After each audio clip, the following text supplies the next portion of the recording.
inaugurate the India AI Impact Expo 2026 at 5 p.m. today. The 5-day summit will be held from February 16 and this is today to February 20 at Delhi's iconic Bharat Mandapam, bringing together world leaders, policymakers, innovators and domain experts to deliberate on how AI can deliver tangible outcomes for people, planet and progress. Global heavyweights, experts and world leaders attending the summit include French President Emmanuel Macron, Brazilian President Lula da Silva and Crown Prince of Abu Dhabi Khalid bin Mohammed bin Zayed Al Nahyan and many others. Ministerial delegations from over 45 countries will also participate in the summit. The UN Secretary General and senior officials from several international organizations are set to join the deliberations.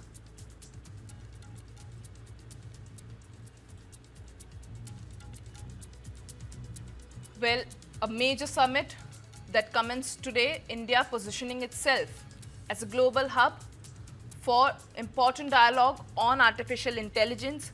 Big wigs from the global landscape to participate, including French President Emmanuel Macron as well.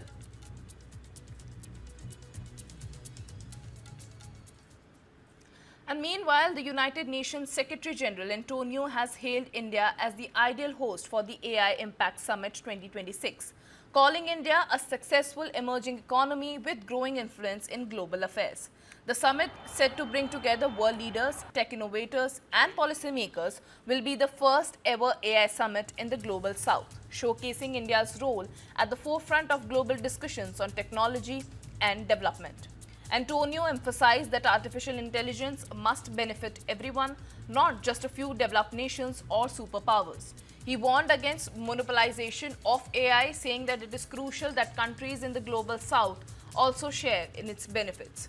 In his remarks, the UN chief praised India's growing global influence and highlighted the country's capacity to host such a high-profile, inclusive summit. He called for a multipolar international system where emerging economies like India have a stronger voice in shaping global governance. The core themes of the summit, People, Planet and Progress, reflect India's vision of AI as a force for inclusive development and ethical innovation. Complementing the summit, India has launched a nationwide AI responsibility campaign to encourage citizens to pledge ethical, inclusive and responsible use of AI. Through this global event and citizen engagement, India is positioning itself as a leader in shaping the future of artificial intelligence, ensuring that AI serves humanity as a whole rather than privileged few.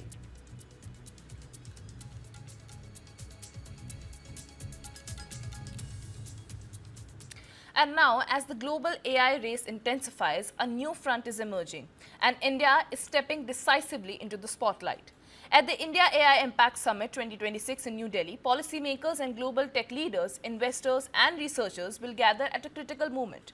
The conversation around artificial intelligence is no longer just about building the biggest models. It is about deployment, infrastructure, and who controls the data that powers the future. Recent global assessments places India in the world's third most AI competitive nation, behind only the US and China. That rise is no accident. From Aadhaar to UPI and India Stack, the country has already demonstrated how digital public infrastructure can operate at population scale. Now, AI is being positioned as the next foundational layer, and the timing could not be more strategic. In Andhra Pradesh, Visakhapatnam is being developed into a massive AI-focused data city. The plan includes hyperscale data centers, server manufacturing hubs, submarine-capable connectivity to Southeast Asia, and billions of dollars in pledged investments, including major commitments from global tech giants. The ambition is clear: build the backbone of the AI economy, not just participate in it. As AI becomes infrastructure, shaping governance, defense systems, logistics, finance and cyberspace, control over compute power, data flows and digital ecosystem is becoming a geopolitical issue. These are the escalating AI data wars. The India AI Summit, therefore, is not just another technology conference. It signals India's intent to shape a multipolar AI future, one where standards, governance and access are not dictated by two superpowers alone.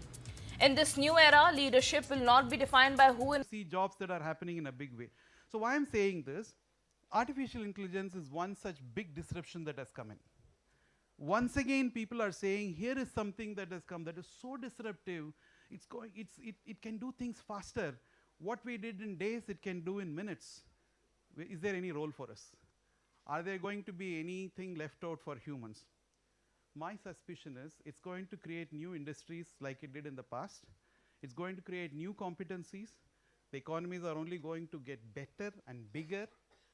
And here we are going to discuss, if this is the scenario, what are our educational institutions going to do? Human resources are going to be crucial for somebody to succeed in this post-AI world. Are we ready? Are our educational institutions ready? Or should we do something?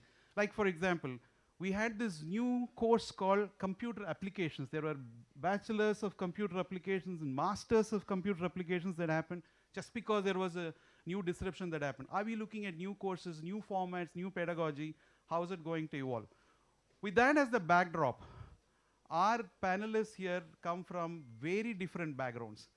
They are academicians, tenured academicians who kind of define how education is going to happen. There are people who predicted how things have happened. And there are people amongst the panelists who created this new industry basis this, who've been part of this, making things happen.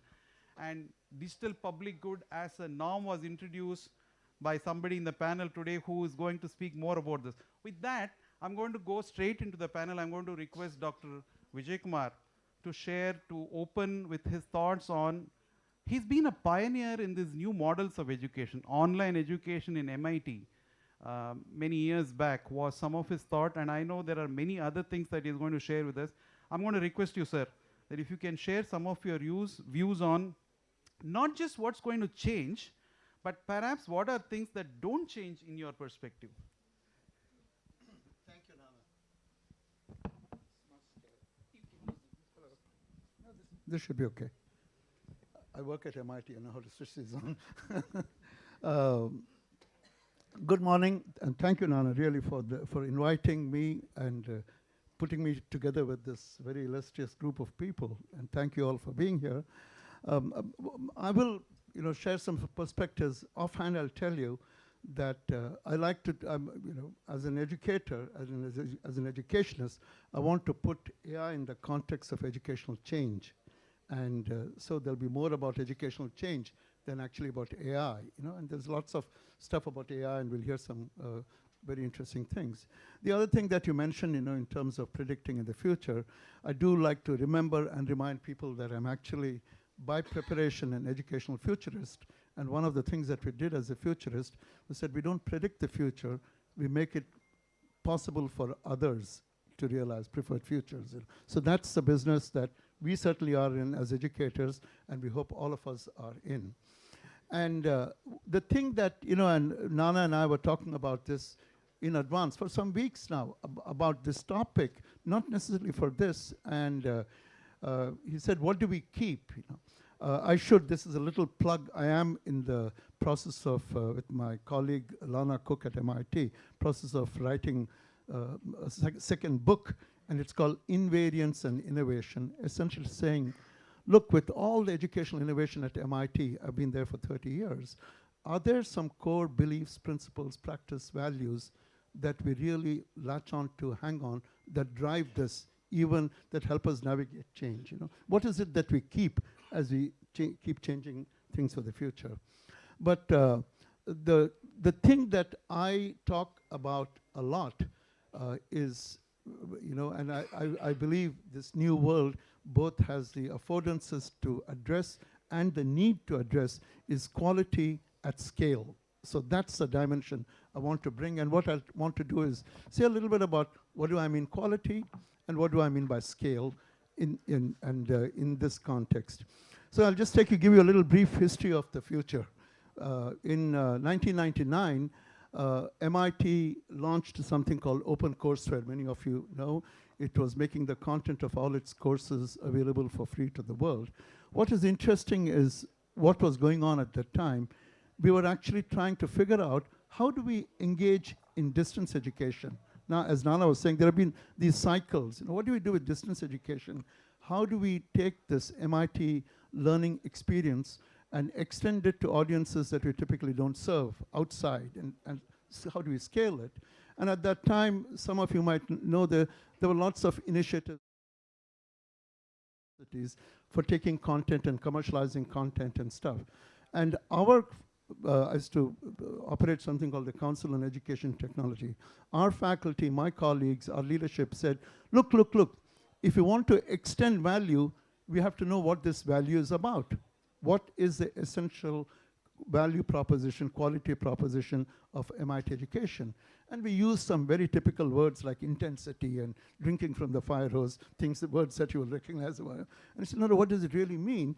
And we said, look, there are some things that we care about. We care a lot about active learning. We care about, in fact, we use terms like minds-on, hands-on, learning. MIT's logo says men's at Manus, mind and hand. Of course, we've had in mind, hand, and heart now, to bring in the compassion element. But active learning meant a lot. And the fusion of sort of analytical rigor with practical engagement to solve hard problems. And that you will see across the MIT curriculum. And we said, this is what we do. And at that time, circa 1999, we only knew how to do that in face-to-face experiences, on-site experiences, right? Because education like this is a contact sport, and it's also a team sport, right? So we did that. And so we said the only honest thing to do at that time to scale, because we know only how to do this over here, is to take a picture of everything that we do and share it with the world. That's how we are going to scale this. And it was a statement in humility, because we said, this is not an MIT education, it is a publishing of MIT educational resources. And that's how we are sharing. It was used as supplement, it was used, so scale meant and was exercised in that way at that time. But it was, to your point about this stage that we are here in, these are forcing functions like today's AI or disruptive force to really reflect on what is it that we care about, what do we mean for the new skill economy, what is it that we want in terms of foundational competencies, et cetera, as we prepare learners, and I'm saying learners for another reason. By the way, scale at that time, as you all know, much has changed now. Nowadays, we have very, very complex, hard problems in society.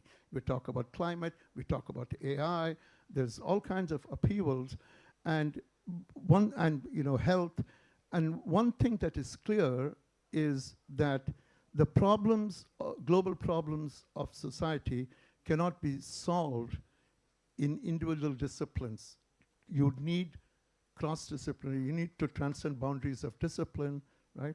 And the other thing that we say, yes, all that has to be done, and the hard problems increase their hardness because of this complexity, but you still do those hard problems. But we do not want to lose sight of the fact that we want this active, practice-based learning experience, and say, how do we do this in this new world? The thing about scale is very interesting.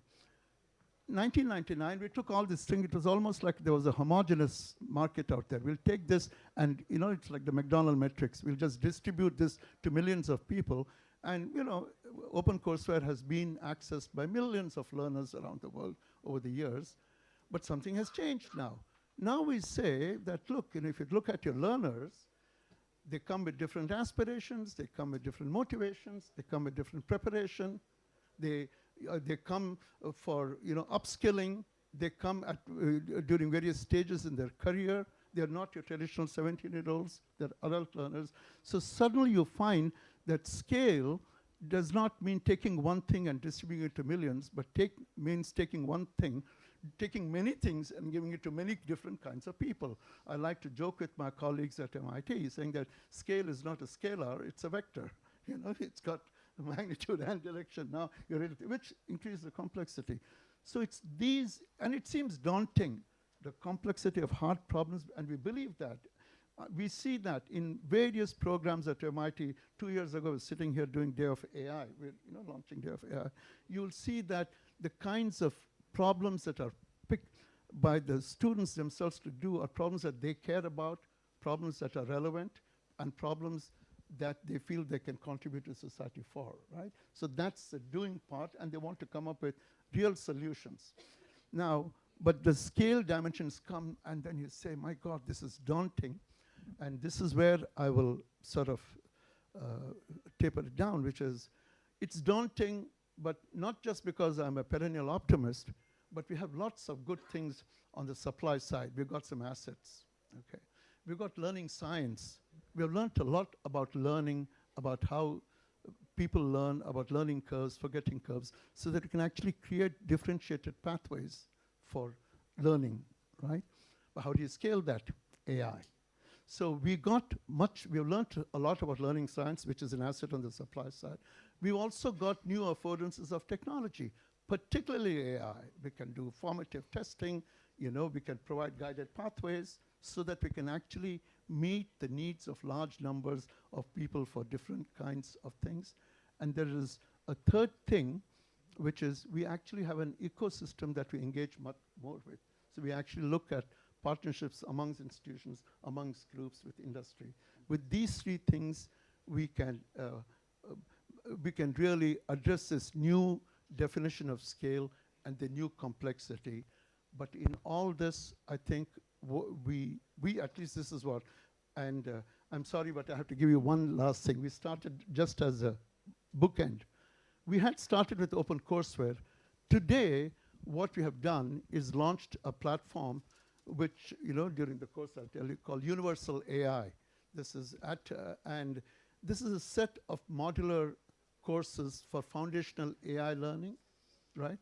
Modular interactive courses. And then another layer of domain-related AI verticals, AI for topics in health, like precision medicine, AI for manufacturing. So the foundational courses, this has just been launched in spring.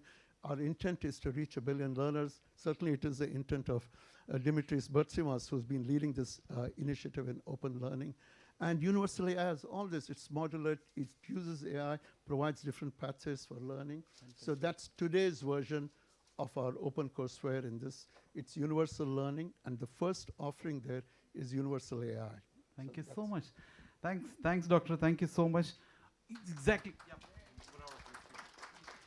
That is precisely what we need, quality at scale. And you also said the art of forgetting. Maybe we need to unlearn a lot before we relearn. And what you said sounds music, because billion learners, you have all of them here.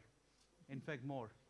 So we are eagerly looking forward to not just quality at scale, but also some of the AI-related stuff, because at one level, we don't understand what is there, but another level, we are hungry. And as typically Indians do, once we get onto it, we move fast. So we are looking forward to some of those things. Thank you so much, sir. It's my honor now to introduce and request Ashish Kulkarni.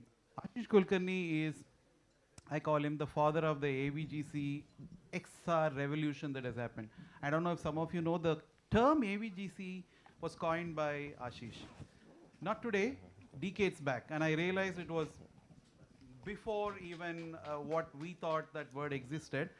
So animation, visual effects, gaming, comics, and extreme reality are now some part of our life. Extended reality. Extended reality are part of our life.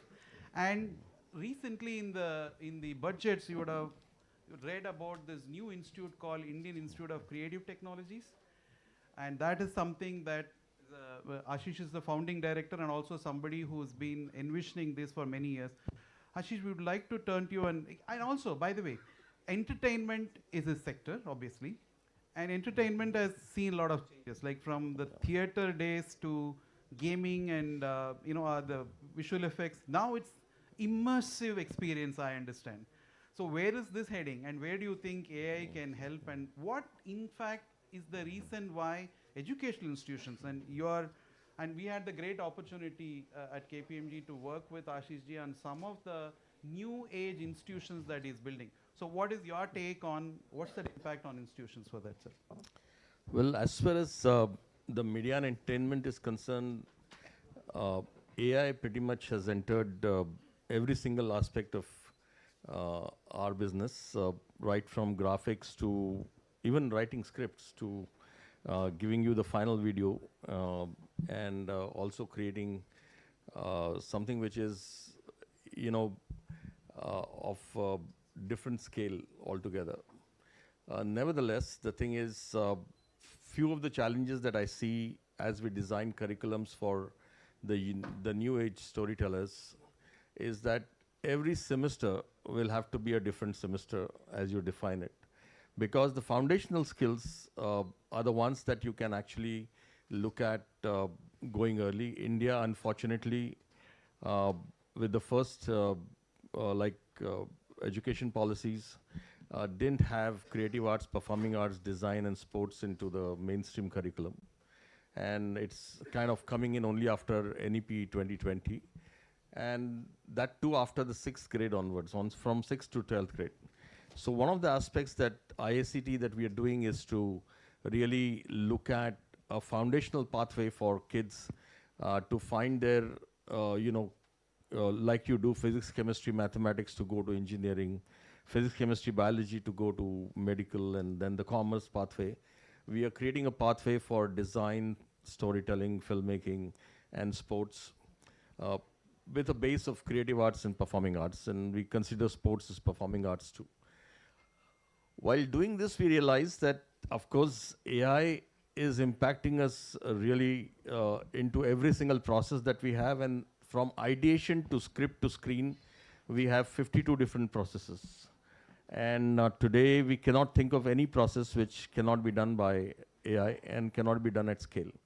The issues are still there, but the issues can be sorted out. There are few things that we are looking at beyond AI at this point in time, to be precise, because our business is not only about artificial intelligence. Our business is mostly about emotional intelligence, because the storyteller is the one who is emotionally evolved and emotionally intelligent person. Because you start watching any film, you get hooked to a film, and you want to continue. Just give me hands up as to how many of you watch web series these days? Most of you do. Can you also tell me, if a new season gets released for 10 episodes of 1 hour each, do you watch it over 10 months? Do you watch it over 10 weeks? You want to watch it within the first 24 hours. You know why? Because the storyteller is an emotionally evolved person. He's an emotionally intelligent person. And that's what goes into the storytelling. The way they start the story and the way we end the episode, you cannot resist going to the next episode, come what may. So the issue is now, even with the complete AI ecosystem on the other side, which is the distribution and the marketing side of it, and the reach side of it is also phenomenally higher. India is the greatest case study of all. We have 700 million active smartphone users. In 2027, will be about, 1 billion active smartphone users with access to good data at the lowest prices. And people have an access to the content in the best possible way, and that goes into the gaming ecosystem as well.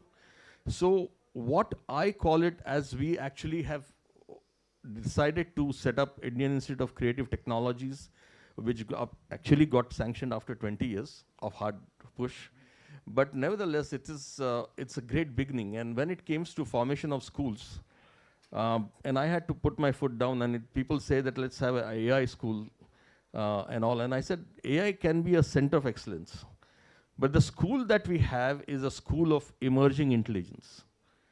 Because we are going to deal not only with AI, we are going to deal with emotional intelligence, and we are also going to deal with behavioral intelligence. And I have said digital behavioral intelligence of people who actually have devices and different screens. We are in the screen era today, because come what may, about 4 hours to 5 hours or 6 hours you spend in front of some screen or the other.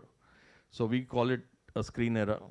And in the screen era, there are different kind of content activations that AI is enabling us right now in the process of creation.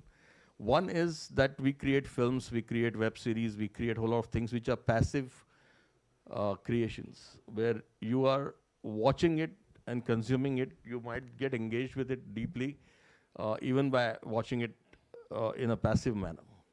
The second is the extended reality and the gaming, where you are engaged with taking the story forward.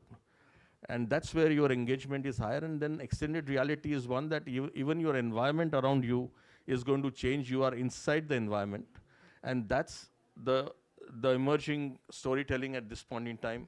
In various forms, India is making more than 150 odd museums at this point in time with a great technology that is getting used in various forms. And I'm lucky to be involved with quite a few of them. And the education has to really keep a pace with this. There was a time that, when you said you need to take this. Now the thing is that AI is creating that images for you, AI is creating that film for you, but you need to know whether what AI is given in output is correct for you to put it to the public. The role of an editor, that Rajkumar Hirani is one of the best editors that we have today. Whether that kind of an editor can be taken into the system, and whether that human in the loop, what we call it, can be avoided, I would say at this point in time, no. The thing is, that sense actually comes from the experience that is happening around you. And it will, of course, we know that it might also get overcome by AI in some time. But the foundational skills for the kids are very important, and that's why we are saying starting early in life is very important for the kids to understand what is the grammar of storytelling, and we need to prepare them from the 6th grade to the 12th grade. That's what this budget talked about, that we are going to impact it with 15,000 schools to start with. We also had a meeting with Utter Tinkering Labs. They are 10,000 right now. They are going to be 50,000 more labs being set up. And we just had a workshop on the 12th in Delhi. And Deepakji told us that 50,000 are the new ones which are coming in, and we would like to really see that the creative arts, performing arts is a part of it. Another question, what is going to be enabling for you is, how many of you wanted to learn music in your life? Can you raise your hands, please? And how many of you tried learning music? And how many of you are continuing with it? So the thing is, AI is now going to enable you to learn music online all the time. And we have two people sitting here, Lauren and Aubrey, who have created Lauren Music Academy .ai, and they have actually now creating this for the thing, and we are taking them to all the schools and the universities, and it's an amazing platform that has been created, and I'm very proud that this platform has come out of India, and it's going to enable people to learn creative arts and performing arts at whatever ages and at whatever time that they get on whatever devices that they can actually be. So the challenge for the skilling ecosystem is to constantly look at your curriculums, where it's the school curriculum or the higher education. Because of AI, you need to have a balance of foundational skills have to be there at one layer, because the grammar has to be taught to them. The issue is that when it comes to the implementation, and our industry is impacted by the digital ecosystem very strongly, they need to constantly be updated with the latest technology, and the outputs are in the latest technology as the consumers actually consume the content through that. And that's why every semester will have to be redefined as you go forward. It's going to be a Herculean task for all educational system. Yeah, absolutely. Because what you teach in the first semester, that cannot be relevant for many things in the second semester. And I think that's the challenge that I foresee in time to come. And you will have to be updated with the whole thing so that the students can actually find their way more strongly and well-informed way. Thanks, Ashish. Thank you so much. A big round of applause, please. I know the future is not scary, very exciting actually, but at a foundational level makes a lot of sense. Thank you so much for sharing your thoughts. Let me turn to Dr. Manish Kumar. Manish Kumar has multiple avatars. Apart from his administrative services career and what he did for NSDC, he's now a part-time academician. He's an author, he's a writer, and he advises institutions like World Bank. But what I'm very, very curious and interested is how he is trying to use AI to help higher education institutions in their journey. Right? To quote him, says the goal that he has is to equip leadership with the strategic skills to transition from a factory model of education to an adaptive AI integrated pedagogy. Sir, may I request you to share your thoughts on that, please? Thank you very much. So I'll be speaking from a perspective of economics and more of institutional economics perspective on how I look at education and AI. And what I find is if you look at it from a perspective of the past, education and industry more or less grew together. So when we had industry 1.0, we had education 1.0. That's way back in 1760s. About 1870, we came to Industry 2.0, and that was the batch, the manufacturing systems that were being developed at that point of time. Education system also then adapted to that situation. Over time, in about last 100, 150 years, I think the industry has really accelerated off late very, very speedily. So you'll find we are at Industry 4.0. The education still at Education 2.0. I think that's the biggest challenge that we have. There are, of course, efforts being made, including the National Education Policy of India, which is far much more forward-looking than its predecessor and trying to adapt.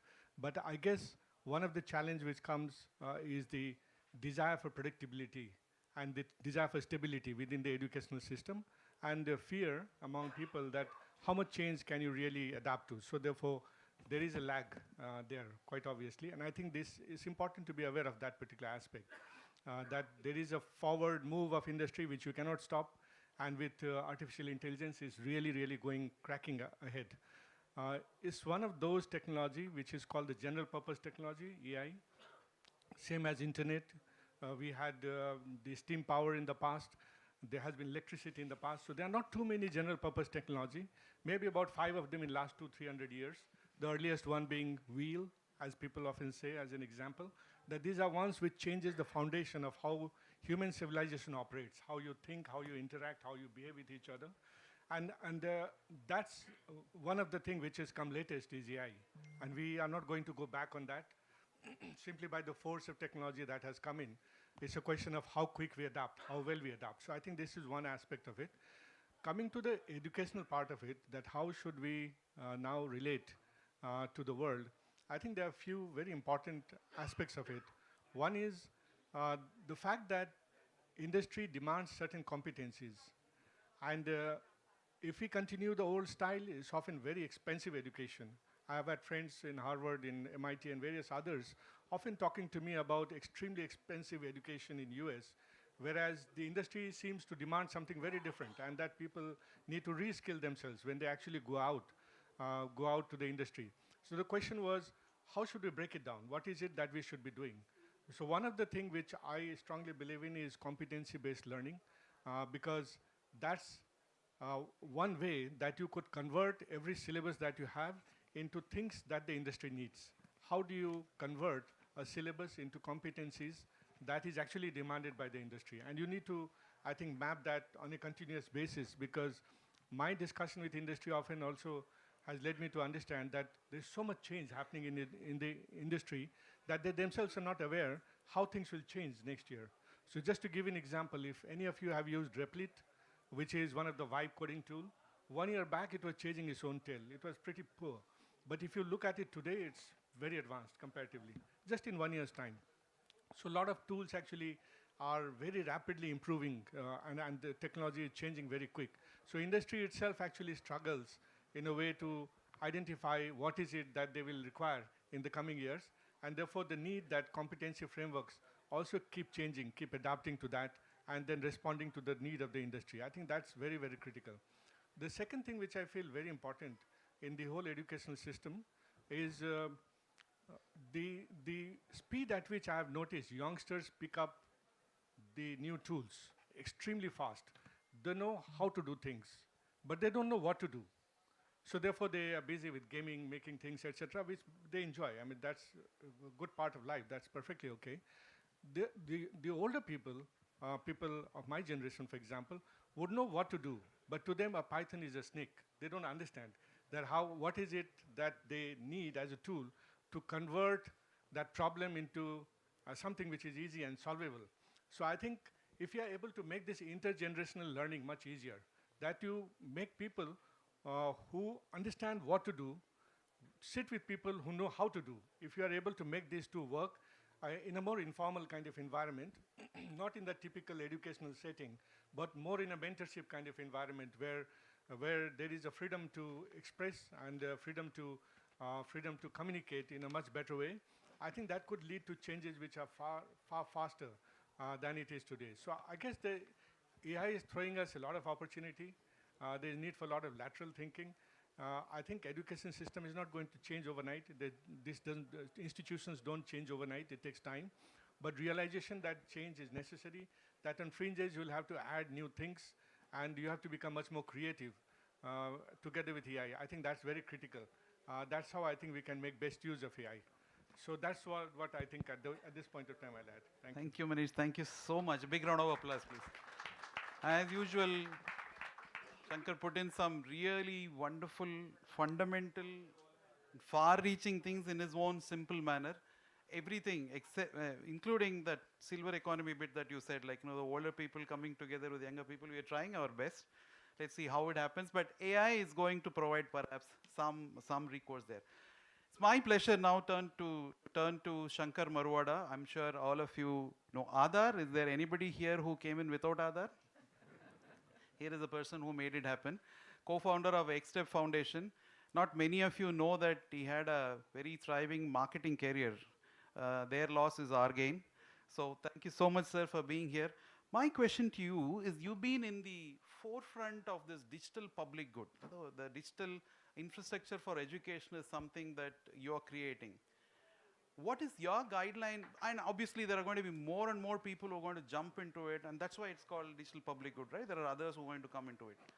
Are there any guidelines, any learnings, any pearls of wisdom that you want to share with people who want to be part of this digital public good, and what is your views on how that will impact the education system? Thank you, Nana. First of all, it's wonderful to see a packed audience at first day of an AI Impact Summit at so early a time. 2007, I sold my company and was looking to do something good for society. That's how I went into a lot of the work we did. My son was born in 2006. He will graduate a couple of years from now. If you look in these, and that time my paranoia was, if I, as a successful, wealthy Indian, do not do something for India, I was envisioning a civil war in India by 2020. The gap between haves and have-nots, if you project that. And 2026, we are doing pretty well, right? Now, what happened in between was, when problems are growing non-linearly, our solutions cannot grow linearly. The gap will only increase, and that stress will result in some kind of a fracture. So we need our solutions to also grow non-linearly. And that is how a lot of you have Aadhar. Anybody who's not used UPI in this hall? Okay. Anybody who's not used DigiLocker? Okay. Anybody who's not used Digi Yatra in airports? So, all of this, how do you take something to the scale of 1 billion plus in a country as large and diverse as India again and again and again, right? We did something, and then you have to create a word for it. It's called digital public infrastructure. So India has now more than a decade of experience of coming up with non-linear ways of handling problems that are growing non-linearly. Why is this important now? AI is the ultimate non-linear disruptor of this generation. We saw internet when we began, but this is going to be much bigger. When the year my son was born, 2006, if somebody told me that there's actually a career for people who travel and take videos of it and allows others to see, somebody who cooks, takes videos of it and allows others to see, so on and so forth.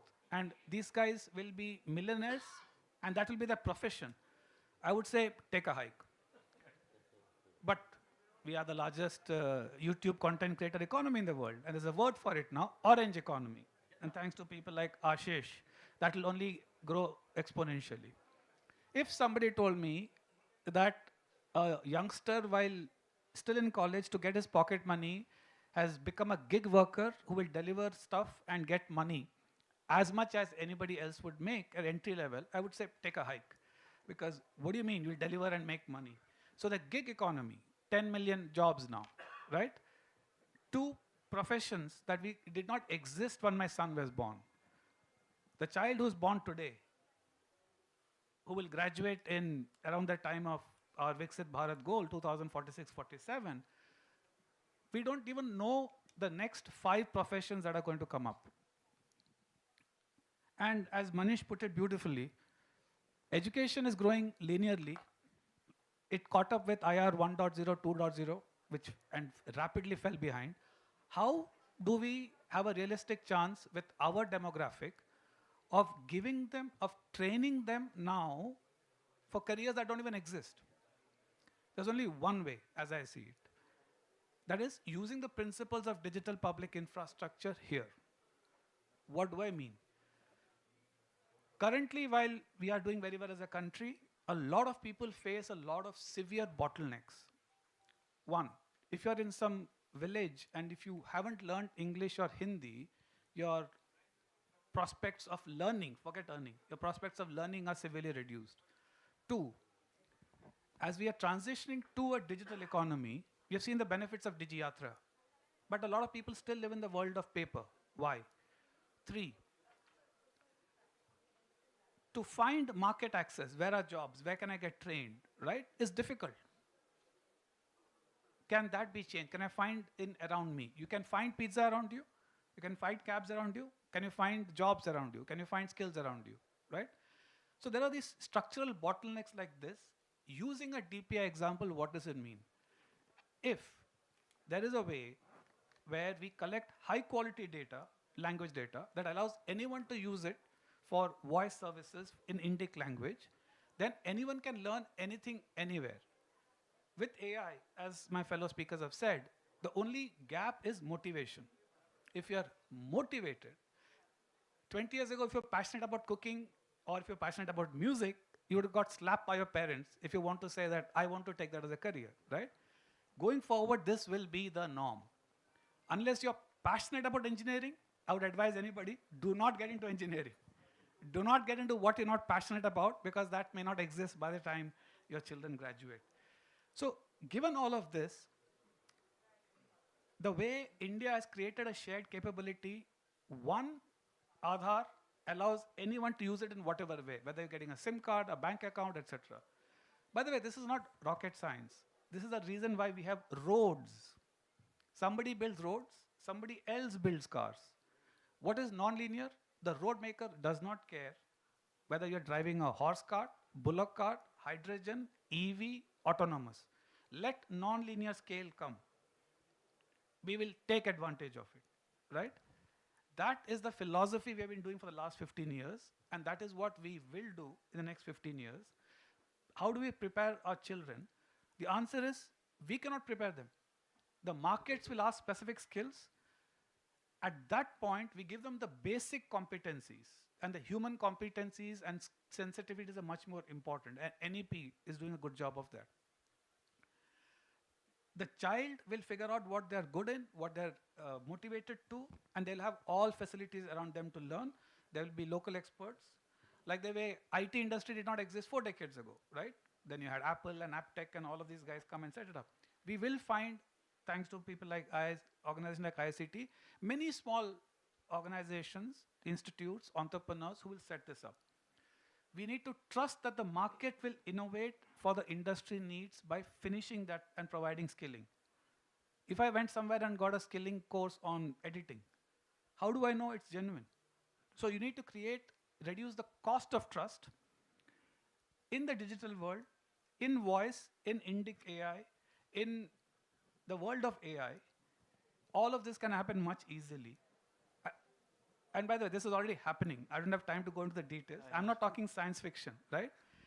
And it is not going to be science fiction when I end by saying that in 2025, when Rajni from Barabanki is dreaming of doing research on biothermal something, she will do it in Marathi by talking to some agent who will do the best research, because by then our data centers and AI would have progressed to the level of Nobel scientists. So imagine you have a data center full of Nobel scientists, right? What can Rajni do with her? we cannot even begin to, I mean, cannot even imagine now. But we have to have the belief that working backwards from those specific stories like a Rajini, like a 72-year-old Amma, who's sharing a general wisdom and also making money, right? If you start with those use cases and work back and use the philosophy of create roads, technology will come. And what's the equivalent of roads for establishing trust, verifiable credentials? The equivalent of allowing anyone to learn, voice, indic AI. All of these are being built as infrastructure, blue dot. You can find a pizza, you can find car, can you find a job? A girl child has to go and search for scholarship. Why? Can the scholarship find the girl child? All possible, all happening, right? Wow. This is being built as infrastructure so that anyone can innovate on top and build their apps and not as thing. That, I think, is also, Not even future, it's happening. yeah, and also some way how 2026 India is different from 2009 when we started working on Aadhaar, right? The world is looking up to India to see how India handles it, because when India will finally solve it for a country of 1.5 billion, the world will learn from it and reapply in their world. I think that is what is exciting for me. Thank you so much. And part of it is happening here. Big round of applause. And in some sense, that science fiction magic happened with UPI. There are days that and many of us here have moved around without money in our purse, and that happened thanks to this. Thank you. I'll tell you the story. This tea seller was asking when we had a bunch of foreigners in G20 coming and seeing UPI. He's saying, sir, what's the big deal about this? Right? I had to tell him, in their country, this is not there. This is magical for them. So I don't understand. So the magical technology, when it becomes boring and invisible, that is when it can serve a billion. Absolutely well said. Absolutely well said. Like, the trick is not just the technology, but making it ubiquitous, making it invisible and at scale, and making it reliable. And we've not heard of frauds happening in such a big round of applause, and thank you so much. Digital public could each one of it explain. So it's my pleasure now, sir. I mean, this has been a wonderful forum. Thank you so much. Professor Ramesh Raskar has come, like I said, few hours before he's landed. Thank you so much, sir. He's also the head of MIT's Media Lab, especially in certain areas, which is going to talk about more. But I was more intrigued about the distributed technologies in AI that you're working, where you're talking about agents, multiple agents, and you're empowering them. How are they going to work in tandem? And how is education institutions going to benefit out of this?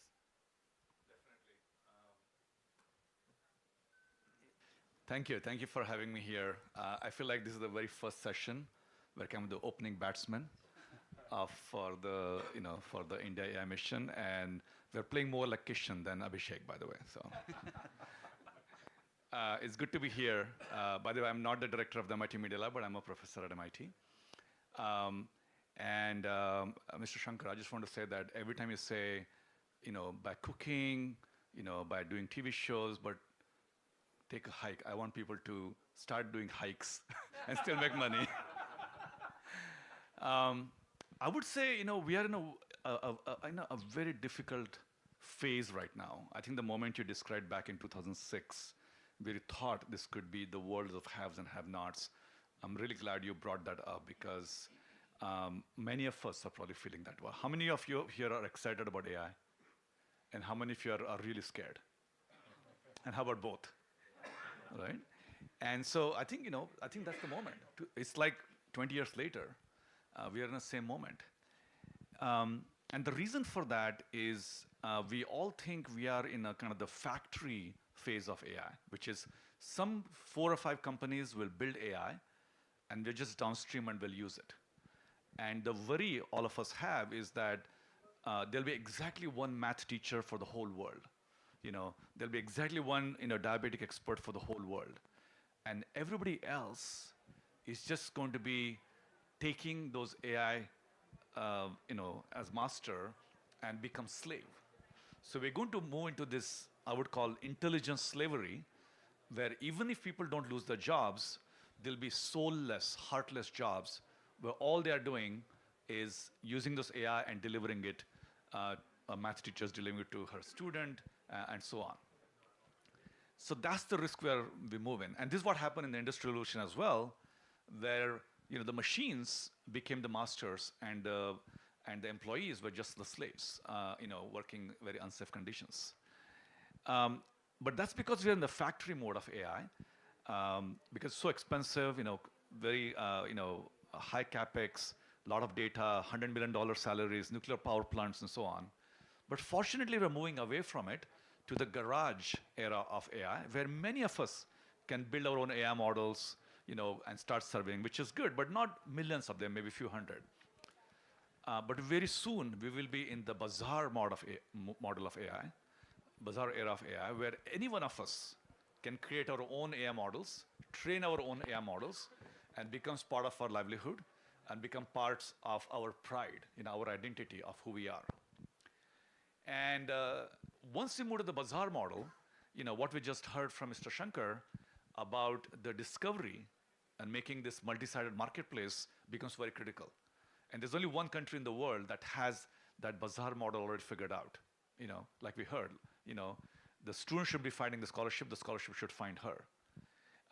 And when we switch this push and pull aspect of it, there's only one country that has done that, and thanks to DPI, we know which country that is. So we need to kind of switch as quickly as we can to the bazaar model to avoid getting to the dystopian world where we only have this one, master models and we're just downstream for it. So that's kind of one aspect of it. The other aspect of it is, what does it mean to have our own micro AIs? Now, if every one of you, take an example of, say, PowerPoint, right? I mean, yes, Microsoft might sell PowerPoint, but your slides look very different than my slides. By the way, my slides look more beautiful than you, I think. I would like to believe, you like to believe the same. And the pride that I have in the slides I have made is not a pride I give to Microsoft. I take the credit for that myself.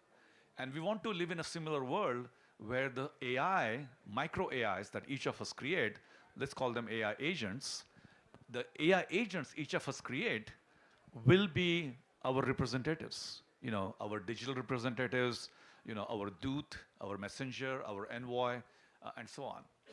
And that certainly requires us to think in a highly decentralized way, not in a centralized way. And again, DPI makes that possible. So when it comes to education, when it comes to health, when it comes to travel, when it comes to energy, decentralization is kind of the strength of the DPI model. So what does it mean for us in the skilling aspect for DPI? We just heard earlier that you'll have access to hundreds of Nobel laureate quality scientists at your fingertips, through these AIs. But I would say we need 1.5 billion, Nobel laureate equivalent experts in this country, because each of them has so much to offer, but because of friction, they're not able to contribute to the economy because they're in a village or because they don't get the right kind of education. But the agentic world, the agentic web, is going to be a massive equalizer. And that's what we're excited about. And this is my research for the last 10 years. We call the internet of AI agents. So it's not about AI, it's not about AI agents, but the internet of AI agents. And a small plug, that's what the project Nanda stands for. Always joke with Nanda Nilekani that it's kind of named after him, but forgot to put the N. So Nanda stands for Network AI Agents in Decentralized Architecture. I know it's a long mouthful, but it's also the name of my sister. And so go to projectnanda.org.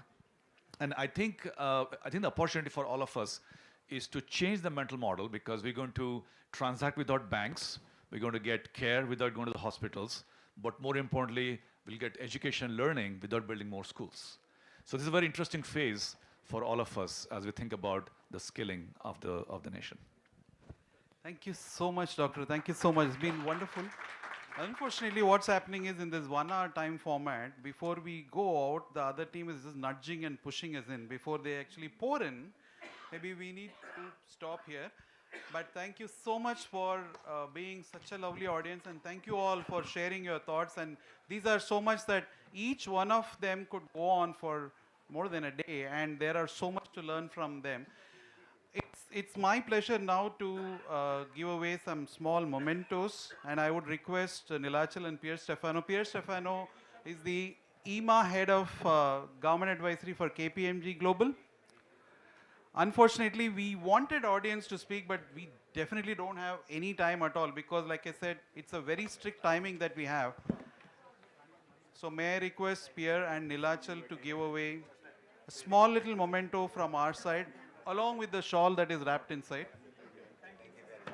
But thank you so much. Thanks so much for being such a lovely panelist and wonderful audience. Thank you so much for turning in. Hope you found it useful. We'll have more of this. We have 5 days to go. Thank you so much. Good day.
2001 is referenced in the UK government regulations, and previously the NIST risk management framework in the US has had a lot of reference elsewhere as well. So the whole infrastructure is very closely linked up as well. Given time, I'm happy to finish then.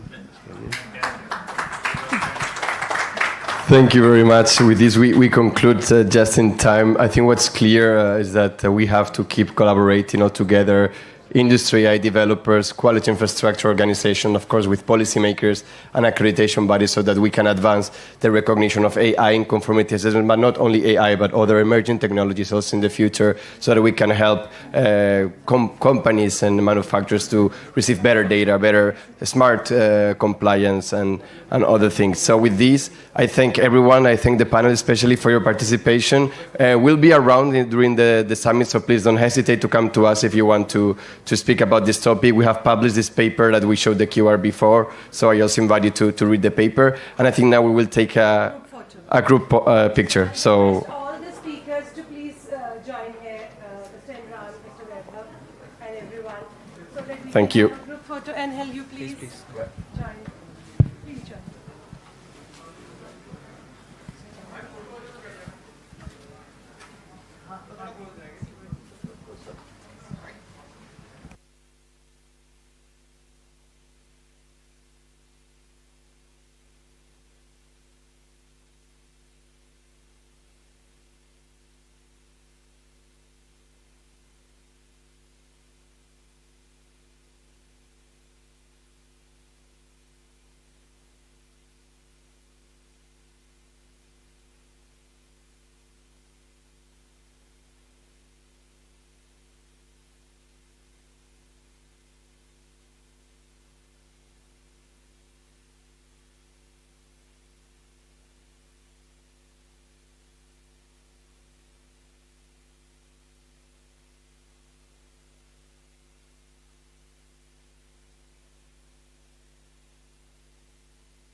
this country. Or the large tech companies, the large IT companies of this country, which have been the beacons of India's IT revolution. They come forward and then, fund us next level of revolution happening here. Honestly, an AI startup does need deep capital, patient capital that can wait for them to mature and become an OpenAI. Then why not? We might build something bigger than OpenAI from here. Indic models are very much necessary. Correct.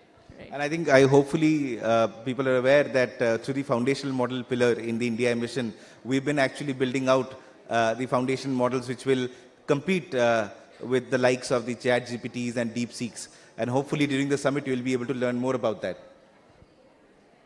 And I think now summing up, Rimjim, one of the last questions I'd like to ask you is, what are the early mistakes that sort of founders can avoid, and what and what is one lesson that you think has one GTM lesson that has really worked?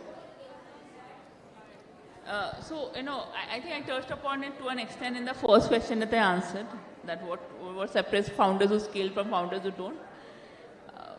See, one thing, I think a product market fit is very important. If you're scaling without product market fit, that's the worst mistake you can make. So you'll spend in a lot of marketing dollars, you'll put in a lot of effort, etc., only to realize after a year, कि product market fit था ही नहीं. So good marketing only makes a bad product fail faster. So product market fit, the only criteria you should be focusing on for your first 6 months, 1 year, do it have a product market fit? How do you know that a product market fit has happened? You know when, there's a natural adoption of your product. People are automatically recommending it without you needing to fudge Google reviews, I'm being a little brutal here because I know all of these things happen in the industry. Make sure, you have to be honest about it. And finally, one GTM lesson for all of us to take away, have a good product, make sure it is visible. So launch it on Product Hunt, for example. See if you can put it on G2, if it's a B2B product, if you can put it on G2 and Capterra and, accumulate honest reviews for it. People do look up the, testimonial sites or review sites before they're trying your product. Keep your marketing budget low till the point you're sure that you have a PMF fit. If you're convinced you have a PMF fit, if you can bootstrap, I think it's a little difficult to build a B2B AI startup completely bootstrapped. Well, Zoho has been an exception. However, if you have your first set of paying customers who are ready to recommend you, I think your JTM motion is already in set, then you can convincingly go out in the market. Now I need to grow this much. See, I've already got my first 20, 30, 50 paying customers. I'm talking about a pure AI startup. I know I'll be able to make this 15 to 500. I need to raise these funds. And at that point of time, now because AI is a hot word in the market, investors are looking for good AI startups to back, you will be convincingly able to raise funds for your next level of growth. Thank you, Rimjim. She is a 3x AI founder with millions of, customers that she has for the company. And what she's been doing is giving you very, very practical on-the-ground advice. I hope that everybody has found it sort of very useful. Thank you again, Rimjim, for this. Thank you. Thank you very much, Rimjim and Anurag, for that conversation. You got some really good nuggets here. I mean, I think Rimjim's point, if you could exit on the other side, and please get a picture taken before you do that. That will serve a great memento. I think you got some great advice in partnering when you enter a foreign land. This is very relevant to this room because about 60% of you in the pre-boot camp survey told us that you are building for the world. So some excellent go-to-market advice that you got from somebody who has done it. Now, some of you, one person asked me that what is the background hum here? Why are other people talking in this room? Well, that's by design. There are these stalls where there would be some conversations going on. It's similar to having a tanpura at the back when there's classical music going on. Only thing we have to do is people at the back, just keep it a little soft so the tanpura doesn't overpower the lead artist. But with that, let's go to the next spotlight. We're going to hear from Dr. Beena Rai. She's going to tell us about AI powered product development platform. Welcome, Bina. Oh, sorry.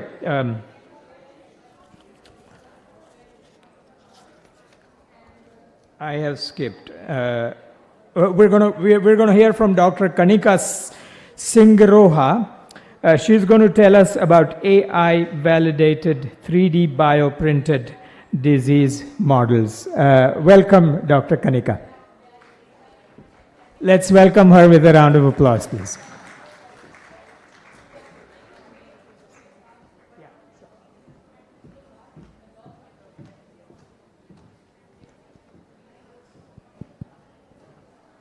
A very warm and cordial welcome to everyone here.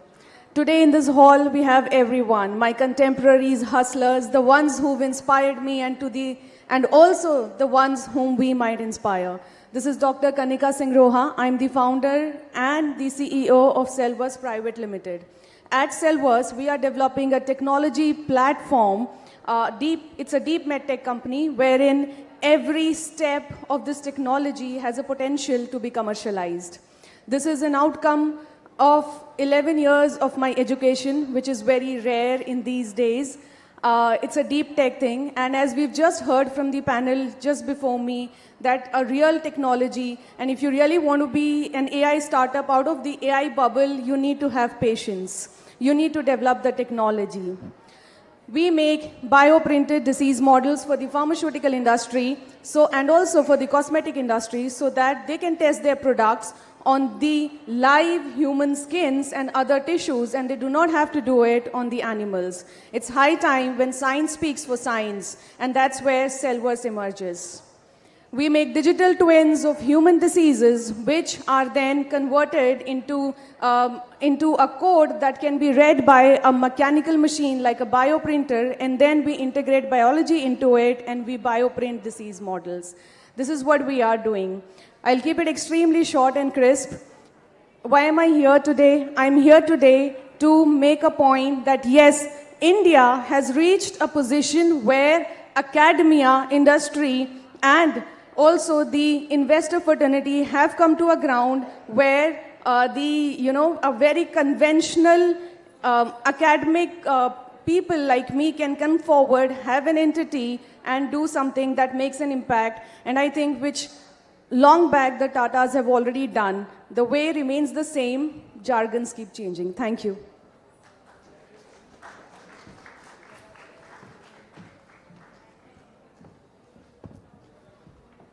Please exit on the other side. Please get a picture taken. All right, well, think about that story. The word patience has come up a few times so far because the whole idea of deep tech, doing AI, at one level, AI is fast moving. At another level, it's going to need a lot more capital than we have thrown at startups. It's going to need a lot more patience. Think about Dr. Kanika's idea to get something like this out of the lab into the land is a long, patient journey. And I think it's going to take a lot of patience from the policy maker also, because we are going to see these ideas which are going to change the world. With that, well, first of all, let me ask you, how's everybody doing? Still going on? Good, very good, very good. In between, if I see you drooping a bit, then we will run a quiz, all right? But I think you are all doing well so far. So,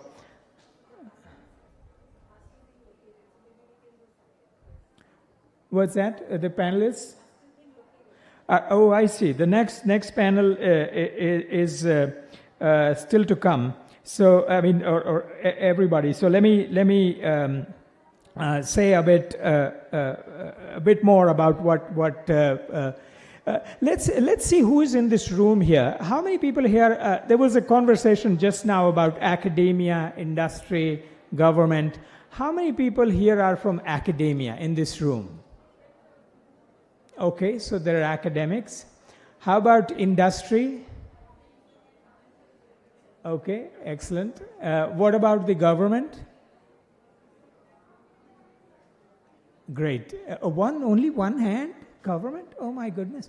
What about, well, we heard from Anurag just now. What about the impact or the civil the impact sector? Some hands there. Are there people from other sectors here? Anybody other than these four that they would like to categorize? Okay. What about, we said that the 6 sectors that are represented here. Healthcare, people working on healthcare. Okay. How about agriculture? Any people from agriculture? I know Dr. Mathur was here just a moment ago. He is agriculture. What about climate? People working on climate? Okay. How about energy? Okay, nobody from energy, I see. Okay, education? Okay, lots of people from education. So, that's the mix we have in front of us. I'm going to ask us a question. Any idea which job segments are most exposed to AI, automation? Any thoughts? Coders? Okay. Any other thoughts? Customer care? Okay. Any other thoughts? Writers. Okay, that's very interesting. Okay. Any other thoughts? Design. Oh my God. Wow. Because I think wouldn't one think that the design is kind of, in a way, some human aesthetic understanding plus some generation of creative ideas. There's one very interesting area of work saying, what does sort of a classic design mean? You know, when you look at something and you say, oh my God, this is a classic design. What does it mean? Will a machine ever know it? What about any other ideas? Who else is going to be exposed to a machine-driven displacement? Okay. Medicos may be next. Okay. All right. Well, excellent. Well, I think, if you look at the International Labour Organization's work, they classify jobs into 8 different employment categories. And then in each category, you have subcategories of the different job titles. And what you see is, things that are extremely rule-based, right? Say clerical jobs, etc., are going to be the first, they show are the most exposed. Of course, programmers are the extremely rule-based category, and so on. Let's see, let's do a time check. How are we doing here on the next conversation? Okay. He is, okay. Do we have Ravindra Misra in this room? Okay, Ravindra Misra is here. All right. So, is that the only person? Okay, very good. Okay, let's move on to the next segment. Thanks for being with us. Consider the following question. That when it comes to AI-led startups, is the idea of impact different? Like, are we thinking of impact differently because this is AI, or is it similar? Is it still to do with human values and so on? This is something that we're going to talk about in the next panel, from lab to lives, turning innovations into impact. And for that, I am going to invite Ms. Meghna Bal, Director of ESYA Center, to the stage. She will be the moderator. And then I'm going to invite 3 eminent panelists, Anurag Agarwal, Dean of Biosciences and Health Research, and Head of Koita Center for Digital Health at the Ashoka University, Hemendra Mathur, Venture Partner for the Bharat Innovation Fund, and Ravindra Misra, Chief Product Officer of the OPL Innovate. Please take it away, Meghna. And let's welcome them with a big round of applause.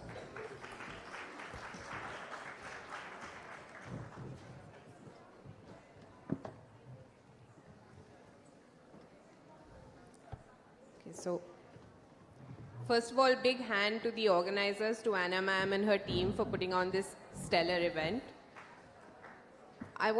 We've been talking a lot about the practical realities of AI, and this panel seeks to dig a little deeper there.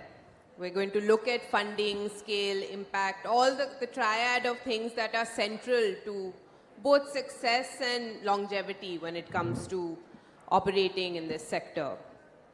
Of course, we're going to try to get a little granular and look at sector-specific considerations when we're talking about this technology. So, as an opening frame, many AI startups don't fail because the technology doesn't work.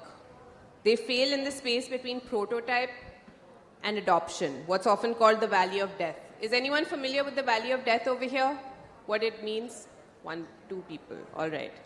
The valley of death is the critical early phase where startups, often deep tech or biotech, many of whom have presented here today, face high cash burn and negative cash flow before generating significant revenue. So it's basically a gap in their ability to generate revenue and funding that eats up a lot of startups. And according to the Harvard Business Review, it claims 90% of new ventures, this valley of death. So we're going to try to unpack what the valley of death looks like for AI startups in health, agriculture, and fintech, and more importantly, how to cross it.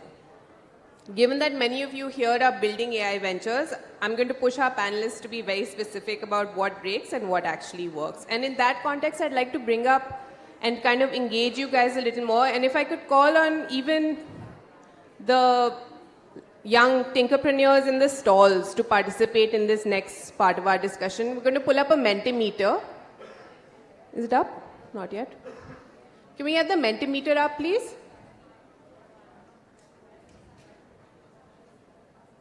All right. So how this works is you just scan the QR code with your phone, and then you choose one of the choices. So where do you think your AI startup is most vulnerable? And then we'll have the speakers respond to your suggestions. So please take some time.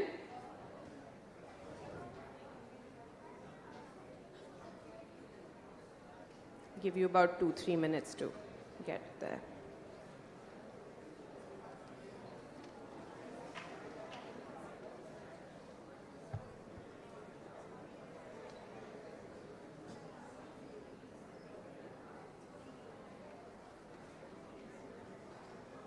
Are we done? Just put your hand up if you're done. Not yet. One person. We are kind of getting there, building the right model, finding early customers, regulatory barriers, scaling distribution, monetization.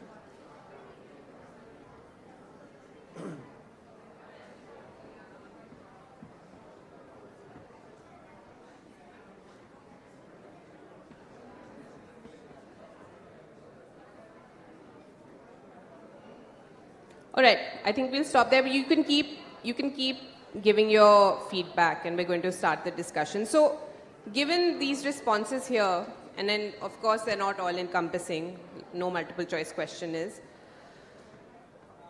what does the valley of death look like in your sector? Anurag, I'll start with you, and what is unique about it? Thank you so much for the question. Pleasure to be here. And I can see you guys already know what the right answers are. So building the right model, I think, is the first most important step in the valley of death in healthcare.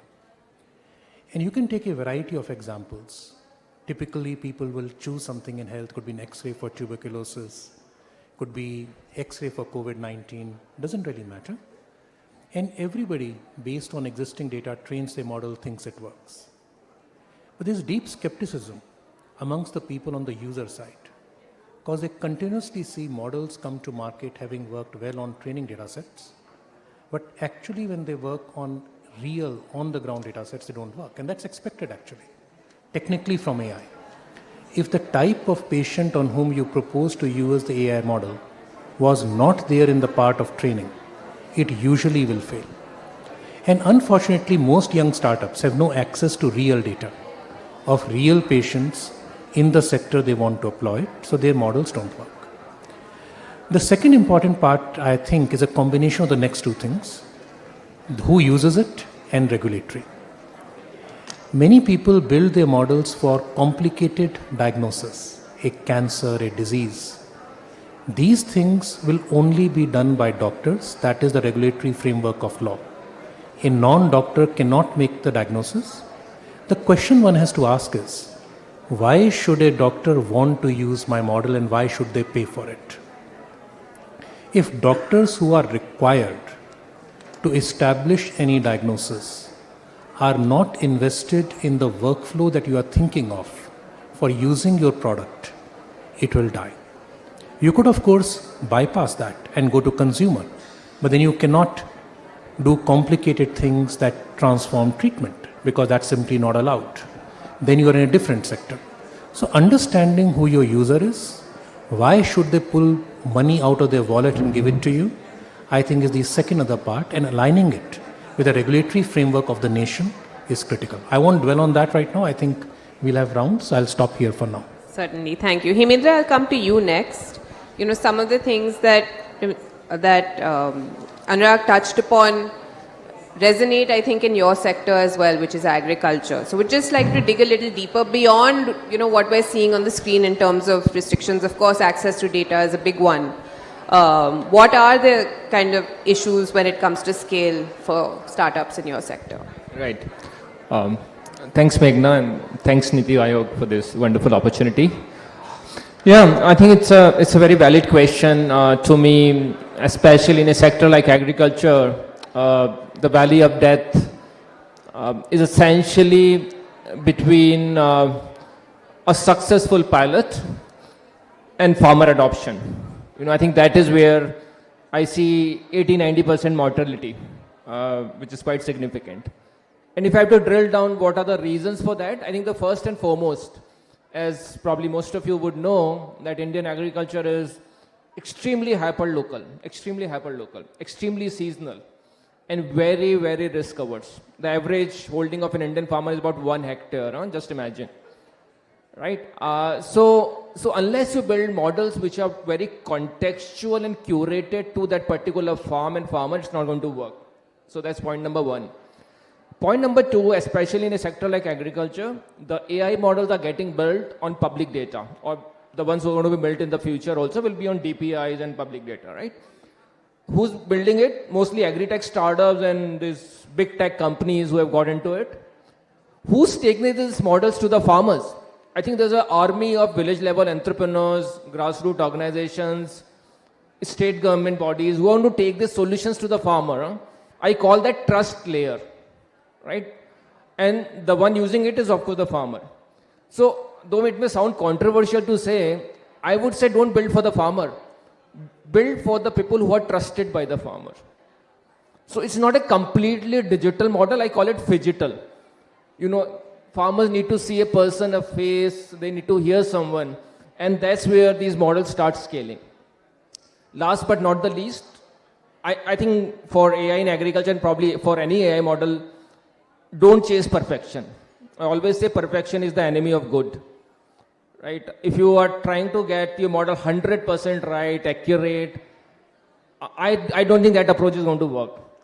Personally, I believe 70-80% accuracy of your model is good enough to start testing the waters, right? And then start code developing. And probably you'll get there. So I'll stop here. Thank you. Yeah, farmer trust is essential, I think, for any kind of transactional interaction. We actually did a study on AI agri-tech startups, and the biggest problem they raised, of course, was access to data, but then, of course, how to prove their models. So benchmarking standards became a very important consideration there. Ravindra, I'm going to come to you next. You know, we've seen some recent news actually about big AI pickup in the finance sector with Bajaj Finance relying on models for loan dispersal. So just want to understand for you again, what does the valley of death mean when it comes to fintech AI startups?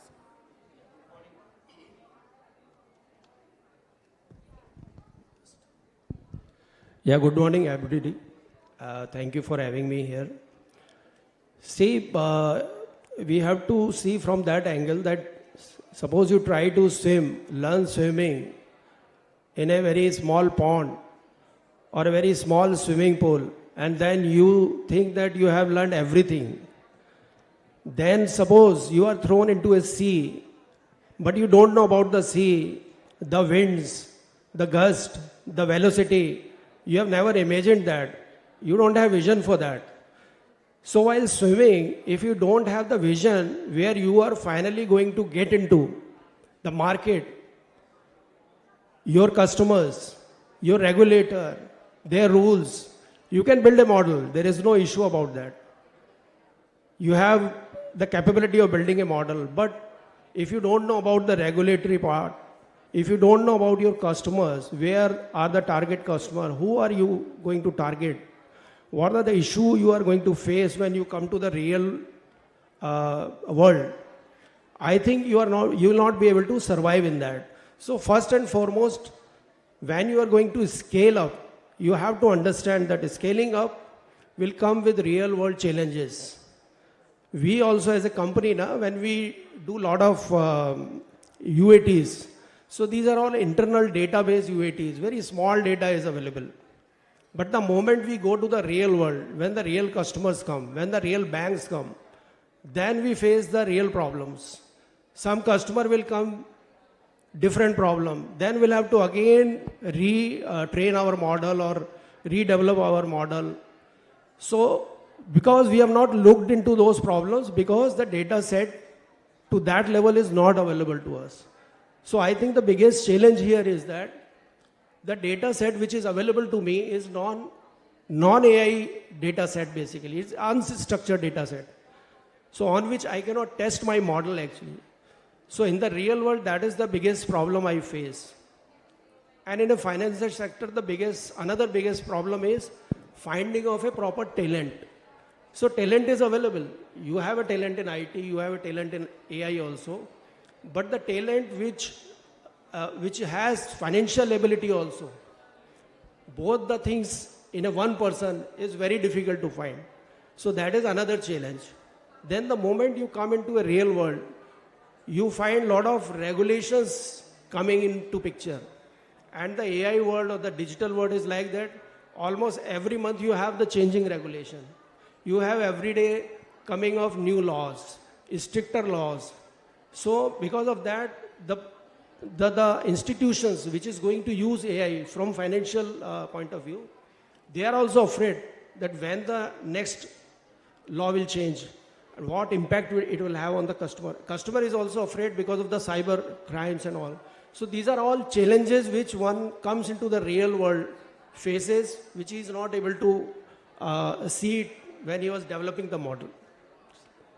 Great points there, and I'm glad you kind of honed in on regulation, because it seemed that our audience didn't think it was too much of an issue, but particularly in fintech where it's such a closely overseen sector, I think it would be a concern. And of course, the point about uncertainty, which is, I think, coterminous with regulation, unfortunately, more and more, particularly in the digital space, where there is seems to be limited guidance of policy or limited in terms of long-term vision, what to do.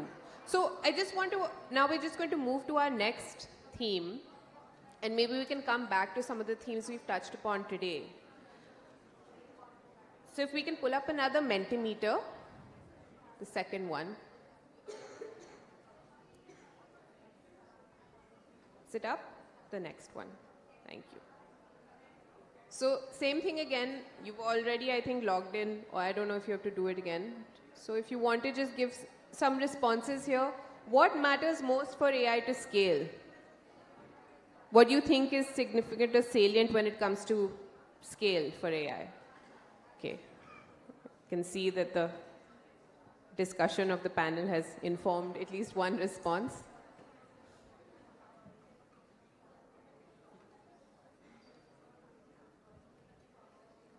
Here. Just give it a minute or so.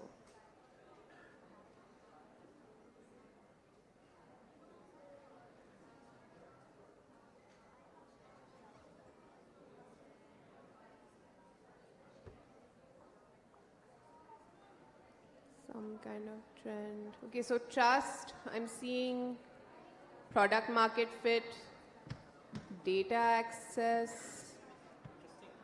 Yeah, seems extremely informed by our discussion right now. Good to know. Yeah. People are listening. That's good. That's always heartening. So I think I'm going to keep letting you guys respond. Please keep bringing your responses in. But we're going to start with the next round of questions. So since we're talking about scale, you know, when we think about it, I mean, we've already kind of moved on from the success of a prototype or a pilot because we understand that once it enters the real world, it's a whole new reality, right? It's a whole different context, and often startups fail to grapple with that reality effectively. But we do live in a country that is extremely populous. We do have a massive demographic dividend, and as a consequence of that, scale tends to be something that we achieve more easily than other countries. I mean, I've had many discussions with people from other countries where they're like, how does India scale? How do your startups achieve such high numbers? But what is meaningful scale when it comes to AI in your sector? So again, Anurag, I'm going to start with you. How do you define scale, meaningful scale in your sector, and what do you think the barriers to scale are? I think scale in the health sector primarily is based on user base, especially in the personal wellness sector, which is the least regulated and the most amenable to expansion, where number of people using what your product is probably the most meaningful. If category. I could just get you to kind of expand on what you mean by personal wellness. So for example, you will see lots of apps today using AI to help you with your diet, your weight, your fitness and things like this. These are relatively easier sectors because a doctor does not have to be involved in the middle. Regulatory framework is less.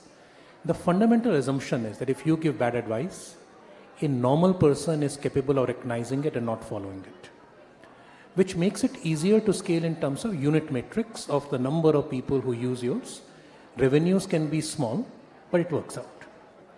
When you come to the more formal health sector, I think it is the enterprise level solutions, helping manage large organizations, manage electronic health records, access data easily, voice to digital data, make convenience and efficiencies of workflows better, that large enterprises are interested in, that allows people to scale better. The most difficult category, but potentially the most scalable category, is where you help the government do something it could not do before for lack of manpower. This would require you to create a perfect product market fit where the consumer is the government, meeting a large societal need. You have to meet every benchmark, trust, regulation, and so on. And then you have to fit yourself into the public procurement policy. This, to my mind, becomes the real hardest mile. Those who will cross this will have almost infinite scale in a country of 1 billion people, with the government providing a huge chunk of healthcare services. Certainly. I mean, there are many initiatives around the world. One good example is the Small Business Innovation Research Initiative in the US, which basically was developed to ensure startups access to procurement because they would kind of get blocked out. And I want to actually ask you another question, follow-up question on that. So when you talk about access to procurement, yes, definitely, that is a great proving ground and an important one for going to market for startups. But how do they overcome things like L1 and other kinds of structural restrictions that may make it hard for them to enter that market? That's a great question. In fact, now I'll answer it in two parts. For example, when the India AI mission is now holding competitions, it is guaranteeing procurement for the winners of those competitions. So that is the research way of victory. The second is to meet trust benchmarks. In health, for AI, L1 will not operate. Meeting or exceeding performance benchmarks will be, and thinking of the health technology assessment framework, where you save money. So for example, when ICMR was looking at chest X-ray solutions for tuberculosis, it conducted a full HT assessment on everybody who applied. Only 2 vendors turned out to be net money saving to the government because they improved the processes. those two got automatically certified that anybody in India could easily procure any one of them. So if you do a full HTA along with economic benefit, then L1 no longer becomes the relevant way. Great. Thank you so much for that. Hemendra, I'm going to come to you. Same question. How do you define meaningful scale in agriculture? And what do you think the barriers to scale are? And just a third part, now that we've had this discussion about procurement, what does procurement look like for AI startups in agriculture? Yeah. Thanks, Meghna. I think when it comes to agriculture and food, scale is humongous. It's 500 million smallholder farmers across the world. Out of that, 120 or 150 million farmers in India itself. And of course, 7-8 billion consumers and millions of intermediaries. So there is absolutely, sky's the limit when you talk about scale in agriculture. Coming to barriers, I think multiple barriers, I would say. The first and foremost, I talked about the trust deficit. I think, for example, there are like hundreds of weather advisory apps for farmers, right? First of all, farmers don't download apps, right? But what they trust, if the data is coming from the government, so they love IMD, they love some large companies whose names are familiar. So how do you build that trust layer with the farmer is the first and foremost challenge and opportunity. Second, I would say distribution. I think this is one of the sector where partnerships are critical for scale. Partnership with state governments, Krishi Vigyan Kendras, agriculture universities, FPOs, SHGs, blah, blah, blah. Unless you crack that, it's hard to scale. And that's where I've seen a lot of agri-tech startups which have tried to build their proprietary data, proprietary distribution, didn't really scale beyond a few districts or few states, right? The third point, I think, which was also there on the slide, unit economics. This is one of the sectors where the margins are super thin, across the value chain. They're like 10, 15 intermediaries earning 1, 2, 3% kind of margins. So how do you make that sharing of economics fair to all the stakeholders? I think that is so critical because if unit economics break at one layer, it's not going to scale. And last but not the least, which is a big barrier, is weak data infrastructure, right? If you don't feed the right data, it's garbage in, garbage out, right? And I think that's where India opportunity lies to me. For example, whatever data is available on the web, I'm sure ChatGPTs and Clouds of the world have already scrapped it. But what about the data that we have in the country lying with hundreds of agriculture universities, ICR institutions, right? There's so much of research available which is very contextualized to Indian farmers. Likewise, the data coming from 7,000 mandis, 150 million farms, about 2 lakh weather stations, satellite imagery. So I think we have a wealth of India proprietary data which we haven't really harnessed. And you have to really make a mark in global AI. To me, agriculture is right up there.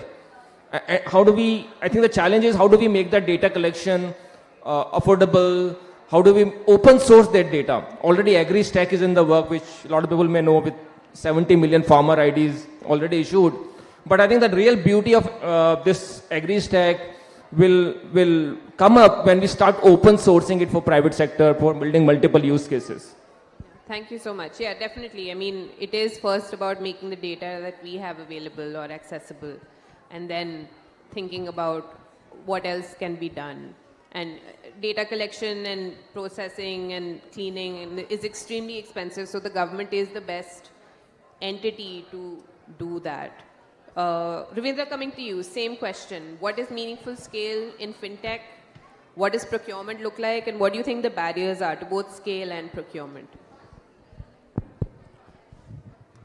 See, the scaling up in fintech is very unique actually, because if you look at the fintech or the sector which we serve, has multiple segments. You can serve payment stream also, you can go to deposit, you can go lending, you can do whatever.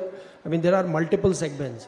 So the person who has built some solution for it, or some startup is there, then they have to be very clear about their path, where they are going to go there, the kind of talent which is available, the transparency in their system, because ultimately it is the trust versus the hype. I mean, hype you have created by creating a model or some solution or some startup and app, but ultimately when it is going to reach to the final customer, not the bank, not the NBFC, not any other institution, but to the customer, that trust has to be there, which the end customer has on the manual systems. So it has to be converted to the AI model which you are building. So first thing is that you have to be very sure about where the data is coming, whether the data is pure, whether the data is structured. Because once the data has been acted upon by AI or used by AI, it should not give biased results. It should give very objective results, and it should create trust among the customers. Do benchmarks exist currently to gauge that? In terms What? of, do bias benchmarks exist currently in terms of gauging that? It should not happen actually. Once you have created a model, it should be very objective model. It should not throw you biased results to for the customer. So it will create not only issues for the customer, but it will create issues for the banks also, institutions also.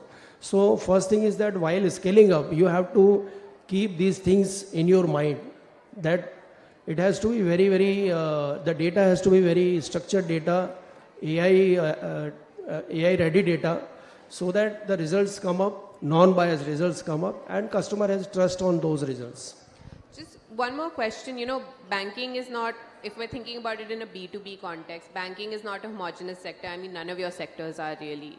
So when you're thinking about, again, a B2B AI fintech business, you're wanting to integrate into a bank's systems, how do you approach different banks? So cooperative banks have very different considerations from something like an That's the SBI. reason. That's why I said not only the banking system itself, you have NBFCs, you have cooperative banks, you have rural banks, you have commercial banks, you have private banks. So there are hundreds of banks or systems, institutions. You have government lending institutions like SIDBI is there. So there are a lot of categories of financial institutions. So when you create a product and you want to scale it up, you have to be very sure for what you want to do. You cannot just go in the market and then you try to scale up and then you fail in that model. I've also noticed in fintech particularly that a lot of technology uptake is driven by regulation. So particularly smaller banks like cooperative ones, they say that, you know, we basically hire startups on the back of a cybersecurity regulation or something like that. And there's like maybe... Yes. Because see, regulator's job is that the consumer or the last mile customer should not, I told you, trust versus hype. So that trust will come when the regulator, suppose regulator says when you develop any product, any app, you have to give to the customer key fact statement, where the every single thing which you are going to offer to the customer is recorded, and there is a APR, which is the overall cost which you are going to charge to the customer. So this is the regulator's job, that any digital application should have all the transparency available for the customer. Thank you for that. We're going to come to the last question. We don't have a Mentimeter here. If we have time at the end, we might put it up. But now we want to talk about impact. You know, we've spoken about funding, we've spoken about scale. What does impact look like in your sector, Anurag? And I'd like for you to kind of delve into the different, because again, we're not dealing with a homogeneous landscape here, delve into the different kinds of use cases and the different kinds of contexts where impact can be meaningful or gauged. I think in health, impact is clear. When you enable people to have either easier or better access to healthcare, you have made impact. I'll give a very small example of how this can be done specifically in the health sector.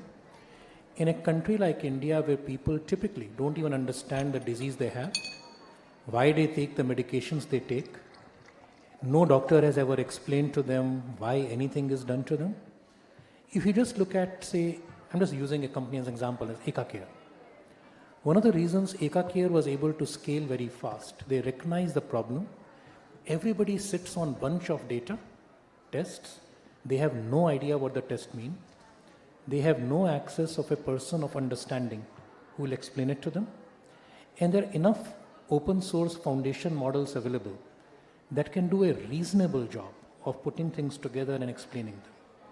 So you give people value services when they share their data with you, you make their appointment booking easier, you make them easier to comprehend.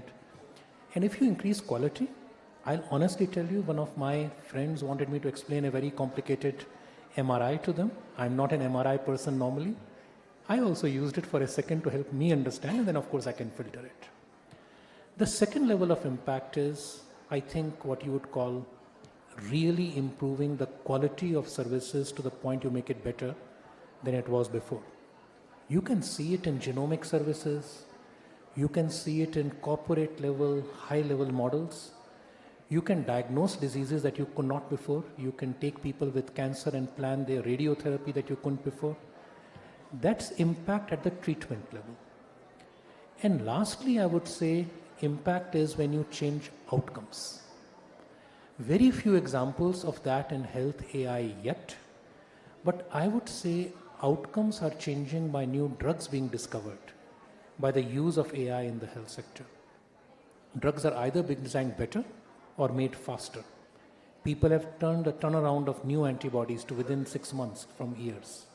We've already seen AI-designed antibiotics that are killing drug-resistant MDR organisms that couldn't be done before. This is research. But I think research is also impact. So I think the biggest impact in the end will come from solving previously unsolvable problems, then efficiencies, then enablement. Thank you. I just want to double down a little bit and just follow up with one more question. You know, AI, of course, it enhances our ability, in your case, you know, to improve either value-added services, which is extremely important because all hospitals in this country are capacity constrained. But there are also some paradoxes that emerge, right? So on the one hand, it may enhance our ability to diagnose diseases quicker, but on the other hand, there's an autonomy risk that emanates from that if there aren't safeguards put in place. So just want to understand what kind of safeguards should a founder be wary of or consider when they're creating their solution? No, I think this is very important. AI can make mistakes, will make mistakes, and doctors will suffer from AI fatigue. Recently, my wife's a radiologist who uses AI tools all the time from a company. Sunita is here. She was pointing out that every third case on her list is turning red because some finding is there or the other. And sooner or later, you are going to make mistakes where AI picked up on something and you ignored it. And then you will make the other type of errors where you became a rubber stamp to the AI, just automating your stamp. Either direction is bad. People who design these solutions need to think a little bit more about the users who will use this and perhaps look at grades in which they would present their findings. And I think it's an active conversation all over the place, including at the company where my wife is in. Thank you so much. And maybe a consideration for standard of care, not only being applied to doctors, but to those making these solutions available in the health sector, specifically in medical context. Hemendra, on to you. Same question.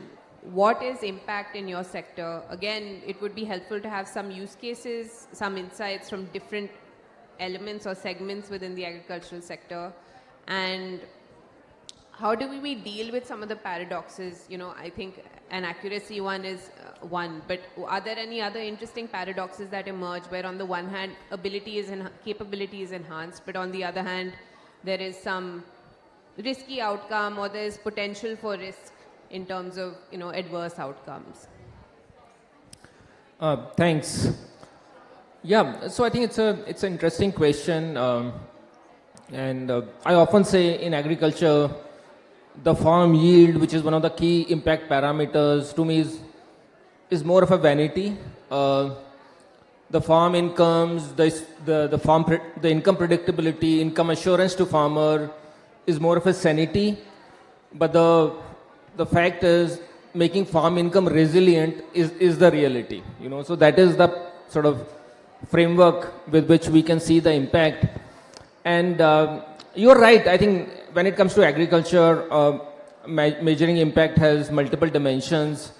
And that's where I want to bring this notion that a lot of AI models, when you think about agriculture, is thought from a perspective of direct to farmer, right? But actually, in the reality, it is more like an embedded AI model for agriculture, for it to create impact. So let's say improving farm incomes. I think you'll be surprised that farmers sell their products when the prices are lowest, and they sell to the mandi which is nearest, right? 15 days to sell, and 30 kilometers is where the buyer is. So even as simple as price discovery, market discovery, buyer discovery is going to create a huge impact. How do you create that models? My AI should be able to tell what are the prices prevailing in multiple mandis. My AI should be able to figure out the logistics service providers. My AI should be able to, put an auction dashboard where buyers are bidding for you, right? Quality assessing, you'll be surprised. Go to any mandi in the country, the quality assessment continue to be very subjective. Traders take the commodity on their palm and they'll just throw it open in the air and say, hey, this is A, B, C quality. This is how the quality assessment is happening. Why should farmer work hard to produce better quality, right? So I think, and thankfully there are like hundreds of startups who build some interesting AI tools basis spectrometry and some other technologies which give very fair assessment on physical grades, chemical grades, biochemical grades. So can we make that AI available in these places of aggregation, be it warehouse, be it mandis? Credit, again, an interesting data point. The 60-70% of lending continue to be through informal sources, and the cost of lending coming to a fintech opportunity is 3 to 5% per month.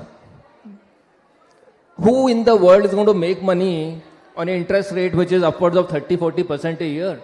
Forget the poor Indian farmer, right? How do you make this credit accessible, institutional credit accessible through cooperatives, through RRBs, through multiple PSU and private sector banks at a rate which is reasonable, 7, 8, 9, 10%. And that's where credit scoring models comes into picture. Thankfully, we are capturing so much data from satellite imagery that you can build a credit score for each and every farm in the country. And that can go as an underwriting tool to the banks, and they can build some interesting model to make that credit available. Likewise, inputs. In India, we use about $50-60 billion worth of agricultural inputs every year. And farmer uses inputs basis gut feel. And that's why we see so much of urea, so much of DAP getting into a soil and finally getting into a stomach in some ways.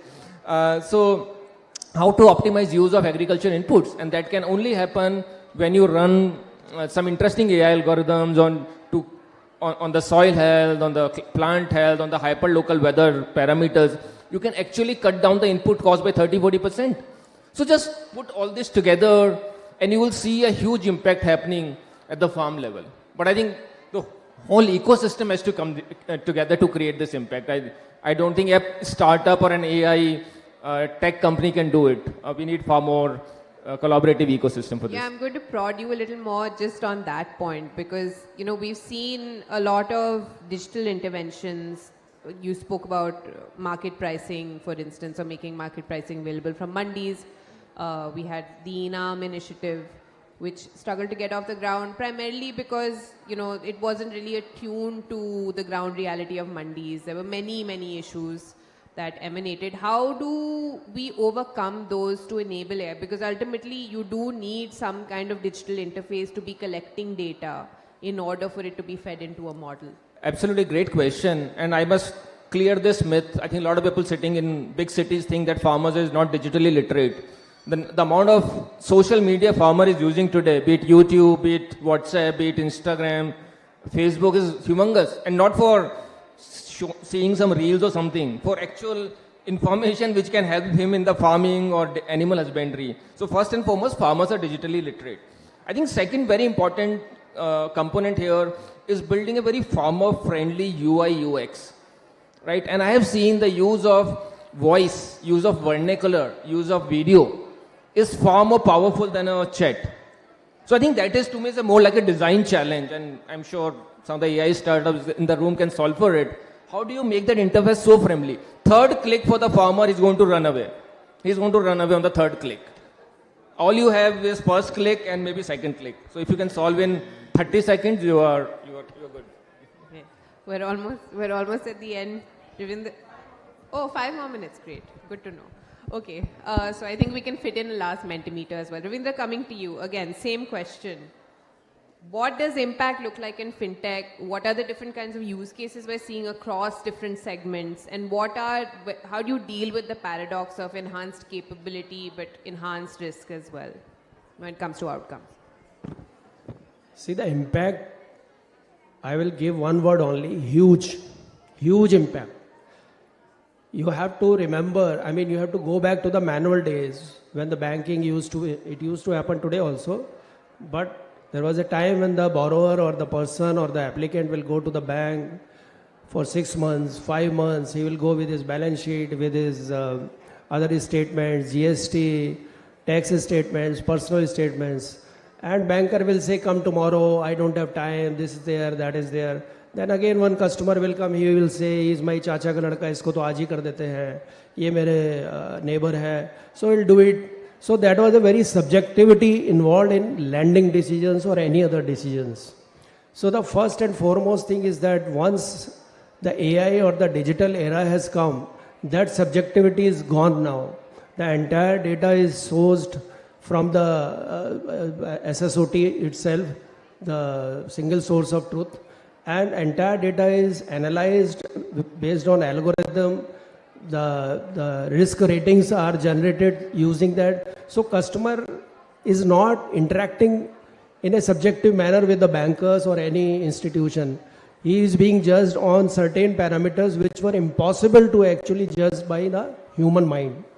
So one thing is that, and everything is very objective, and now I'll tell you why it is huge.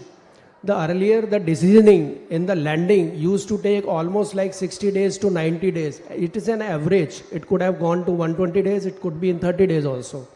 But now what we have done in certain banks is the decisioning has come down to 40 minutes, 45 minutes. So in 40-45 minutes, a customer comes to know whether the loan is to be done or to be rejected basically. So it is a huge change from customer's point of view. Now you were saying the impact basically on the bank, the impact is that the customer verification is very objective. The loans are not becoming NPAs, which used to be in the past. Second, bank can lower the cost, like he said. So when the cost of operation comes down, the cost of lending will also come down. Then you come to the customer. Customer is very, service is improved because the customer feels that immediately a decision has been made. I am not lingering around the bank. So I think in the lending perspective or the AI's involvement in the banking has created a huge impact on all the stakeholders. You know, you mentioned risky customers and NPAs. I want to kind of double down on that or delve into that. There are certain incentives, particularly with loan dispersal when you're a financial institution, and they do not necessarily reconcile with welfare or enhancing access to finance. So, you know, one of the big reasons why loan dispersal through fintechs kind of took off is that someone who may have been a risky customer when it came to an old school institutional bank may have had a easier access to credit when it came to an NBFC. How does AI impact that paradigm? Does it carry forward the legacy of incentives, the incentives of legacy institutions, or does it create a balance between, you know, enhancing access to credit versus being risk averse and safeguarding the interests of the bank? When we say digitalization or in the banking industry or the fintech, it is always the democratization of the credit. The credit has to reach to each and everybody who is eligible for that. Earlier what was happening, the person who was more maybe powerful or maybe more who can get the loan out of muscle power or something, he used to get the loan. Now it is democratization is there. Even the lowest strata of the person is getting the loan from the bank. The power is such that there are certain portals the government has created with our help where anybody can apply the loan. There is no distinction that who can apply, who cannot apply. Wonderful. So I think once the AI has come into picture, the loan or the reach to the people has gone up, farther up than it used to be in the legacy systems. Yeah, please come in. One very quick comment: from innovation to impact requires a strategy. it was wonderful to see the RBI strategy for AI in banking. And I think we need more of these beyond a general AI strategy for the nation. I am pleased to say the Health Minister will be launching the strategy for AI in health for India in the summit, Oh, that's hopefully wonderful tomorrow. to hear. Wonderful. So keep an eye out Look for forward it. to Thank that. you. Look forward to that. I think we still have 2-3 minutes. So I think we can bring the last Mentimeter up, if it's there.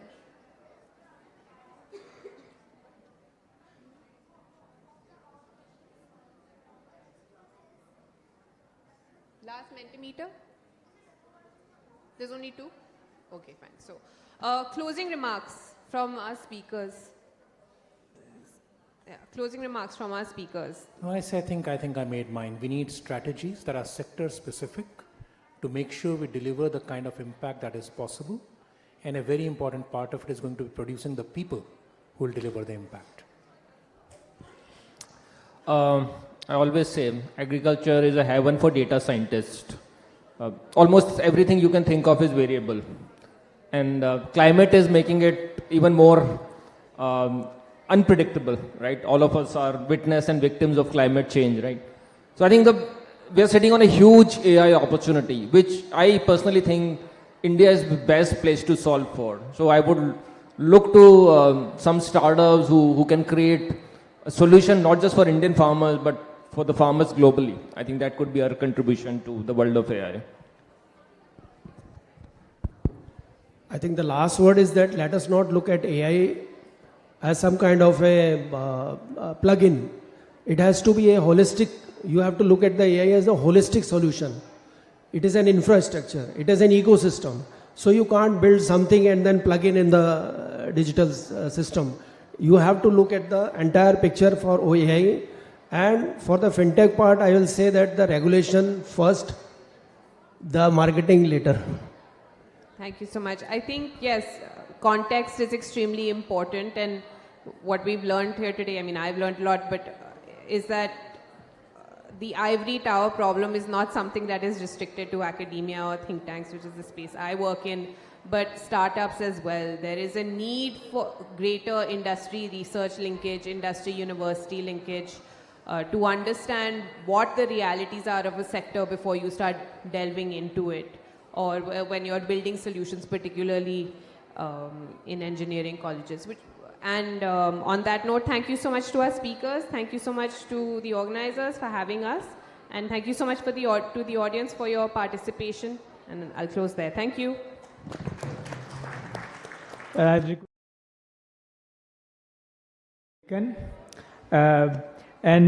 What a great panel. Thank you so much for the great wisdom.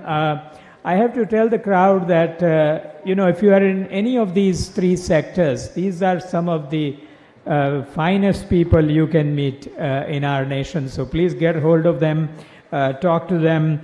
There was a lot of wisdom that came about in this conversation. But the few points that I really loved, I will share with you. I think Anurag said that doctors are important to have in the conversation.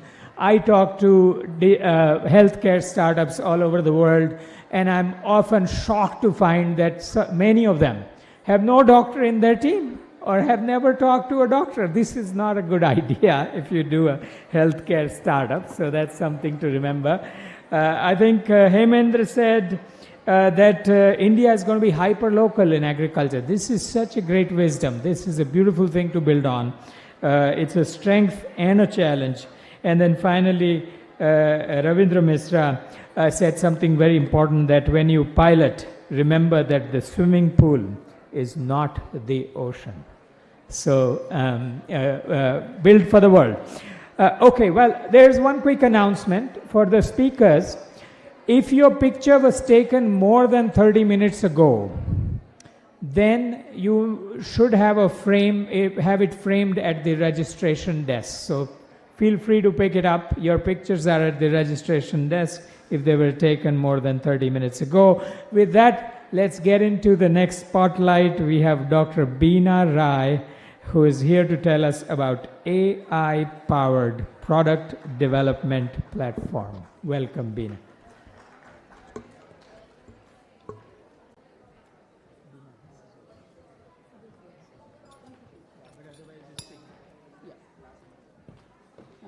Good morning.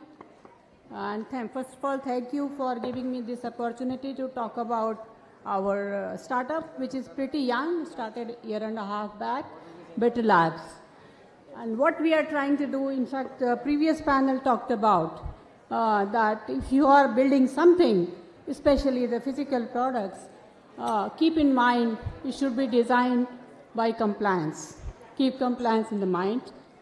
And also product market fit we talked about. So what we are creating is actually the whole ecosystem, or if you say a kind of quote-unquote operating system, which any young founder or a new founder wants to create, say, product can come on this playground, and everything you need is available to you. Because if you typically look at how physical products are designed, there are many stakeholders involved. You may have a very good idea. For example, we heard that there is a big wellness and healthcare sector growing, and you're talking about nutraceuticals, magnesium gummies, sleep gummies, so on and so forth. You want to build a magnesium gummy which doesn't allow to grogginess in the morning. You have a great idea. You want to build it. But you are not a food scientist. How will you do it? You will go to consultants. You will have to fetch for laboratories. You have to do experimentation. And you are a bootstrap startup. You have nothing at your hand. There comes Better Labs. So, and if you are a FMCG, you have to keep churning out products because you have to keep bringing new products if you are in skincare, cosmetics, pet care, you name it. So it's a very complex web. Of course, it costs money, it costs time, and sometimes both are not at your hand because your competition is there, it's global market, you miss the bus. And in India, you may be in tier 2, tier 3 cities, you don't have such kind of infrastructure with you, but yet good news is that India is building. We are moving towards 2047, and I'm sure all of you would have noticed a lot of such products in the market. And many, many new startups coming and building the products. But there is a big gap. If you look at the other side, there is a mismatch because you don't have access to this infrastructure, quote-unquote, research and development phase of the life of the product. You don't have big labs, you don't have big scientists. How do you do it? And that's what then, what you are going to do is, I'll just skip this, because we have less time. Better Labs come into the picture because in my 30 years of research career, I was with the largest IT company, leading research for 30 years, and came with that experience. And what we are doing is basically creating modular labs. It's not one monolithic, again, giant that you have to pay crores to get sort of subscription. We have modular labs. If you want to try out, you can try just the market fit, you can try out the compliance, you may have a product, you may have a label. Even if you're making a food product, label itself should be compliant. And then we have special lab which you just go, pay for that, only do come out. And of course, if you are FMCG, we have full infrastructure, you have your own data, enterprise data, we have enterprise model as well. We started with food and nutraceuticals wellness products, but the platform is very, very, you can say horizontal. It can be sort of customized to any physical products. In fact, we have tested for even toys. So we are really building infrastructure for Make in India, where you can design, right from design, from compliance to manufacturing. We also have the whole network of manufacturers, suppliers. If you are making some very, you say Ayurveda-based product, you need particular ingredient, we have ingredient suppliers. Heart of it is, because see, it's not ChatGPT or LLM. Heart of it is actually the real intelligence model, which we have team of scientists. Me, myself is a scientist, but we have food chemists, food scientists. We have built the knowledge engine. And that's the one which drives this whole seamless integration of this whole value chain of product making. So right now, as I mentioned, we are looking at food products and nutraceuticals and wellness products. because we are very young, we just started. We opened the platform in September last year, and it was beta users. We had 150 people, different organizations coming and using it. And in February, first week, in fact, we have now launched the real platform. We have paid users now. Till date, we are bootstrapped. Nobody has paid any money to us. We are self-sufficient. We have run away for 1 more year without making any funding. So we learned the lesson that you cannot scale pretty fast. We know that. And we want to make it something which is foundationally very strong, scientifically driven. We know there is an AI sort of buzz, and you can ride that hype, but we don't want to ride that hype. We want to build something which is scientifically correct, and it really solves the real world problem. And so, as I mentioned, who can use it? As I mentioned, right from, say, first-time entrepreneur to even large corporates involved in the business of making physical products can use the platform. That's the vision. And since we are talking about Global AI Impact Summit, of course, we say this is the way of democratizing innovation. Basically, how do you shorten the period of research and development, which was largely in large corporates, and they used to invest millions of dollars to come up with product in the market. But now with help of AI and technology, you can probably shorten the time cycle and make it available to everybody. So you need not be a scientist trained PhD postdoc, yet you can have access to same kind of scientific, you can say, rigor and build your products.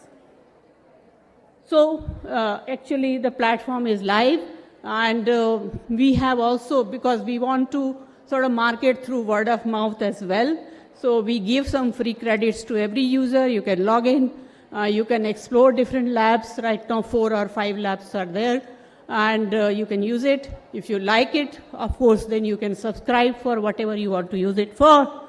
I do have a demo. If we have time, it's a video, we can show that. Do we have video? Yeah. So it is just showing, for example, it's very simple interface. You can write that, okay, I want to make, it is showing you. So these are the labs which are active right now. Since I talked about food products, so we have formulation lab, we have regulatory compliance. Currently only Indian regulatory data is there, but we are expanding to European, any other geography. So you just want to check the concept. You want to create a full concept dossier, including the market fit, including the costing, including the regulation, everything you can do it. For example, you are saying that I want to make sleep gummy, and it will then ask certain questions. Because it's the intelligence engine which we have put at the back end, it understands if you are making the gummy, what all you will need. So it guides you. And then, of course, it tells you. It is also talking about claims. For example, if you say it's for sleep, you have to say that, okay, how much of the melatonin I should put, how much of the ashwagandha I should put. If I exceed that, then your product is not going to, in fact, pass in the market. So it, right from the beginning, it points you to, and it will, at the end of it, it will get a concept dossier. If you have your own lab, you take that dossier, that's good enough to just go and experiment the product. You can make it in the lab. But we are also creating infrastructure. We do have our partners. We have actual labs where we can help also you to make the product physically in case of food products. We also have the set of manufacturers where you can get the batch made, tested as well. And this whole ecosystem, research is also important. So we also have like partnerships with the research labs, like NIFTIM. We also have Ayurvedic institutes working with us. We have doctors, clinicians.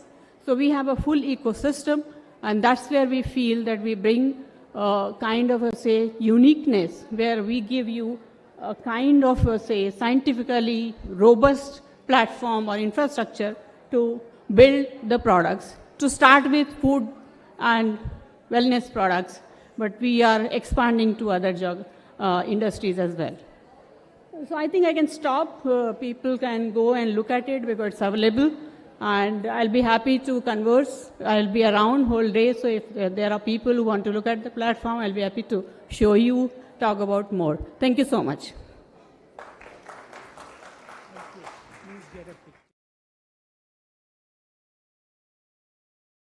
Dr. Rai, I love this idea absolutely, because at multiple levels, because fundamentally we do know that we, world over, there are so many diseases that don't get addressed because the cost of research and developing drugs and everything is so high.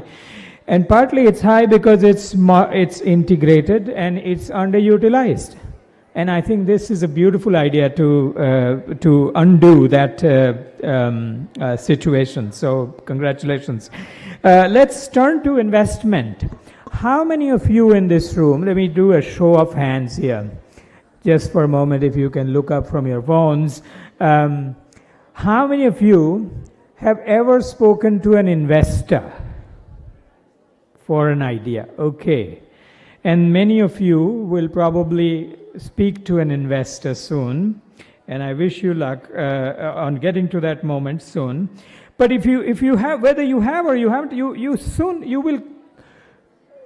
you will come to a realization that there is this experience when you talk to the investor. You talk to them and they ask you questions, and of course you do the best that you can to answer those questions, and then you go home, you go to sleep, and at night you wake up and you start thinking about how you could have answered that question better.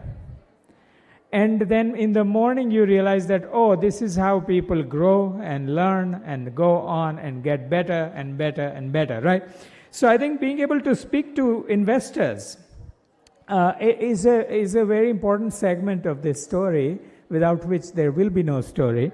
And so let's invite this conversation that's titled Capital, Control, and Clarity, How to Turn Investor Questions into Yeses. It's a conversation between Yashodhara Bajoria, founder of C Experts, and Jairaj Bharat Patel, AVP of Kalari Capital. Let's give them a big round and warmly welcome them.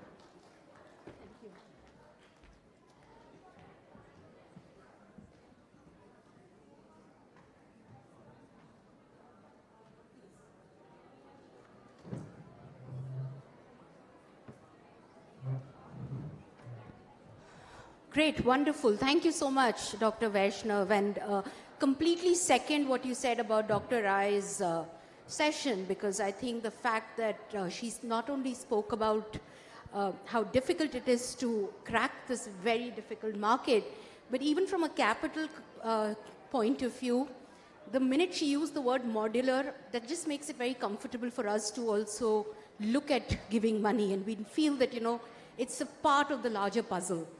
So listen, I've been seeing all of you here, and at least I've been warmed up. But let's do a session of warming up, right? Jairaj and I discussed this. So can I request all of you to stand up, please? And let's stretch. Come on, you can do better. Who doesn't like stretching after all? Wake yourselves up right before lunch. Turn around. Just don't bang anybody on your right and left. We don't want any injuries here. I didn't see an ambulance standing, so let's not risk that. Thank you very much. Please be seated. I hope that kind of woke you up. So just some house rules about what we are going to be doing this session, and what is this session about and what it is not. This is not a motivational talk, so please don't expect one. It's not a complaint about how funding does not work. It's also not generic funding advice. But what it is, it's a practical lens on how investors evaluate AI companies. It's a way to link your stage, metrics, and technology to question what investors really ask and what they're really, really asking beneath that question. And a set of specific moves you can apply in your next fundraise. Founders in this room are at very different stage, and I got that sense in the first half of this day today, and I was just filling Jairaj in. From early pilots to scaling companies, the questions you should be asked, the questions you should accept being asked also. I think there is that decision that you need to take. depend a lot on where you are. So can we have the first Mentimeter, please? Where are you now? And please, please, please use that phone to scan that QR code and answer that question. Where are you now? Is it option A at pre-revenue? Option B at early revenue? Is it option C that you're growing? Is it option D that you're scaling? Or you're not a founder, you're just on the capital or ecosystem side, or as I can see, you're some students there. So you can even, I can ask the students to also take their phones out and participate if they have to. And while you're doing this entire exercise, and I can see some answers coming in, but there's a lot more that you can do. I see that a lot of the people, oh my God, a lot of the people are actually at pre-revenue stage. So that's interesting, that's great because it gives us perspective on how to cater for this conversation. And the pre-revenue tool and the applied, especially for the applied vertical and SaaS, or whether you're at a late stage AI platform, is just so that you know what could be the right questions for you to ask.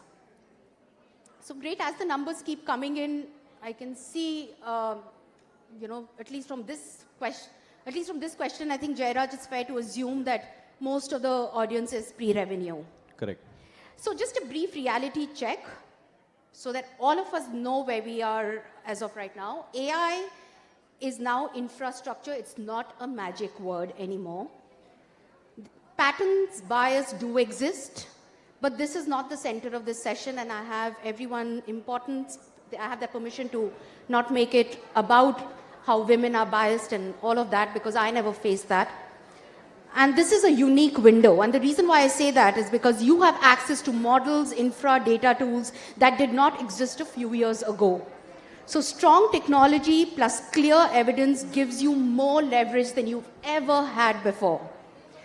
So keep this in mind when you're listening through this conversation. And there is a small framework we've created, which is called FRAME. It's very loose. This is the lens we're going to adopt. It's F for flow, which means where does the money actually flow in this market? Is there a clear willingness for somebody to pay you money? What's the risk? That's R. A for access. How did the investor actually reach you? Where were you found? M, what is the market, which is where in the AI stack are you playing and what will be your margin in that place there? Last but not the least is E from frame, which is environment. So jumping right into our segment of questions, Jairaj, there are 3 hard truths about AI fundraising. Many AI companies have some revenue, fewer have a funding story that makes sense to institutional capital.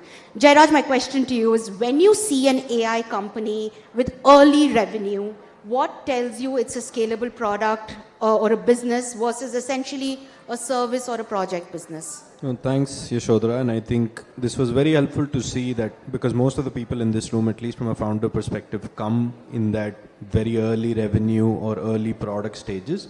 So what I think for us, it may not even be, most of the companies we typically invest in from an AI perspective or the portfolio we've built in the last 2-3 years, these are all companies that probably don't even have revenue at this point of time, right? But what we look for, especially when we're trying to evaluate market and go-to-market strategies, how they're going to scale, whether it's in India or elsewhere, what we want to look for is 2 things. Repeatability. How repeatable are their sales when they go after different customers, and the degree of customization that is required in their product or their platform. Because if the customization is extremely high, irrespective of the customer that they cater to, that means the sales cycle will, of course, inevitably take a lot more longer time. And then the company will fail to establish a structured portfolio of products that it can build more momentum over, especially sales momentum. So we would look at it as very early, you want these companies to focus on, we build a great product in a particular segment. And then there is enough and push at the same time to scale that in that particular segment. So Jairaj, tell me, have you ever experienced a time where a company has come to you and the technology is incredible, but the business is not?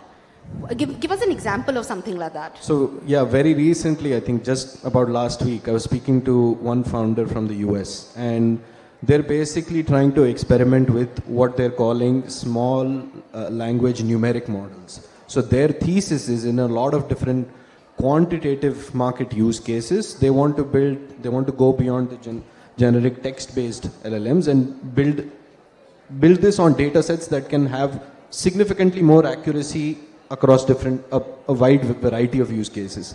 And this is a founder who has really spent about 10-15 years in the Valley. They've really, have a very, very deep understanding of what they're building. But at the same time, they've spent about 4 years on this problem statement. And there is nothing to discredit the amount of work that goes in building something, that foundational. But they're very far away from reaching the market at a point or having those early customers where they can scale this as a company, scale this with revenue. And therefore, it's what you said. It may be a fantastic tech product. But if it's not ready to hit some of these levers, then it is not fundable yet. Right. No, that makes a lot of sense, because I think a lot of people get excited when they sort of, crack at a sort of a unit level, but just making it into business is a completely different thing.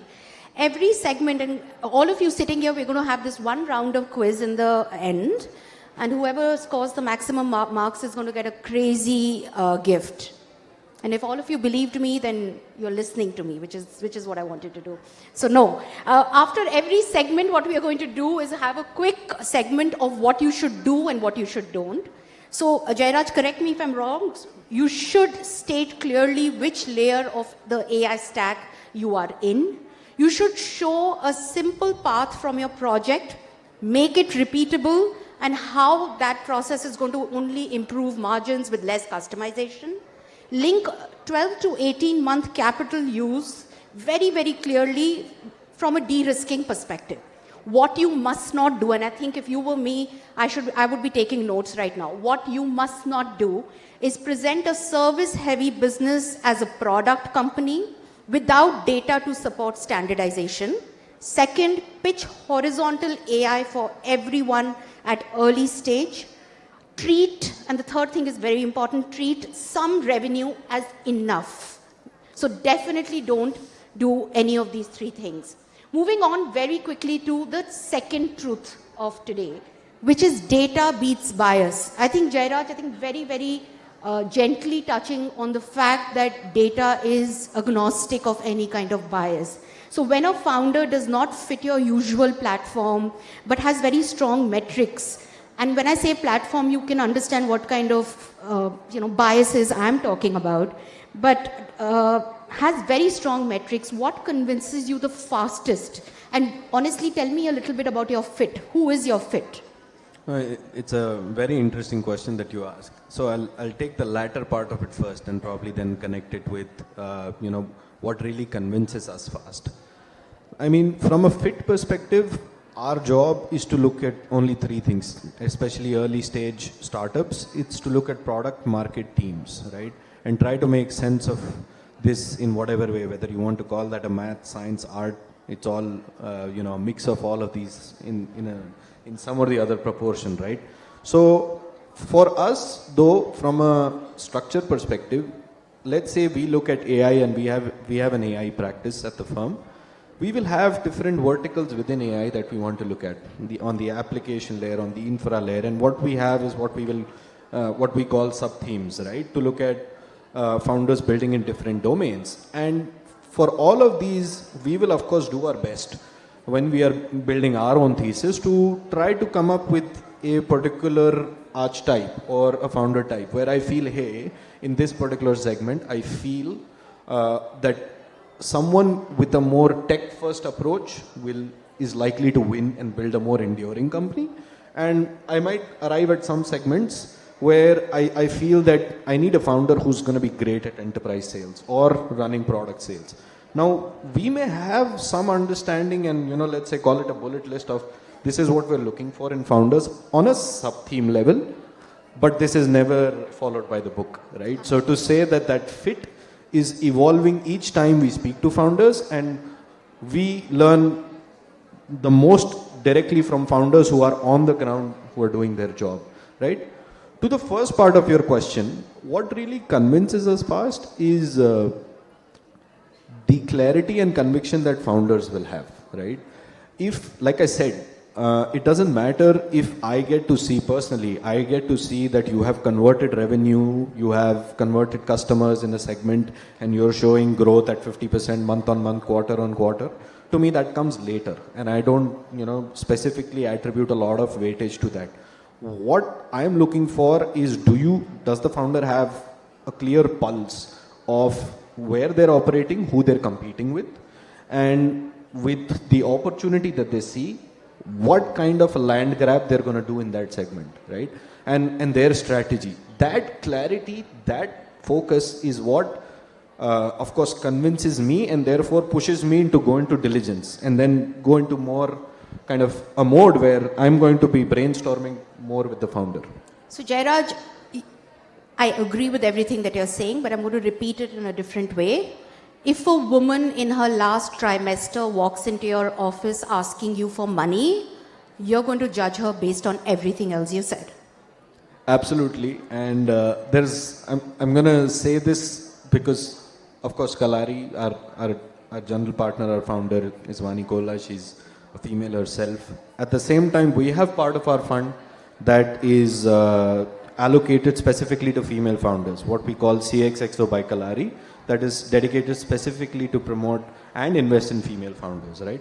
So we, like I said, in 5 years of having been at this role, and irrespective of if I take myself out of the role and speak for the ecosystem also, I've never had a discussion with any other investor where they're evaluating a team and thinking whether it's a male or a female. What we are looking for is clarity on the market, on what they're going to build.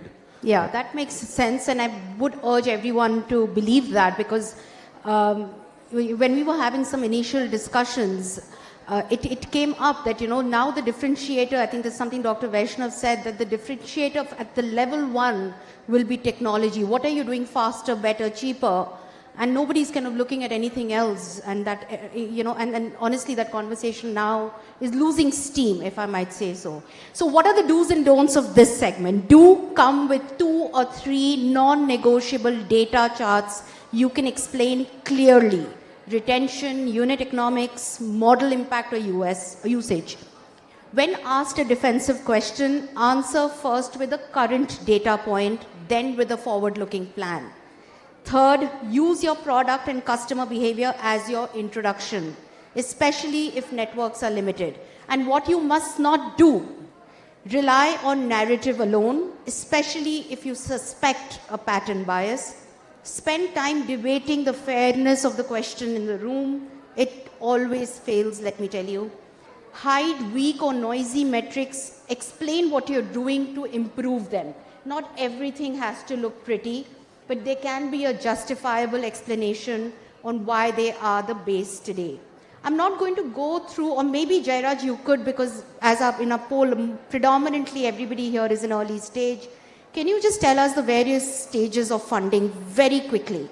So I think, and thanks for bringing this up, Yashodhara, because I often feel as much, I think, with founders being busy with building and, with technology or trying to acquire your next customer, you have far too many things on your plate.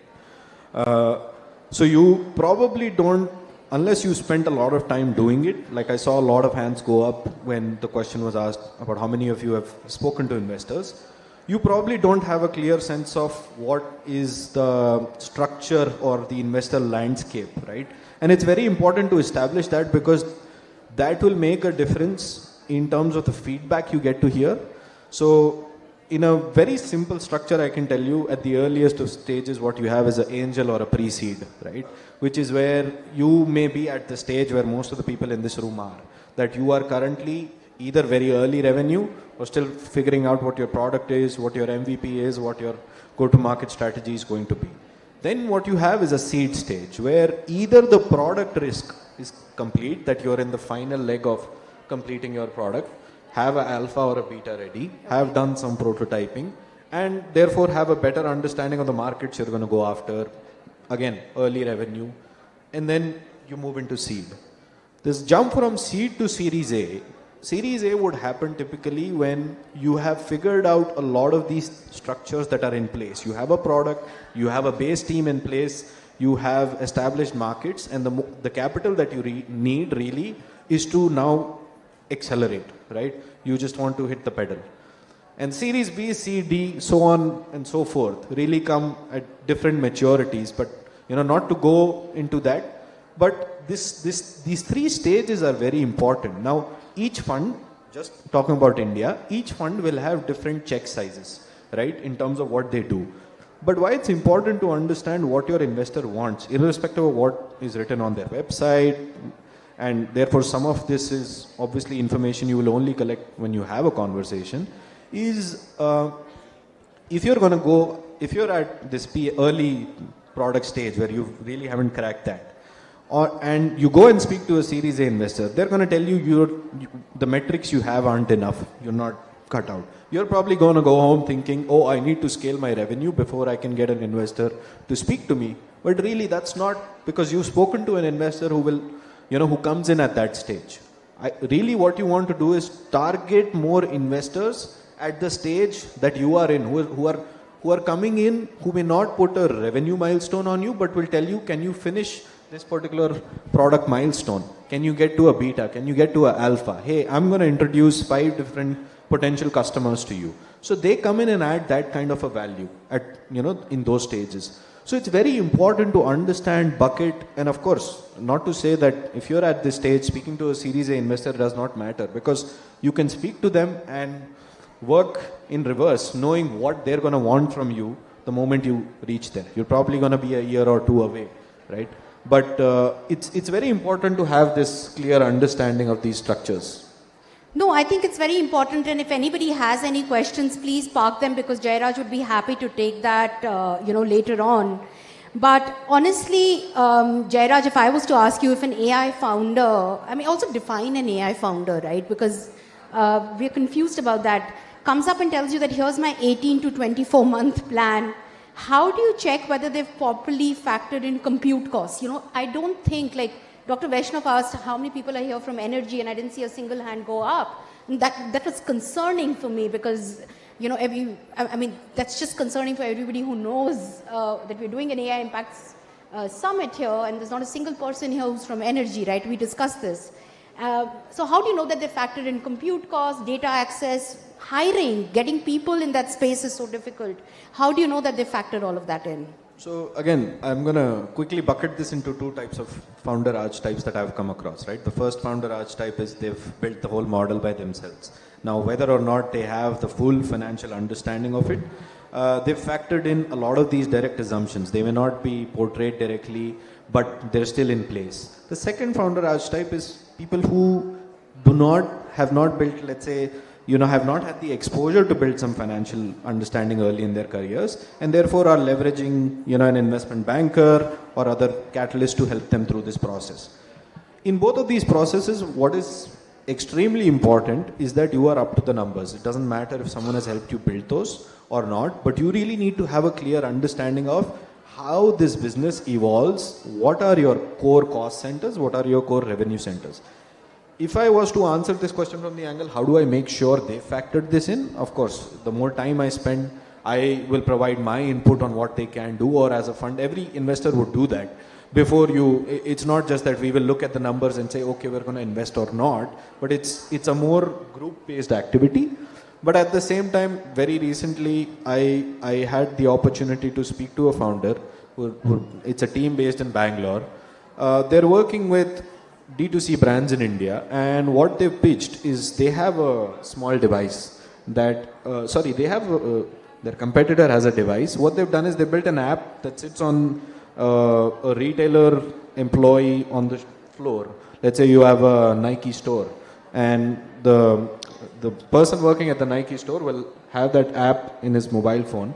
The moment he strikes a conversation with a customer, he'll start transcribing. And therefore, the whole premise is to give these large brands on-ground data on customer conversations, which is something they've never had before. So it's a beautiful solution which solves a lot of problems. There's no doubts about whether brands will pay for this kind of information, but it's what you said.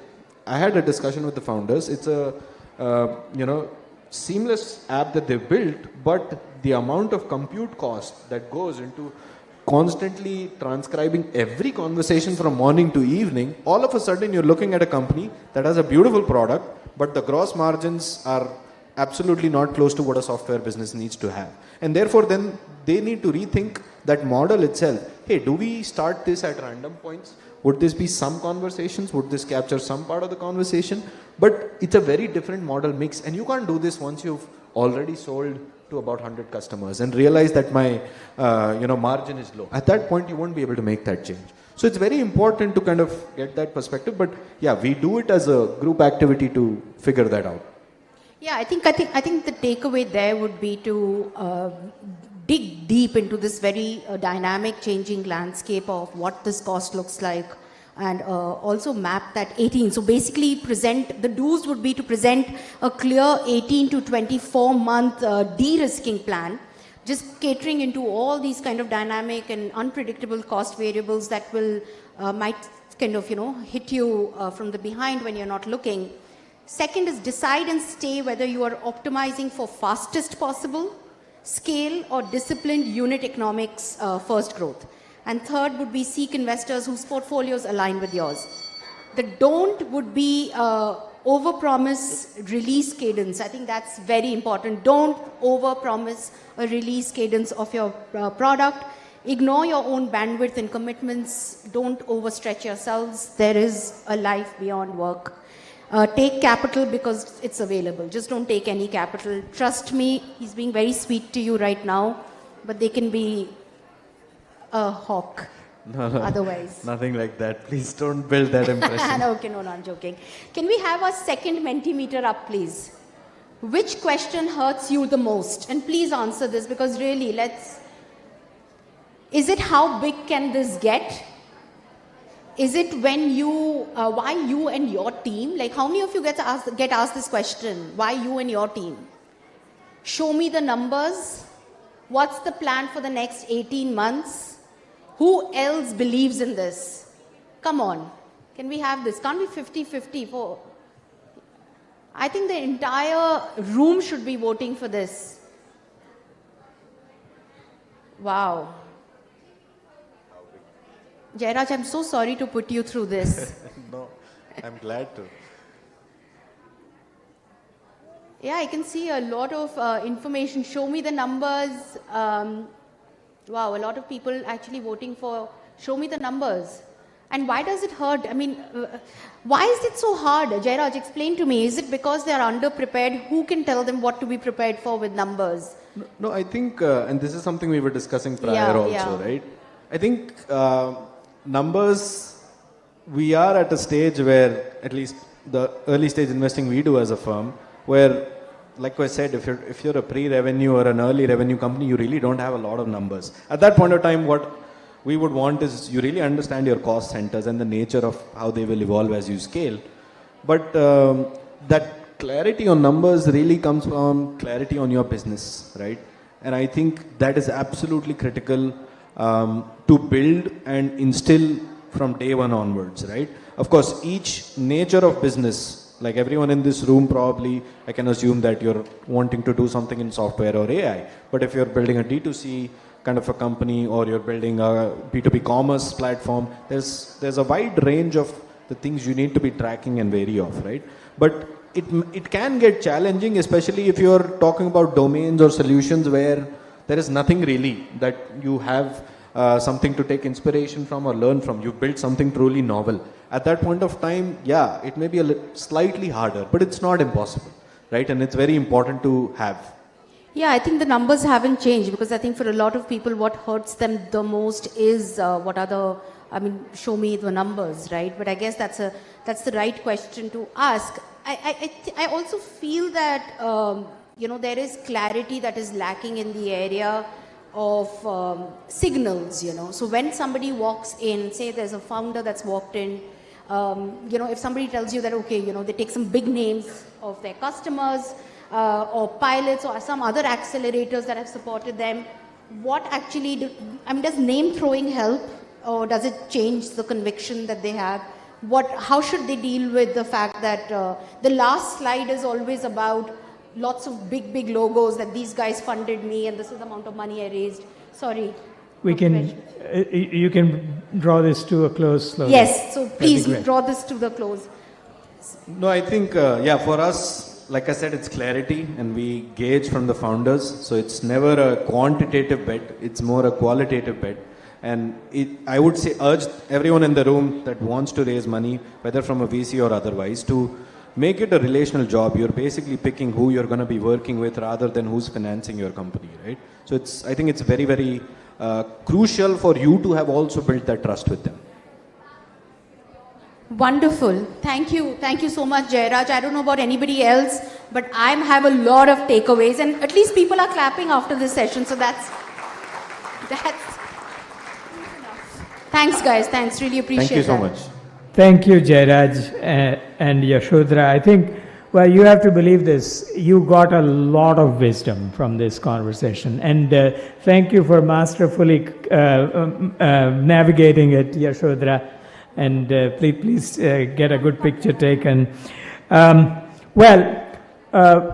are going to go to one last conversation before we break for lunch.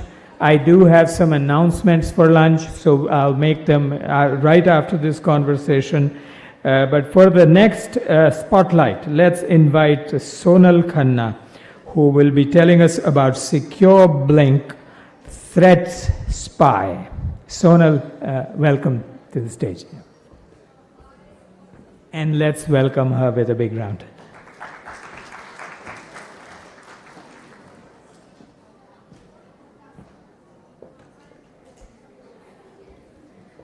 Good afternoon, everyone. It's truly inspiring to see so many innovative startups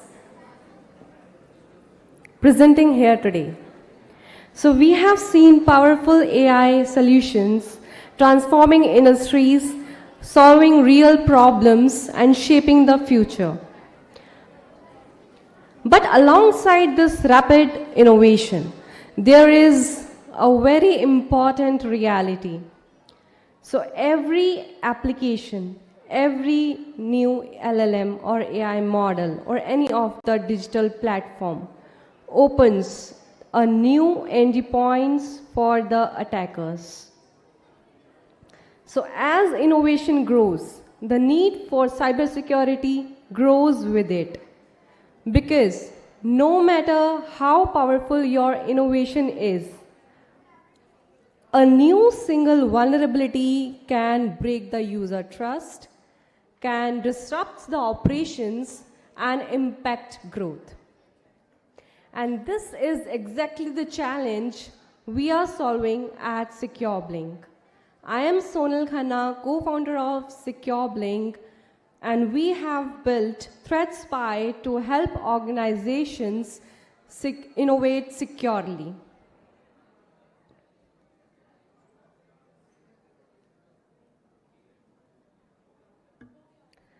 Today, applications and APIs power banking, healthcare, education, and AI platforms. But security has not kept up with this speed. So most organizations test their applications and APIs occasionally, while the attackers are scanning continuously. So this creates a dangerous visibility gap where the vulnerabilities are exposed while without the organizations even knowing about it.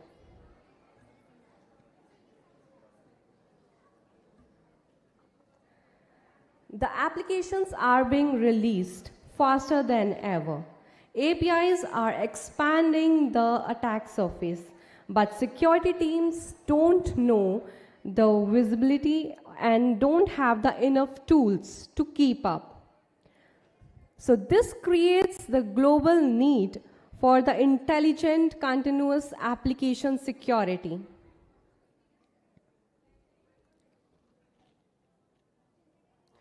So introducing Threat Spy, an AI-powered web application and API security management platform designed for the organizations to proactively identify and fix the vulnerabilities before the attackers can exploit them.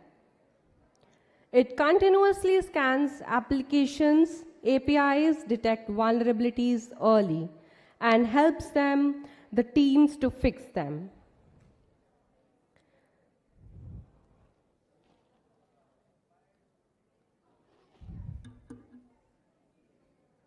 So ThreatSpy doesn't just detect, it explains.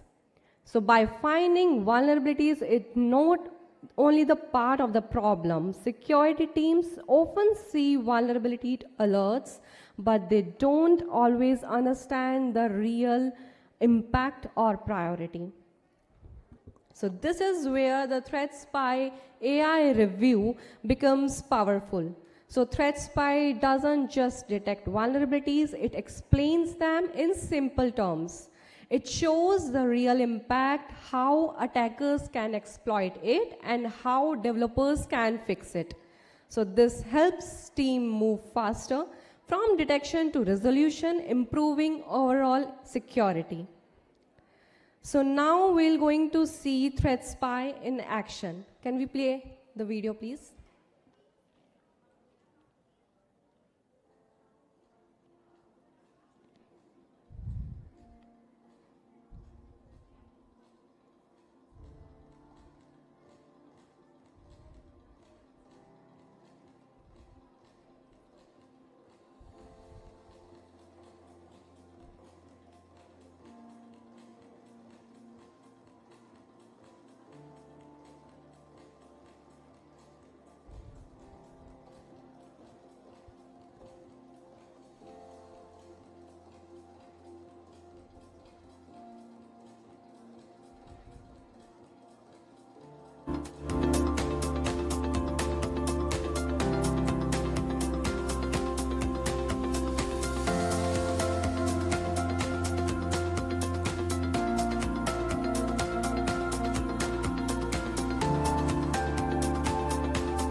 So ThreatSpy provides real-time visibility into application security, helping organizations stay ahead of the threats.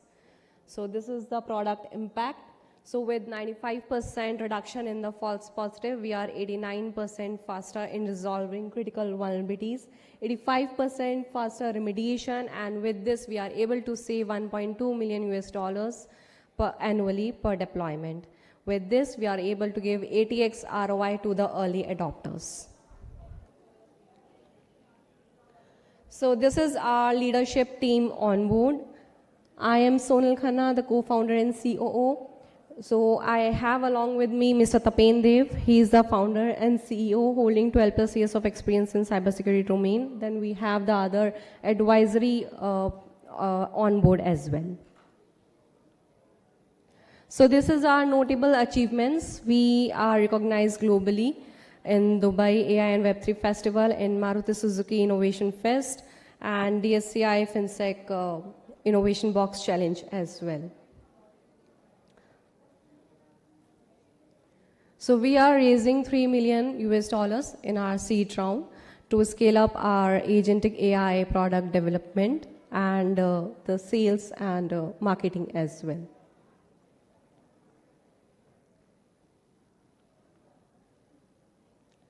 So thank you so much.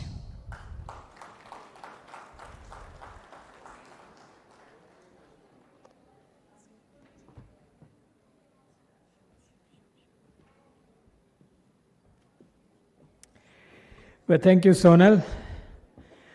So we are at lunch now. And let me first say that these women AI entrepreneurs that you heard from today, I am not excluding men, they were great too, but these women AI entrepreneurs, they would put anybody to shame anywhere in the world. Let's give them a big round of applause for the work they do, for who they serve, and wish them the very, very best for going forward successfully. The last story that you heard, I have to put my academic hat for a moment, and I have to say that, one of the deepest questions in the internet architecture is the internet supposed to keep me secure, or am I supposed to keep myself secure? And I think with her number, which was a very striking number, 83% is from at the application layer. That means that we have the onus, and here is AI in our service helping us be more secure. So fantastic story. For lunch, we're going to go to Nalanda, which is on the ground floor. Here's a quick announcement about it. If you are registered for the AI by Her bootcamp, you should have a coupon for lunch. This is not a general registration for the AI Summit, for the AI by Her bootcamp. Then you should have a coupon. If you're registered for the AI by Her bootcamp but don't have a coupon, then at the registration desk, you can have a coupon. Is that right? Outside Nalanda, you will have a coupon. And then the rest of you are also welcome to join us for lunch. There's a lunch to purchase in Nalanda, and it's a good lunch and and a reasonably priced lunch. So everybody's welcome to lunch. I want to say one more thing before lunch. Post lunch, we're going to have a design session, a design workshop on why startups fail. We're trying to bring you a glimpse of MIT. Where there are 3 tools where there are greatest number of failures. If you have a question as to who is going to be this amazing person bringing you the design workshop from MIT, then my answer would have to be, you are looking at him. See you at 2 o'clock. Oh, just one more announcement. So many of you have signed in for networking. You can have your lunch at Nalanda, and then please join us in the networking lounge at 1 p.m., 1 to 2, which is in Shakuntalam ground floor. And others can continue their lunch in Nalanda. Thank you very much.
direct implication on the jobs, on the solutions, on the products, and make our country the global leader in the upcoming world.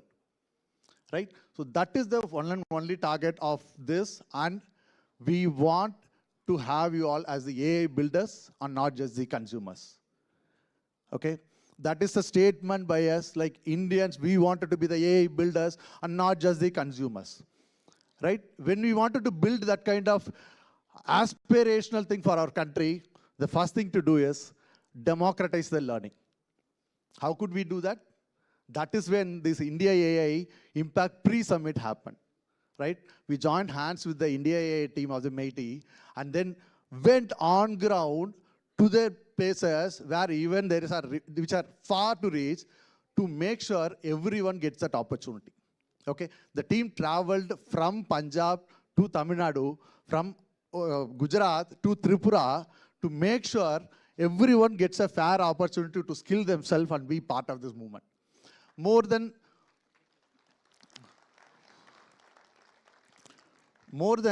10,000 students are directly given a hands-on workshop on the field by industry partners like HCL Tech.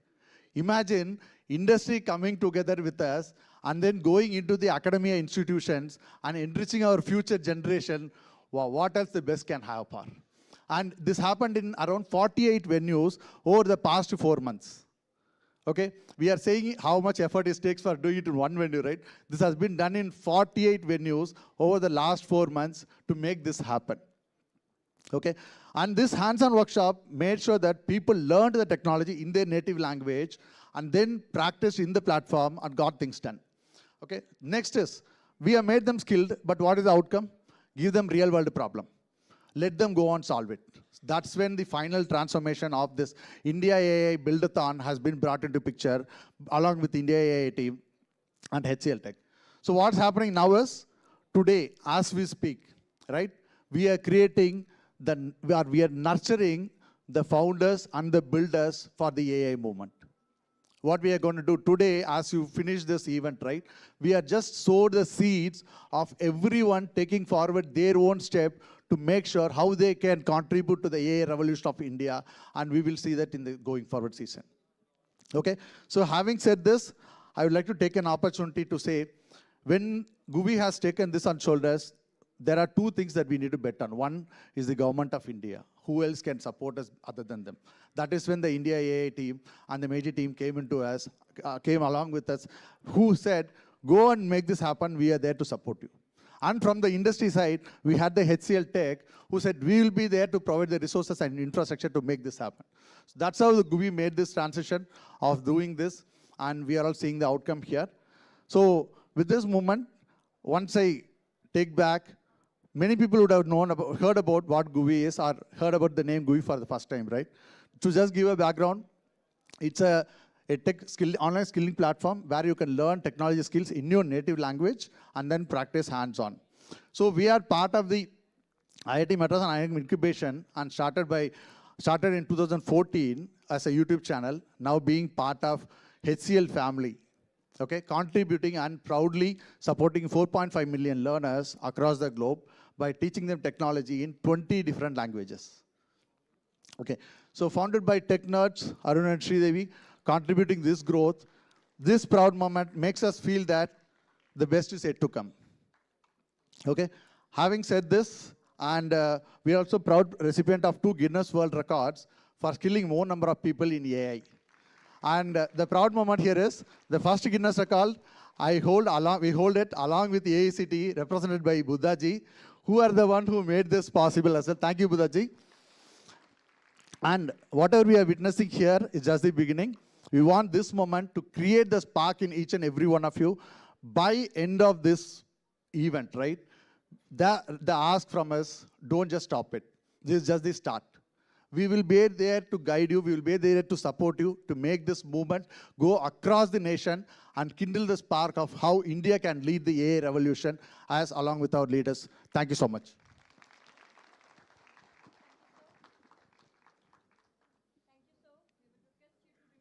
Stage for the next part of the ceremony. I would also like to invite Mr. Abhinav Ghosh, Senior Vice President Strategy, HCL Group, to join him on stage for felicitating our honorable guest, Shri Abhishek Singh Ji. Ladies and gentlemen, now it is our privilege to formally welcome our honorable guest, Shri Abhishek Singh Ji, Additional Secretary, Ministry of Electronics and IT, CEO, India AI, Director General, NIC. Shri Abhishek Singh Ji is presently leading the India AI Mission, a flagship initiative aimed at strengthening India's AI ecosystem, promoting responsible AI adoption, and advancing innovation at scale for national development. We are deeply honored by his presence with us today.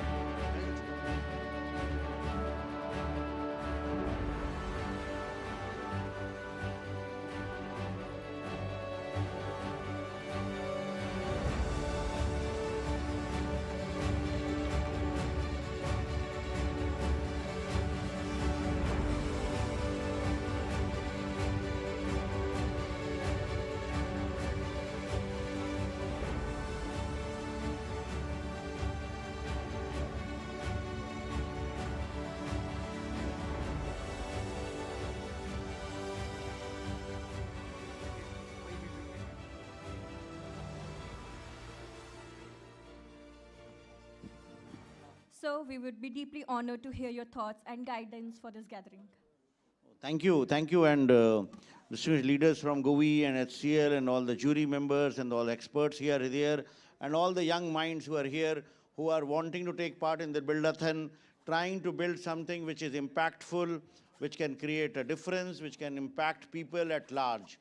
So today, of course, we are at the AI Impact Summit, and just looking at the kind of participation we have, the whole global leaders, the whole media and all is talking about the global leaders who are coming, and the researchers who are coming, and the political leaders who are coming.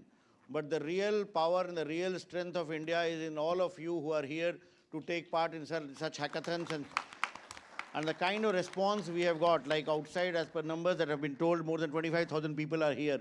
So that shows the interest of India in such events and such activities.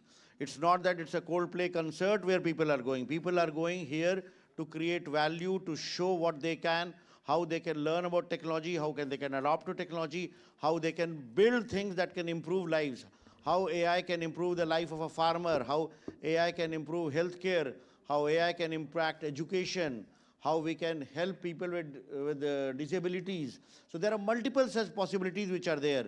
In fact, I was just at the expo this morning, and I could see so many solutions built by not big companies, but by young startups who are very 20-somethings kids who are building solutions that are making a change. And I'm sure many of you who are here who have the ability to do that. If we look at any metric, if we look at, like the Coursera was conducting a event this morning, and their head was telling me the maximum number of people who subscribe to the AI courses come from India. So this shows the urge of learning, this shows the urge of enterprise, this shows the capability that we have in building things which can really change the world. So I congratulate all of you who are taking part in this Buildathon.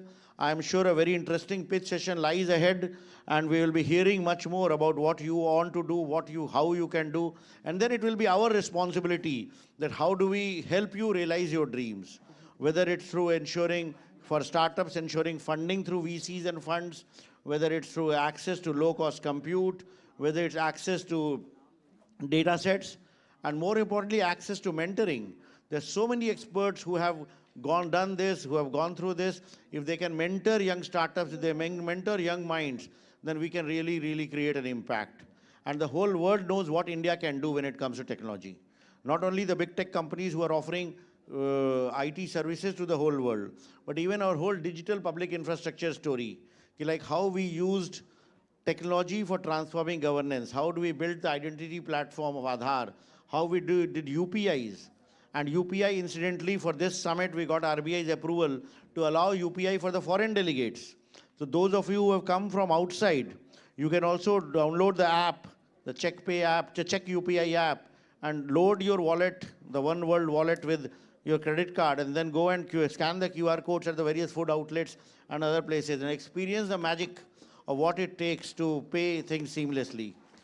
So our DPI story has a lesson for us in our AI story, how we can build the common layers, the common platforms of compute, data sets, foundational models, and then allow innovation at top of it.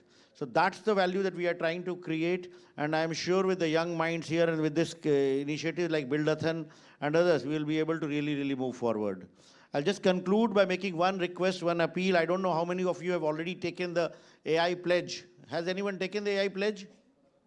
Yes, a few people have taken. So what we are, since this morning, 8 o'clock, we are trying to attempt a Guinness record of maximum number of responsible AI pledges in 24 hours.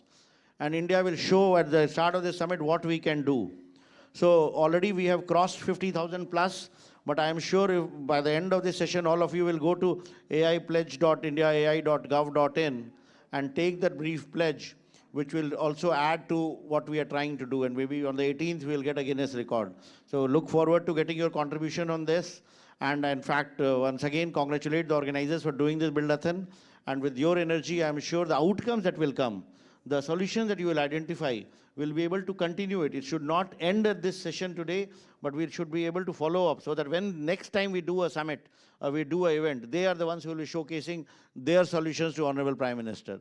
So wish you all the best and look forward to seeing impactful solutions. Thank you. Thank you, sir, for those inspiring words. I would request you for a minute for the flag off.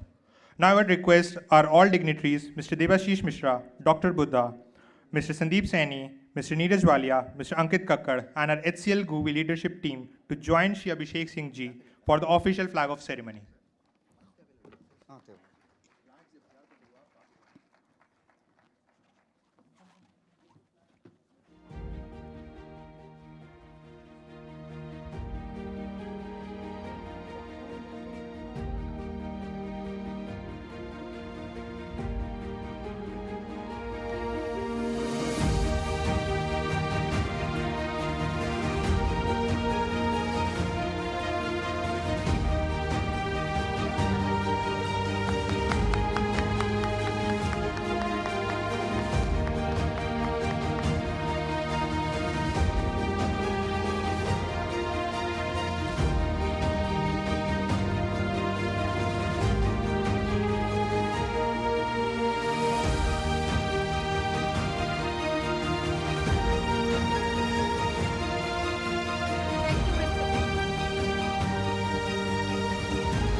Thank you, respected dignitaries, for officially launching the grand finale of India AI Impact Buildathon.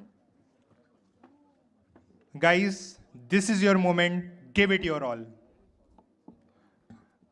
Guys, this is your moment. Give it your all. I don't expect such low energies among the AI builders, right? Okay. Now, it's time to jump into stage one, that is enhance. To brief you about how to enhance your solution, we need an AI expert. Please welcome Dr. Amit Arjun Verma, Head of Data Science at HCL GUVI, for the solution enhancement brief.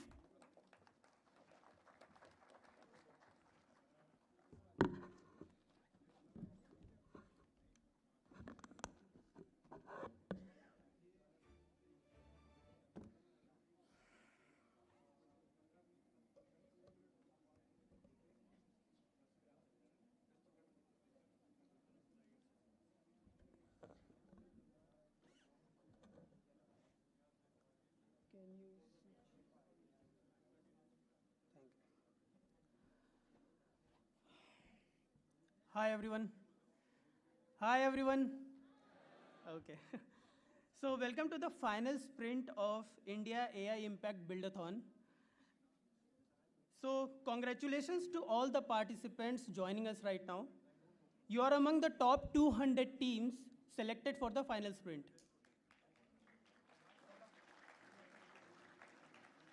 So for the past few weeks, you have been developing solutions for two problem statements. You know those two problem statements. In the first problem statement, you had to build a system which detects whether a voice is AI generated or not. For instance, if an AI cloned voice is mimicking your relative and asking for money, your system should be able to detect it. Similar way, the motivation behind the second problem statement is to set a honeypot trap that engages with the scammer and intelligently extracts the information from them, such as bank accounts, UPI IDs, or email addresses. This final sprint will decide the fate of your solutions. So let me go through what exactly you have to do in the next 30 minutes. We have added hidden test cases for both the problems that resembles real-world scenarios. Your task is to enhance your current solution so that it generalizes across all the possible scenarios. To help you optimize your current solution, we have also added sample test cases that you can download from the hackathon platform. Now let me quickly go through the hackathon platform. So, it's the same hackathon platform that you have been using. The URL is hackathon.guvi.in. And you can use your credentials that you have been using for the past few weeks. Once you add your credentials, you can sign in. So in the dashboard, you will see the title card of India AI Impact Buildathon. You can click on it. Again, it's the same UI. At the end, you will see a final stage has been added for you. Now, please read the instructions carefully. Take some time and go through all the instructions. If you see, for both the problems, we have added the sample test cases. So for example, for the first problem, which is AI-generated voice detection, if you click on it, you will see the sample audio files that we have added, which generalizes across different scenarios. Same way, for the second problem statement, we have added the chat history in JSON format. Now, once you have read all the instructions, at the end, you can submit the solution. 1 second, let me log in again. Right, so once the buildathon starts, you can see this, the button is frozen, but you can see the button. Once you click on this button, you will see 3 fields. The first field is about it's the deployment link. So you have to add your updated deployment link. The second field is the API key. So make sure your API key is working and it has enough credits. So you have to add your API key in the second field. And we have added a new field as a third field, which is the GitHub repository link. So you have to add your GitHub repository link there. Once you have done that, you can submit your solution. Now, you can only submit twice. So people, again, you can only submit 2 times. So make sure that you're confident with your solution before submitting, okay? Once you submit, you will see in a few minutes, score will be updated at the top and with a short remark also. Also, we have designed a live leaderboard for you, which we'll be showing you. So the leaderboard will look something like this, where we'll be continuously showing you the top 20 teams from student category, as well as the working professional category. Now, throughout the sprint, we'll be helping you if you have any questions. Our team will be moving around. So, all the best and start building. Thank you.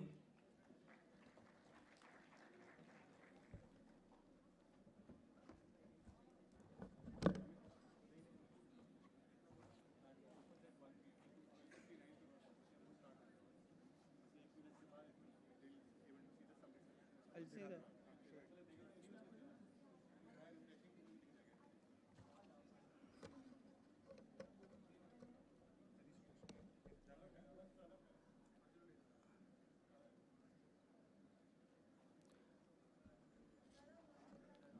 So the portal activates at exactly 1 p.m. So it's 12:59.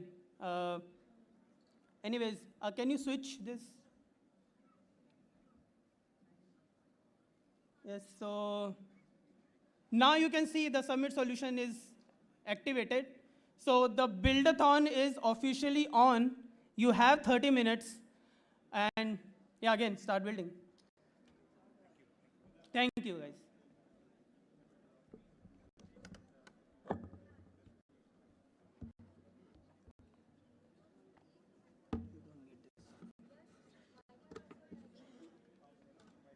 Thank you, Amit. Now, before we move on to the next stage, guys, we expect you all to maintain full decorum throughout this round. Respect the space, respect the time, and respect the competition. There it is. The clock is live.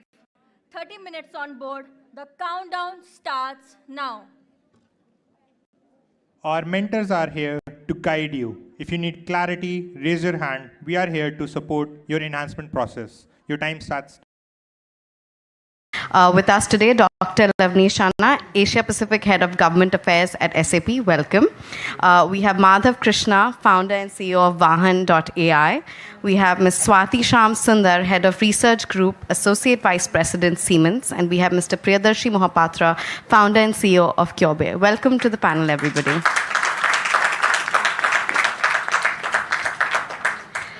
Great. And on that note, I will kick off. And my first question is for you, Dr. Channa. Thank you so much for being with us. You have a very strategic view of what's happening in the ecosystem. And from your point of view, where do you think AI is genuinely scaling today? And where do you think it's really getting stuck? What do we really take to do to move it from pilot to production? Thank you so much. Indeed, a privilege to be with all of you on this very important topic on enterprise or industry use of AI. As we move from the digital India to digitally intelligent India, I think enterprise use of AI will play a significant role. And that's where I wanted to start before I go into the pilot to scaling discussion, is probably the need to have a differentiated view to enterprise use of AI and consumer use of AI. So that is where, in terms of the business use of AI, probably we are looking at a far lower hanging fruit in terms of quick adoption, in terms of the boundary and context, in terms of the lower risks of bias, of safety, of this vis-a-vis. So I always use this analogy that consumer use of AI can be seen as the light bulb, lightning everybody, but it's the enterprise use of AI which is the powerhouse, which is the power plant at the back, which is actually pushing all this. And that's where it's, and if you see, this power plant is already accelerating. We did a survey recently as SAP with the Oxford Economics. 23% of all business processes today, as per Indian organizations, are already supported by AI. That's where, and the expectation is it will go to 41% in the next 2 years. That's the velocity of acceleration.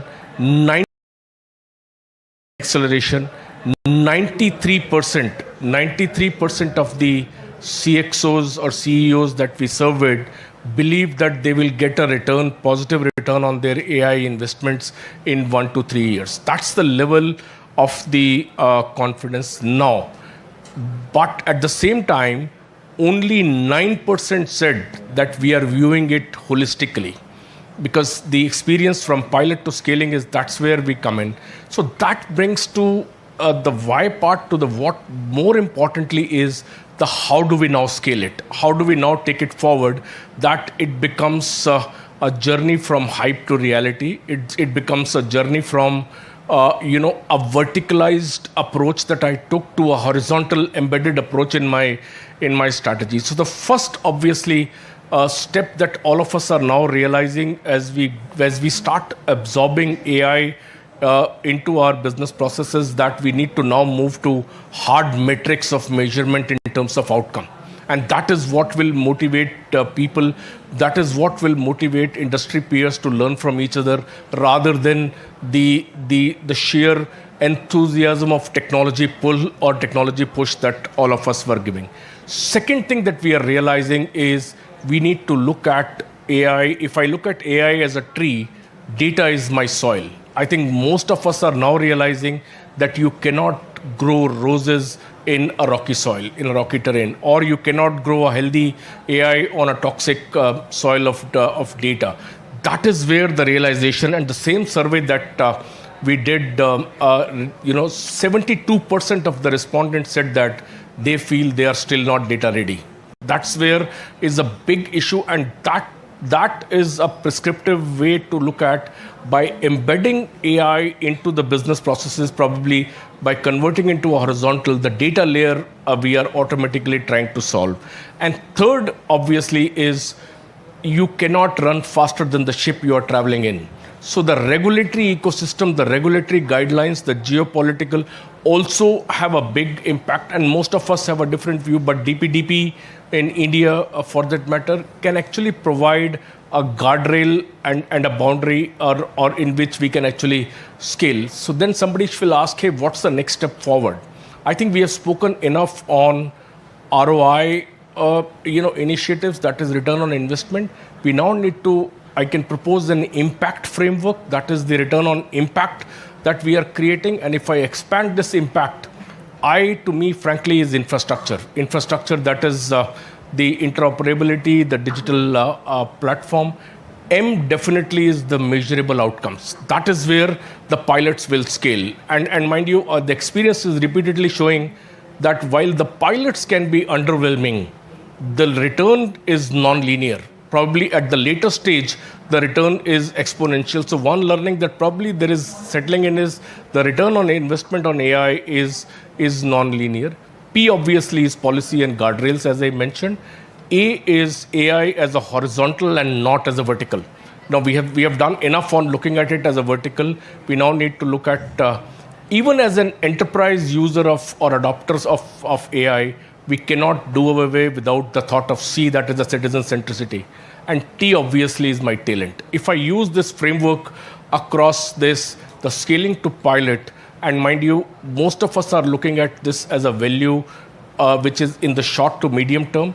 We now need to look at a framework of strategic asset, and that's where each one of us putting together will take us to a digitally intelligent India with a Viksit Bharat, the dream that all of us are moving forward. Thank you so much for that. Some very important insights. And I think a big takeaway of that is that, AI from a horizontal lens and not vertical. On that note, Swati, you bring to the table, again, a very innovative lens on looking at how both Germany and India, while separate economies, also have so much in common. And from that point of view, I'd love to know from you, where do you think both of these ecosystems can truly learn from each other, and what can they learn?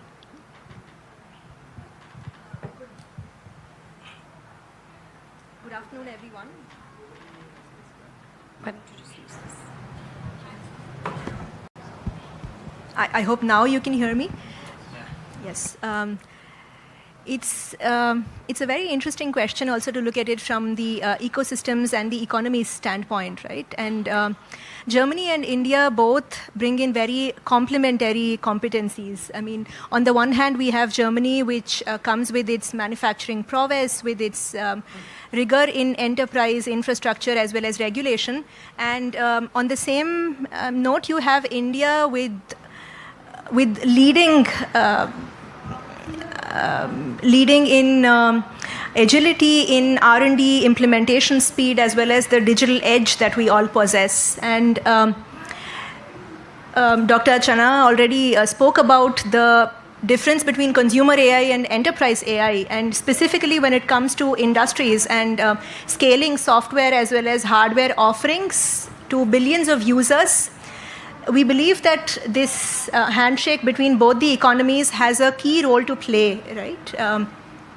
How do you build these scaling systems for billions of users, but in cost innovative ways, specifically in sectors like healthcare, like manufacturing, like process, like automation, mobility, and so on and so forth. And at specifically Siemens, a lot of these challenges have both the global dimension as well as the regional dimension, right? The problems of data readiness were already articulated very well by both Upin and by Dr. Chanana. It's not only about the AI that has been democratized, because I think today we are able to see very nice looking showcases, prototypes, and the goal is to take all of this to production, to really the shop floor, but there is still that gap, that barrier that needs to be crossed from taking these POCs, these prototypes into action, right? While making sure that there is robustness, that there is reliability in these operations. Now, beyond data, there's also the mindset factor, right? We as humans, we are no longer the only active workers on factory. We are operating amidst cobots, collaborative robots, amidst autonomous agents. And this requires a mindset shift in the way that we interface, in the way that we interact. And that, I think, from both the economy standpoint, is not a challenge, but an opportunity that we're yet to leverage fully. And here, the ecosystem has also a crucial role to play. We're looking at it not only from an enterprise collaboration standpoint, but what we at Siemens also refer to as the research and innovation ecosystem, right? We're including startups, private and public partnerships with several companies, universities, as well as research institutes on both sides.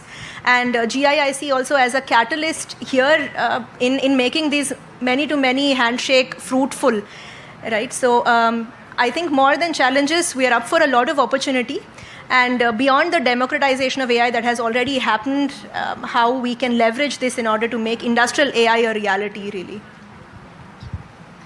Thank you so much, Swati. And I think you reaffirmed the fact that both Germany and India are more alike than apart. And I think the next decade is going to show us a lot more of how they can both learn from each other. Great. Moving on, Priyo, you're doing some extremely important work in healthcare in India, and especially in Tier 2, Tier 3 cities. From your point of view, right, what is your take on how AI is really going to change the way Indian healthcare is going to work, and the work that you've already done so far? What have been your biggest learnings? Thanks, Upasana. Thanks for asking me. Just to set the context, we're trying to solve for rural healthcare. And when you visualize rural healthcare, you visualize this primary healthcare centers. I heard somebody saying dingy lighting. You'll be very lucky to find doctors there. Most of the time, there'll be no doctors. You'll be lucky to find paramedics. If you visit the coastal belt, you will see PHCs where probably cattle and dogs will be roaming around. This is a problem impacting 1 billion people in this country. Most of our healthcare infrastructure, if you look at it, we're world-class infrastructure, is all restricted to the top 8 cities or state capital, at most catering to 300, 350 million urban, semi-urban population. So for us to solve this problem for 1 billion people, using technology and AI was not a choice. It was the only way. Because there is no way you could send doctors to these remote, medically underserved locations. So we had to think very differently. So we created an approach which was hybrid in nature. We built the platform. We set up clinics on one side, a very robust tech platform. But to engage with a rural audience and make them health aware was extremely difficult. Because unlike you and me, and I call us privileged, if we have a health issue, our family, our peer group, everybody tell us, take a day off, go and meet the doctor. For them, they're constantly debating it's 1 day loss of income. Can I procrastinate? So when you're catching them, you're actually catching them at a time when the condition is either acute or chronic. Let me give you an example. A lot of them chew betel nut. And when you start chewing betel nut, you start developing early signs of oral cancer. You will have difficulty in opening your jaws. So to make it easier, as an anesthesia, you eat more betel nuts. So you're accelerating the process. Now we created a very interesting product. We trained people in rural and we called them Swasthya Mitras and say, hey, go meet somebody. All of them are chewing betel nut. Just tell them, I'll take photographs of your teeth, upper jaw, lower jaw. And instantly I'll tell you a risk stratification. Where do you stand, and send it as a report. Now the idea was not to create fear. Because if you create fear, you fail. The idea was to tell them, hey, there could be a risk. By the way, there is a clinic available right next to you, which is completely tech managed. Walk in there and we'll get a doctor to see you. So for me, using AI was part of the journey. The journey was to reach out to billions, to screen them, create risk stratification, but then close the loop by providing them healthcare intervention from the physical healthcare world. So technology plays a very important role, and I think that's where intelligent technology plays a very important role, to handhold them through this frictionlessly from one environment to the other. I gave you an example of oral healthcare. Look at breast cancer. In India, 1 out of 2 people detected dies. 50% is mortality rate. If detected early, the success rate is 95% plus. How do you even screen people? expensive mammography devices can't be done. So you use technology, you use interesting AI products to screen and again do the risk stratification, but don't make it conclusive. Figure out the high-risk cases, get them to a clinic, get them to meet a doctor. So AI for us was more about trust, transparency, translation, and texture more than coding or more than creating a fancy product and ensuring that it reaches the people. Thank you so much, Priyo. And this is so interesting to see the kind of work that CureBay is doing on the ground level. So thank you. Madhav, no conversation on AI is complete without talking about the informal labor market. And, two things that you've done which is very interesting is you chose to come back to India and build here. And you chose to solve a very, very difficult and unorganized problem. So first off, what's that experience been like? And what role is AI really taking in shaping the way you're building this business? Thanks, Upasana. Great to be here to talk to everybody. I'll contextualize my response with a little more detail on what we do at my company, Vahan.ai. What we are trying to build is an AI recruiter for India's massive blue-collar workforce. 80% of the labor workforce in India is blue-collar. And when we say blue-collar, obviously the definition is very fluid, but you can think of people as low-skilled, right? So people who, let's say, work in a factory or your security guard or the person who delivers your food these days, right? These are all blue-collar, let's say. What we found was that, and as you mentioned, Upasana, the hiring ecosystem for blue-collar workers in India is very, very fragmented. In fact, it turns out that there are hundreds of thousands of local recruitment agencies that do a bulk of the hiring in this space. And that's also because trust is a very, very key element for people in general and especially people from Bharat when they're searching for a job. So you'll usually find that people will look for jobs through their mama, chacha, bhaiya network or through a local recruitment agency. So the question is, how do you use technology to maybe replicate that trust or leverage that trust? It turns out that it's not really possible. And so what we've done instead is we've built what was termed as an augmentation sort of approach earlier, where we've aggregated over 3,000 human recruiters who work at local agencies on our platform across over 900 cities in India. And we are providing our AI recruiter as a tool to these human recruiters. So the human recruiter will typically source somebody who's looking for a job on the ground, perhaps locally, and then they will enter their information into our platform, which is when our AI recruiter takes over. It gives them a call. It's able to talk to them in multiple Indian languages. It's able to ask them basic questions. What is their name? Where are they from? What are they looking for? Any educational background? It matches them with a job. It's able to answer some basic FAQs. The first FAQ is always salary kitni hogi, paise kitne milenge. So obviously, those types of questions. And then it proceeds from there to the onboarding process, interviewing process, etc. And anywhere where we see a candidate dropping off or showing signs of slowing down, that's when we reintroduce the human recruiter. Right? This is called a human-in-the-loop system, where you bring the human back into the automation or the workflow. And we're finding that is absolutely critical. Again, in a place like India, where trust is incredibly important to deliver services, especially services that are high stakes or that are complex, a human plus AI approach works much, much better than an AI approach or a human-only approach.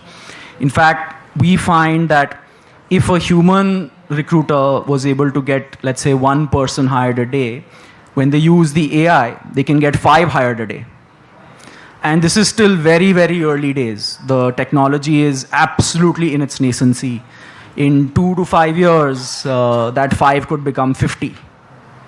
That's our goal, right? So we're able to help the human recruiter obviously earn more money because they are much more productive.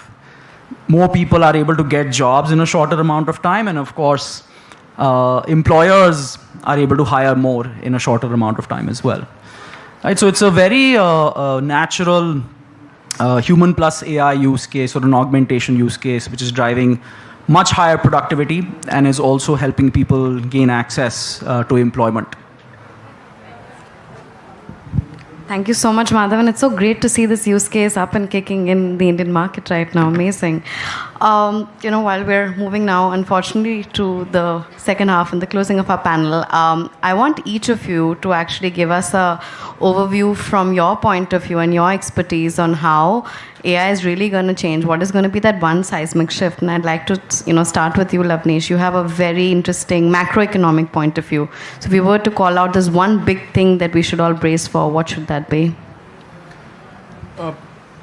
So there are two parts. One is if I'm an enterprise, outside-in perspective, and then the inside-out perspective. The outside-in perspective, is that you need to be clear on the data and the readiness and enabling, ecosystem for AI, than for AI itself. That is a learning that all of us are getting into. From an inside-out perspective, I think the 3 R's that are very important: reliable, relevance, and responsible. And we have seen that if you have the data layer ready, reliability is taken care of. If you embed AI as a horizontal into the business process, the relevance is taken care of. And responsible, that is the ethics, that is all we have now experienced, that everything, the maximum impact can be changed at the design state itself. The maximum impact can be achieved at the design stage and not really at the implementation when you go back and correct. So the 3 R's from an inside-out perspective and from an outside-in perspective, the ecosystem will, for some time, will remain fragmented, particularly for those who are actually working cross borders in terms of the data flows and whatnot. The ecosystem will definitely remain fragmented. So don't expect that we will have everything smooth as we go forward, particularly when it comes to the critical sector definition and the critical data definition. As we are moving, the impact of geopolitics would be far more. Very easy for Madhav to recruit a person for manufacturing, but very difficult to recruit for a security printing press which prints the notes. The government will say, no, I want to check the person. So that criticality of data sensitivity and data criticality and the classification will be the next wave that all of us sitting in this room will sooner than later get involved. And that's where we will see a mature curve evolving, and all of us, when we meet next, we will be talking on a stable AI path, then this zigzag path that all of us are on. Thank you so much for that, Lavneesh. Swati, I'd love for you to step in. One big thing that we should be bracing ourselves for, and also as a woman in the ecosystem, right? What can we do to get more and more women involved in this conversation? There are multiple facets to this, right? What Madhav was explaining earlier is this concept of skilled workers. If we also talk about industry at large, right, there's a huge dearth of knowledge workers, or what we call skilled workers, right? And in aging economies, specifically around the Europe and the like, there's really an aging population, which makes it very difficult to also ramp up skilled labor. And in the industrial domain, what this also means, I mean, if we take the example of manufacturing and specifically engineering there, we're looking at people that could build automation scripts, automation code, and there's a handful of people globally that can do this in domains like digital automation and so on. Now, what this means is we have AI, but could we leverage AI in order to bridge this knowledge worker gap, right? That's one of the challenges that we face. And apart from that, there's bringing together of these knowledge workers in an ecosystem where AI and humans can collaborate very seamlessly. So we at Siemens, we look at AI more as empowering for these factory workers, as enabling these factory workers, and not so much to eliminate or to replace them. Human in the loop, or what we actually call expert in the loop, right? So we're not looking at removing the expert anytime soon. So also going forward, they will have a much more stronger role to play. They will be reskilling, they will be upskilling, and a lot of personnel development is going to happen, right? So we're not looking at jeopardizing the job market, the workforce, because I think that's also a conversation that happens, right? With AI becoming so prominent, will we have a huge impact, a negative impact to the job industry? And that's, I think, not so much the case. We will have much more fertile workforce where these skilled workers can focus more on more complex activities. And what technology could mean and where we see promising research still upcoming is a few areas. Now, we, in this session, but also in the past sessions today, looked a lot at language models, at foundation models. And when it comes to industry now, we're no longer in the consumer space, we're in the industrial space, and therefore we're looking at building the foundation models for industry, right? What that means is to build something that the engineers, that the operators, that the technicians can interact with and can use to tackle challenges in a language that they are familiar with. And we're talking here engineering drawings, engineering schematics, 2D, 3D simulation, time series data from the edge, from IoT, and so on, right? So models which can naturally understand, which can naturally interpret and interact in these modalities. So that's one area. The other area happens to be in trust and governance, right? So with AI becoming more and more autonomous, how can we still make sure that they are trustworthy, they are reliable, they are robust? So there's the EU AI Data Act, there's DP for India, there's equivalents in almost all geographies, including China and the US. And building, especially taking into mind these regulations and standard policies, is imperative for us. And in order to do this, we also look at how we can bring together these more forward-looking technologies, but also more classical ones like symbolic AI, like neurosymbolic AI, and so on, and bridge the gap a little bit. And in all of this, how we can leverage the ecosystem, right? So we have at Siemens a lot of also training engagements, partnerships for vocational education of the workforce, and last but not least, I think we're looking at moving beyond becoming AI ready to becoming more AI native. And I think that's pretty much where we're headed. Thank you so much for that, Swati. Priya, I'd love for you to step in right now and quickly tell us, what is the big shift we should be bracing for in the healthcare ecosystem from your point of view? Yeah, so if I wear the healthcare lens, I think two parts. First is building the right foundation for things to move from being a fashionable thing to do to be a real thing to impact life. Healthcare, there are tons of data available with every hospital because a surgical discharge summary is full of data. How much of that is usable? You don't even have the patient's consent. Can you remove PII from that data? Can you create homogeneous code? Answer to all of this is no. So none of this data without a patient's consent can be used. So you need to build that foundation where you have consent so that you're able to remove PII, work on that data to create trends. Otherwise, it's theory. Second most important thing is there's going to be a convergence of ecosystems. There's a medtech ecosystem which is advancing like crazy. There is a wearable ecosystem which is giving you data real time and creating very interesting dashboards. There is a digital healthcare ecosystem of EHRs. But then there is a physical healthcare ecosystem of doctors, hospitals, labs. You got to frictionlessly move people's journey as a personalized, curated healthcare journey, which is going to move from seeking care to moving to preventive.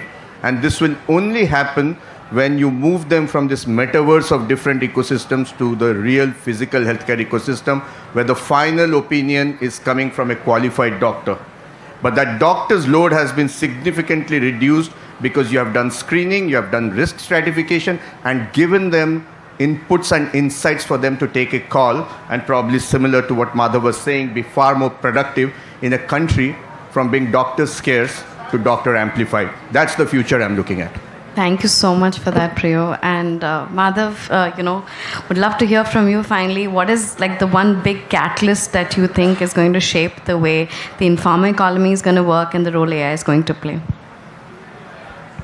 I think India's biggest opportunity with this whole AI revolution is leveraging some of our key data assets, perhaps, which, of course, in our context, mean very different things. Language, for example, India has over 20 major languages, thousands of dialects, but most of these languages have no digital footprint. 97%, I think, of the internet is English, for instance. And I think Tamil is the most highly represented Indian language on the internet, right? Most Indian languages don't have any digital footprint, which means that even building AI in Indian languages or for Indian languages is actually a very, very difficult task, right? And then, of course, if you talk about medical data, you talk about other types of data sets, right? That opens up a huge Pandora's box. So I think India's advantage will come from, one, ensuring we can digitize some of these assets and then use them to create models that can serve our people in the most beneficial way possible. And I think the other thing that we sit on is a very, very large young population. India has over 900 million people in the ages of 18 to 60. So we are the youngest working population in the world and growing. I think Swati mentioned a lot of countries now are in population decline, including Western Europe, including China, Japan, of course. India, I think, is the only country which has a large and growing young population. If we are to really sort of reap our demographic dividend, I think AI will play a massive role in helping all our people, many of whom, of course, do not have the education or skills required to be productive. But AI then can play a very, very key role in bridging that gap, right? And I think AI could become perhaps the most impactful engine for inclusion, rather, for us, hopefully in the next 5 to 10 years. Great. Thank you so much for that. And unfortunately, that is all the time we had on this panel. To all of our panelists, thank you. A huge round of applause for them, please. And like we said, the idea of, GIIC and us bringing this together was this is not a conversational panel, this was an action panel. And all of these leaders here today really kicked off what is, I believe, a beginning of a very, very important discourse. On that note, we have one very, very special guest coming in to, talk to us about a very special pathway. Srinivasan Kolpare, please do come up on stage. Maybe this is better. Yeah. This works. As someone who's been in the startup ecosystem for more than a decade, he's been responsible for building some of India's most important startup ecosystems, including T-Hub, and is now working very closely in venture building. So, Srinivasan, over to you. Thank you all for such an incredible session. So many insights across so many different topics. A lot for us to decode. I just wanted to address a few basic things, right? The core of this session is resilience, innovation, and efficiency. And I just wanted to talk very quickly about what those three things mean. Resilience obviously means, and this is absolutely critical in today's geopolitical system, industries that can adapt when supply chains break, when markets shift, and when crises hit. Innovation, of course, is fundamental transformation. Not just marginal improvements. And efficiency obviously means doing more with less, but intelligently, not just cutting costs. AI is one thing that can do all three of those things simultaneously. Only if we deploy it right, though. And one thing I want to point out, because AI to a lot of people is a technology, that's not enough. It has to be an industrial competitiveness conversation. The next decade is not going to be defined by the better AI models, although that is what's going on right now. It's actually going to be defined by AI-powered industries. We need a fundamental transition from AI adoption to AI integration. And as we've heard from our panel, that is not easy. There's a lot for us to think through here. countries that adopt and embed AI into manufacturing, healthcare, energy, logistics, they're the ones that are going to lead. And this is a global conversation. Inside this room, we have people from multiple countries in Europe and, of course, across India as well. And I just want to bring to the table what India and Europe have to add to this, right? India brings speed, our digital infrastructure at scale, our engineering talent, and the hunger to build. Europe brings industrial depth, regulatory frameworks that create trust, and they're leading the way on that one. And of course, capital that thinks long term. We need to bring some of that too, and neither of us can win this race alone. I just want to say thank you to GAIC and JBC for building this bridge and convening the leaders in this room who are making it real and adding value to all of us with this conversation. To everyone here, whether you're building in New Delhi, Berlin, or anywhere across the world, we need founders who understand both AI and industry. We need investors who back true transformation at both a local and a global scale. And actually, that's a place I think India needs to step up. We need industrial leaders who are willing to move from pilots to production, because that's where transformation actually happens. And as we've all said, we haven't quite got there yet, but we're on the path. Finally, we need policymakers who see industrial AI as strategic infrastructure, not innovation theater. The opportunity isn't in one geography. It's in the connection between them, and the opportunity is huge. Thank you again to both JIIC and JBC for making this happen.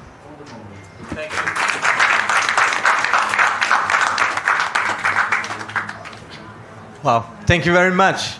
Great words, and thank you to all the panelists. Before I really get into the closing, it's always we said it's an action panel. So what's next, right? What's next we know is clearly that never in the human history has the present been so temporary. So it's time to take action now. We looked at AI for industries. We looked at its definition, the transformation potential, and everybody's ability. We want to bring that together, via getting all these key players, a lot of them in the room, some existing partners, some to-be partners, policymakers, startups, academia, to manage this change forward together with Europe and India as collaboration. To that effect, I'd like to make a quick few announcements that might interest you. Number one, the JIC agenda for 2026. 4 focus areas: manufacturing, mobility, aerospace, defense, and health. This is where we'll see a lot of programs coming in. Of course, we have another big one where a lot of this will converge, all the year-round activities. I welcome all of you to Berlin, 28th and 29th of September. That's where we will have the German-Indian Innovation Summit Edition 2. On top of that, what we're working on currently is a German-Indian Open Innovation Initiative. You see the full stack and different topics. This is backed up by 10 corporates and VCs on both sides, as well as the right monetization models, and we have the complete infrastructure for that. Next up, for all the Indian startup enthusiasts who want to come up and explore Germany, explore Europe via Germany, we have set up a India desk at Neuland, which is a largest innovation space of Europe, is based in Berlin. And finally, in preparation, and particularly today, I'm very, very happy to share that we're working on a framework for Democratic Alliance on AI. In today's, this is very, very important with the strengths, and you made the comments on the EU AI Act, but also the Europe, which is made, it's going to be very, very sensitive around all the usage and very good in regulatory ways, and India on a very fast track. I believe we have a good way to work on this jointly, and we're going to kick off during the course of the week the Democratic AI Initiative as well. With that, I'd like to say thank you not only to you, but first of all to the panelists as well. Big round of applause, please.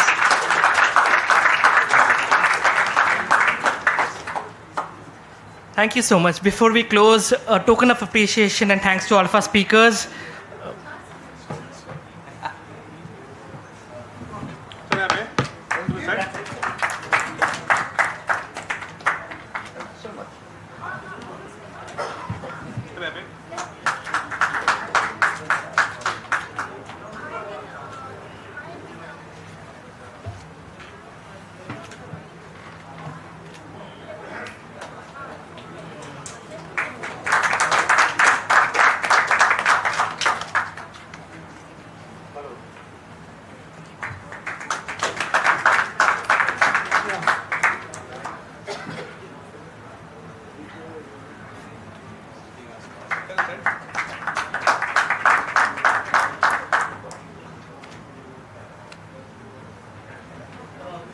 yeah. All right. Thank you. Sorry, honestly.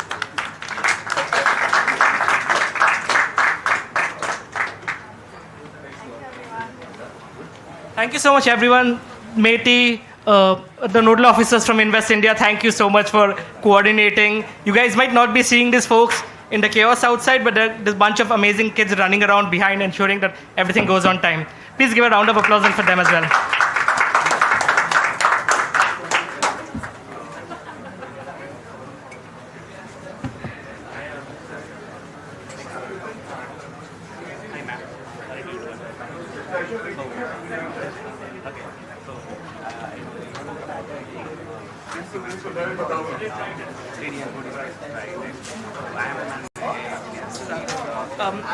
Upen, he left his laptop and Upen.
Across the public order.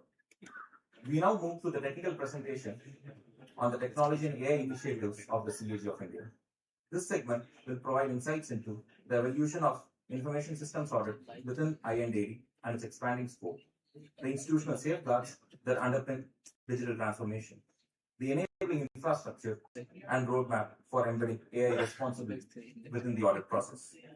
I invite Sri K. Surjit, Director, Office of the CAG of India, who will present the institutional perspective on AI-enabled public assurance. I also invite Professor Madhusudanan, IIT Madras, who will share insights on the enabling infrastructure supporting AI adoption, the Sovereign LLM Initiative. May I request both the speakers to kindly take the stage.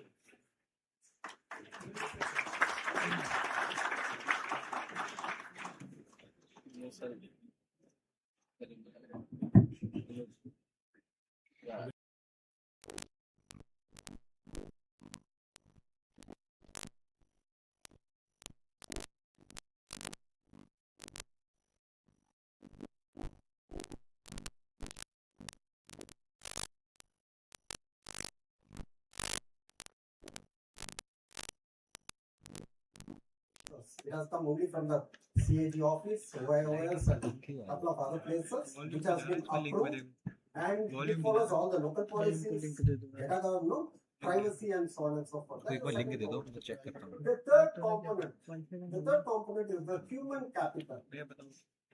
The capital has been local. Right? It has been MTech, students from IIT Madras, professionals from India, data scientists from India, artificial intelligence experts from India.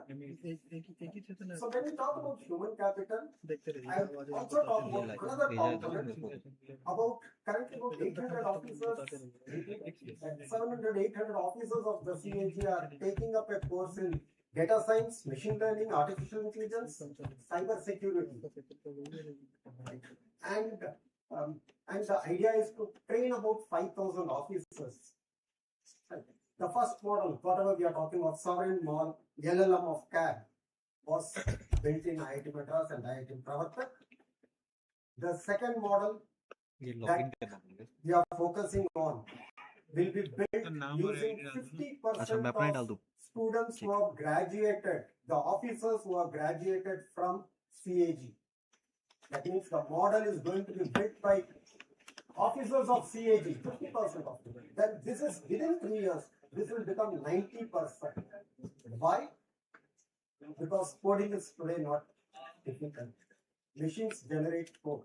So today the question in LLMs or artificial intelligence is, what is the problem that you are trying to solve? That becomes very important. What is it you are trying to solve? And I'm not an auditor. I'm a computer scientist. So I cannot understand your problem. Today you tell me the problem and I try to solve it. What is the data required to solve the problem?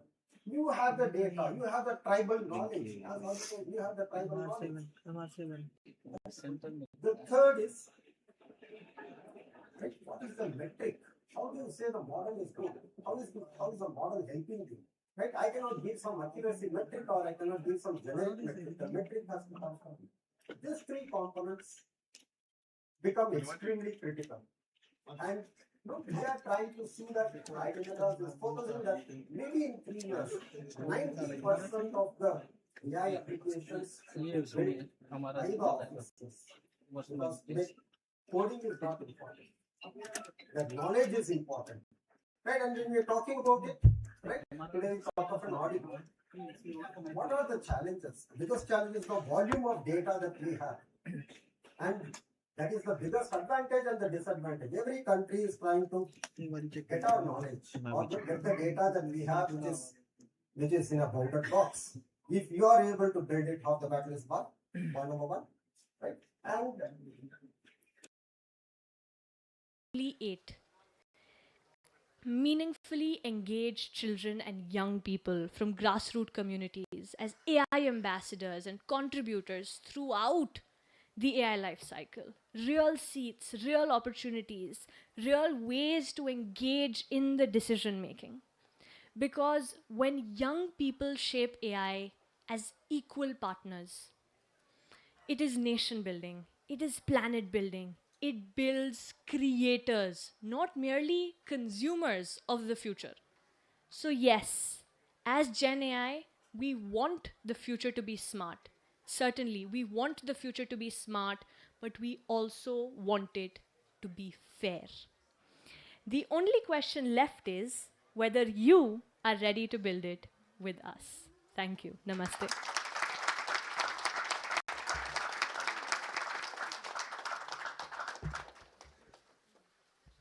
Thank you, Prasiddhi, and you already had a round of applause. You can understand.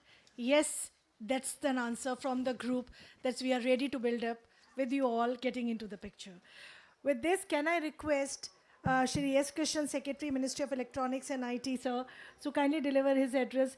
So we first of all, compliments to you, sir, for organizing such a mega activity, which is assemble who's and who and anyone you talk about the subject with respect to AI as under one roof. So compliments to the ministry, and we are happy that we could partner with you, but on this subject, so your thoughts. Over to you for your address. Thank you very much, Principal Scientific Advisor, Ambassador Cynthia McAfee, Mr. Gokul Subramaniam and Jyoti Vij of FICCI, and of course Prasiddhi. I was very happy to hear that Prasiddhi was from Chengalpet in Tamil Nadu, my home state, which brought back memories to me of the earliest joke. And since we are in a UNICEF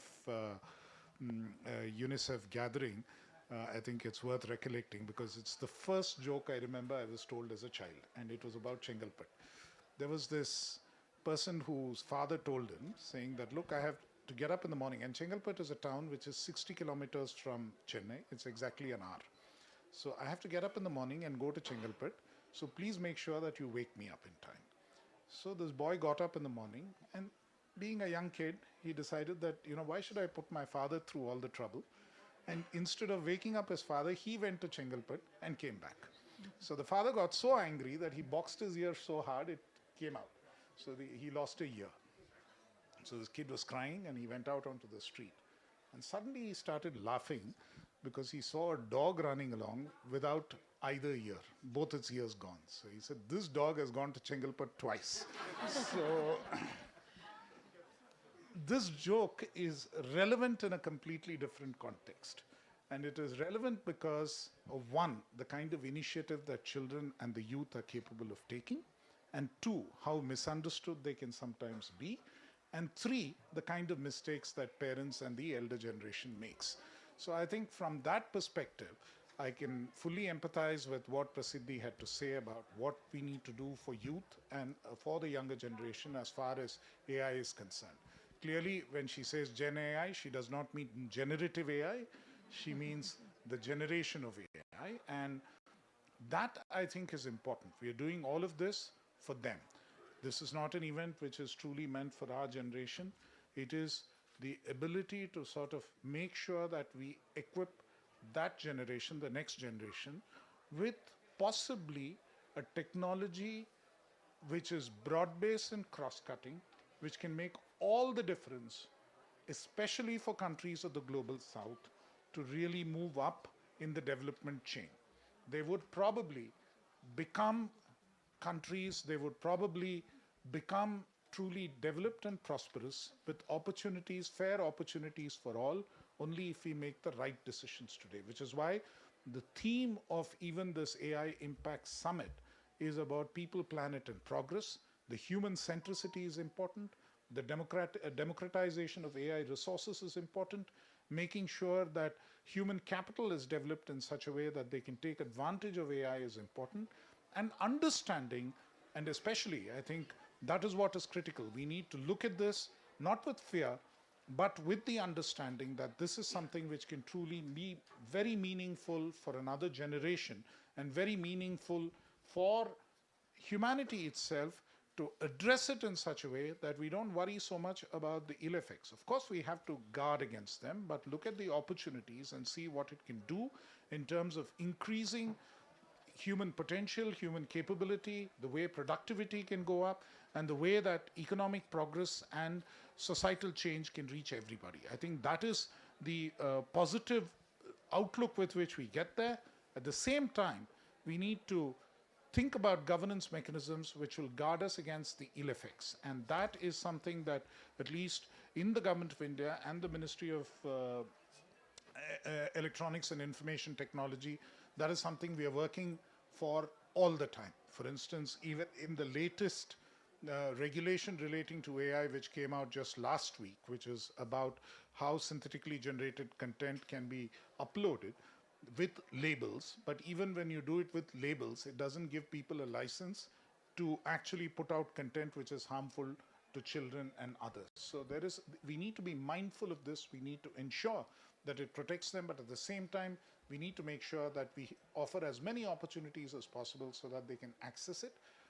This particular summit also includes YUVAi, a challenge which has been thrown open for children between 13 and 20 years of age, which has been extensively participated in. So it's, in that sense, oriented towards this. Of course, you have a stellar panel, including the chair of our expert panel on AI governance, who would be talking to you in great detail about the other elements of it.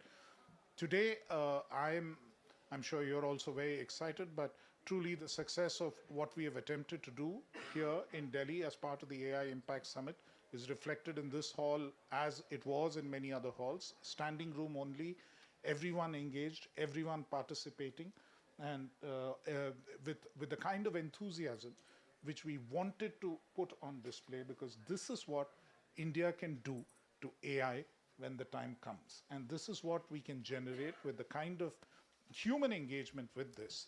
When the Stanford Vibrancy Index on AI comes out, what they highlight, and the reason why India ranks third is because of the talent and because of the participation amongst youth and how ready they are for AI. And clearly, like Prasiddhi and many others, that is a generation we should not fail, and we should work and ensure that they have this opportunity.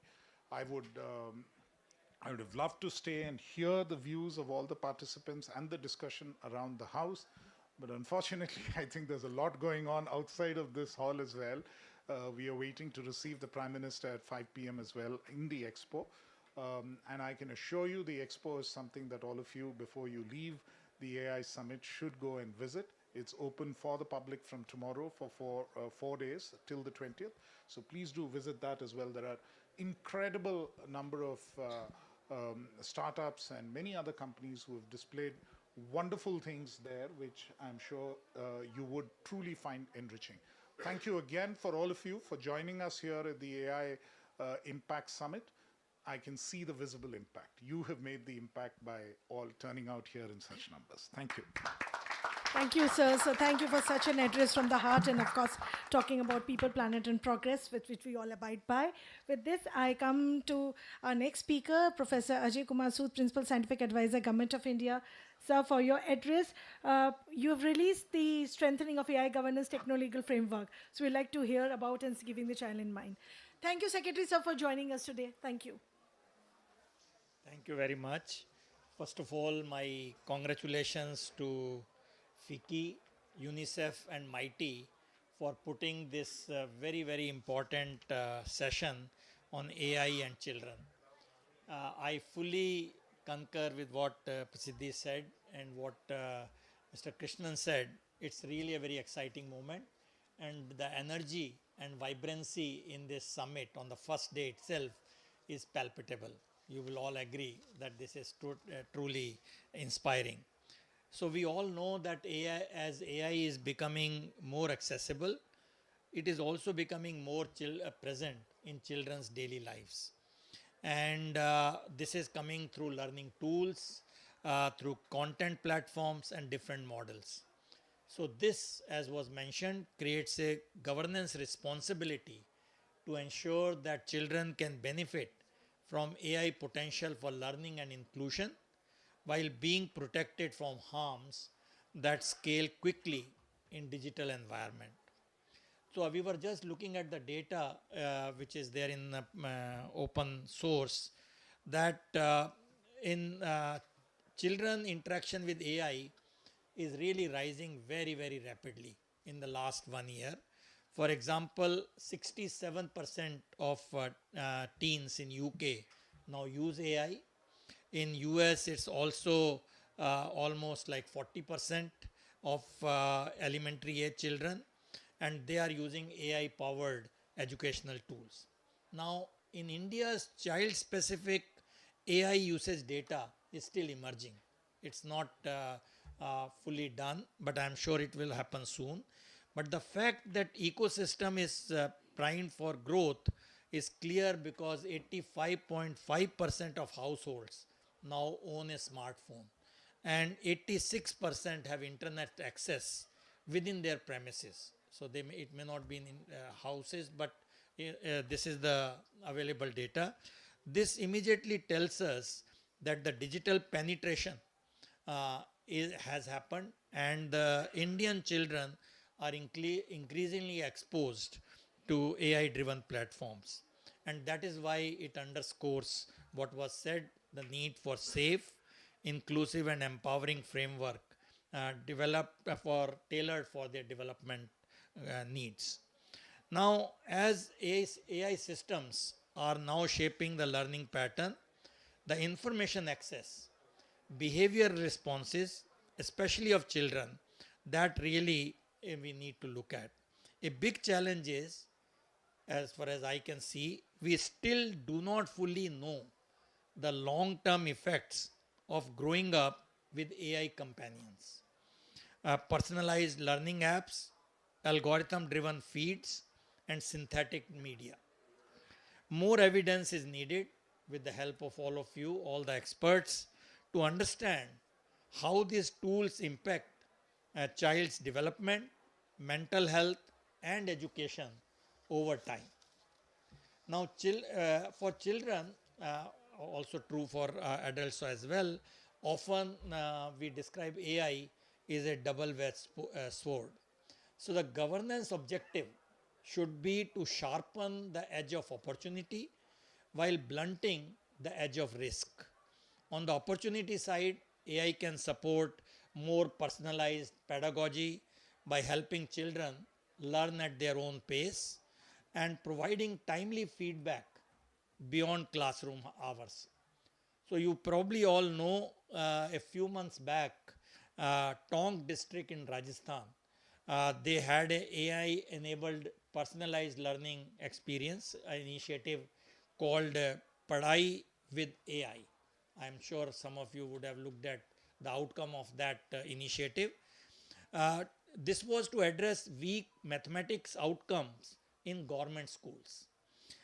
So as a result, the class 10 mathematics class rose to 96% within 6 weeks as per their data, alongside an improvement in higher achiever performance. So this AI can also strengthen inclusion by improving accessibility for children with disabilities, for example, through speech to text, text to speech, and translation features that usually reduce barriers to participation across languages and abilities. And this is where the power of AI will come. At the same time, we have all been seeing there are associated risks that require deliberate safeguarding. And this is what we need to see. How do we avoid over reliance on AI tools? Because this does weaken critical thinking, independent problem solving, and learning resilience. So the fear is that now everyone's CV is perfect because you generate using chat GPT. But is it really the truth thing? And you can really be fooled by AI generated framework. You start believing in it. So this is something which we all need to guard against. So because we have also seen that children often lack the data literacy to understand how their interaction may create long-term digital footprints and exposures. Because what you do today is going to be there for ad infinitum on the digital platform, and this is something we need to worry about. So in this context, as was mentioned, India has taken governance initiative and our office has been deeply involved. India AI mission provided a pathway to build capability and widen access while strengthening safeguards for safe and trusted AI. We brought the AI governance framework in November 2025. And 2 weeks back, we had a white paper on strengthening AI safety using techno-legal framework, which was mentioned. And this is something, again, an experiment which we have to do, how techno-legal framework, which about which we had a very, very good experience in DPI 1.0, how it can be adopted for AI safety and also the data governance. So this is something where all the players are needed in this safety exercise. Now, internationally, the UNICEF, which is a part of this guidance on AI and children, they set out requirement for child-centric AI governance safety, and all that will go a long way to operationalize on how AI is designed and deployed. Now, I will just close by a few remarks. The real balancing act lies in empowering children through AI, not just as a user, as was mentioned, but as future creators. And this is probably the most important message which I see, how children should be involved right from the beginning in creating it, not only in the using it. And that is why by integrating AI literacy into school curricula and the other platform, we can make it happen. And good news is that our Ministry of Education has a program. They had a program here a few days back, and there is a definitive strong attempt to bring AI in school curricula. So I think this is an ongoing effort where the need to embed child-specific safeguards and guardrails into governance framework is not a choice, it is a must, and all of us should put our heads together to make sure that the future generation is not a victim of today's technology. And this is something for all of us to see.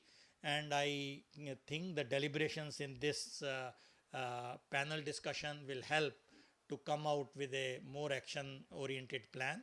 And I wish you all the very best.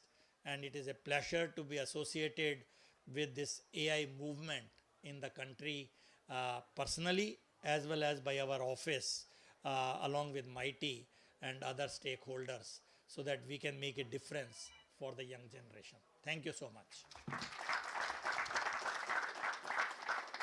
Thank you, sir. Child being adopters, not only creators, and it's being a must. That's a message we carry from your address. Thank you. With this, can I request the speakers for the inaugural session to kindly switch over? Thank you, dignitaries, for joining in, and we proceed with the panel discussion. My team will just set up the dais, but it's an esteemed set of panel which has joined us today. The panelists for the session are Her Excellency May Ellen Stenner, Ambassador of Norway to India, Sri Lanka, Bhutan, and Maldives; Dr. Sanjeev Sharma, Member Secretary, NCPCR; Mr. Thomas Devin, Global Innovation Director, UNICEF; Mr. Gokul Subramaniam, President, Intel India, and a co-chair for FICCI AI Committee; Mr. Hector D. River, Director, Responsible AI Public Policy at Microsoft; Mr. Ajay Vij, Senior Country Managing Director, Accenture; Mr. Kumar Anurag Pratap, Vice President, Capgemini. And the session is going to be moderated by Ms. Henrietta Ridley, Chief AI, UNICEF. Henrietta, you have a hard task. I can only afford to give you 23 minutes. 23 minutes. I can work with that. Thank you very much. And thank you, panel, for joining. I wanted to start with a very quick human moment. I lost my luggage on the way here, so I'm here with far fewer resources than I planned, but still functional. And it's a really useful reminder for today that systems fail. And the question is whether we've built and are building AI so that when it fails, children aren't the ones that are going to be paying the price for that. We have a 23-minute conversation with 7 speakers. I'll keep us moving, hopefully. Please help me as best you can as we go through that. I may step in gently. I will try not to be rude. But I wanted to start, Your Excellency. In my luggage situation, I've learned that it'll be fine isn't a very good strategy. And I'm going to attempt a simple question that's never actually that simple. So, how do you make AI designed and governed in a way that truly empower children and young people while safeguarding their rights and well-being? And could you share Norway's vision and experience in ensuring that? Yes, please, I can, and thank you very much for having me on this panel. Safe and inclusive AI for children and young people is a priority for Norway. So it's great to be here. We also have a very clear vision. Technology, including AI, must support and not undermine children's rights. It must not undermine the children's safety, participation, learning, and well-being. It must support it. So that's where we are. So in your luggage situation, you know you could not trust it, but we think that digital and AI-driven environments should be trustworthy. They should be equitable. They should be empowering and align also with the UN Convention for the Rights of the Child. So that's a starting point. We have the Norwegian government for 5 years coordinated a national focus on safe digital upbringing of children. We have a strategy that highlights that it's important to address both opportunities and challenges and risks linked to digitalization. Protecting and empowering children in an AI-driven world requires combining rights-based governance, digital competence, and risk mitigation frameworks. Digital empowerment comes with digital competence. So we have been working to increase parents' and children's digital competence to secure children's rights in the digital environment. We have actually found some very worrying numbers. 95% of Norwegian children aged 9 to 11 have their own mobile phone. That's up from 85% 10 years ago. 72% of the same group of children use social media, even though the legal age is 13 years old. And almost half of the 13, 14 years old have seen scary or violent images or videos at least once in the past year. So this is really quite worrying. They've also got hate messages directed at them. So we need to discuss what can we do with this, and where social media is a main source of news for Norwegian children and youth, as I believe they are all over the world. We are discussing higher minimum age for social media use. We are also discussing raising the GDPR age of consent up to 15 years of age. And we are working at issuing national health authority recommendations on screen use, on screen time, and on social media. We are also looking at measurements to remove mobile phones from schools. We are proposing legislation to strengthen penalties for violations of marketing regulations targeting children. Addressing online crime and exploitation of children and youth is also necessary. So all these experiences ensure a safe digital upbringing for all children is really a top priority for the Norwegian government. We cannot allow the algorithms, the screens, to take over childhood. They must be protected from harmful content, abuse, commercial exploitation, and misuse of personal data. So that's where we are and what we need to do, we think, from Norway. Thank you. Fabulous. Thank you so much, Ambassador. The emphasis on guardrails is such a powerful framing. If we now zoom out from a national approach to the global picture, I'll hand over to Thomas. You have the advantage of seeing what works globally and what we therefore need to take with us at all times. If you had to name the core pillars that actually make AI safe, inclusive, and empowering for children, what would you say to those? Thank you. I'll try to be brief. Famous last words. Thank you. First, it's wonderful to be here. And indeed, we look at AI as an incredible opportunity for us to achieve outcomes, better outcomes for children. It's also something that is going to revolutionize everything in the world. The way we access knowledge, the way we build skills, the way we access healthcare, the way we potentially access social protection.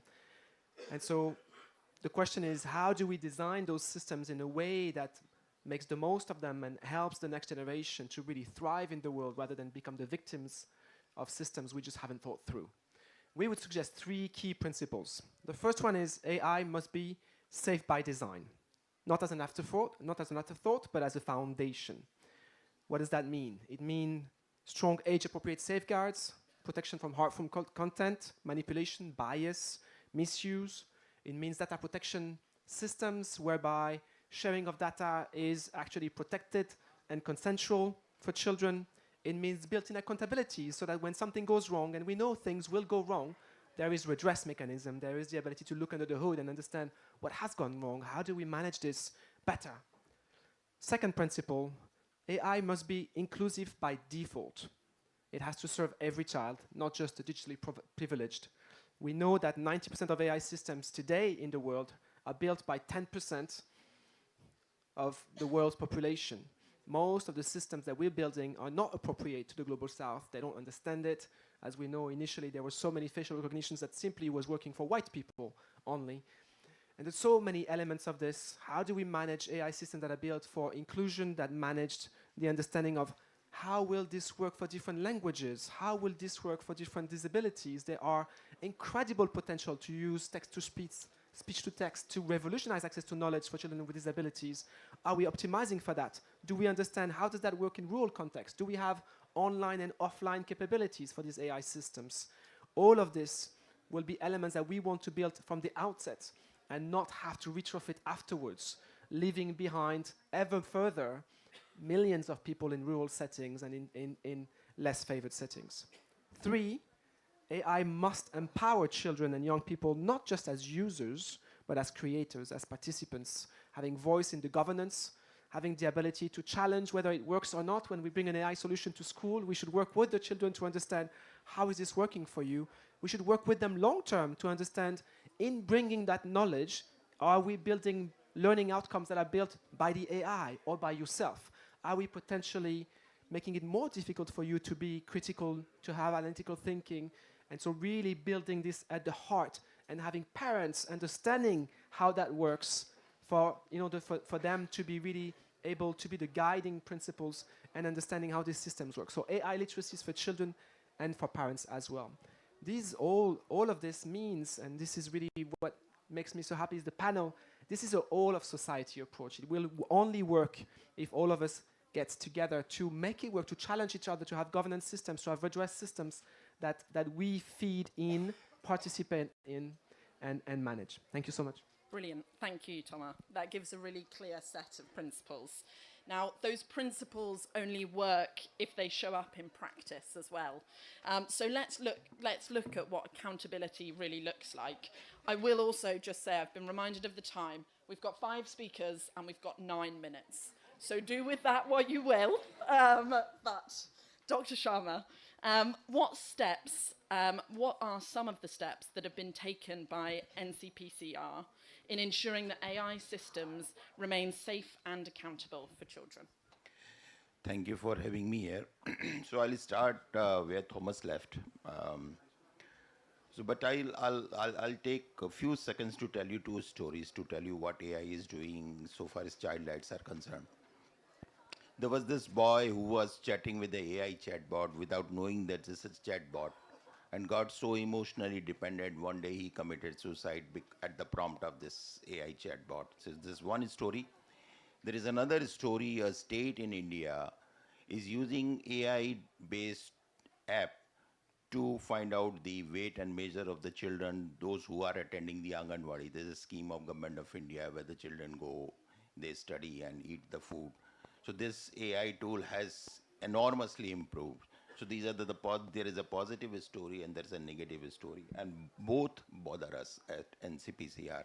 National Commission for Protection of Child Rights, let me tell you, is a child right body set up by Government of India.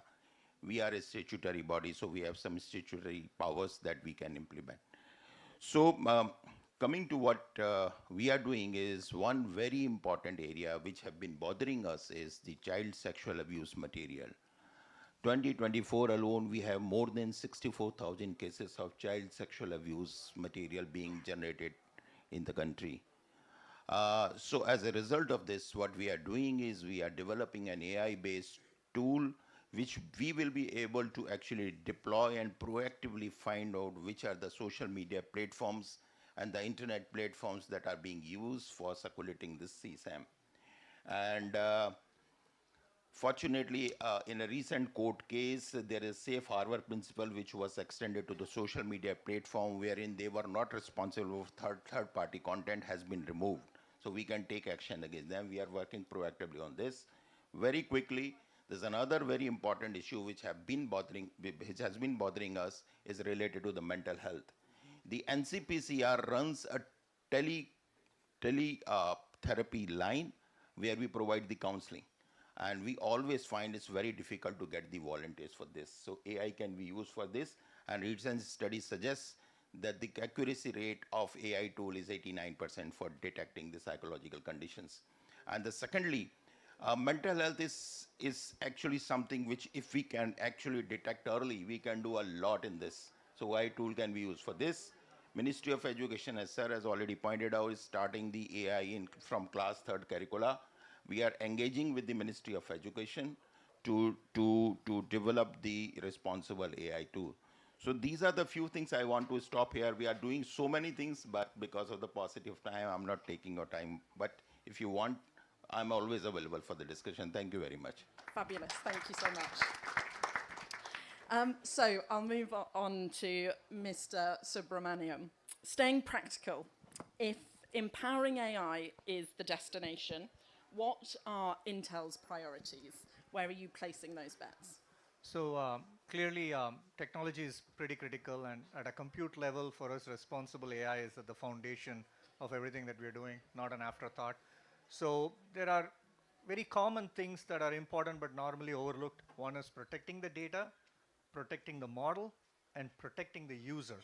So all of these are important. A lot of times, data and models get talked about, not so much about the user. The second aspect I think Prasiddha talked about, Professor Sood talked about, and Krishan, one is how can you give compute such that our children learn to use it and contribute and not just become users. So bringing affordable AI so that they can actually be not only users but co-creating it with us. And the third part is when we talk about AI, it's about giving a very transparent scaffolding so that the human is in the loop. That's a very important aspect. And how to bring technology such that that scaffolding is always available. An example could be a parent being able to be a co-pilot when the children is using the AI. So when a question is asked about give me a picture of a doctor, regardless of what gender or color it shows, the parent is able to sit down with the children and ask, why do you think that answer came? So that the child is able to know what is wrong with the technology or what is right with it. And the last part is making sure that this is less of technology but a more human responsibility that all of us have. We shouldn't make AI suddenly become the next generation digital babysitters, which means it cannot be taking the human out of the loop. Already the communication that the generation AI grows up with is a lot with these chatbots and these language models. The words that come out that are generated are not as powerful and accountable as the words that come from a human. And that generation will have to now know what that word means. And that's something we all have as a social responsibility. Excellent, thank you. Now, we have got, and I will ask for some help, we have 3 minutes, we have 3 of you left to speak, so we're going quick fire, we will make it to the end. So, Mr. Vij, for India and other global south economies with huge numbers of young people entering the workforce, how does AI reshape skilling? Just put it on ChatGPT, they'll get an answer. Fabulous, there we go. No, but jokes apart, the buzz that you see today on skilling and upskilling is basically to fill the immediate gap. To really make a long-term impact, you need children to come on board, right? And that's where I think all of us need to play a role. The nature of work is going to change as these kids grow up. I think the responsibility is on us to make it happen for them. What AI is going to bring to the table is democratization, the word is being used a lot, and equality of knowledge. Right? Their ability to learn anything is possible, and you don't need to have a degree. You need a certain skill to be able to solve problems. That's what's going to be important. My mantra, one-line mantra or a one-word mantra to anybody today is learn to learn. Teach that to the children in the education curriculum. Each one of us needs to learn that the knowledge available is immense. If we can build that in the DNA that you constantly need to learn, that's where AI will play a role. It will give you enough data, it will give you enough ability. The second, I would say, secret here is access. If, like you, Prasiddhi, spoke about it, if there is no access, we can keep building the knowledge, it doesn't reach the real user. So access, and then of course that leads to a whole lot of inclusion. Right? So I would say that's what AI is bringing to the table. I think you and I have that responsibility to make it happen for Prasiddhi in future. Fantastic insights, thank you. Now, Mr. De Revoir, you're really at the pointy end where principles meet product and policy. How are global tech leaders, decision makers approaching the design challenge, AI that's safe, inclusive, and genuinely empowering, especially for children? Yes, thank you very much for having me here. At Microsoft, we invested in responsible AI practices long before there were any codes, directives, regulations, etc., mandating it, because we really felt that it was necessary to earn the trust of our users. And so in 2018, we launched our responsible AI principles, among which privacy, fairness, reliability, safety, security, transparency, inclusion. And since then, this has been our North Star. When we develop some new lines of AI systems, applications, and models, we build from the start these AI application system models with this responsible AI standard in mind. it's so interesting to look at data usage and how models are used. It's fascinating to see that, for instance, on device, generally, Copilot is used for work, tech, employment questions. On your phone, you're mostly asking health questions. And unfortunately, for young users, sometimes these kind of AI companions products have been considered as a counselor, sometimes even as a doctor. And that has led to tragic outcomes. And I think that's our responsibility as a group to elevate the floor for safety. It can take many forms, but the heart of this is really advancing the science of AI evaluation, better understanding the risks such as emotional dependency, over-reliance, sycophantic behavior, anthropomorphic behavior. And actually, we need to do this together. Microsoft, we just launched a Microsoft Use Council to actually onboard the kids in this adventure to strengthen safeguards. So for all the kids in the room, I invite you to apply to this Use Council and help us to make our product safer. Amazing, thank you. So let's end where it really matters, who benefits and who risks being left out. Mr. Pratap, how can we ensure that young women, rural youth and first-generation learners are not left behind in the AI transition? What concrete skills or systematic shifts are most critical to achieving inclusive AI? How many seconds I have? You have a minute. Okay, And we're just thank going to you. keep going until we get kicked off the stage. No, the few strands of AI that there's a need for all of us to understand. One, there's a need to make it real democratic. Because right now what's happening is that the content is getting developed by few limited people based on what I've experienced, what I have seen, what I have heard, and the kind of data which is being available there. Without bringing in the experiences of the marginalized communities. If I talk about India itself, there's a huge chunk of people whose voices are still not heard there. How to get those voices heard in some of these discourses which is happening there. There are languages which are not written. So how you bring in those verbal form of communication into the data pack which is getting available there. Third is that we all are talking about AI for people. No one or there's a need to bring in AI by the people and with the people there.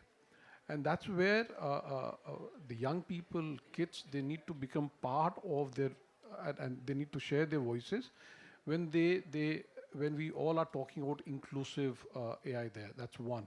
Second is, we are not looking at the whole augmented capacity of AI there.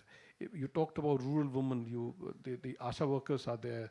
If you look at the nurses who are working in rural areas, if you bring in AI to their doorstep, augment it in a way that can enhance the delivery of theirs, that will in so many ways will change the quality of life that people are having.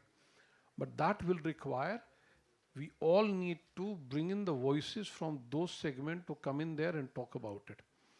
We are asking everyone to get mainstreamed on AI without acknowledging or without sharing that whose stream we should consider as main. We are all are asking, everyone is asking that we all need to go and follow certain views and certain opinions which are there. Whose opinions are there? And the moment we unpack these realities, the AI will become more inclusive there. Till the time we hold it, and we hold it by saying that, hey, this is the ultimate truth, we won't be able to make it very inclusive there. Thank you so much, and thank you to all of the panelists for making it in time. And I'll hand over. Can I have a round of applause for the panelists?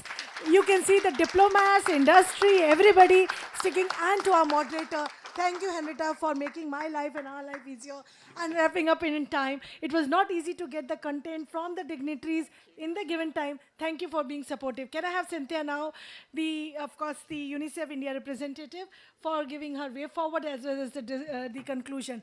After that, we wrap up. Kindly don't move right now. Thank you.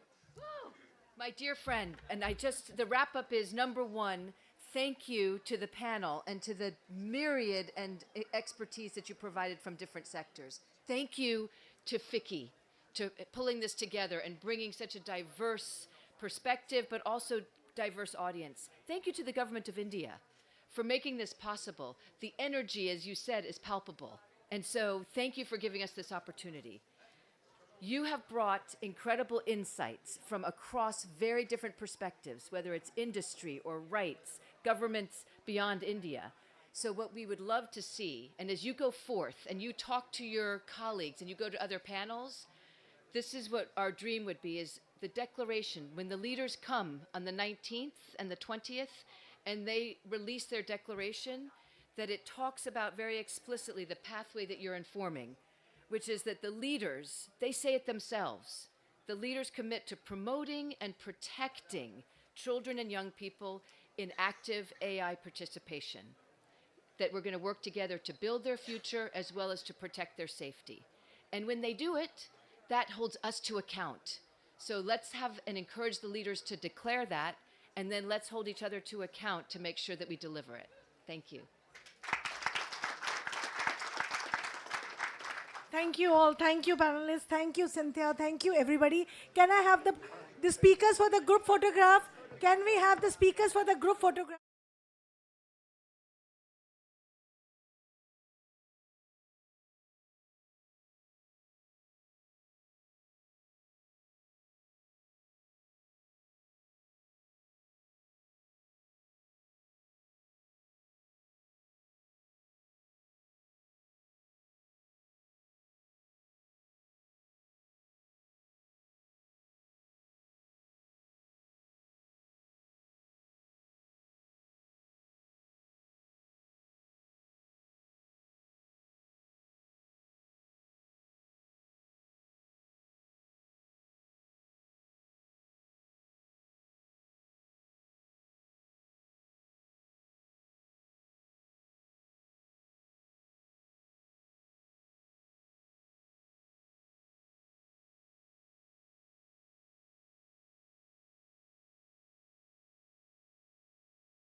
The United Nations Secretary General Antonio has hailed India as the ideal host for the AI Impact Summit 2026, calling India a successful emerging economy with growing influence in global affairs. The summit set to bring together world leaders, tech innovators and policymakers. The third intervention was, of course, where we touch every citizen across the country is YUVAi, where the place names are transliterated and other names are translated. Hello? There is a unique challenge Hello? of number of places which are available. That is the digital dictionary of what human evaluations are in comparison to automated evaluations. One way to do them that Tattle has been employing.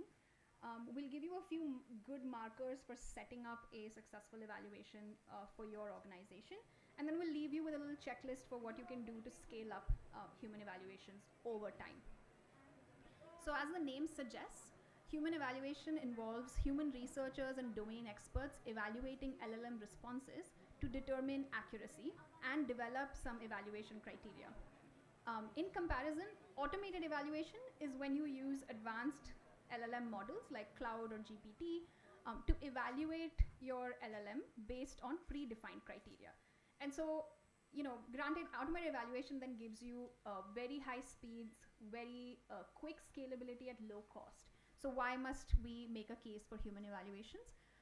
Human researchers can give you a lot of nuance while analyzing data, especially coming from multicultural contexts.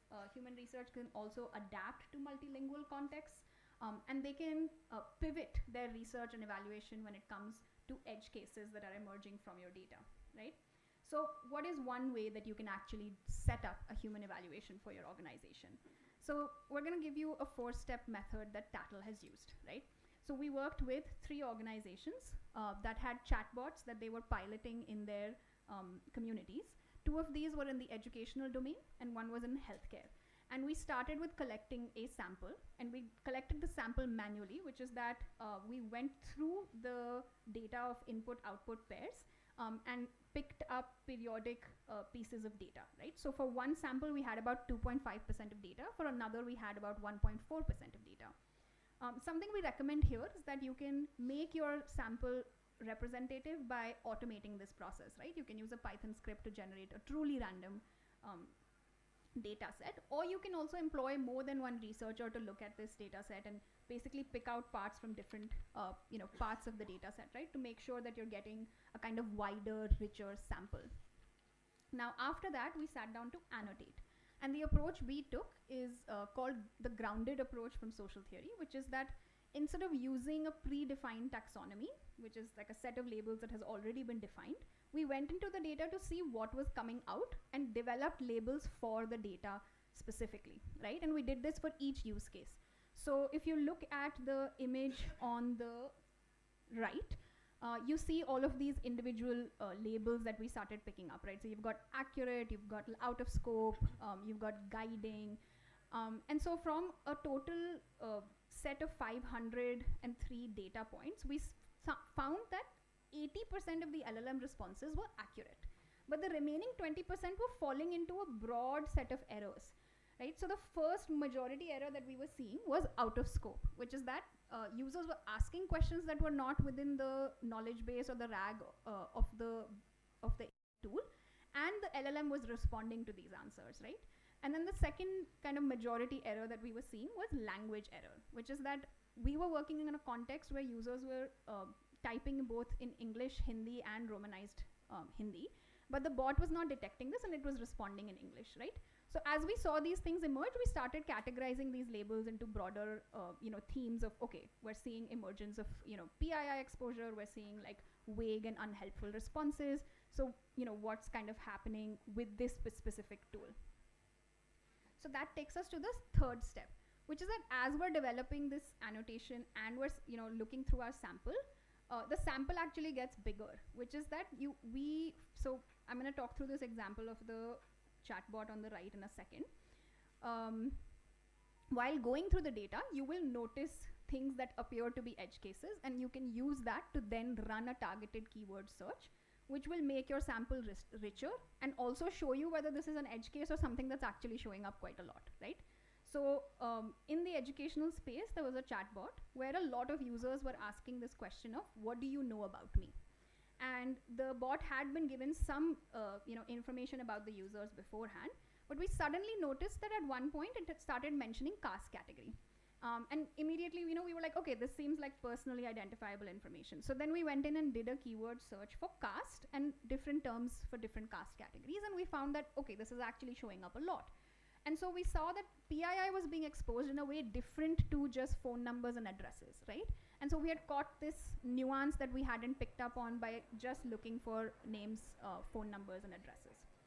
So moving forward, you then get to step 4, which is your analysis, right? So you can do so many things while analyzing. So what are some top priorities to pay attention to? The first one is to look at what is your most frequently repeated query from the users. And then how the bot is actually responding to this. Is it consistent? Is it giving the same level of depth in all of its responses? Second is to look at tone of queries and tone of LLM's response, right? Third, with possible exposure of PII, this is just something you always want to do a check on. Is personally identifiable information coming through? And finally, you have to be prepared for edge case queries, right? Things you didn't expect, maybe somebody is suddenly asking something that's in a gray zone between being within scope or not being within scope. And an example of this is on the right. So in the reproductive healthcare context of one of the bots, we saw that almost 50 to 60% of user queries involved questions around nutrition, and the bot was providing detailed responses. It appeared to be in scope. We didn't really clock this. We just labeled it as, okay, one type of query. When we went back to the client, we found out that this was actually not part of their knowledge base, and they didn't want the bot to be responding to questions around nutrition. And so it's really important to do this, as Edmund mentioned, like cyclical, going back to users, going back to stakeholders, and figuring out what's within scope, what's outside, what's risky, what's not. So this is our 4-step method. Some things to keep in mind when you're setting up your own evaluation is always begin with some clear objectives. Sit down with your team, figure out what you're measuring and why. Then you want to have some tooling in place so that your evaluation is easy and successful, right? Something that we noticed was that in one of the use cases, when we received the kind of data set of input-output queries, there was no conversational ID to follow the conversational flow. And so that actually made it really hard to figure out whether the output was relevant to the input. And we had to do quite a bit of cleaning to, data cleaning to get to that information. Finally, you want to record all of your annotations. Whatever definitions you're using for your labels, whatever definitions you're using for the errors and risks that are emerging, this will become your customized annotation guide that you can then use for subsequent evaluations, right? So finally, we're leaving you with like a quick checklist. Obviously, a lot more can happen in this, but day 1, you want to start with a random sample of inputs and outputs. Make sure this covers like time, depth, and breadth of topics. You want to check for consistency across different types of queries.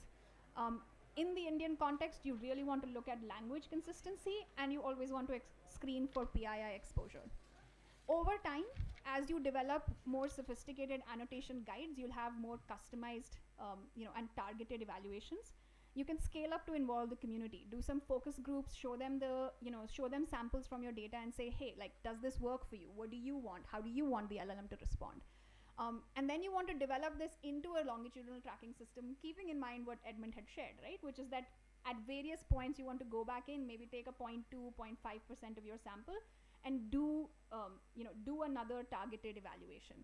And so we do think that you should combine human and automated evaluations, especially as an organization grows and develops the capacity to have somebody doing automated evaluations, but always come back, step in, and check your data yourself. Thank you. Open to questions. Yes. You're talking about label, sensitive labels, right? So are you putting a layer on the responsible AI? Suppose I have a platform where I can use your annotation model to do the responsible AI. Like my model will be restricted towards those labels, annotations.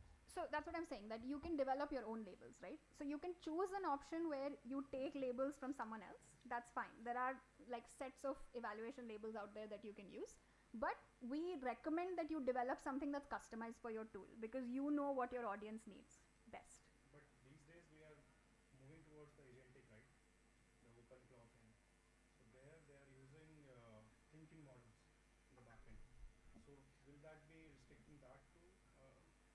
we say we are keeping this annotation layer on the top? So I feel like that's a combination of automated evaluation and what I'm talking about is a purely sort of human review, right? So in our case, you're just getting a data set from the LLM and then you're going through it versus letting another LLM do the labeling, if that makes sense, right? So this is a human researcher looking at each entry and labeling it. Yeah, yeah. Yeah. Okay? Yes. Yeah.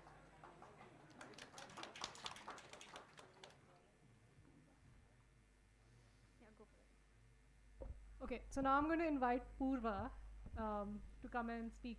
Did I get the order? Yeah. So Purva, please, over to you.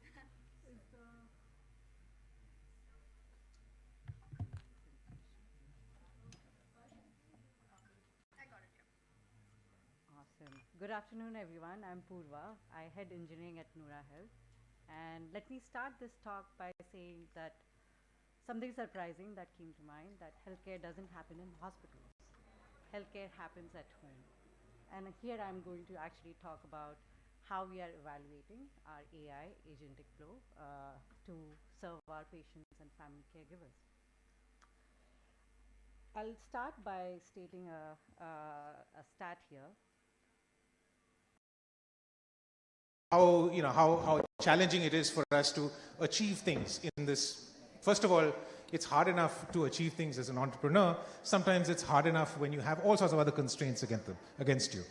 But the idea was not to dwell on the constraints, but to try and see what are the drivers that lift us up. And so the panelists have all agreed to talk about that, the optimism that comes out of the current time that we're in and the things that we've achieved. So before we start, I wanted to do a bit of scene setting. And I wanted to, can you just bring the Mentimeter up? I am going to ask the panelists to introduce themselves. But while they introduce themselves, and perhaps as they introduce themselves, we'll get some sense of, you'll get some ideas. And I want to do a word cloud. You can see the question in one word. What describes your biggest ambition for your startup or idea? Just a word. And it could be things like, change, or it could be things like, upliftment. It could be things like, and you can use two words, I guess, sometimes. So you could say two words and say, making a difference. Now, if you can start, there you go. We've started with revolutionary. And I'm going to give you the time to do this while I'm going to ask the panelists to introduce themselves and what they do. And then in what they say, maybe you'll get the inspiration for doing another word. Who knows? But that's sort of the idea. So actually, can I start, Sarita, with you, and we can just go down. Hello, hi, good afternoon, everybody. I am Sarita. First of all, thank you so much for the organizers for having me here. So I run a startup called BotLab Dynamics. Our startup is from IIT Delhi. We build drones. And so what is made BotLab famous was back in 2022, January 29, we flew 1,000 drones from Rashtrapati Bhavan. And why it was special? Because at that time in India, we did not have that capability, and it made India the number 4 country in the world to have that capability. And a year later, we flew 3,500 drones. And in last year, we flew 5,500 drones, and we made a world record. And you'll be happy to know why world record, because upon Indians don't like to come second, right? Our parents have taught this. But we also have Chinese.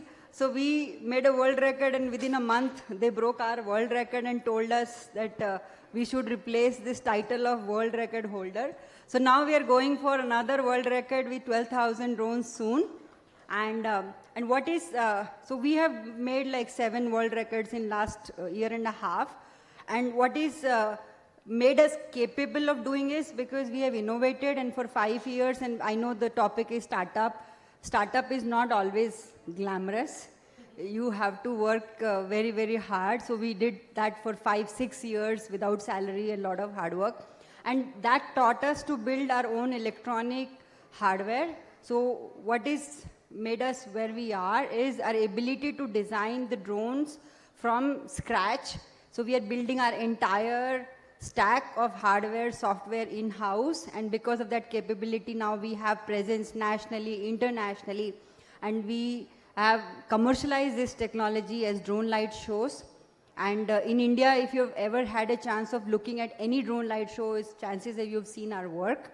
And we are using same capability, and we're taking it to defense. Our dream, where we started Bot Lab, we want to build drones for Indian defense system. And we have now orders from defense that includes Army, Navy, and Air Force. So, and I'll share more along the discussion. Thank you. Excellent. I'm just looking at the word cloud: passion, people, revolutionary, impact. So these are the sort of buzzwords. Kanika, if you can tell us a little bit about what you do. So no world records here. And I think what you're doing is absolutely incredible. I'm Kanika Tekriwal. Again, startups are not glamorous at all. I think we're often known as the Uber of the skies. We operate private jets and helicopters, which is nothing short of being a glorified taxi operator, but in the sky, with very expensive taxis, if I can put it that way. But what are we actually setting out to do is, democratize air travel, democratize air mobility. We're working on eVTOLs, which are nothing but passenger drones, as you would know, and we're trying to bring those to India. Again, I don't think we'll be the first to India the first to operate them, but we're trying very hard to make sure India has the right ecosystem to get you from home to office in an air taxi instead of a car. So that's the mission and vision we're working on right now. Thank you. Thanks. And Rucha. Awesome. I think once you're in Mumbai, right, let me know. So very different background. I'm Rucha Nanavati. I am Chief Digital Transformation Officer in Mahindra & Mahindra, and moving on to trying to work with a lot of farm and agriculture startup to establish our Advanced Technology Center. My journey has been not necessarily with startups, but I've mentored startups. I still do that. I'm angel investor in a lot of women-led startups. And I teach startups how to scale, how to run this. How many times you want to be just a startup? The ambition is to scale and become super successful, right? So I think, and I have technology background, 25 plus years. Very fortunate to have worked in many, many different industries and many different geographies. So, that's sort of my quick background, and we'll talk more later. Okay, great. So we've got the word cloud out. It's still growing. I'm going to just keep this up because I really like seeing how this evolves as we speak, but it's still passion, people, impact, and money. I'm surprised money is not higher up. And I'm actually really glad that money is not higher up, because passion, people, and impact will cause money. That's sort of the way these things work. But can I move first to you, Kanika, to try and get a sense of this passion, people, impact. And I'm just picking up of what Chintan said in his workshop earlier. He sort of spoke about how to identify that perfect problem statement.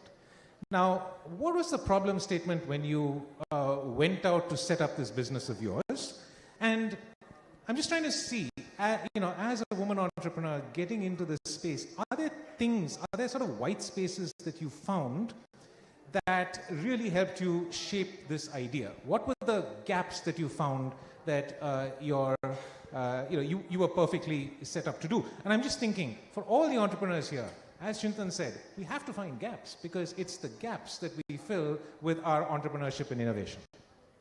So I think, Rahul, I mentor a lot of young girls, and there are two types of gaps. One are those that you're like, I want to do a startup. I have to find a problem. And then there are those where you just wake up one morning and you're like, you know what? Why doesn't this work like this? And more often than not, I think those wake up in the morning moments which lead to revolutionary ideas. I was speaking to Dipinder, who runs Zomato, and I remember him mentioning that he just wanted to solve the problem of getting food to the office. Why can't I get food to my office? And that's what Zomato was born. And look at what Zomato is today, right? And I think for me it was a very similar moment. I was working in this industry since I was 16, purely because I belong to a Marwadi family where my parents decided to give me a very restricted pocket money. during college, and I couldn't afford to go out and party. So I said, "Okay, let me work on my own," and that's how I started working in the industry. And I realized that you had billionaires out there who were spending $20,000, $40,000 to fly between Delhi and Bombay. But they were not being given a plane they wanted. They were not being given the food they wanted, or the type of ride they wanted, or even the type of plane they wanted. And I said, why is it so difficult for someone who's spending $40,000 to fly from Bombay to Delhi to get the plane he wanted? It can't be rocket science, right? So in my head, I think it was a very small problem to solve. But when I tried to solve the problem, it wasn't a very small problem to solve. We launched Jet Set Go and the first flight didn't take off. Because the supplier of the plane never turned up with the plane. And he told me 20 minutes before, "Sorry, ma'am, I can't do the flight." And I went back home and I cried for 6 days, non-stop, saying, this is the problem I wanted to solve, but I didn't solve it. And I had all the reason to pack up. But then I said, no, there has to be more problems behind this problem, right?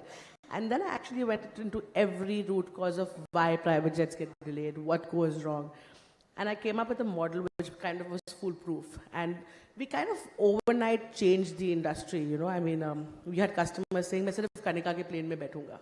And that's what we wanted to do. So I think for me, it was a very simple, again, that wake up in the morning moment, which really led to realizing bigger and bigger and bigger and deeper problems. And I think until that problem is going to keep changing. So today, obviously, we don't solve this problem. Today, the problem I'm trying to solve is, why should someone have to pay $40,000 to do private air mobility from Bombay to Delhi? Why can't I enable it in $200 for the person? So I think the problem statement will keep evolving as you, grow and build the business. I just want to recognize that a lot of the people that we're looking at, there are a few gray hairs and bald heads, but a lot of them are really young. And so I want to turn to you, Rucha, to just, I think when you're young, it feels like a mountain that you have to climb. Why would people take me seriously? I'm just so young. Why would they listen to what I say? And just with your experience of having mentored and invested in startups, what advice can you give to a set of young entrepreneurs that have this, maybe as Kanika said, has already got this wake-up moment, but are doubtful as to how to take it forward? What can they do to build their credibility? How can they become better entrepreneurs that make a difference? I think I'll build up on what she said. Is clarity of problem is such an important thing, right? But I think anywhere, not just in startup, right? Anywhere, if you are new, if you're entering a new sort of arena, workplace, whatever, content, skill is important. There is no shortcut to that. I think work we have to do, you may do hard work, smart work, whatever you want to do, but be prepared. Come in prepared, right? I think skill set is something we can build, we know that today. Volunteer for taking up, don't stick to the role that has been given. I think don't need to say that to founders. They do pretty much everything, but even otherwise, if you are in a specific role, volunteer to look at the bigger picture. Keep an eye on the entire spectrum rather than a very narrow definition of what your job is or what your role is. Ask for help. You'll be very surprised how many people are eager and willing and really out there to help you. A lot of time, I'm going to say this, I think women are a little bit more hesitant in asking for help. Don't. Please, please fix the monologue in yourself first that I'm short of something or I don't know something. That's not true. Your credibility will build with preparation, showing up with the right skill, let your work talk, and ask for help.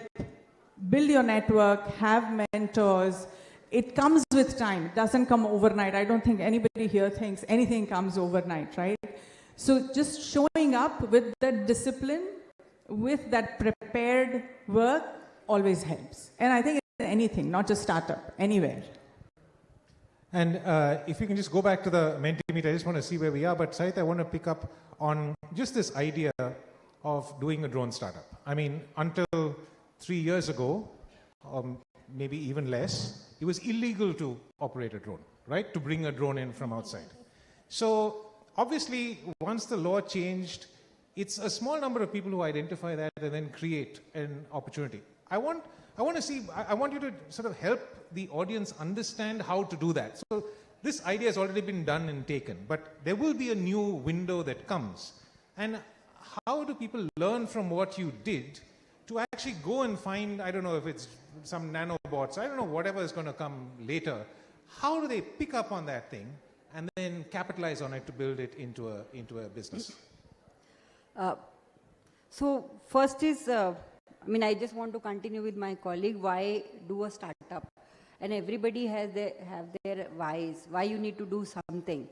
And our why, so we are 3 founders, me, Tanmay, Anuj. Tanmay and Anuj did BTech from IIT Delhi and I did PhD from outside.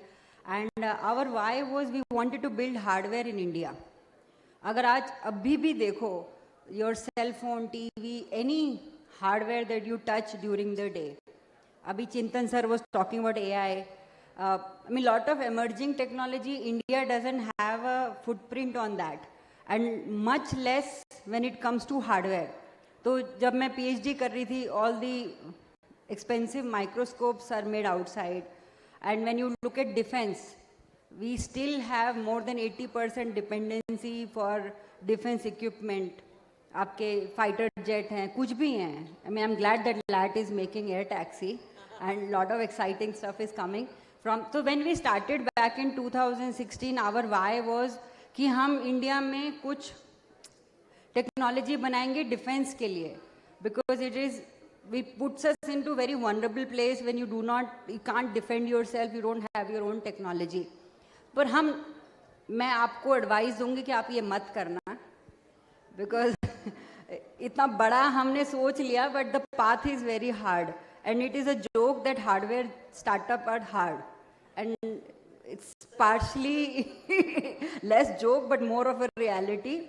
So if you get into hardware startup, थोड़े muscle बना लो, exercise कर लो, because it's going to be still is very hard, because आपको कुछ बनाना है, वो चलना है. Ecosystem is very poor in India to make PCBs and design, and अभी भी बहुत, Mahindra folks can also say that, Tata's, everybody suffers from that our ecosystem is really poor when it comes to electronic design, manufacturing, and those has been our reasons of staying into this and suffering.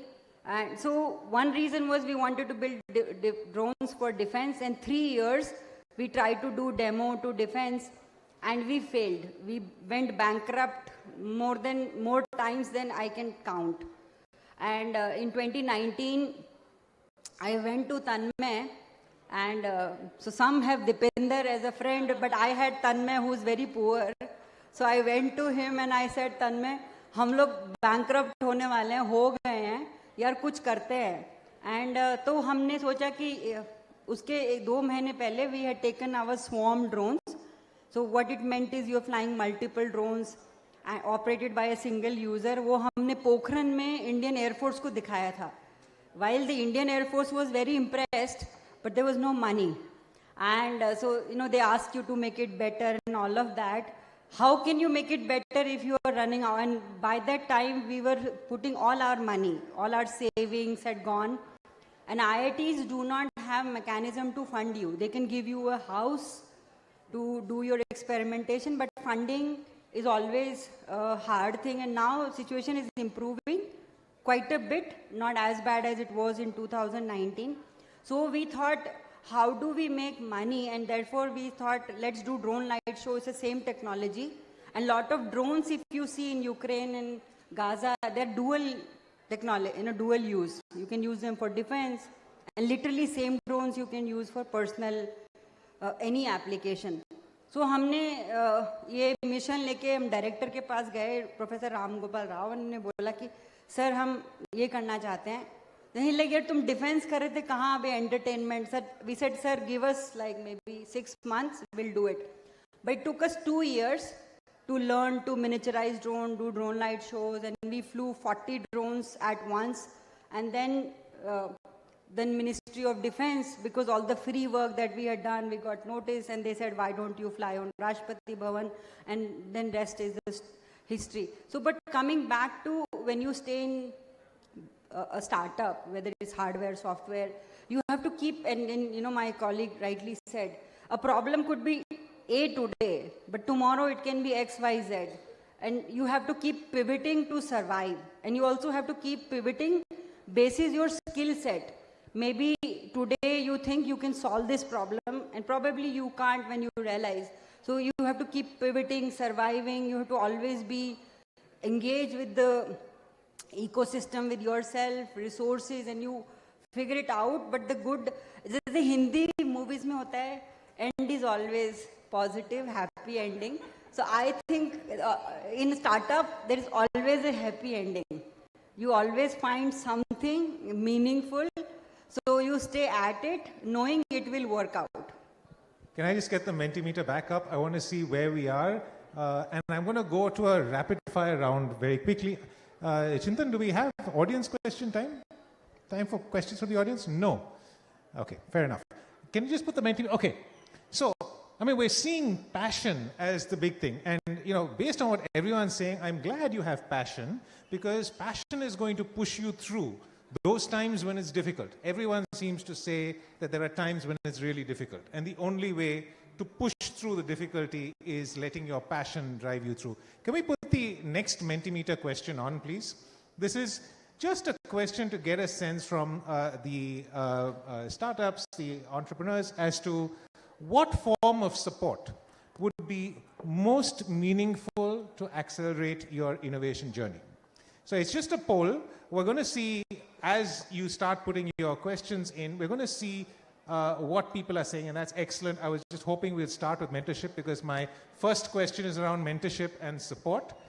Okay, access to money, yeah. Mentorship is going back up.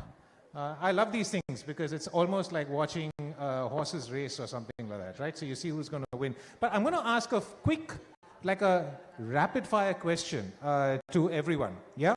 Now, you've all spoken, both of you have spoken about some support system that you have, Kanika and Sarita.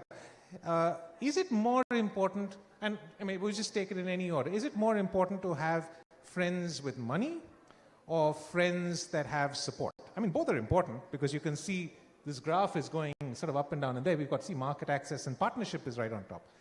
So in terms of support, is it capital or is it opening doors? What's most important in your mind? Yeah, why don't you start, Richa? I'll start. People who can open doors, because they'll open doors to money as well. I couldn't agree more with her. But I think firstly, it's very important to have friends in your worst times. You know, when you have nothing and you're down on the ground, and I think a lot of young people will agree with me, you're going to have very few people actually be there for you. So I think it's very important to be grateful for those who you have. And I think what's most important is support, not only for opening doors, for money, you know, a shoulder to cry on.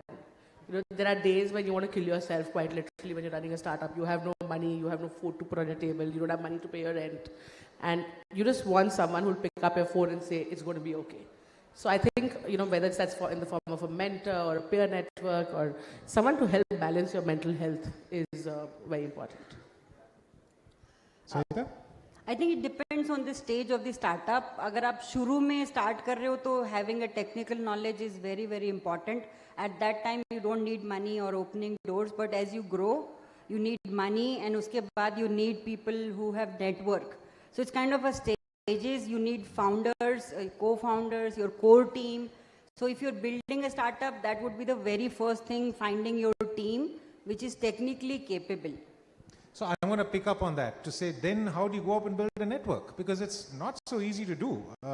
You know, you have a friend, shoulder to cry on, but then to build a network, that's much harder. And all of you have some sort of network. I mean, is it that, you know, you have to become successful and then you get a network, or can we get a network before that? How does a young startup who actually currently has no network start working to build the network? So वो एक बात सच भी है कि जो बहुत technical लोग होते हैं, they lack in this social skill and networking.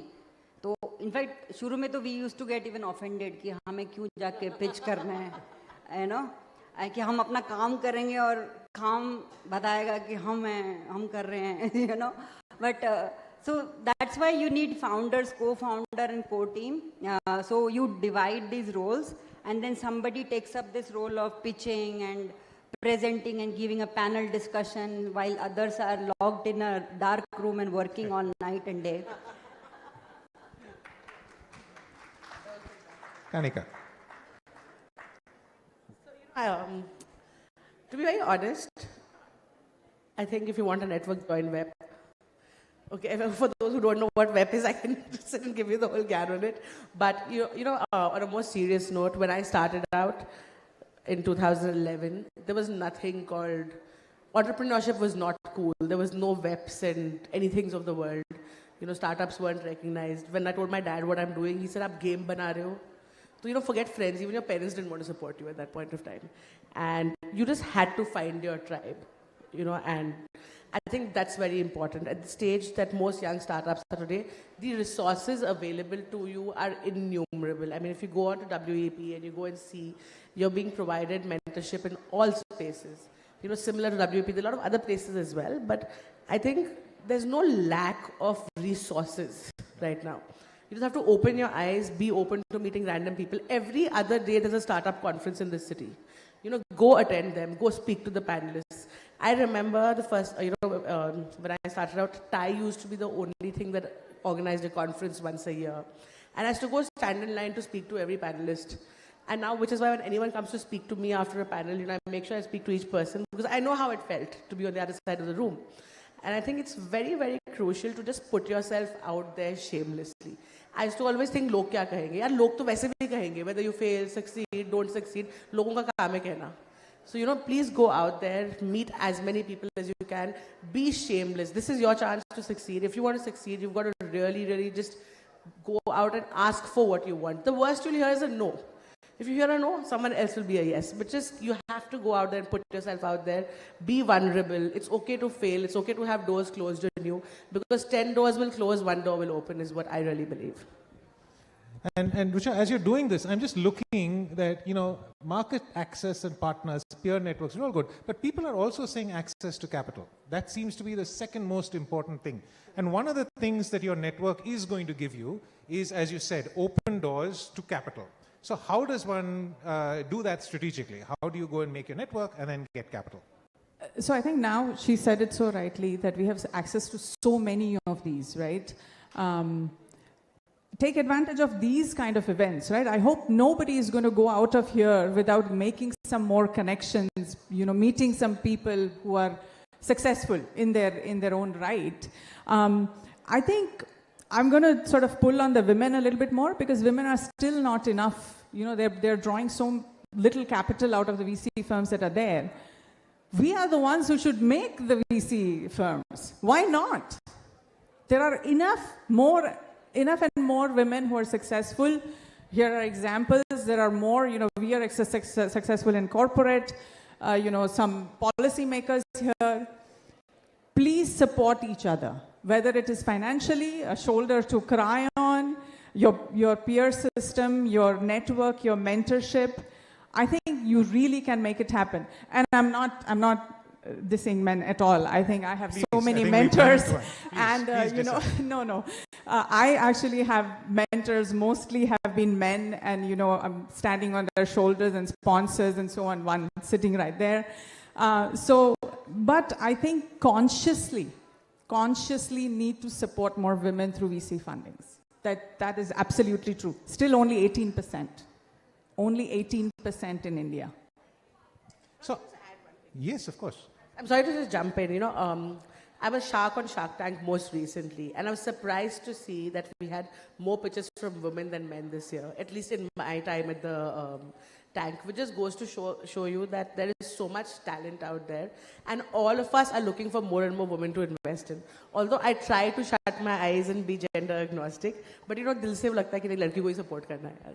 So I think there's a lot of people like us out there who want to support, empower, and enable women-led startups, especially because I think we didn't have that support system, when we started out. So I would really suggest, go out there and keep knocking. There is no shortage of capital, guys. I don't know, anyone who believes there's a shortage of capital in this world is either very misled or ignorant. There is excess capital available in the world with a shortage of opportunity. So I don't think, access to capital should ever be a challenge. You send out 100 cold mails to VC firms today, small, big and medium, you will get 10 replies. But you have to have that courage in you have to have that patience in you to go out and reach out to people.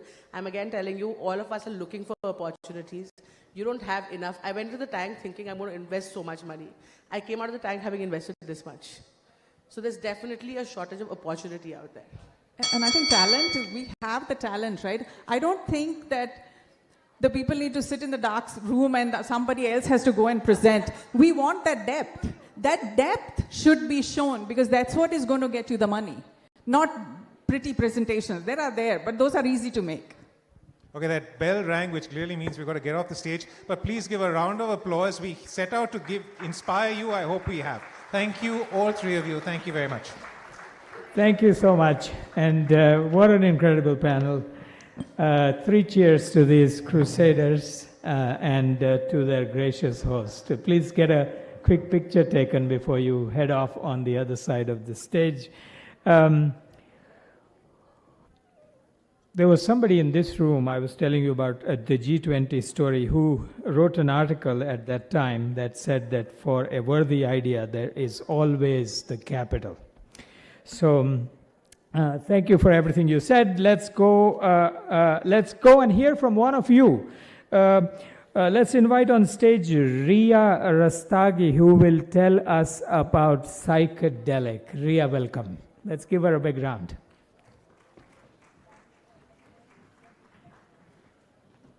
All the best, Ria. All the best.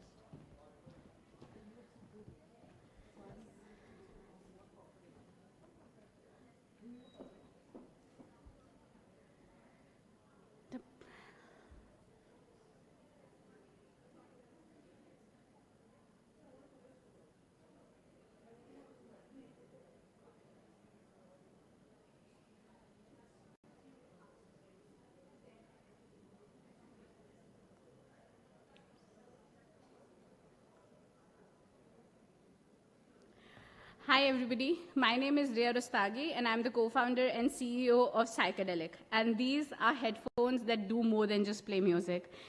These are headphones that understand you, your mood, your emotions and help you transform it. We're the same team who built YUVAi out of India. YUVAi was India's first brain wearable EEG device. We built that for 4 years. We worked with a lot of B2B research entities, researchers, Sri Ravi Shankar, Art of Living, a lot of IISc, IITs, who we worked with to understand how brain health, how neuro health really works. We've been in this space for more than 6 years. We were the first ones to start creating a wearable for your mental health and neurological health before we actually enter into the D2C space so that you, as users, can start using headphones that understand your emotion. When we try to understand, there are 2 types of people here. People who are hustlers, people who like to work 16 hours, people who like to work 12 hours, but they get tired, they get stressed, life comes in the way, they want to take a break, but that creates anxiety, that creates sleeplessness, and then your health takes a toll. Not that working hard is not good, it is, but then your health is the utmost priority. How can you actually manage both passion, hustle, and health? And this is how. Where there are a lot of variables which tell you just what's wrong with you, that you have high stress, bad sleep, bad recovery, and low steps. Psychedelic is that variable that in 15 minutes through neuroscience can help change your mood. These are normal headphones. You can use this to take meetings, you can use this to listen to music, but we have a PPG sensor in this which understands your heart rate. Through your heart rate and brain blood flow, we are able to estimate your emotions. Not just through that, we also take manual input. Through the manual input, we create a VAD score through the AI model that exists for the past 50, 60 years. We are able to estimate if you have anxiety, if you have sleeplessness, if you have drowsiness, what does that mean on your heart rate data? Over a period of time, through reinforcement learning, we are able to understand your emotions better. Over the next 1 month, 2 months, we are able to understand what sleepiness, what focus, what anxiety, what flow state means for your biomarkers. And not only that, we, through the science of music, can actually change your mood. We have an AI-based recommendation engine which plays just the right music to help you fall into sleep. Just the right music to help you focus better. And if that doesn't work, there comes neuromodulation. Neuromodulation which stimulates your brainwaves in the right direction. It's like that gear and that engine to your car to help you smoothen out the journey much better. It's backed by neuroscience. We're the first ones in the Indian market trying to do this in a headphone form factor, so that lifestyle fitness is not just a 20-minute routine, it's a part of your life. We have a 92% efficacy where we tracked your EEG, we tracked your psychometric qualitative analysis, and your quantitative feedback before we even came into the market. This was my first prototype. I got this tested across 500 people in Delhi NCR, anybody and everybody who would try it, before we launched this version in the market in April. We've done some 80 odd units of sales in India before we launched globally, and we are seeing some amazing traction. Neurable was one of the companies in US who's working with NASA and defense, pricing their product at $699, which can just read your brain. Psychedelic is that wearable which can read and write into your brain. Halo Sports was one wearable funded by Khosla Ventures, $599 pricing, which did neuromodulation. And Innophones is another headphone which could read. Psychedelic is the first closed-loop wearable, which does not just tell you your problem, it tries to solve that for you. And a lot of wearables in this space, we know Apple has already launched a heart rate monitoring earphone. We know Samsung is entering into the market of dementia. We know brain health is the utmost importance right now, be it mental well-being or be it neurological health. And that's why we are doing this. Why we are doing this is because my elder sister was diagnosed with meningitis infection at the age of 25. She passed away after 4 months being in a stroke ICU with not much help. And that's one of the reasons that drives me, that nobody should be left without a preventive healthcare setup in this stage. We did 20 lakhs revenue in India in the first 3 months before we decided to go global. We have amazing stats as to how users are actually over time using our product more. There have been people who are using this boost mode to sleep in the night and to focus in the morning, to avoid caffeine, to avoid melatonin, to avoid any chemical supplements. We launched globally and we saw amazing traction across 6 geographies, US, UK, Canada, Germany, Australia, and Sweden. We are hopefully starting export within the next 3 to 4 months while doing our product launch.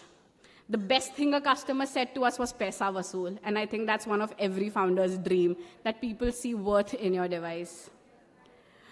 Eventually, we'll be launching a lot of wearables which enter into different spaces for women's health, for athletes, to understand brain and neurological issues at a preventive level. Like Apple can tell that you're about to have a heart attack, can detect different cardiological issues. That's our goal for mental well-being and neurological health.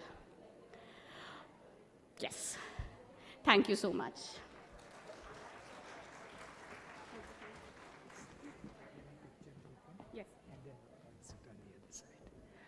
Well, what an incredible story. Congratulations and wish you the very best. You reminded me, Ria, of Professor Amar Bose, who built the Bose corporations. You see their headphones.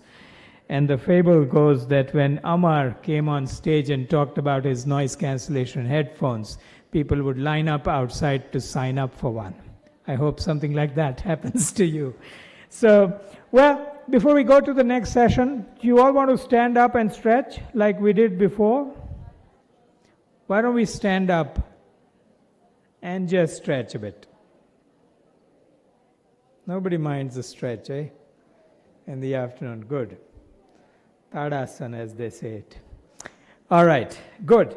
Well, we're going to switch gears, and we are going to now tell you about some data sources.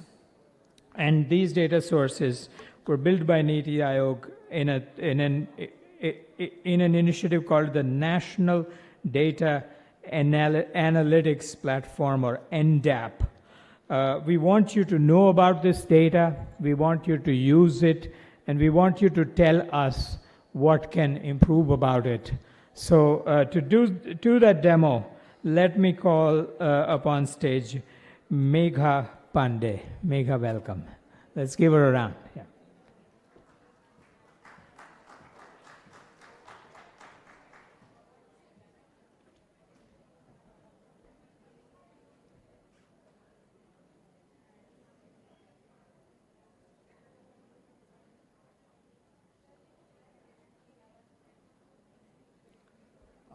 Hello, everyone. So the focus of today's demo is on unlocking the public data for innovation using India's national data and analytical platform. The objective of this presentation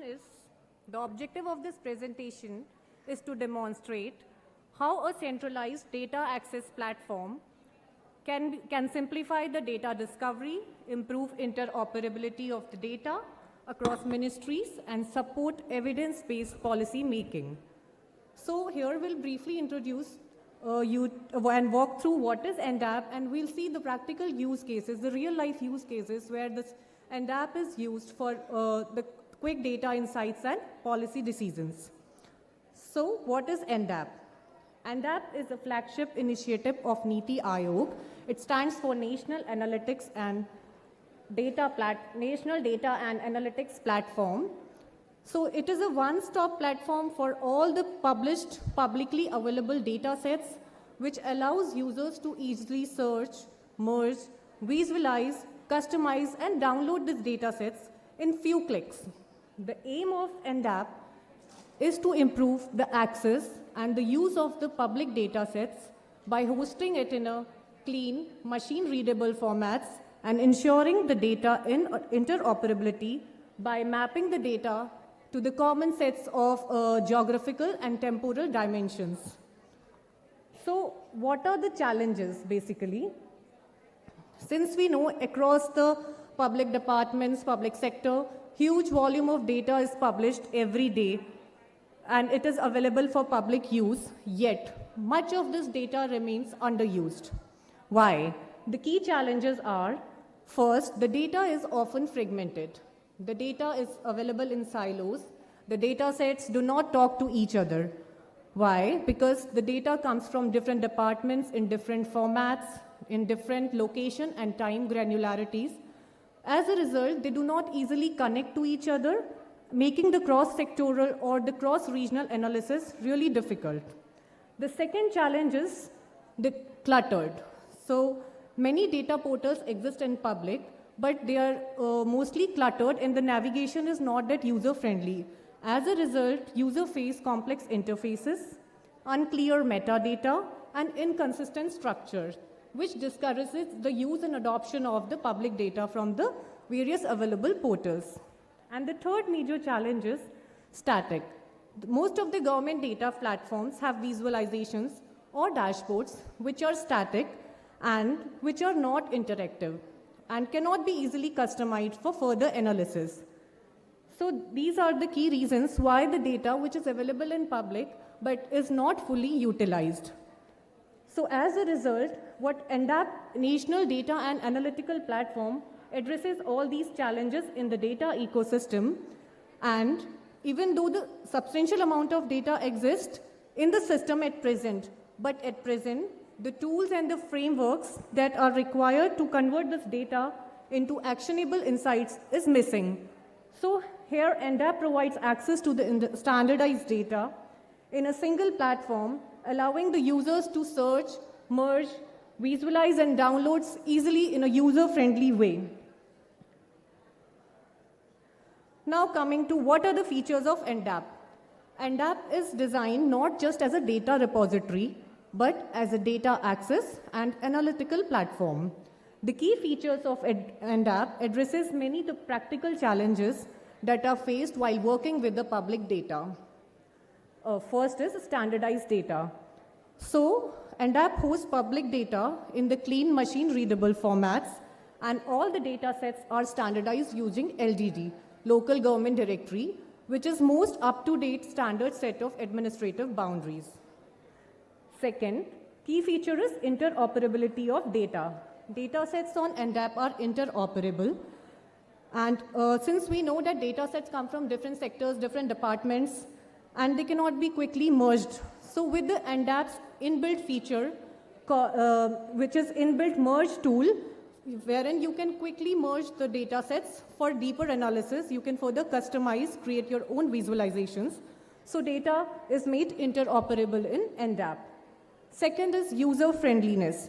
Now NDAP offers a simple and intuitive user interface. Users can search easily using semantic search, natural language search, and filter the results by various ministries, regions, sector, location, and time granularity.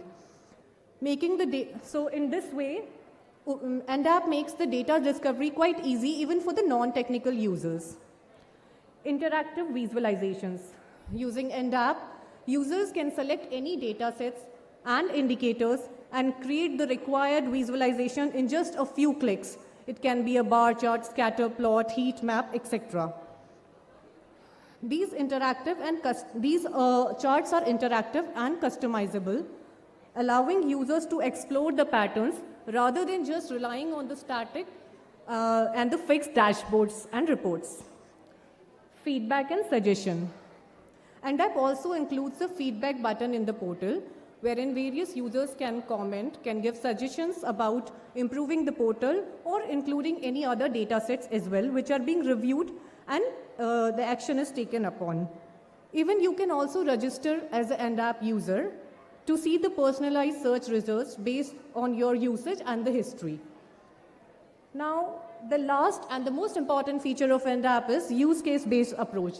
The data sets on NDAP are not directly onboarded, but they are guided by the use case, which are being provided by the policymakers, researchers, and domain experts.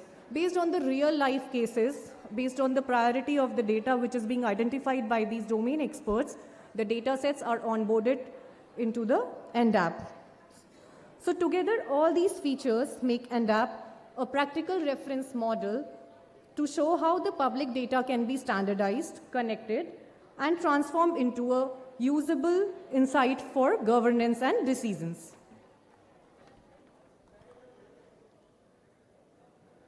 Now, if we see the scale and coverage of NDAP, NDAP offers a comprehensive collection of government data sets with more than 6,362 data sets onboarded in NDAP as on date, data from 53 ministries across 31 sectors and based on 168 use cases, and it is continuously upgrading based on the use cases and onboarding the data sets as per the feedbacks received. Now, how NDAP streamlines the data? Government data is available, or rather the public data is available at multiple administrative levels. We can see it is available at state level, district level, sub-district, villages, and block. And often this data is available in the form of huge tables. So NDAP streamlines and compresses and reduces the number of tables and makes the indicators available through the keyword search, and NDAP makes the data in the machine-readable formats by converting the various source files like PDF, CSV into machine-readable formats.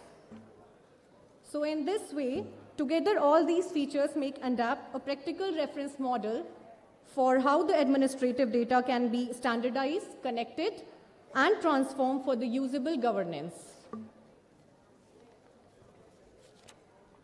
Thank you.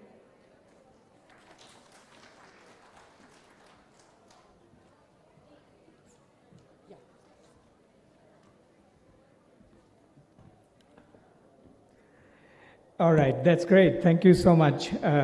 I think this initiative or such an initiative when it's done, it's very hard to appreciate. There you go. But while it is being done, and incidentally, I had a seat on the sidelines when NDAP was building at the Niti Aayog. This is very, very hard work because there are all these data sources which are first not very clean. They are not at the same baseline.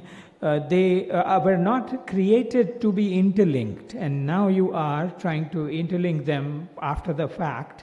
And so what NDAP has gone on to do is really monumental. I mean, when you go into it, you will feel that, oh my God, I wish it did many more things, but just getting here is a lot of work from where we come as a data nation. So do take a look at it. We're going to now pivot. Am I too loud? No, I'm not. Okay. We're now going to pivot and look at another colossal sector. This is the water sector. I'm going to invite Bhavna Badola, the senior manager of Argyam. Argyam was building water-related awareness and solutions when most people were saying water can be a big problem. And they've done an incredible amount of work, and let's hear their story. Bhavna, welcome. And let's welcome her like we do. That how do we follow our norms and at the same time get the best, most effective system for our digital solutions. Then from the states, I would of course like to hear their feedback on the AI solutions that they are using. Which have they found most useful? Which have they found difficult? Which have they found flawed, if any? What is the support they would require from the union government?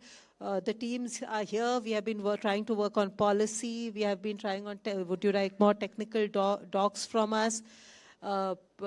Financial support, in what way? That also is something that we can see.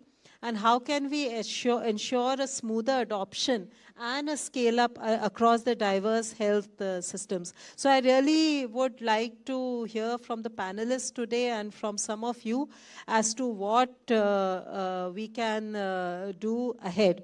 I would just like to emphasize that the cornerstone of this discussion has to be the principles that have been laid down by the Honorable Prime Minister Narendra Modi ji. He has been emphasizing that the digital public infrastructure is a tool for inclusion and equity. Therefore, whatever we are doing in digital health and AI is an extension of that commitment.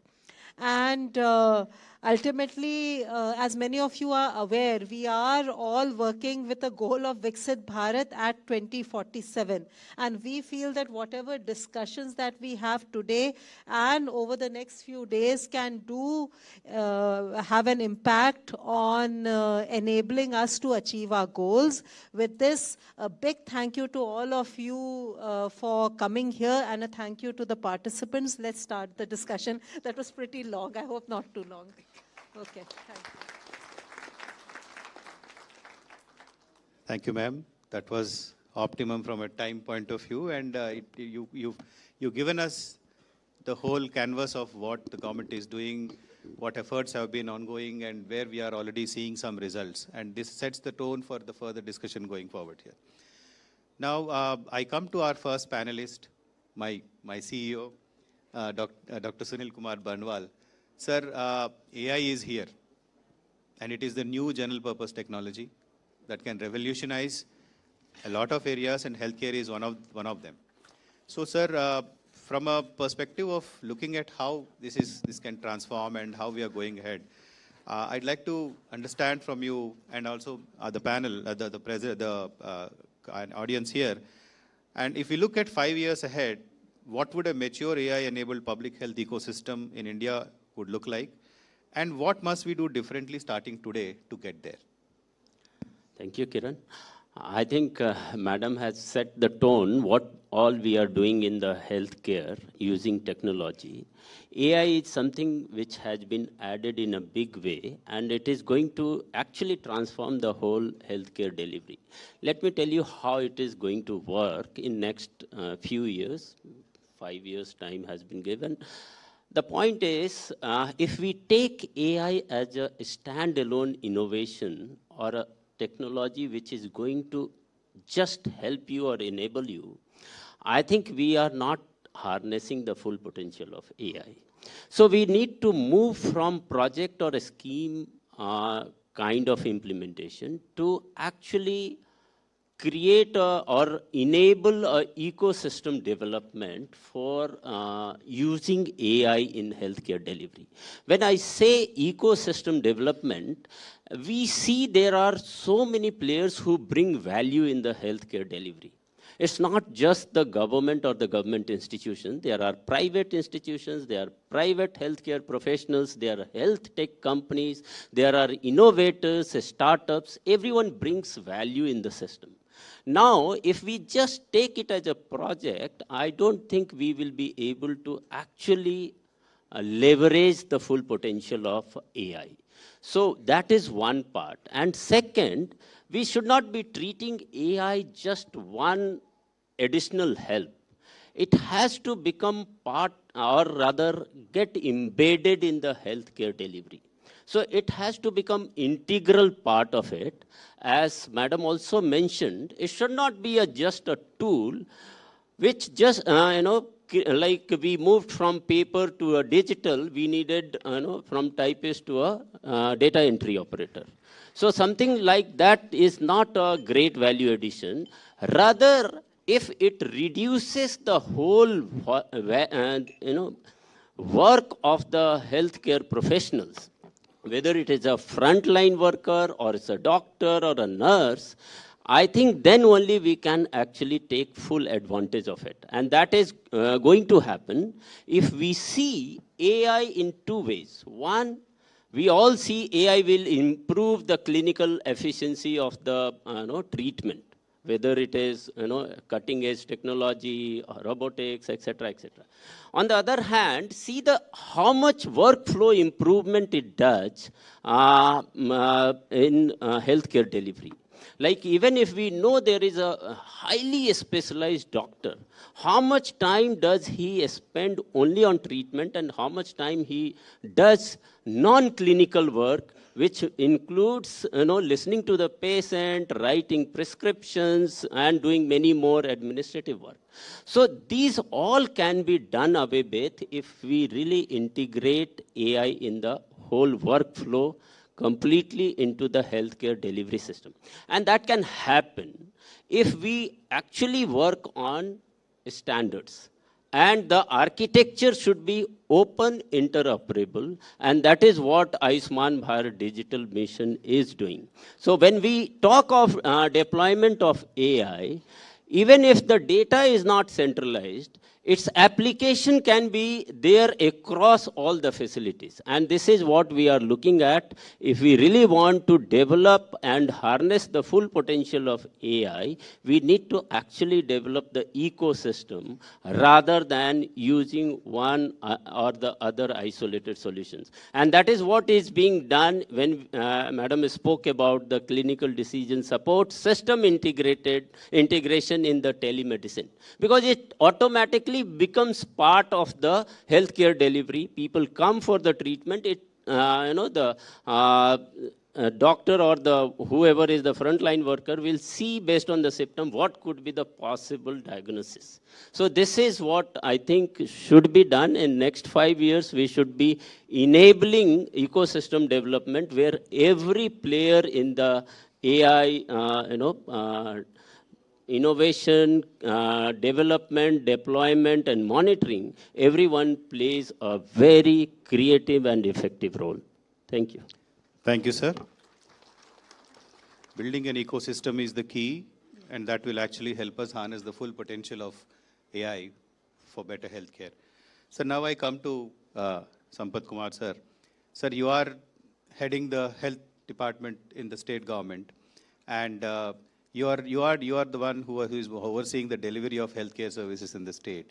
And when some solutions come to you, earlier it used to be digital solutions, simple, plain digitization. Now there are AI solutions. So, sir, when solutions come to you, or when somebody comes to you with a solution saying, look, there is a problem, so I have a solution for this. So, from a state implementation standpoint, sir, what are the AI use cases that have been easiest to operate? And what are the reasons? I mean, what is enabling them, that you are able to use them and scale them? So what are the characteristics of such solutions? Thank you. Thank you, Kiran. And thank you, ma'am. And my colleague, my batchmate, Mr. Sunil. So I and also all the panelists. Thank you for this opportunity. I just wanted to reflect on what you said. In fact, as Madam also said, the states have a responsibility for implementation. So one of the things actually what, in Meghalaya, especially what we have been trying to do is that how do we leverage the AI for effective implementation of the programs? Because one of the challenges for the states is that while we have, I think all of you are aware, we have massive programs, massive national programs. We have a lot of resources. In fact, I think I would say there is no dearth of resources. There is a very good intent is there in terms of implementing the programs. What actually the states really look at is that how effectively we are able to do this. Are we able to achieve the purpose for which actually these programs have been designed? So what we did a small experiment. I wanted to tell 3 use cases so that like how actually we did this. We started actually way back in 2020 during the COVID period. We started actually looking at our data of especially the maternal deaths. We have a huge maternal mortality rates.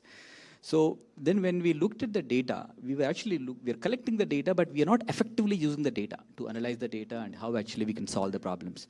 So what we did was actually we not only taking the data that is coming from the HMIS, we should also collecting the data why actually the challenges are there. We also started collecting the socio-economic determinants, and mapping all the data put together and started actually having an analysis, why actually a mother is actually, has, come to this kind of a very, stage where actually we should have prevented.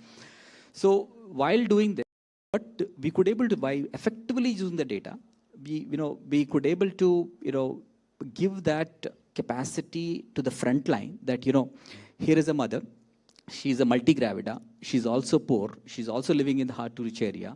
She needs to be actually brought to the health facility well in advance. So a simple, what I would like, basically a prediction with much more data.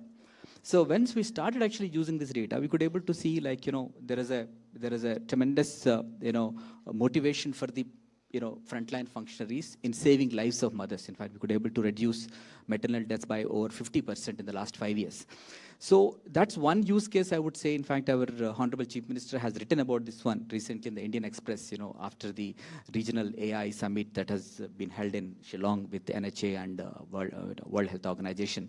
So what we have been saying is that by what we are seeing is that the using the data, effective use of data and analysis of it actually helping us in solving the problems. That is the key thing. Then the second use case I would like to share is that like, we also have tremendous challenge in terms of specialists. In fact, all over the, country might be there is a challenge, but Meghalaya has severe challenge. We don't have specialists, enough specialists. So when it comes to like a TB, I think as Madam has already mentioned, we have used a beautiful use case, handheld X-rays. Last 2 years, 90,000 people have been screened. And using the AI, offline AI data, we could able to identify who actually needs, like a radiologist, the AI is doing like a radiologist. And we could able to identify about 110 positive cases and, we could able to put them on the treatment. So one second important thing is that like it has to help the states in terms of solving the problems. In fact, we did a cost benefit analysis of this particular solution that we have actually used for, for TB.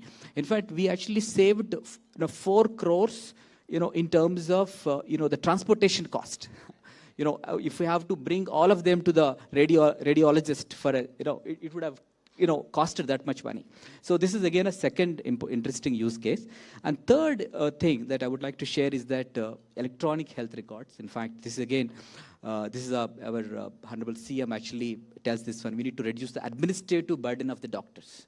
Doctors actually have a huge administrative burden. How do you reduce the administrative? In fact, my CEO NHA was mentioning how actually AI can be used for reducing administrative burden. So what for your question, just like to sum up, is that we, whatever, basically what we look at is that like what is actually useful, what is purposeful. I think that actually we will try to experiment through a process. We call it like problem-driven iterative adaptation approach. You test it and see how it is functioning, and you modify it and implement it. Thank you. Thank you, sir. Yeah, PD IAITs, problem-driven iterative adaptation.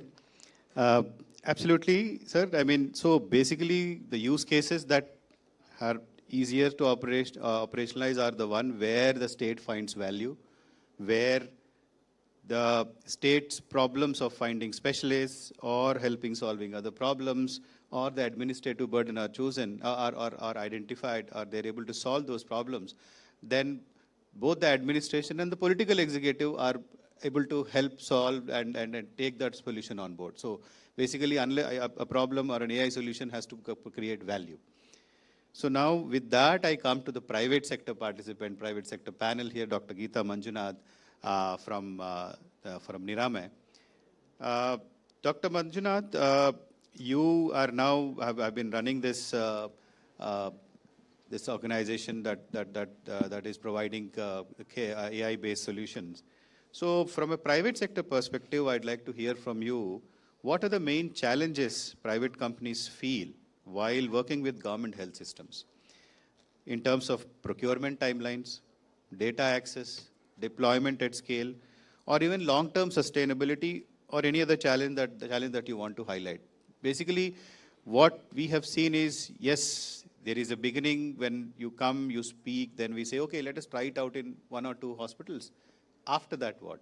So what are the challenges you're facing, and how do you think, what are those issues that if you raise that can be addressed so that this transition from lab to pilot to scale can actually happen? Thank you very much for that question. And it's really, really wonderful to be part of the AI Impact Summit, and full house, and it shows the amount of excitement AI has created, and that too sort of, for enabling good public health, right, use of this technology. So just sort of 2 minutes on what we do so we can relate to the answers. So yeah, I lead a startup called Niramai. In this forum, I'll say niram.ai, so it sounds better, where we've developed a new method of detecting breast cancer. We just measure the temperature variations on the chest using a thermal sensor, infrared imaging device like one of these cameras, and convert 4 lakh temperature points, which kind of are proxies to the tissue activity at different points on the breast, and convert that automatically into a breast health report. So in a rural area, you can use this. Simple health worker can be empowered, just like click photograph types. And the AI actually provides triage, red, yellow, green automatically.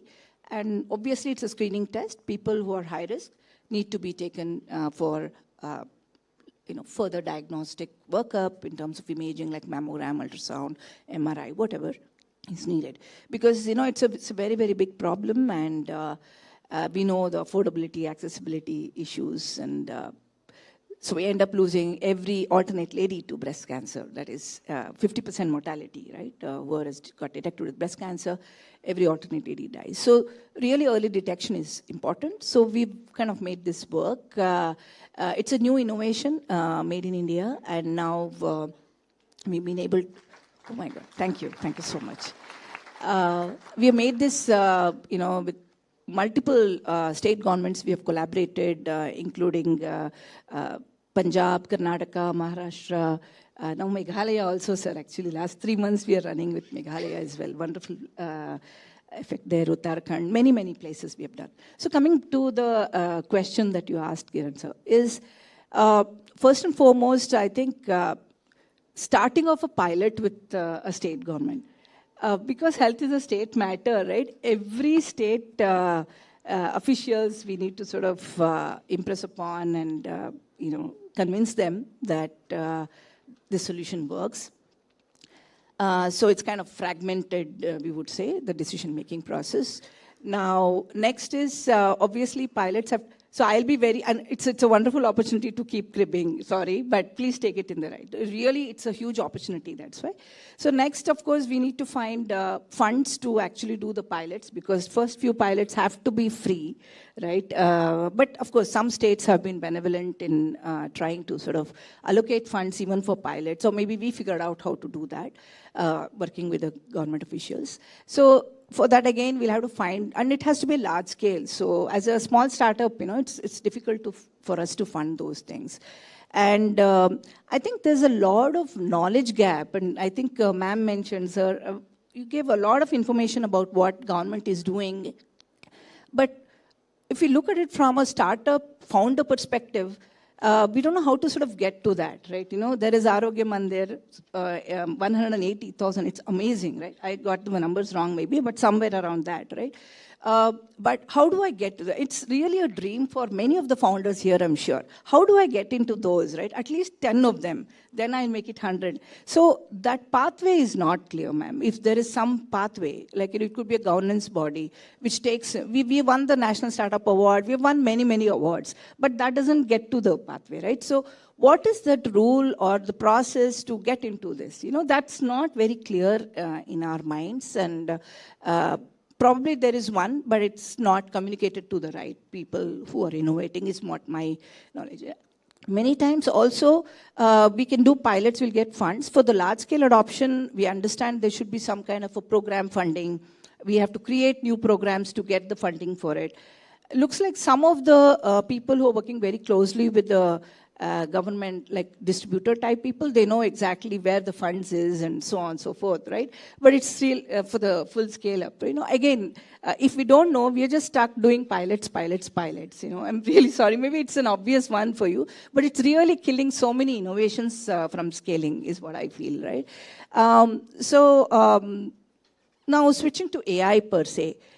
We do AI on thermal imaging. We don't manufacture thermal cameras as such. It's a pure software as a medical device. And many of you here again appreciate how AI has grown to make an impact for clinical decision support in healthcare, is that it can just take images from MRI, CT, X-rays, like ma'am mentioned TB, for example, all of this. And so it's an image in and result out. So it's a simple software. So many people are like, okay, how can a device be just a software, right? You know, it's an AI is a medical device, right? It has to have a touch and feel. Obviously, there's a hardware which is attached to it. And so should we really pay for it? You know, just for software you want to pay. So these kind of, you know, notions come in. But of course, now it's getting better. We say, okay, here we have done and this is happening. Prior usage will definitely help there. And the third part I want to mention is for preventative. We all know that prevention is definitely better than cure. Especially for cancer, early detection can cut down the treatment cost by 10 times, 20 times, maybe 100 times also, right? So if you can detect in stage 0, stage 1, you know, versus a stage 3, stage 4, which is what is happening today. Most women are detecting their cancer by hand. You know, the screening rate for breast cancer with mammography in India is 1.3%. 98.7% of people, ma'am, are detecting their cancer by hand. And even the resource constraint settings, WHO guidelines is do clinical breast examination, hand-based examination, a little bit more trained. So why can't we use AI kind of, AI with affordable devices that, many of the innovators like ours do, so that we can detect early and save on treatment cost and so on and so forth as well. So in this case, I understand that PMJY, for example, Ayushman Bharat and all, basically are mainly for treatment, So maybe we should have a preventative care budget as well. I can go on, but I think, but it's really wonderful to be on the same stage as, decision makers and people who are driving this. And voice, it's not just my opinion, it's the opinion of so many such startups that are out there trying and wanting to make a difference to the public health. Thank you so much for the opportunity. Thank you so much, Dr. Manjunath, for that very candid answer, where the whole idea of having to convince the state government that this solution works, finding the funds for the initial pilots, which most of the time we expect to be done for free, and the knowledge gap. I mean, how do we tell the private sector that, okay, look, these are the facilities available, this is what the government is already doing so that it can complement us better. And then the whole idea of bringing in preventive care into PMJY is also very, very useful. Thank you so much for that. So now we move on to our next panelist, who is a doctor, but heading the IT the department of Jammu and Kashmir. So that is a very deadly combination when it comes to AI in healthcare. And and Piyush is a good friend, and we've known him from earlier.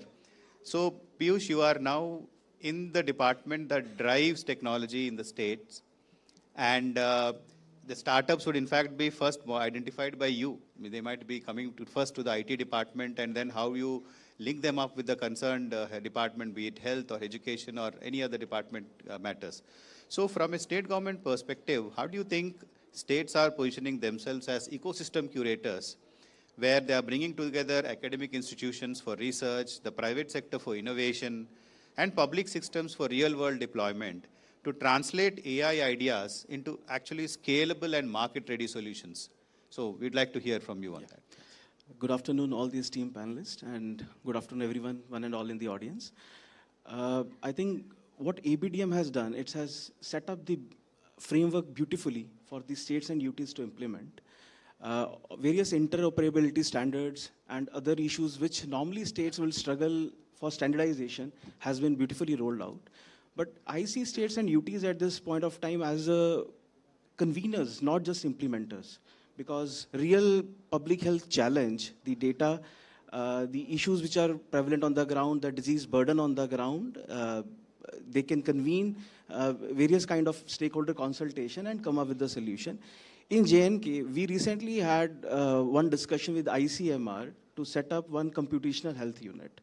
So I went to an institution as a pre-AI summit, SKIM Sora in Srinagar. So what was amusing was the enthusiasm from the medical fraternity.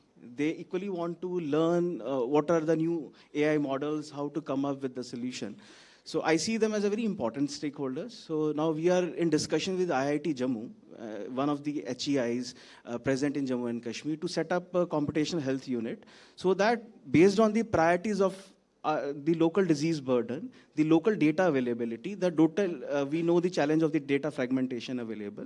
We can come up with a certain set of brainstorming with the available infrastructure, and then accordingly pick the use cases which are actually relevant for our disease burden. Rather than as a knee-jerk reaction, we do not just want to push AI to any use case which comes our way and will not be very useful in the longer run. So this is one strategy we are adopting, and we have been giving public notices as well as inviting various startups to please come up, discuss, be our partners in the overall discussion. And National Health Mission has been equally on board for all the discussions. Second, importantly, we saw a gap which we want. We are trying to fill it, is the learning from the medical facility vis-a-vis the technical expertise. I see a lot of doctors, they want to do many AI courses. So they were very interested, where can I do this course, data mining course. So when I went to the SKIM Sora, tertiary care center, I think the audience, almost 10 doctors must have said, I want to do one data analytics course. So that was very amusing. I discussed with Kiran sir, and good to learn that there are initiatives already taken, and we can link those up. Thank you.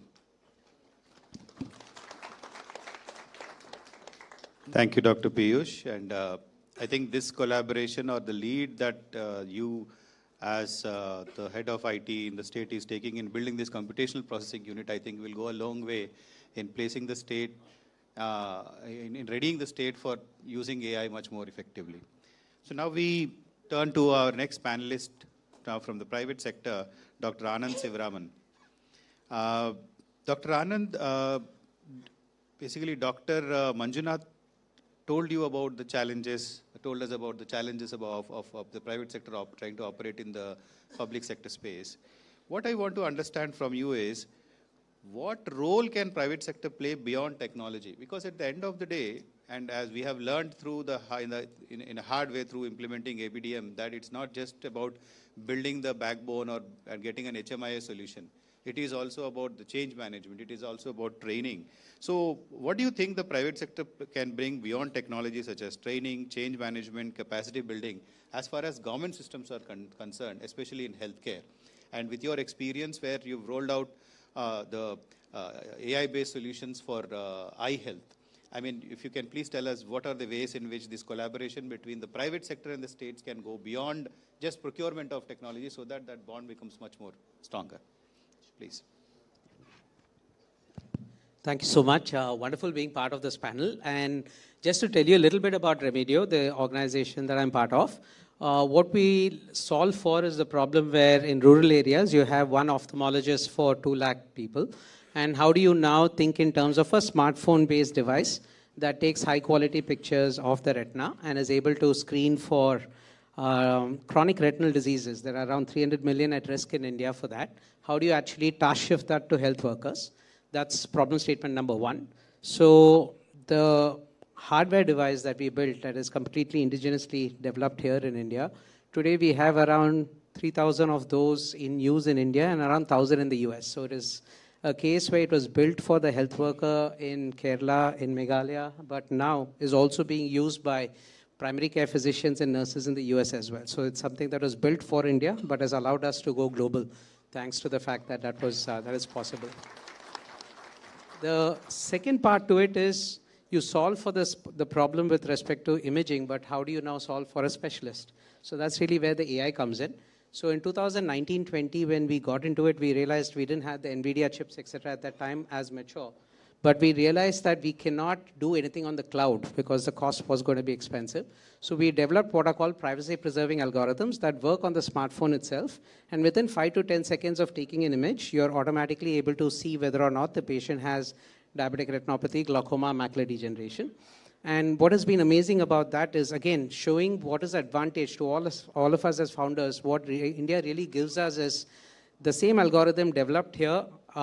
It's so resilient that when NHS in UK actually tested these algorithms on 1.2 million images in UK, we came out to be the best among all international global AI algorithms with the best balance of clinical sensitivity and specificity. And thank you. To a large extent, this is made possible because when you design under constraints in India, you are able to get the design right that it is globally relevant. That is one key part.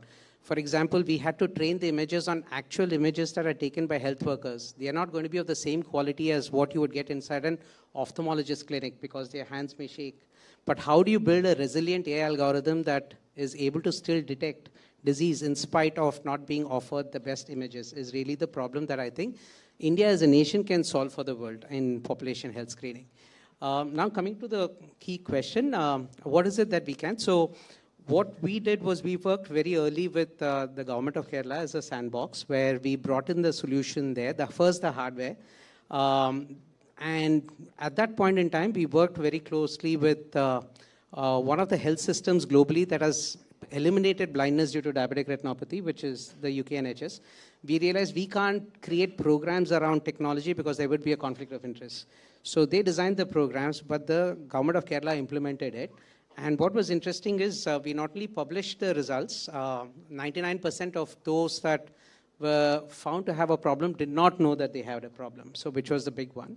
The second was from a health economics analysis perspective. Again, this is published, where we showed that there was an 85% reduction in the cost of screening, which was the second part that we were able to look at. And the third part is really around, we come at it from a public health perspective because after screening, you still have to ensure that there's a loop closure in terms of care that happens once you detect there is a disease. So one of the models that we did is how do you therefore link public health centers to district hospitals where the treatment is actually made possible, and how do you now create registries? Because in chronic disease, it does not matter that you just screen once. You need to screen every year. But now how do you create registries? How can you create governance guardrails around how this registry is kept? All of this was actually part of what happened. And in fact, the nice thing is after the entire 7 lakh screenings that we have gone through, we've actually had ABDM PMJ now. Geeta, to your point, ophthalmology conditions, diabetic retinopathy, glaucoma, and ROP screening is now reimbursed as part of ABDM PMJ, so that any physician, and this we have to really give it to the government where they didn't restrict it to ophthalmologists. They said that any physician who would use any technology, it doesn't matter whether it's ours or anybody else's, and are able to detect the disease, there's a reimbursement for them. So this came about thanks to a lot of the evidence that came in. So really a great step forward there. Now, what are the challenges?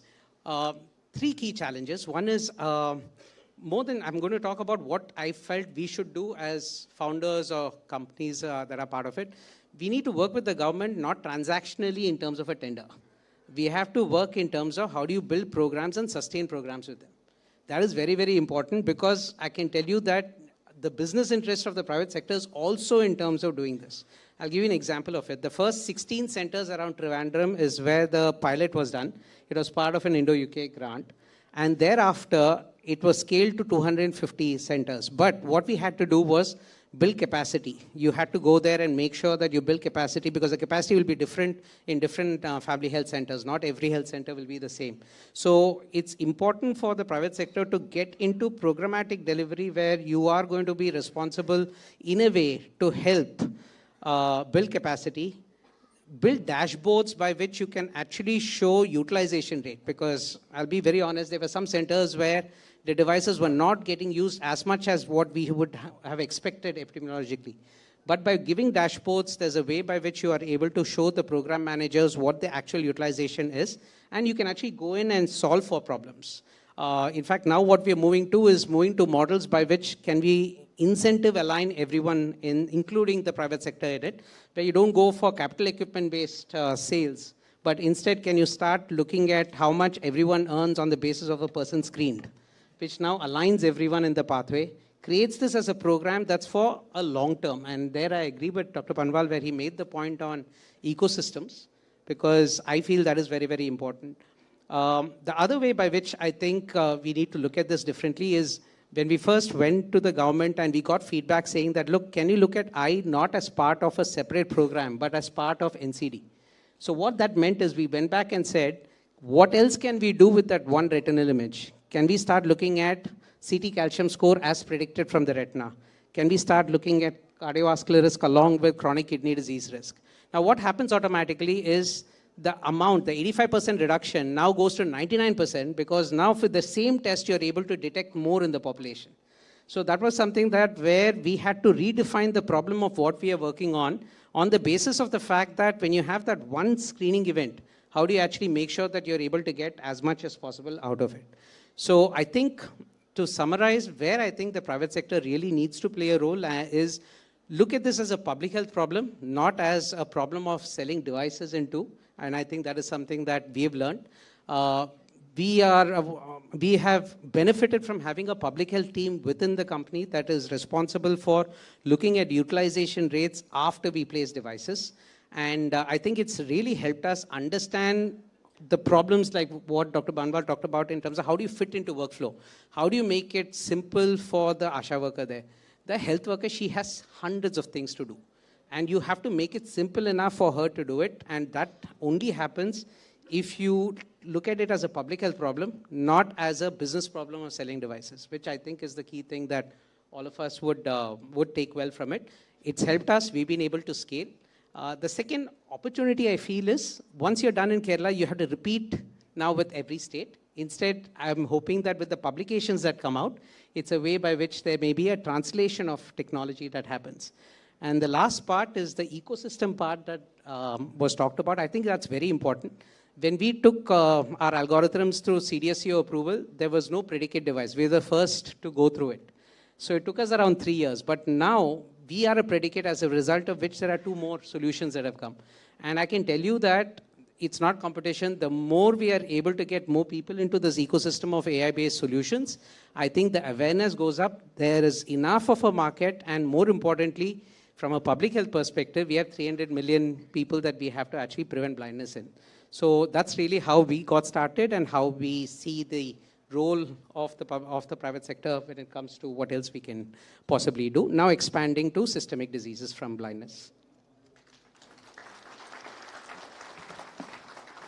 Thank you so much, Dr. Anand. That's a very, very, what you call, a different way of looking at how a startup should engage with the government. I mean, this whole idea of not looking at a relationship from a purely transactional point of view or purely selling a device point of view, trying to build the solution around the problem, help in post-implementation, I mean, after the rollout and further evaluation, and if only publications can help us in procurement, nothing like it then. I hope it leads to that one day. So before we come to the chair for her way forward and concluding remarks, I have one question for the CEO.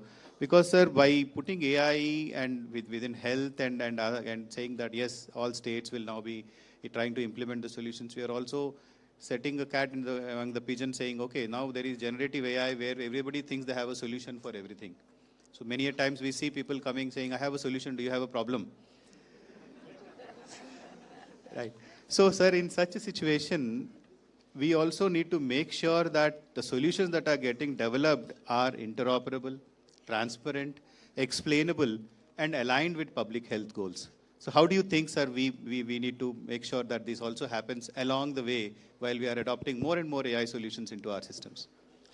Yeah, when we talk of AI solution, as long as we are doing, proof of concept or the pilot, I think it is fine to, experiment with it.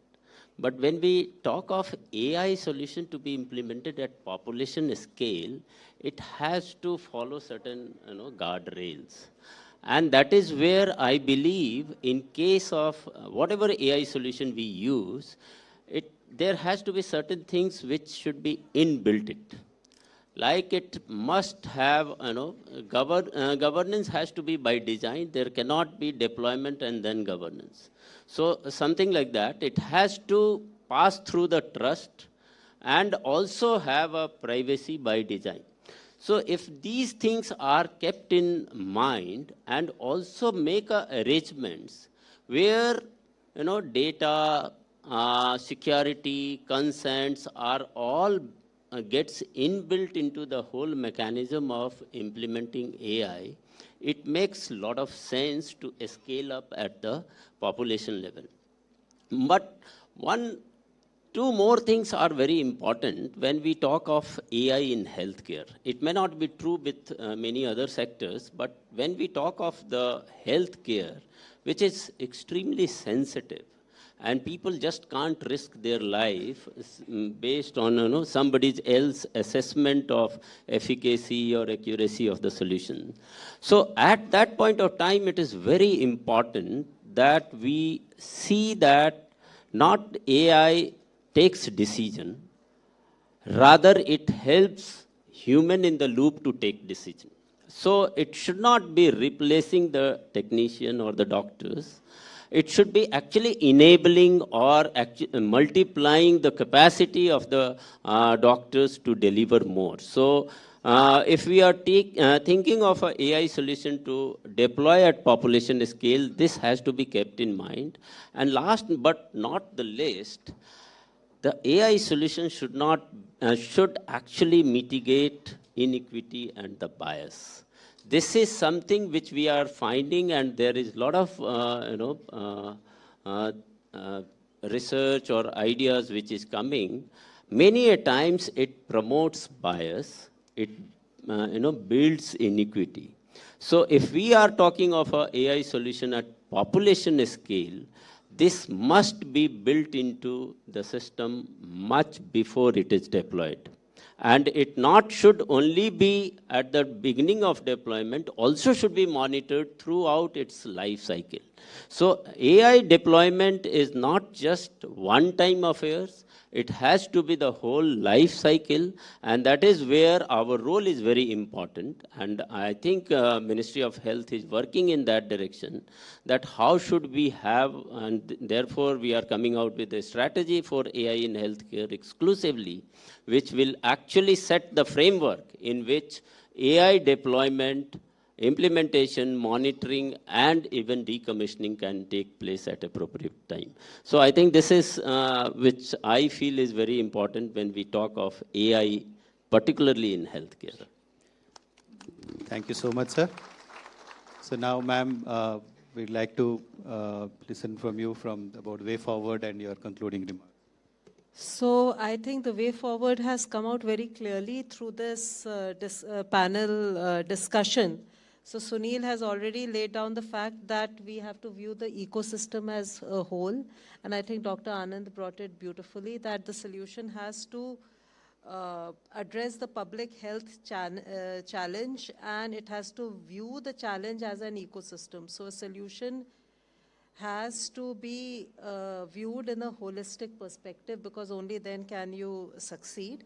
I think we in ABDM and in NHA will have to work out, maybe have a brainstorming session and work out whether it's possible to lay down certain pathways as guidance documents. So if we can do that, then I think that might make it, some states are of course doing fantastic work, most are doing, but maybe laying down the possible pathways and where the challenges come and what are the possible ways to address those challenges, which Dr. Manjunath also brought out. What could be the possible ways to address that challenge is something that we need to see.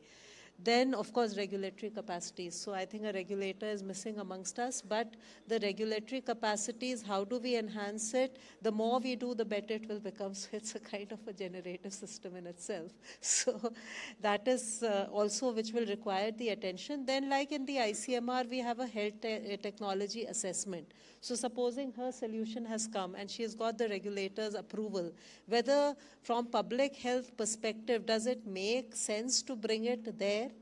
Not just in terms of cost effectiveness, but also in terms of its implementability, we'll have to see. So presently that is seen on one hand by the Health Technology Assessment Board of ICMR and on the other hand by our NHM team. That if we upscale it, is it implementable? Will it make life easier for the ASHA worker or tougher? And will she do it or will they not do it? So we don't want a fancy solution out there which nobody will use. So I think those are the things. Then maybe a registry of possible solutions. I may be using the wrong word. You're free to use the right words. But if this registry is available, then maybe it can help. Then under the NHM, because a lot of us are talking about public health perspective, which is largely through the flagship program, we have sharing of best practices regularly, and sometimes it does help states in adopting each other's practices. So once you have the registry of solutions, maybe in every regional conference or national conference that we have, one section could be devoted to the AI solutions, which NHA could compile and present. So that may also help integrate the whole thing. Thank you so much, ma'am. I would like to thank the chair and all the panel members for their valuable insights. And over to you, Devika. Thank you, sir. Thank you to our esteemed chair and panelists for a deeply engaging session. Now, I would like to request Dr. Sunil Kumar Barnwal, CEO NHA, to present a token of gratitude to Ms. Punya Srivastava, Secretary, Ministry of Health and Family Welfare.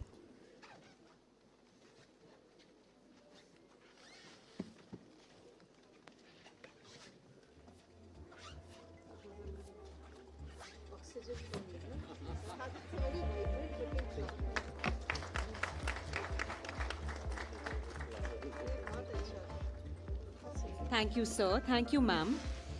I would now request Shri Kiran Gopal Vaska, sir.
unicorns and boonicorns.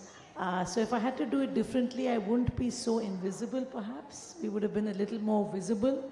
And maybe having money, partners, gives you that network and visibility. So maybe not taking funding for so long kept us in the shadows, which shouldn't be the case. Great But learning. yeah, I think I would have tried to be a little more visible and scale a little faster than we did if I had to do it again. Wonderful. So with that, thank you very much to all three of you. Please give them a round of applause. And thank you, Anna.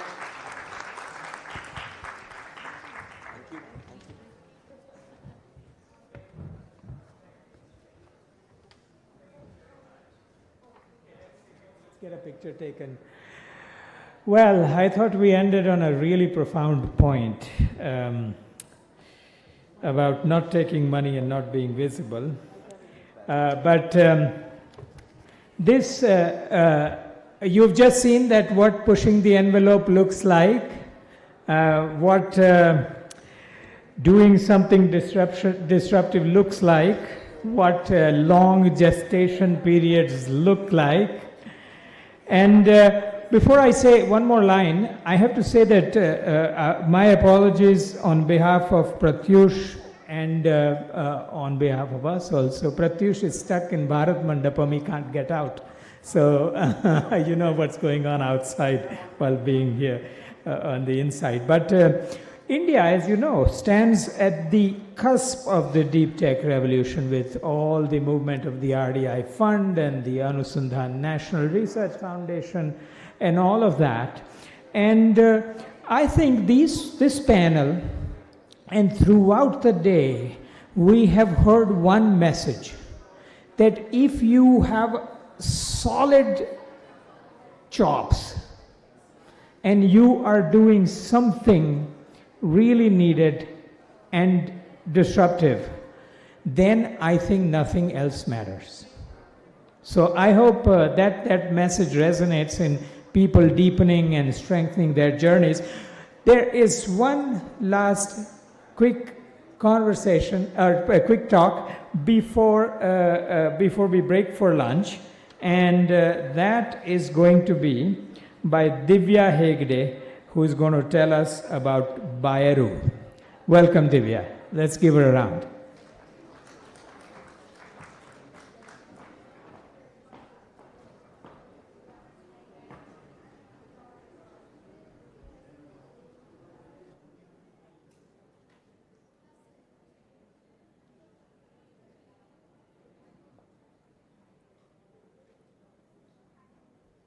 Presentation.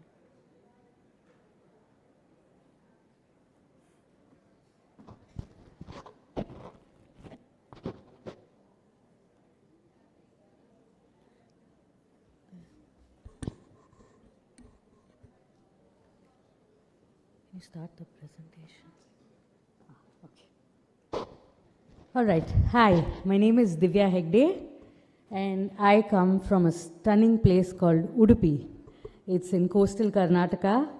We're flanked by the Western Ghats on one side and the beautiful ocean on the other side. You know what's even more stunning? 11 million metric tons of plastic enters our Indian Ocean every year. Think of it as one truckload full of plastic entering the ocean every minute of every year. And less than 10% of this gets recycled. So the problem, every morning at about 4 a.m., fisherwomen haul mixed, tangled, wet plastic waste onto the harbor. This is brought in by fishermen in their boats.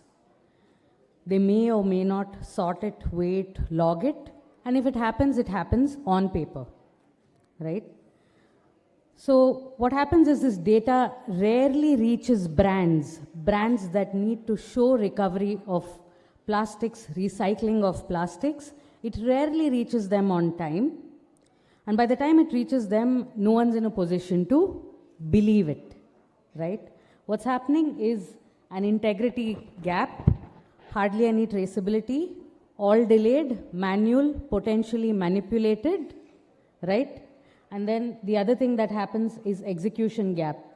There's leakage at every stage of the handoff because of high contamination of this waste. It's mixed waste. It impacts the livelihoods of women that are working in waste work. So this is not just a cleanup problem. This is a trust problem. And as of 6 weeks ago, the Indian government decided to fix this problem. I'll tell you how. So the new solid waste management rules 2026, which was notified in Jan, I think 27th, it's coming into effect in April. For the first time, it is including harbors and ports under solid waste management rules. It is making mandatory a central database for waste verification and maintenance, and it is making it mandatory for fisheries companies, boats and fishermen to bring this plastic to authorized agencies.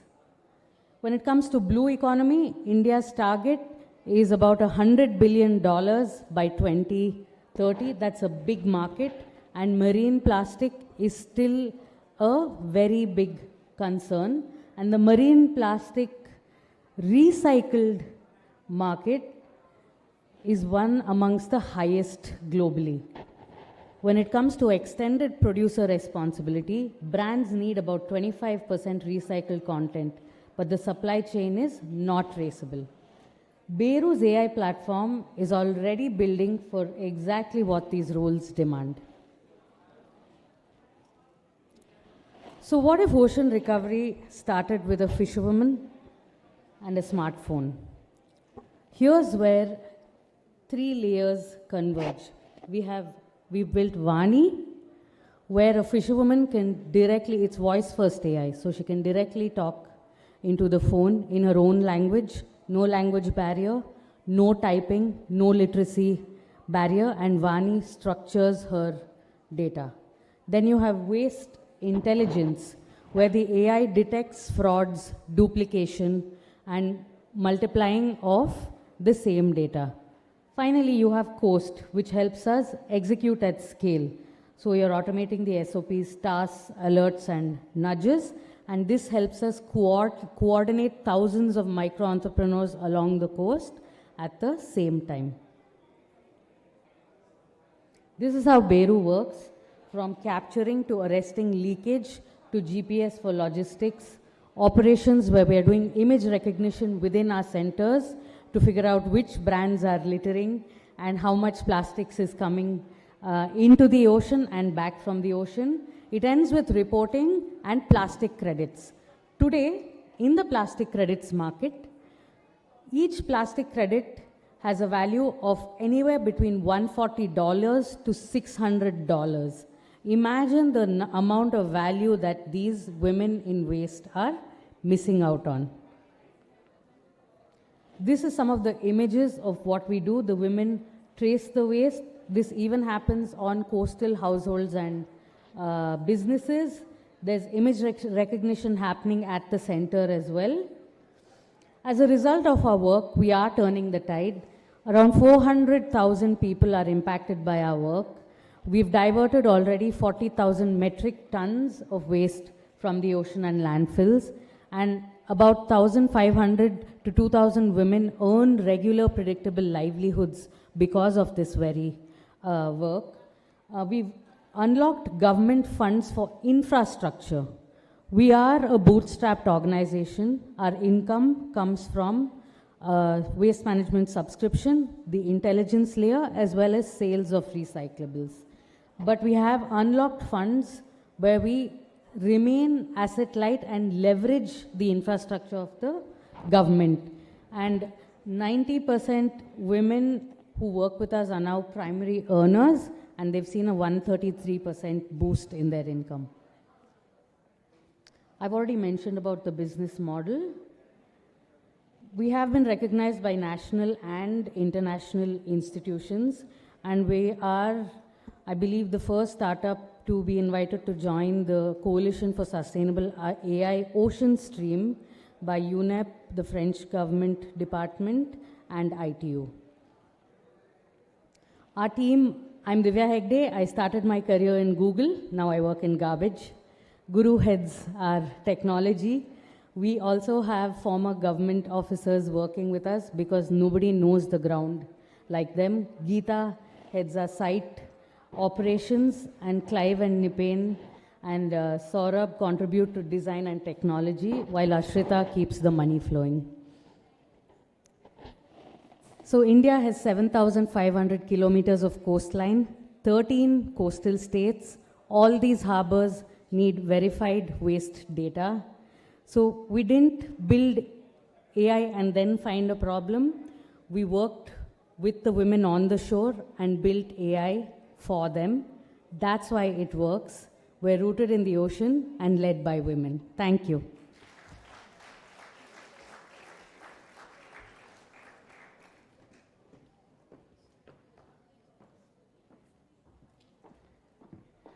Well, what should I say? God bless you. What a great idea. So we're at the tea break. We're about 10 minutes late. That does not mean that we will cut into your tea break. We have a 20-minute tea break. Let's promise to come back by 4:10. See you soon. Oh, 5:10, not 4:10, 5:10.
it's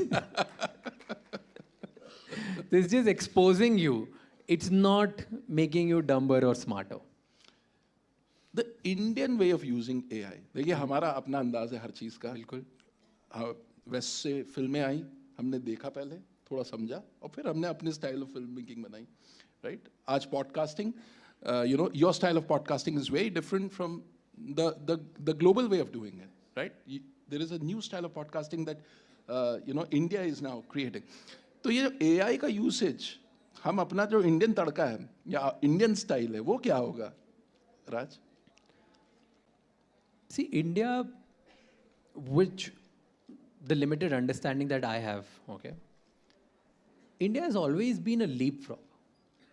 What we do, we skip one technology, two technologies, or like 3 steps, 4 steps, and directly we go from 0 to 4, 4 to 8, 8 to 15, right? हम ऐसे leapfrog करते हैं.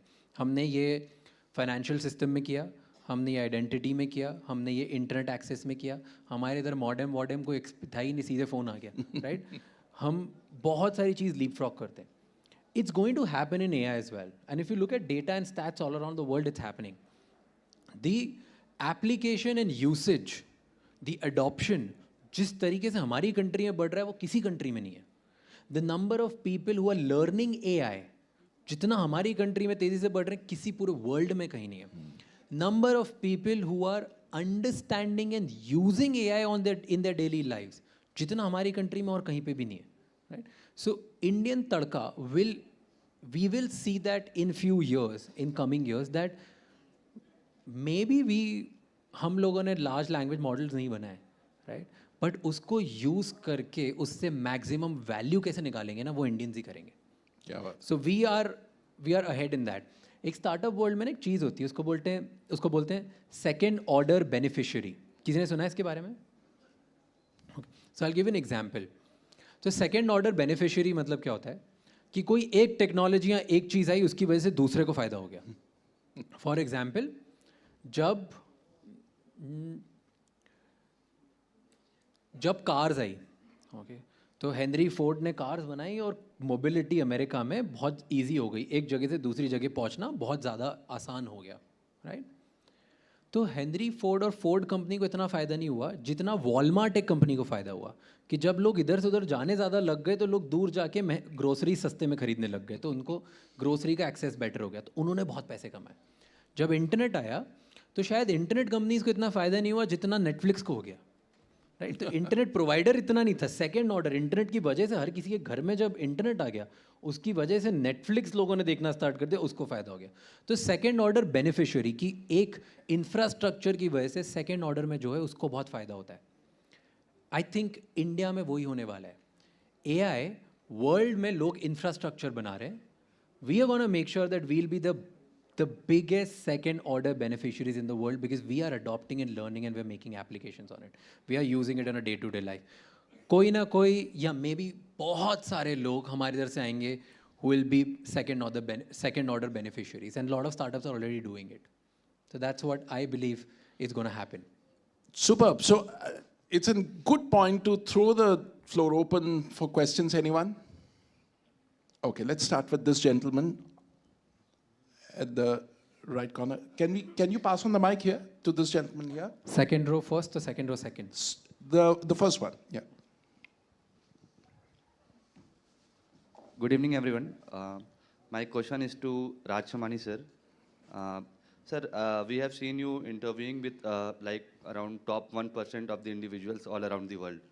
So what do you find, like, is there a kind of similarity among them which could be not possible for a average kind of individual, or they all are just same kind of individuals? Everyone who I've met, become friends with, done business with, or interviewed, I believe everybody is different. You can't put them in one bracket, and that's why they are successful, and that's why they are in the top 0.1% in the world. One thing which is common in everybody, which a lot of us don't have. So the moment we build that, I think it's going to radically decide the outcomes that we're going to get in our life. That one thing is, I call it cognitive endurance. What do I mean by that? How long can you sit with a problem and not lose focus and endure your cognitive abilities to just be at that problem and not do anything else? Whatever that problem may be. That, let's say, if you're a swimmer, you want to get 0.1 second faster. That's the problem. You're an innovator, you want to build this app. You are an infrastructure builder, you want to do this. You're a politician, you want to crack this territory. Whatever that problem is, if you can pick up one problem and sit with it for as long as it takes to solve it and not get distracted, if you can have that kind of endurance कि मैं distract नहीं होऊंगा, मैं bore नहीं होऊंगा, मैं परेशान नहीं होऊंगा, मैं ये solve करे बिना ना निकलूंगा नहीं इस room से या इस जगह से या इस particular situation से. If you can expand that if you can expand that endurance of you as an individual, I think you will win. And that's one common thing between all the people who I've met in the world. Whether it's someone like Bill Gates or Michael Phelps or a top minister like Dr. Jaishankar or anyone, everybody has this one thing in common. So work on your cognitive endurance कि अगर एक problem है ना तो उसको छोड़ना नहीं है यार, वो कुछ भी हो जाए, like then it's all in behavior. There's nothing else about it. Super. Thank you. Thank you so much. So, okay, now I'll take it from this gentleman. Hi Raj, good evening. Hello sir. So आप बहुत inspire कर रहे हैं youth को, तो मेरा इसी जो इन्होंने क्वेश्चन पूछा इसी के अंदर ऐड ऑन है, तो आपको क्या क्या चैलेंजेस फेस करने को मिलते हैं जब आप टॉप लीडर से मिलते हैं या पॉलिटिशियन से मिलते हैं, सेलिब्रिटीज से मिलते हैं, उनको अकोमोडेट करने में आपको क्या क्या चैलेंजेस फेस करने पड़ते हैं? I just want to know. कितने गिनाऊं? आप कुछ एग्जांपल्स दो. कितने गिनाऊं? मैं टॉप 3 गिना देता हूँ, ठीक है? सबसे पहले मुझे बहुत बड़ा वहम था, ओके, भ्रम, विच बहुत लोगों को होगा, कि आप अगर जैसे जैसे बड़े होते हो, आपके काम में अच्छे होते हो, आपके नंबर्स बढ़ते हैं, लोग आपको ज़्यादा जानते हैं, आपकी रैंकिंग्स बेटर होती है, आप टैलेंटेड ज़्यादा बनते हो, टीम ज़्यादा बेटर होती है, तो आपके लिए चीज़ें आसान हो जाएगी. कुछ आसान नहीं होता. जितने गेस्ट हमें पहले रिजेक्ट करते थे, उतने ही नंबर ऑफ गेस्ट हमें आज रिजेक्ट करते. Okay, right. I will give you an example.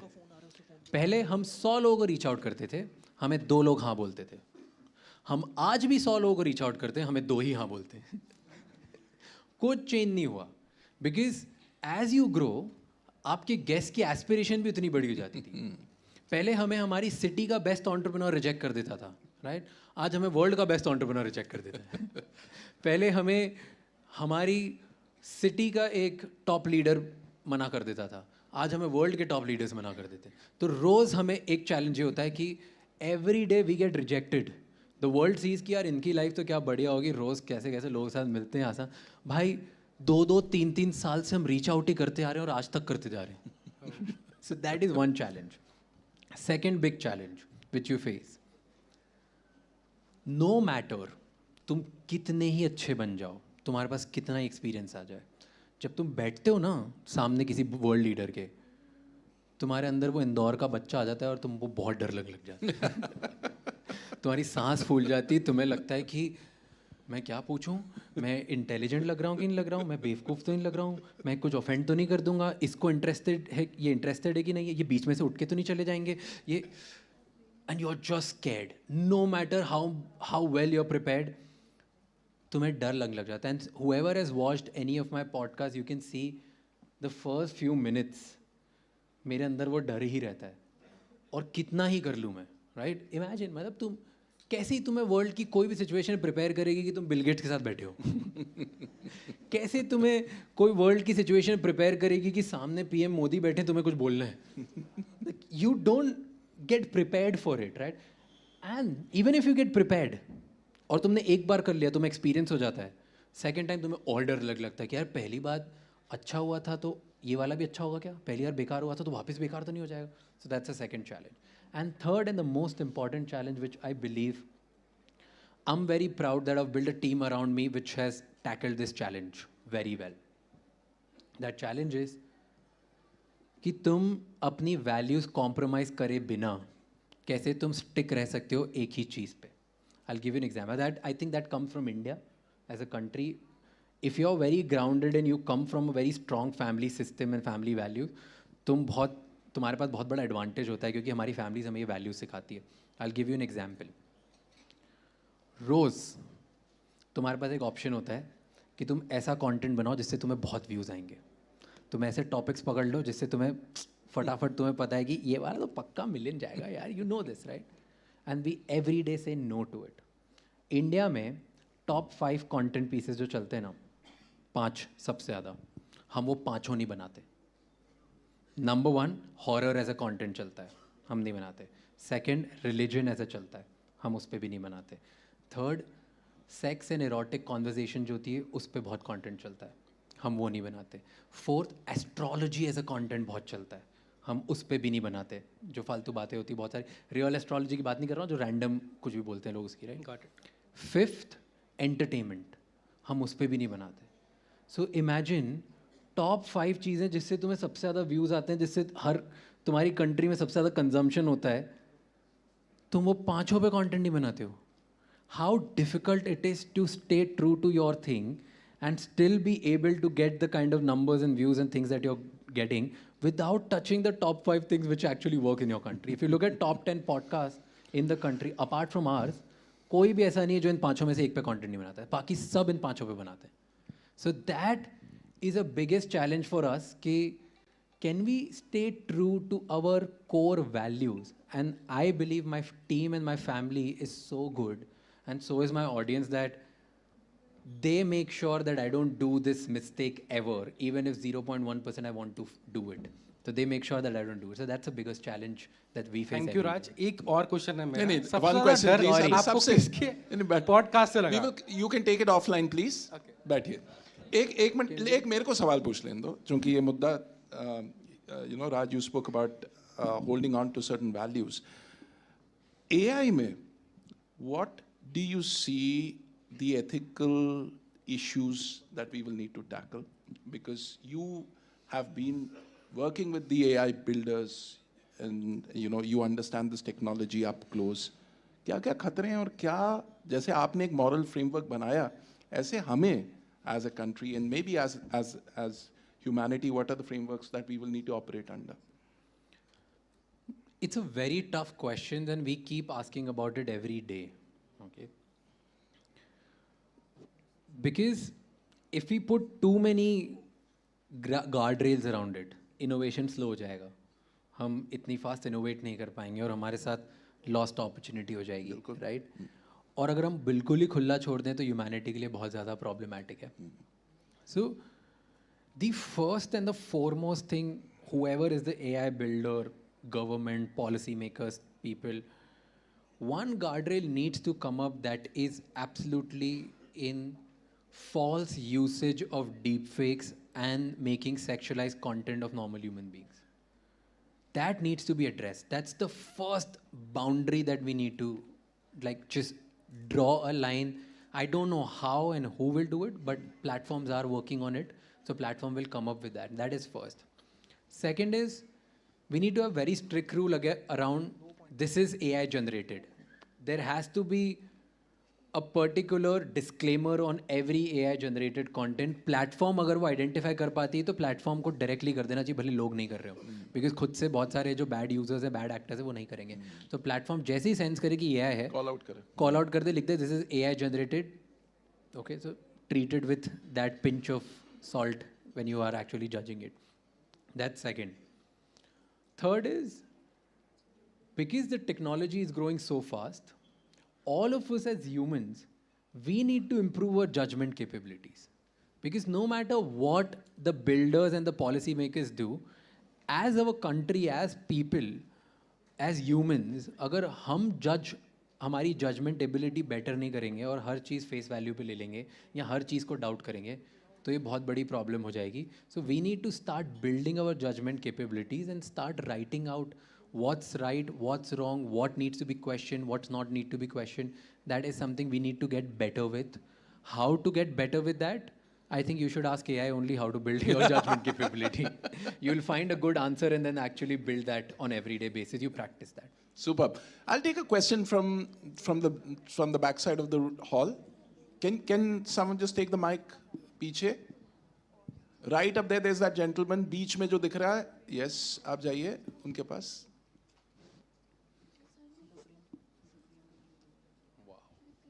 क्या बात है. Thank you. Good evening sir.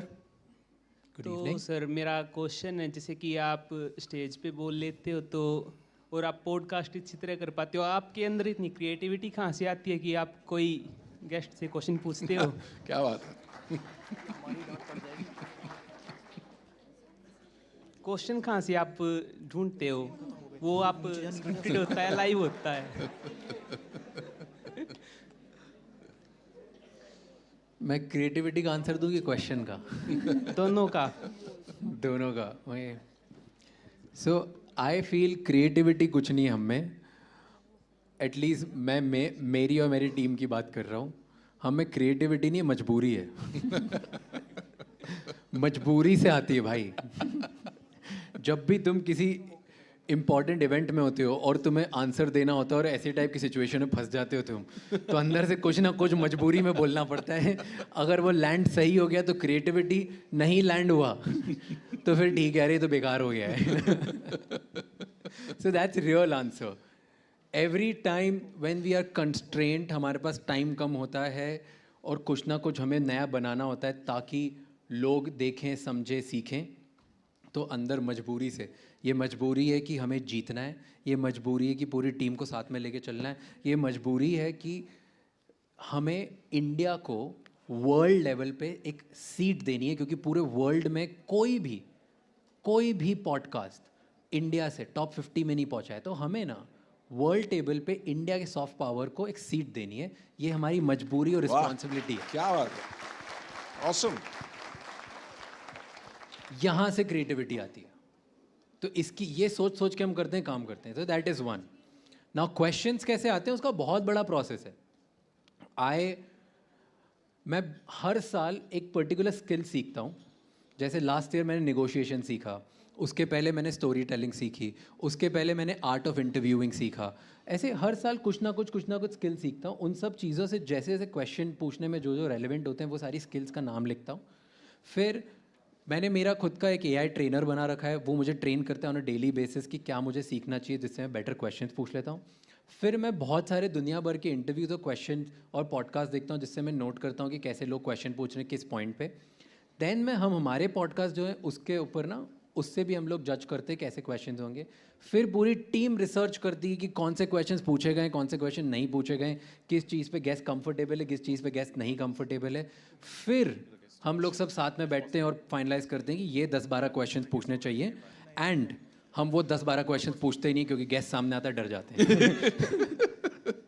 So that's usually the process.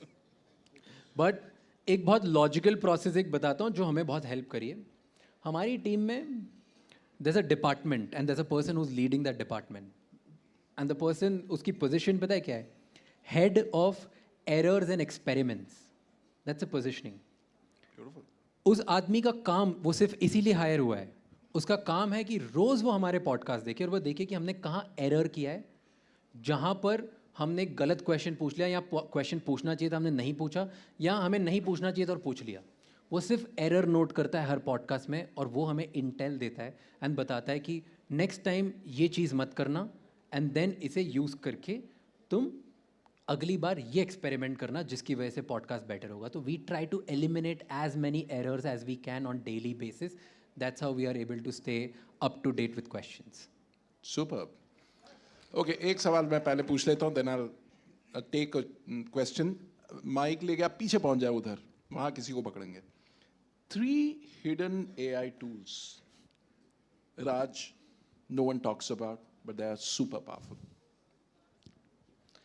First is, I want to say it about an Indian company, Indian startup, which is a tool which is making name, like which is actually giving us proud all around the world, is Emergent AI. Have you heard of it? It's an incredible thing. You can make apps like that, you can make websites like that, you can use that tool to actually fast track your process so much. It's incredible. And I ended up speaking to the founder recently, Mukund. I'm baffled by this growth. It's so incredible. If you actually sit with it, you can come up with 10 business ideas which just this tool is enabling you to do. You can start making money just by using this tool. Wow. It's incredible. Like the simplest idea, which I keep talking about, right? सारे पुराने ऐसे old type businesses पे जाओ जिनकी websites नहीं है और famous है लोकली, जैसे कोई स्वीट शॉप हो गई, कोई लोकल लॉन्ड्री वाला हो गया, कॉबलर हो गया, उन लोगों का देखो वेबसाइट नहीं है, उनका गूगल पेज उठाओ, कॉपी पेस्ट करो, इमर्जेंट में जाओ, इमर्जेंट को बोलो फटाक से इसके ऊपर एक एप्लीकेशन बना दे या वेबसाइट बना दे, उसको बोलो बना के दे दे, वो बनाओ और वो जाके इंसान को पिच कर दो कि देखो आपकी वेबसाइट नहीं है, मैंने बना दी, पैसे दे दो कुछ। and you will make money. So ऐसे hundreds of ideas to actually make your work easy, make your work faster, things that used to take you months and large amount of team to do, this tool, Emergent AI, is doing it and making things easy for you and cheaper for you, sitting right from India. We should be so proud about it. क्या बात है, क्या बात है. यहाँ का है, अपना. Superb. And it's one of the fastest growing AI startups in the world. So I'm happy. So that's one underrated tool. Everybody should do it. Superb.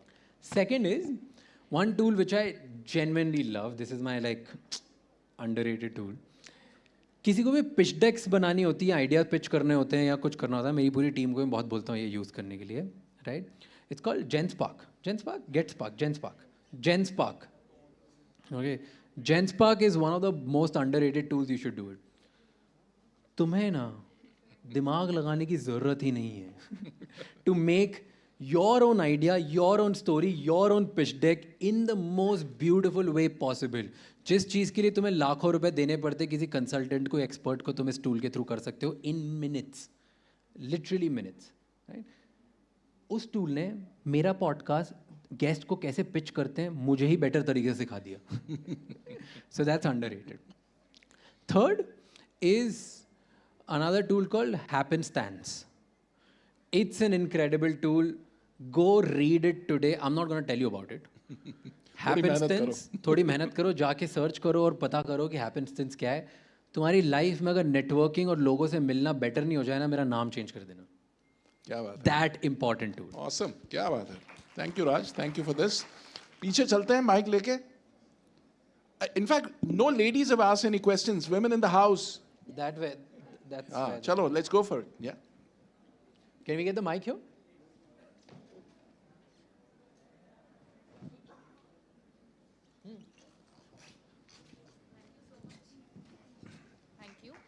Thank you. So very well, I've learned a lot. Thank you so much, Raj. So first of all, I've seen you live because your podcast is, for me, it's a subject. It's a subject. I always seen your podcast, taking my notebook and start noting my all the pointers. So hats off to you. Thank you so much. It means a lot. Yes. You're the person who gets it right. हम इसीलिए बनाते हैं लोग notes लें. Yes. Thank you. And it helps me in my professional work as well. I'm so happy to know this. Yes. Thank you. My question is to you, Raj, because आप बहुत सारे लोगों के साथ आप podcast करते हैं, top 1%, to understand the cognitive endurance, right? I would like to just share my viewpoint with you. Might be it really works for you. I'm a defense civilian officer wife, and I really wanted to share my point of view because there are a lot of people who are billionaire, millionaire, homemakers, everybody. But what about the Fauji wife? They have their own endurance capability when they pack the whole home with their boxes from one city to another city. And I'm sure this also create a cognitive endurance being as a wife, because I'm a proud homemaker and a wife of Fauji. So I just want to request, आप अपने podcast में फौजी wife को तो बुलाइए. आप फौजी लोगों के साथ करते हैं, why not me as well?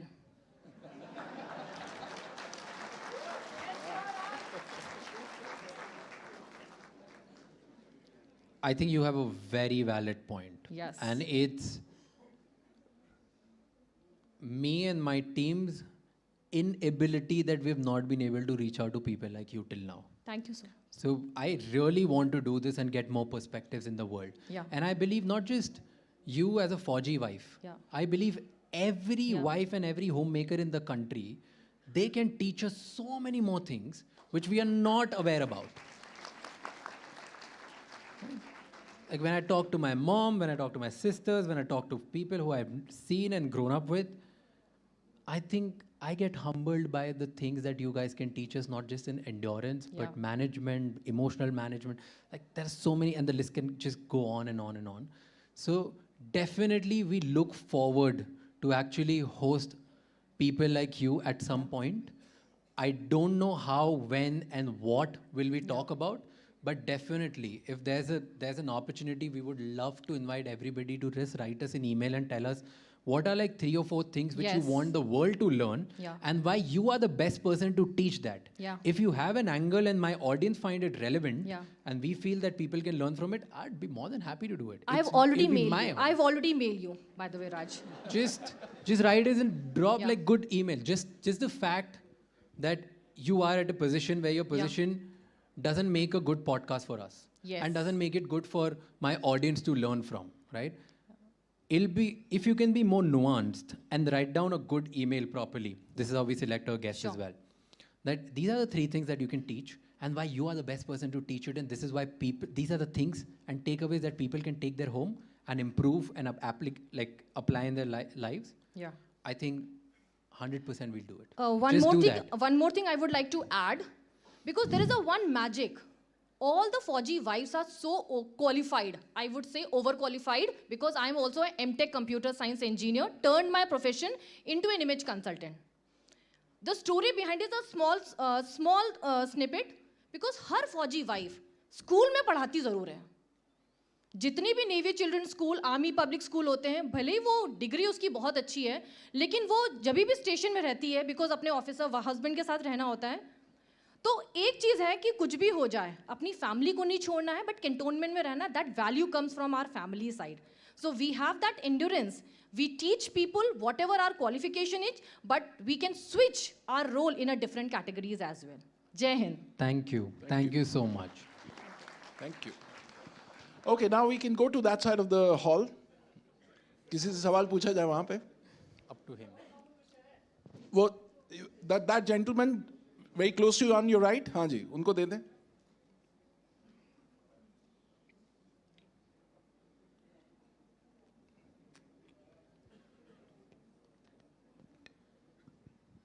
Hello Raj sir. Hi sir, कैसे जैसे एआई है, हम उसको टीममेट अगर बना रहे हैं, तो हम कैसे इंश्योर करें कि हम एक टाइम के बाद उससे असिस्टेंट ना बन जाएं सर? जैसे ओवर डिपेंडेंस और हमारी ओरिजिनल क्रिएटिविटी लूज ना हो जाए सर, तो ये कैसे इंश्योर करें sir? I ask myself a question, which you can do too, every week, that if this tool, whichever I'm using, if this disappears tomorrow, will I be able to function in my life, yes or no? If the answer is yes, I'm not over dependent. If the answer is no, I need to find out what are the tools which can replace it if tomorrow this goes away. That's the most basic thing you can do, and start doing it every day. Okay, sir. Thank you, sir. Super. Okay, this lady, right at the corner. Yeah.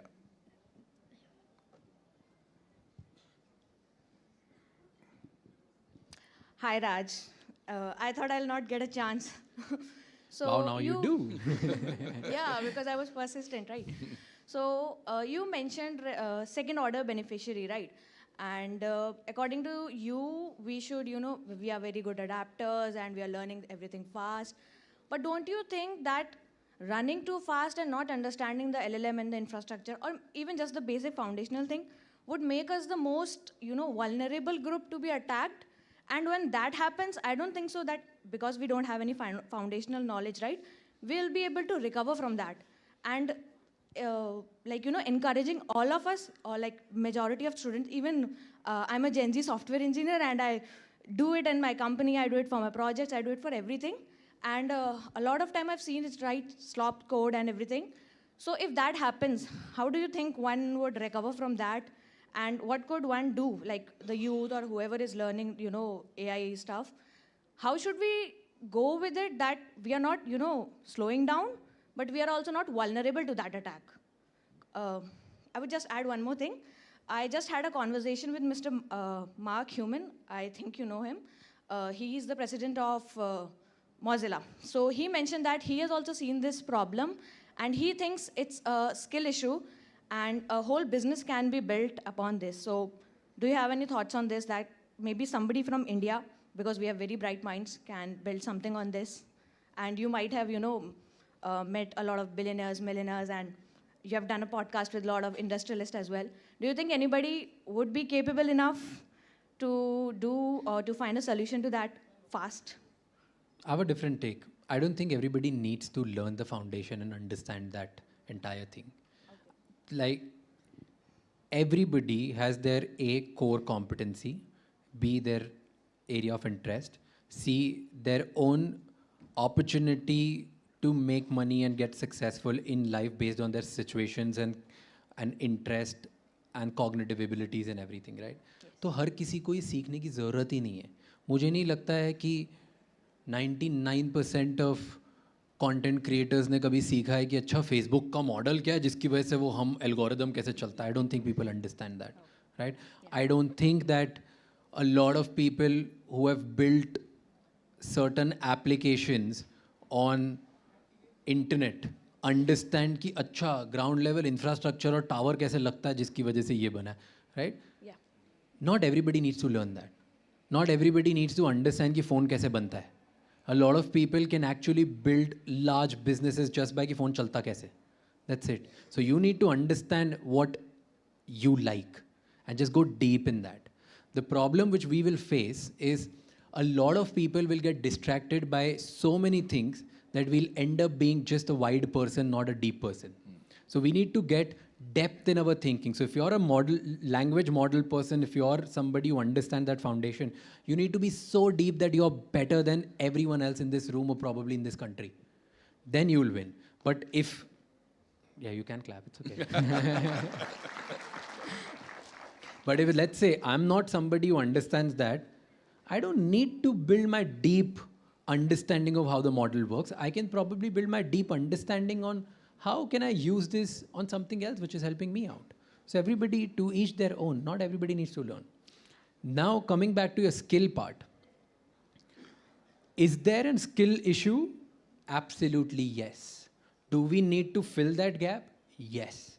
You know, that's why we started this IP on figuring out, we call it figuring out AI, where we are getting like the experts and making them show us and teach us how to use AI to do certain things and actually show.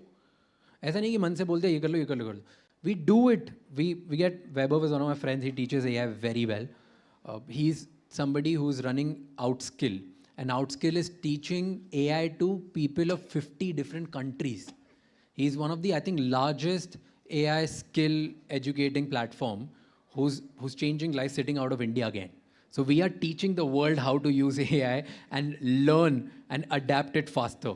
So we get him on board and we get him and we are like, okay, हमें बता कैसे कर सकते हैं, and we try to narrow that gap जो इतनी बड़ी है skill gap कि भाई AI ये है और उसमें इतनी सारी चीज़ें हो सकती है और हम we are just curious people, हमें नहीं पता कैसे, हम लोग beginners हैं. How do we do it for free every day? And I think we need thousands of more people to do it, either for free or for money or for paid or for expertise, I don't know what. But people need to do that because there's a big skill gap. And that's where, again, I believe India will win because we have an advantage. Because हमारे पास adoption सबसे ज़्यादा है, AI architects सबसे ज़्यादा हैं, teachers सबसे ज़्यादा हैं, और उसके बाद जो सबसे बड़ी चीज़ है, हमारे पास सबसे ज़्यादा इंग्लिश स्पीकिंग ऑडियंस है यंग. तो वो यंग इंग्लिश स्पीकिंग ऑडियंस बहुत जल्दी सीखेगी, बहुत सारी चीज़ें पूरी दुनिया में सिखाएगी. किसी और कंट्री के पास ये पावर नहीं है. तो हम लोग एनीवे बेटर एजुकेटर्स बनने वाले. क्या बात है. ओके, ठीक है. That lady, yes. Firstly, I just wanted to say that I can't believe it that you are sitting in front of me. My name is Zakia Tasneem. I am a Bachelor Computer Engineering student in the last year. And मेरा जो project था AI पे ही था. Last year का जो था वो language translation जिसमें मैंने French, German, Spanish भी रखा था. And the question is कि सर आप इतना सारा कुछ कर लेते हो और मैं एक भी मतलब वीडियो नहीं होगा या आपका पॉडकास्ट नहीं होगा जो मैं नहीं देखती हूँ.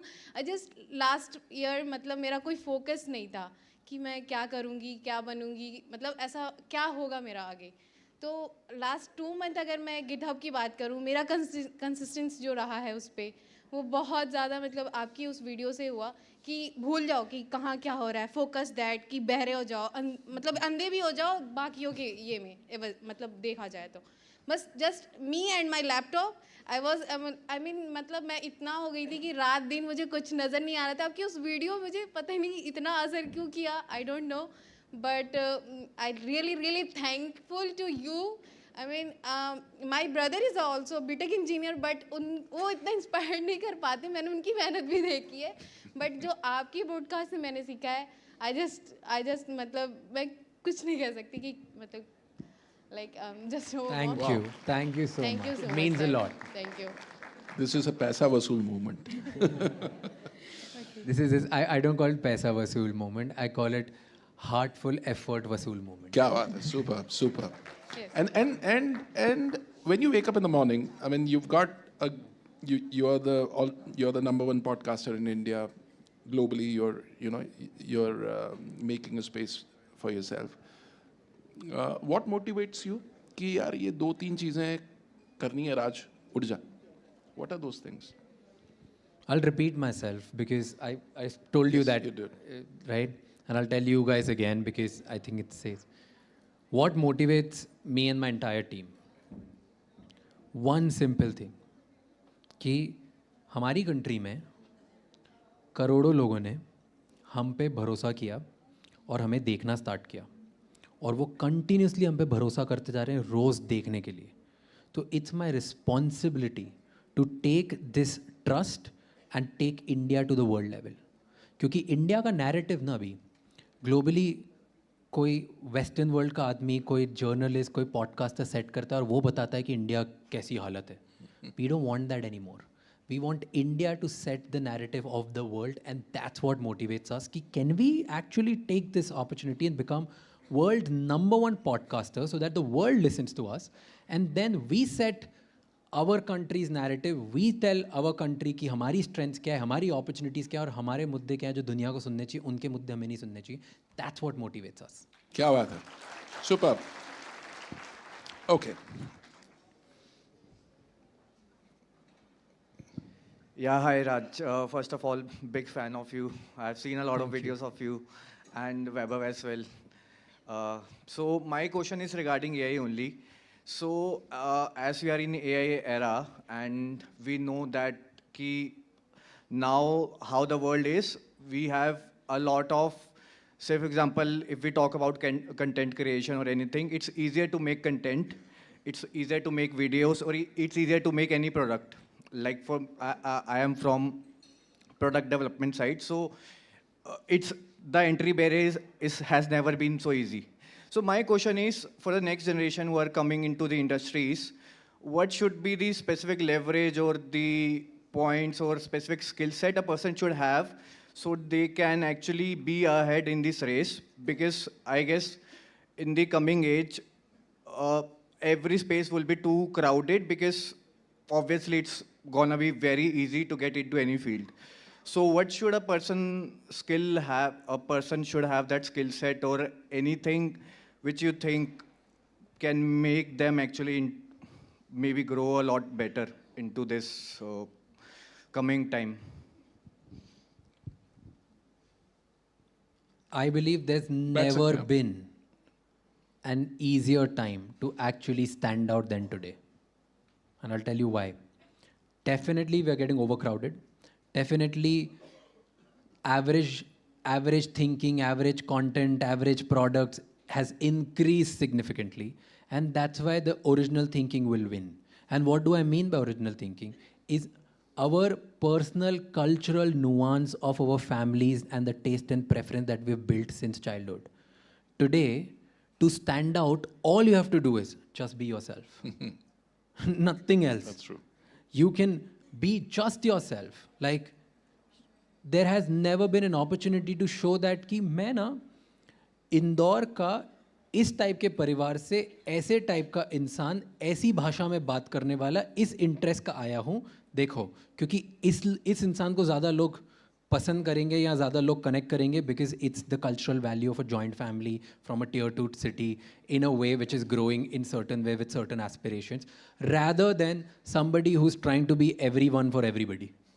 So if you'll just stand out for मैं इस जगह का इतनी नीश से ऐसा इंसान हूँ, मैं इस भाषा में बोलता हूँ, मैं इस तरीके का दिखता हूँ, मेरे ये एस्पिरेशन है, मेरी ये प्रॉब्लम्स है, मेरी ये स्ट्रेंथ है, वो तुम जितना दिखाओगे उतनी ज़्यादा तरीके से फास्ट बनोगे, क्योंकि तुम्हारी प्रॉब्लम तुम्हें पता है और उसके सोल्यूशन भी तुम सबसे फास्ट लेके आ पाओगे, कोई और नहीं ला पाएगा. So it's easier to stand out. Just the only thing you have to do is just embrace some cultural value that the world has made you believe to stop using it. So if you're going to embrace your cultural and family values of this country, of the city that you come from, I think you're going to stand out way better and you'll be in a much better position than anyone else. Aapka product better hoga. I'll give you an example. Okay, what do I mean by this? Today, जो बहुत बड़ा हुआ production type content कोई बनाता है ना, उससे ज़्यादा लोग देखते हैं रैंडमली फ़ोन से इधर उधर उठा के मस्ती में किसी ने दिखा दिया. ठीक है, that is one. Products, I tell you one product which is thriving right now. कितनी छोटी नीश प्रॉब्लम है, शायद वो कपल अगर खुद नहीं होता ना ऐसा, और वो ये डिसाइड नहीं करता कि यार हमारी प्रॉब्लम हम ही डिसाइड करेंगे, अगर वो इससे एम्ब्रेस नहीं करके बनाता तो शायद वो प्रोडक्ट ही नहीं बनता. एक कपल ने ये डिसाइड किया कि रोज़ हम जब घर आते हैं काम करने के बाद, हम रोज़ ये लड़ाई करते हैं कि यार क्या देखें टीवी पे, क्योंकि इसको कुछ और देखना है, मुझे कुछ और देखना है, और रोज़ लड़ाइयाँ होती हैं. So they built an app by using AI very easily, quickly, right. और वो यूज़ करके उन्होंने बताया, दोनों ने एक ऐप बनाया जिसमें वो लेफ्ट स्वाइप और राइट स्वाइप करते हैं on the movie suggestion and the show suggestion during the free time, और वो करते रहते हैं, और फिर जिसमें मैच हो गया तो उनको पता है कि अच्छा ये मैच वाली लिस्ट है, ये देखेंगे आज. तो लड़का अपने हिसाब से कर रहा है, लड़की अपने हिसाब से कर रही है. They matching and every night now they have a list कि अच्छा इसमें मैच हुआ है दोनों ने, तो आज क्या देखना है देख सकते हैं. It's such a small problem. शायद ये प्रॉब्लम ही एग्जिस्ट नहीं करती मेरे लिए, क्योंकि मेरी पार्टनर नहीं रहती मेरे साथ. राइट तो मेरे लिए एग्जिस्ट ही नहीं करती, तो मुझे आइडिया ही नहीं आएगा. बट somebody जिसकी प्रॉब्लम थी, उसने एम्ब्रेस किया कि मेरी वैल्यू क्या है, और हम दो लोग अकेले रहते हैं एक सिटी में जहाँ पे बहुत बिजी है, और हमें रात को आके ज्ञान मान नहीं सुनना, मूवी देखनी है. उन लोगों के लिए कितना नुआंस्ड प्रॉब्लम है, and they solved it and they made a product and now it's killing it, because उनके जैसे उनको और हज़ारों लोग मिल गए जिनको सेम प्रॉब्लम है. So if you are gonna embrace your personal problem and you customise it to that T, I think you gonna win in this world. It has never been easier. क्या बात है. I'm sorry we've run out of time. You know, Raj, just... I'm sorry we have a hard stop right now. So yeah, so you can take it offline. That's a good bait, but you please take it offline. Then we can have it after the session, please. Thank you. So, Raj, a lot of global audience would be tuned into this broadcast, young Indians across the country. Your signing off message to the Gen Zs as they step into an AI-first future. Here's a message that I give this to global leadership, but I want to give it to all the Gen Zs and Gen Alpha and the younger generation here in the room. Please don't change the way you are just because someone who's a millennial or a baby boomer or 20 years elder than you is telling you that this is how the world is. It's not. The world is the way you are, and you're going to shape the world the way you want to.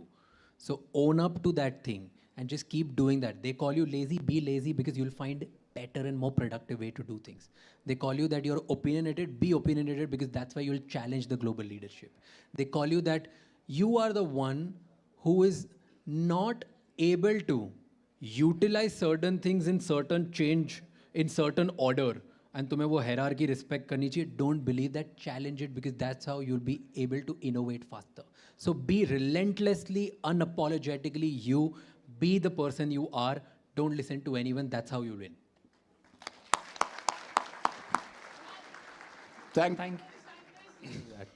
Thank you, Raj, for such an engaging, motivating, and wisdom-filled session. Thank you. Really Thank you so much, everybody. Thank you for listening. And thank you so much, Sharad sir and Raj, Sharad Bhattatiripad sir, and Raj Shamani. Thank you so much. This has been great. I'll just invite my colleague, Ms. Divya, to please give away the mementos to our speakers.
Google से still search करता था. Today, all the models combined and so many different tools, we'll talk about them as well. I use AI for research. I use AI for making friends. I use AI to learn about my personal life, my personal patterns, and how to reply when my partner is angry. इस पे तो एक अलग ही session बनता है राज. Right. Then I use it. The best use case which I'll tell you, which is like professionally, which has helped me a lot, which is every time I meet somebody, मैं उसके पहले मेरे 2-3 AI model जो भी use करता हूँ, and I try to find out ये person से मैं मिल रहा हूँ, ये इंसान ये करता है और मेरी मीटिंग का ये एजेंडा है, मैं इसको कैसे मैक्सिमम प्रोडक्टिव और फ्रूटफुल बनाऊँ. Just this one simple question before you do any meeting in your life and professional meeting, you'll see results. मेरी मीटिंग जो पहले मेरे बिजनेस क्लाइंट्स और कमर्शियल्स जो शायद 5-6 मीटिंग्स में क्लोज होते थे, अब वो 1 मीटिंग में होने लगे, 2 मीटिंग में होने लगे. So that I have significantly improved. That is one.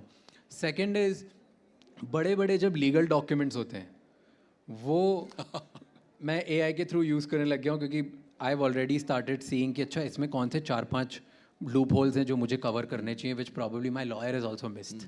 So that is another use case which I'm using it. Then third is I use it as a challenger. Now, for me, these models have become the platform, or I would say the tool which challenges my thinking. कि अगर मैं सोचता हूँ ऐसे business बढ़ना चाहिए या ये idea होना चाहिए, I just ask my chat GPT or my Claude or my Gemini कि challenge it and tell me why it won't work. Tell me 5 points why you think this will fail. Tell me how can I make it better so that I'm thinking in a correct way. और अगर किसी चीज़ का मैं बेकार सोचता हूँ तो मैं उसको उल्टा बोलता हूँ कि tell me why it will work. And this has nuanced my thinking to another level, which is helping us expand much faster. That's very interesting. So, in a way, what it seems, Raj, is that he's like your AI, he or she is your constant companion. You're having conversations. It's like your ruminations now are actually happening with the AI tools. Yeah. That's brilliant. See, at the end of the day, you can use AI as like one of the best mentors you can ever have. Right?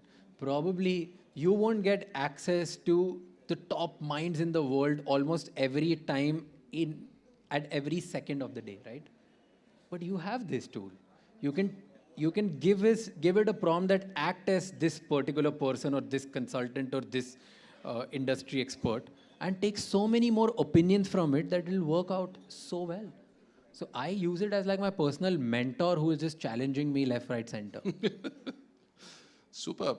Now, अगर इतने काम AI से करा लेते हो तो team ये नहीं कहती कि फिर हम क्या करें? टीम बोलती है कि काम करना कम कर दो यार. टीम कोई नहीं बोलती है कि AI से करा लो. They are like, so you know, there's a myth. Everybody says that AI से काम कम होगा. Whoever is using AI in a better way knows that कि काम से बढ़ ही रहा है. Because जो चीज़ तुम पहले सोचते थे कि साल भर में करोगे, अब तुम 1 महीने में करने की कोशिश कर रहे हो. तो काम बढ़ रहा है. और शायद मैदान भी बड़ा हो रहा है. Your playground is becoming bigger. Absolutely. And you're just, see, you're removing low friction, low effort task. But because you're removing that, you're getting more clearer and you're getting faster and more productive. The moment you do that, you see more opportunities. And the moment you see more opportunities, you want to do more. You want to do more work. You want to delegate more work. You want to meet more people. You want to go and attempt bigger opportunities. जो पहले नहीं था. पहले अटक जाते थे छोटी-छोटी चीजें करने में. अब वो AI के through fast हो रहा है ना. So it's not team तो in our office everybody is using AI. Super. मतलब in fact you're saying कि I need a bigger team now. Because Absolutely. I've got bigger ideas. Yeah. I'm more clearer about the future. Yeah. That's very interesting. We were doing 2 things 2 years ago. Now we are doing 20 things. So obviously the team has expanded and we are able to do 20 things only because AI has helped us to do this. नहीं तो कर ही नहीं पाते. अब ये adoption की बात है. राज तो चलिए राज ने तो दोस्ती कर ली है AI से. ये तो समझ में आता है. But when you look at the pattern around you, right? आपकी टीम में I'm sure millennials भी होंगे, Gen Zs भी होंगे. Do you see a difference in the way both these generations work and the way they are adopting and using AI? Absolutely. Gen Zs have an advantage in this era, in this generation, in this AI world. Because other generations, first they saw it as a competitor. Then they saw it as somebody who will replace them. Then they saw it as, oh, it's giving me average answers and it's not as good as me, right? And that was like they an have that ego ego boost. to about it, right? Gen Zs don't see it at all. Gen Z is like, oh, एक और चीज़ आई, चलो इसको use करते हैं. They are seeing it as fun friend. They are using it to get lazier, and that's amazing. Right?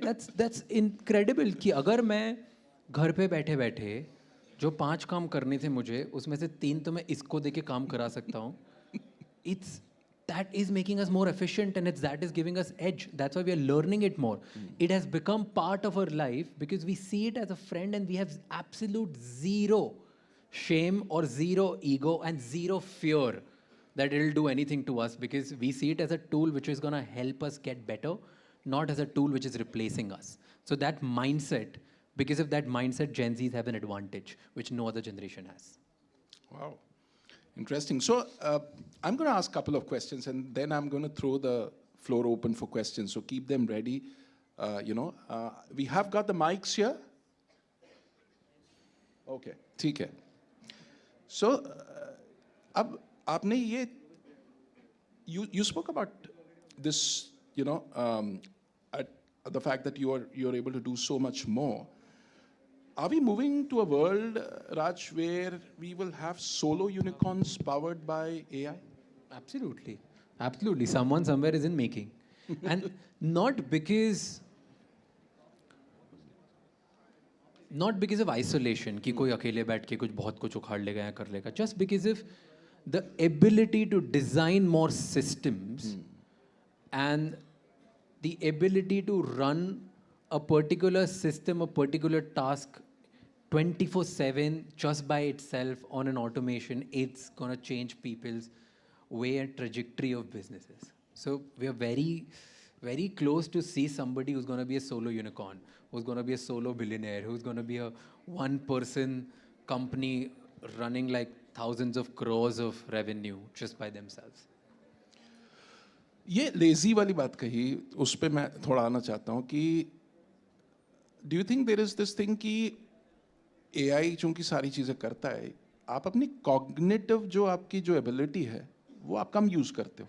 Earlier, say for example, if you were to make a presentation, you will try to think of a different way to approach, kind of look at a disruptive start, stuff like that. Ab you're giving that job to AI to think creatively. Give me a creative way to start the presentation, right? So you're not using your brain there. So do you think that will have an impact in the long term? I have a contrarian opinion on this, right? I believe AI की वजह से कोई हम cognitive abilities खो नहीं रहे हैं, हम बस खुद को expose कर रहे हैं. AI is exposing us. People who were not using their brain before are getting dumber because they were going to get dumber anyway.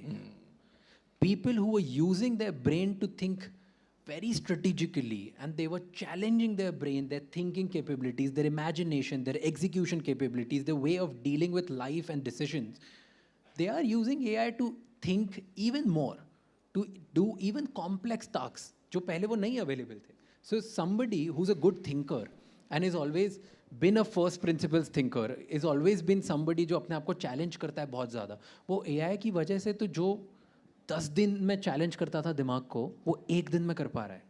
So it's not that AI is making dumber. AI is just drawing a line between dumb people and smart people. It's just exposing more and more people. And that's true. जिसको भी देख लो आप, जो सोचता है बहुत ज़्यादा सोचता है वो AI के बाद और ज़्यादा सोचने लगा है. वो कम नहीं सोच रहा है. और जो पहले भी नहीं सोचता था वो आलसी करके इधर उधर से कॉपी पेस्ट करता था चीज़ें, वो AI के थ्रू और ज़्यादा कॉपी पेस्ट कर रहा है. अब तो शायद उसे जो 4 जगह क्लिक करके कॉपी पेस्ट करता था, अब वो एक ही क्लिक में कॉपी पेस्ट कर रहा है. तो it's just exposing you it's not making you dumber or smarter. The Indian way of using AI, देखिए हमारा अपना अंदाज है हर चीज़ का. बिल्कुल. वैसे फिल्में आई, हमने देखा पहले, थोड़ा समझा, और फिर हमने अपने स्टाइल ऑफ फिल्म मेकिंग बनाई, right? आज podcasting, you know, your style of podcasting is very different from the global way of doing it, right? There is a new style of podcasting that you know India is now creating. तो ये AI का usage, हम अपना जो Indian तड़का है या Indian style है वो क्या होगा, राज? See, India, which the limited understanding that I have, okay, India has always been a leapfrog. What we do, we skip one technology, two technologies, or like 3 steps, 4 steps, and directly we go from 0 to 4, 4 to 8, 8 to 15, right? हम ऐसे leapfrog करते हैं. हमने ये financial system में किया, हमने ये आइडेंटिटी में किया, हमने ये इंटरनेट एक्सेस में किया, हमारे इधर मॉडेम कोई था ही नहीं, सीधे फ़ोन आ गया, राइट? हम बहुत सारी चीज़ लीप फ्रॉग करते हैं. It's going to happen in AI as well. And if you look at data and stats all around the world, it's happening. The application and usage, the adoption, जिस तरीके से हमारी country में बढ़ रहा है वो किसी कंट्री में नहीं है. The number of people who are learning AI, जितना हमारी कंट्री में तेज़ी से बढ़ रहे हैं किसी पूरे वर्ल्ड में कहीं नहीं है. Number of people who are understanding and using AI in their daily lives, जितना हमारी कंट्री में और कहीं पे भी नहीं है, right? So Indian tadka we will see that in few years, in coming years, that maybe हम लोगों ने large language models नहीं बनाए, right? But उसको use करके उससे maximum value कैसे निकालेंगे ना वो Indians ही करेंगे. क्या बात? So we are ahead in that. एक स्टार्टअप वर्ल्ड में ना एक चीज़ होती है, उसको बोलते हैं सेकेंड ऑर्डर बेनिफिशियरी. किसी ने सुना है इसके बारे में? सो आई गिव एन एग्जांपल. तो सेकेंड ऑर्डर बेनिफिशियरी मतलब क्या होता है कि कोई एक टेक्नोलॉजी या एक चीज़ आई उसकी वजह से दूसरे को फ़ायदा हो गया. फॉर एग्जांपल, जब कार्स आई, ओके, तो हेनरी फोर्ड ने कार्स बनाई और मोबिलिटी अमेरिका में बहुत इजी हो गई. एक जगह से दूसरी जगह पहुंचना बहुत ज़्यादा आसान हो गया, राइट? तो हेनरी फोर्ड और फोर्ड कंपनी को इतना फ़ायदा नहीं हुआ जितना वॉलमार्ट एक कंपनी को फ़ायदा हुआ. कि जब लोग इधर से उधर जाने ज़्यादा लग गए तो लोग दूर जाके ग्रोसरी सस्ते में ख़रीदने लग गए, तो उनको ग्रोसरी का एक्सेस बेटर हो गया, तो उन्होंने बहुत पैसे कमाए. जब इंटरनेट आया तो शायद इंटरनेट कंपनीज़ को इतना फ़ायदा नहीं हुआ जितना नेटफ्लिक्स को हो गया, राइट? तो इंटरनेट प्रोवाइडर इतना नहीं था. सेकेंड ऑर्डर इंटरनेट की वजह से हर किसी के घर में जब इंटरनेट आ गया उसकी वजह से नेटफ्लिक्स लोगों ने देखना स्टार्ट कर दिया, उसको फ़ायदा हो गया. तो सेकेंड ऑर्डर बेनिफिशियरी की एक इंफ्रास्ट्रक्चर की वजह से सेकेंड ऑर्डर में जो है उसको बहुत फ़ायदा होता है. आई थिंक इंडिया में वही होने वाला है. AI वर्ल्ड में लोग इंफ्रास्ट्रक्चर बना रहे हैं. We are gonna make sure that we'll be the biggest second order beneficiaries in the world because we are adopting and learning and we're making applications on it. We are using it in a day-to-day life. कोई ना कोई या may be बहुत सारे लोग हमारे इधर से आएंगे who will be second order beneficiaries, and a lot of startups are already doing it. So that's what I believe is going to happen. Superb. So it's a good point to throw the floor open for questions. Anyone? Okay, let's start with this gentleman at the right corner. Can you pass on the mic here to this gentleman here? Second row first or second row second? The first one, yeah. Good evening, everyone. My question is to Raj Shamani, sir. Sir, we have seen you interviewing with like around top 1% of the individuals all around the world. So what do you find, like, is there a kind of similarity among them which could be not possible for a average kind of individual, or they all are just same kind of individuals? Everyone who I've met, become friends with, done business with, or interviewed, I believe everybody is different. You can't put them in one bracket, and that's why they are successful, and that's why they are in the top 0.1% in the world. One thing which is common in everybody, which a lot of us don't have. So the moment we build that, I think it's going to radically decide the outcomes that we're going to get in our life. That one thing is, I call it cognitive endurance. What do I mean by that? How long can you sit with a problem and not lose focus and endure your cognitive abilities to just be at that problem and not do anything else? Whatever that problem may be. That, let's say, if you're a swimmer, you want to get 0.1 second faster. That's the problem. You're an innovator, you want to build this app. You are an infrastructure builder, you want to do this. You're a politician, you want to crack this territory. Whatever that problem is, if you can pick up one problem and sit with it for as long as it takes to solve it and not get distracted, if you can have that kind of endurance कि मैं distract नहीं होऊंगा, मैं bore नहीं होऊंगा, मैं परेशान नहीं होऊंगा, मैं ये solve करे बिना ना निकलूंगा नहीं इस room से या इस जगह से या इस particular situation से. If you can expand that, if you can expand that endurance of you as an individual, I think you will win. And that's one common thing between all the people who I've met in the world. Whether it's someone like Bill Gates or Michael Phelps or a top minister like Dr. Jaishankar or anyone, everybody has this one thing in common. So work on your cognitive endurance कि अगर एक problem है ना तो उसको छोड़ना नहीं है यार, वो कुछ भी हो जाए, like then it's all in behavior. There's nothing else about it. Super. Thank you. Thank you so much. So, okay, now I'll take it from this gentleman. Hi Raj, good evening. Hello sir. So आप बहुत inspire कर रहे हैं youth को, तो मेरा इसी जो इन्होंने क्वेश्चन पूछा इसी के अंदर ऐड ऑन है, तो आपको क्या क्या चैलेंजेस फेस करने को मिलते हैं जब आप टॉप लीडर से मिलते हैं या पॉलिटिशियन से मिलते हैं, सेलिब्रिटीज से मिलते हैं, उनको अकोमोडेट करने में आपको क्या क्या चैलेंजेस फेस करने पड़ते हैं? I just want to know. कितने गिनाऊं? आप कुछ एग्जांपल्स दो. कितने गिनाऊं? मैं टॉप 3 गिना देता हूँ, ठीक है? सबसे पहले एक मुझे बहुत बड़ा वहम था, ओके, भ्रम, विच बहुत लोगों को होगा कि आप अगर जैसे जैसे बड़े होते हो, आपके काम में अच्छे होते हो, आपके नंबर्स बढ़ते हैं, लोग आपको ज़्यादा जानते हैं, आपकी रैंकिंग्स बेटर होती है, आप टैलेंटेड ज़्यादा बनते हो, टीम ज़्यादा बेटर होती है, तो आपके लिए चीज़ें आसान हो जाएगी. कुछ आसान नहीं होता. जितने गेस्ट हमें पहले रिजेक्ट करते थे, उतने ही नंबर ऑफ गेस्ट हमें आज रिजेक्ट करते हैं. Okay, right. I will give you an example. पहले हम 100 लोगों को रीच आउट करते थे, हमें 2 लोग हाँ बोलते थे. हम आज भी 100 लोगों को रीच आउट करते हैं, हमें 2 ही हाँ बोलते हैं. कुछ चेंज नहीं हुआ, बिकॉज एज यू ग्रो आपके गेस्ट की एस्पिरेशन भी उतनी बड़ी हो जाती थी. पहले हमें हमारी सिटी का बेस्ट एंटरप्रेन्योर रिजेक्ट कर देता था, राइट. आज हमें वर्ल्ड का बेस्ट एंटरप्रेन्योर रिजेक्ट कर देता है. पहले हमें हमारी सिटी का एक टॉप लीडर मना कर देता था, आज हमें वर्ल्ड के टॉप लीडर्स मना कर देते हैं. तो रोज़ हमें एक चैलेंज ये होता है कि every day we get rejected. The world sees कि यार इनकी लाइफ तो क्या बढ़िया होगी, रोज़ कैसे कैसे लोगों के साथ मिलते हैं आसान. भाई 2-3 साल से हम रीच आउट ही करते आ रहे हैं और आज तक करते जा रहे हैं. So that is one challenge. Second big challenge which you face, no matter तुम कितने ही अच्छे बन जाओ, तुम्हारे पास कितना ही एक्सपीरियंस आ जाए, जब तुम बैठते हो ना सामने किसी वर्ल्ड लीडर के, तुम्हारे अंदर वो इंदौर का बच्चा आ जाता है और तुमको बहुत डर लग जाता है.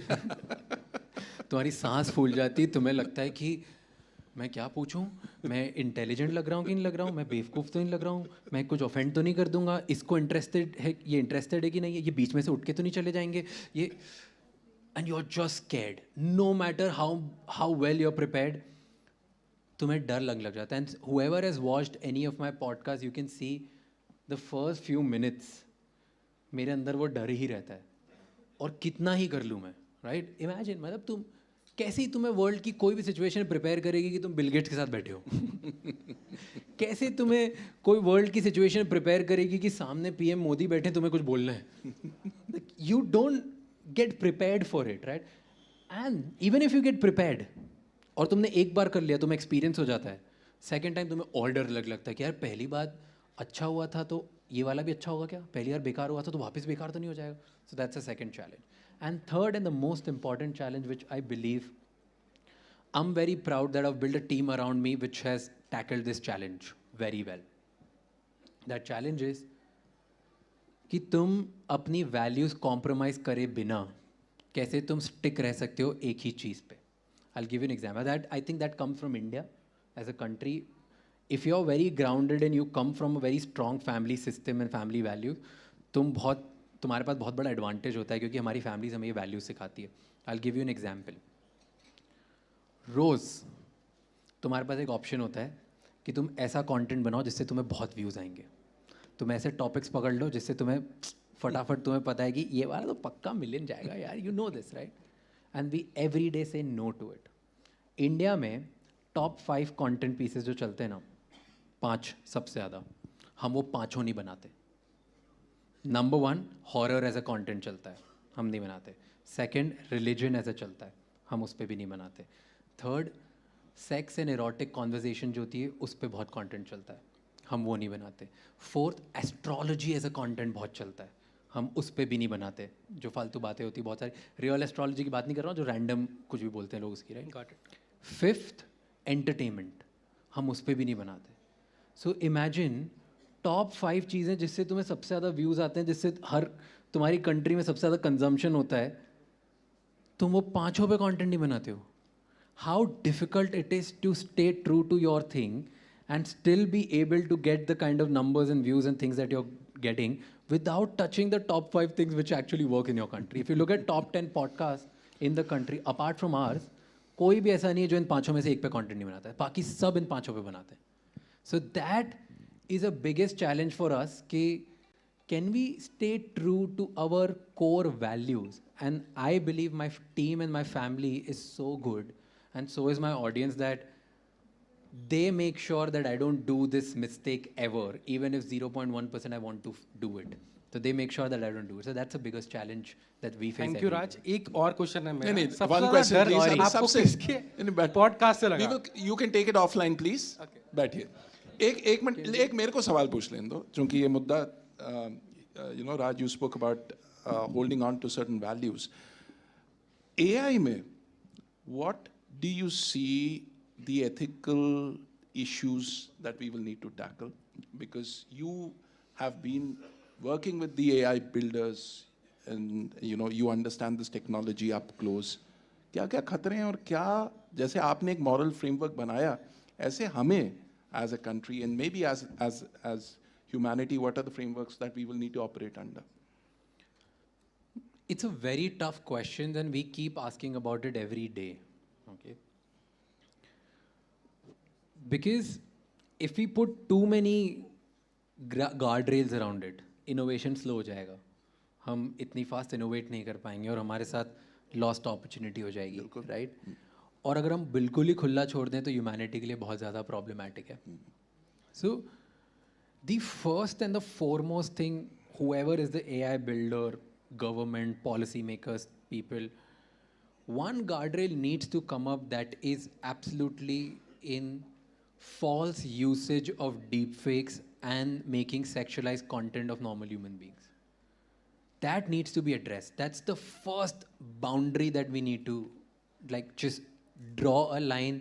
I don't know how and who will do it, but platforms are working on it. So platform will come up with that. That is first. Second is, we need to have very strict rule around this is AI generated. There has to be a particular disclaimer on every AI generated content. Platform अगर वो identify कर पाती है तो platform को directly कर देना चाहिए, भले लोग नहीं कर रहे हो. Because खुद से बहुत सारे जो bad users हैं, bad actors हैं, वो नहीं करेंगे. तो platform जैसे ही sense करे कि AI है, call out कर दे, लिख दे this is AI generated. Okay, so treat it with that pinch of salt when you are actually judging it. That's second. Third is, because the technology is growing so fast, all of us as humans, we need to improve our judgment capabilities.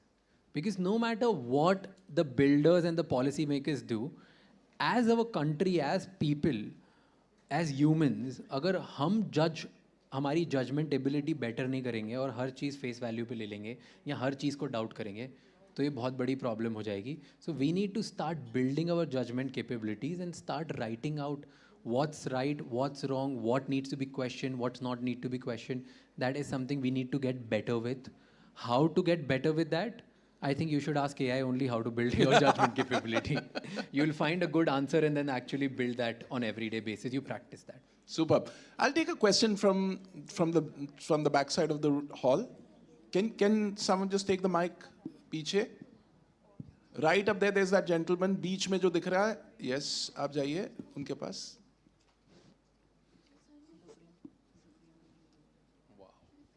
क्या बात है. Thank you. Good evening sir. Good तो evening. Sir मेरा question है, जैसे कि आप stage पे बोल लेते हो तो और आप पॉडकास्ट अच्छी तरह कर पाते हो, आपके अंदर इतनी क्रिएटिविटी कहाँ से आती है कि आप कोई गेस्ट से क्वेश्चन पूछते हो? क्या बात है. क्वेश्चन कहाँ से आप ढूंढते हो? वो आप स्क्रिप्टेड होता है, लाइव होता है? मैं क्रिएटिविटी का आंसर दूं कि क्वेश्चन का? दोनों का. दोनों का. सो आई फील क्रिएटिविटी कुछ नहीं हम में. एटलीस्ट मैं मेरी और मेरी टीम की बात कर रहा हूँ. हम में क्रिएटिविटी नहीं, मजबूरी है. मजबूरी से आती है भाई. जब भी तुम किसी इंपॉर्टेंट इवेंट में होते हो और तुम्हें आंसर देना होता है और ऐसे टाइप की सिचुएशन में फंस जाते हो तुम, तो अंदर से कुछ ना कुछ मजबूरी में बोलना पड़ता है. अगर वो लैंड सही हो गया तो क्रिएटिविटी, नहीं लैंड हुआ तो फिर ठीक है, अरे तो बेकार हो गया है. So that's real answer.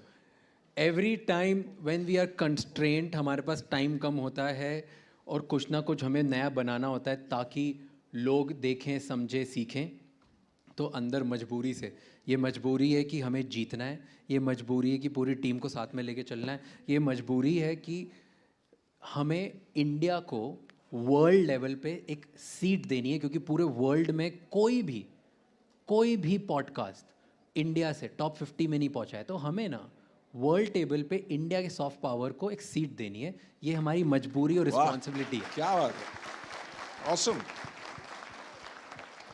यहाँ से क्रिएटिविटी आती है. तो इसकी ये सोच सोच के हम करते हैं, काम करते हैं. तो that is one. Now questions कैसे आते हैं, उसका बहुत बड़ा प्रोसेस है. मैं हर साल एक पर्टिकुलर स्किल सीखता हूँ. जैसे लास्ट ईयर मैंने नेगोशिएशन सीखा, उसके पहले मैंने स्टोरी टेलिंग सीखी, उसके पहले मैंने आर्ट ऑफ इंटरव्यूइंग सीखा. ऐसे हर साल कुछ ना कुछ स्किल सीखता हूँ. उन सब चीज़ों से जैसे जैसे क्वेश्चन पूछने में जो रेलिवेंट होते हैं वो सारी स्किल्स का नाम लिखता हूँ. फिर मैंने मेरा खुद का एक AI ट्रेनर बना रखा है. वो मुझे ट्रेन करता है ऑन अ डेली बेसिस कि क्या मुझे सीखना चाहिए, जिससे मैं बेटर क्वेश्चंस पूछ लेता हूँ. फिर मैं बहुत सारे दुनिया भर के इंटरव्यूज और क्वेश्चन और पॉडकास्ट देखता हूँ, जिससे मैं नोट करता हूँ कि कैसे लोग क्वेश्चन पूछ रहे हैं, किस पॉइंट पे. देन हम हमारे पॉडकास्ट जो है उसके ऊपर ना, उससे भी हम लोग जज करते हैं कैसे क्वेश्चंस होंगे. फिर पूरी टीम रिसर्च करती है कि कौन से क्वेश्चंस पूछे गए, कौन से क्वेश्चन नहीं पूछे गए, किस चीज़ पे गेस्ट कंफर्टेबल है, किस चीज़ पे गेस्ट नहीं कंफर्टेबल है. फिर हम लोग सब साथ में बैठते हैं और फाइनलाइज करते हैं कि ये 10-12 क्वेश्चंस पूछने चाहिए.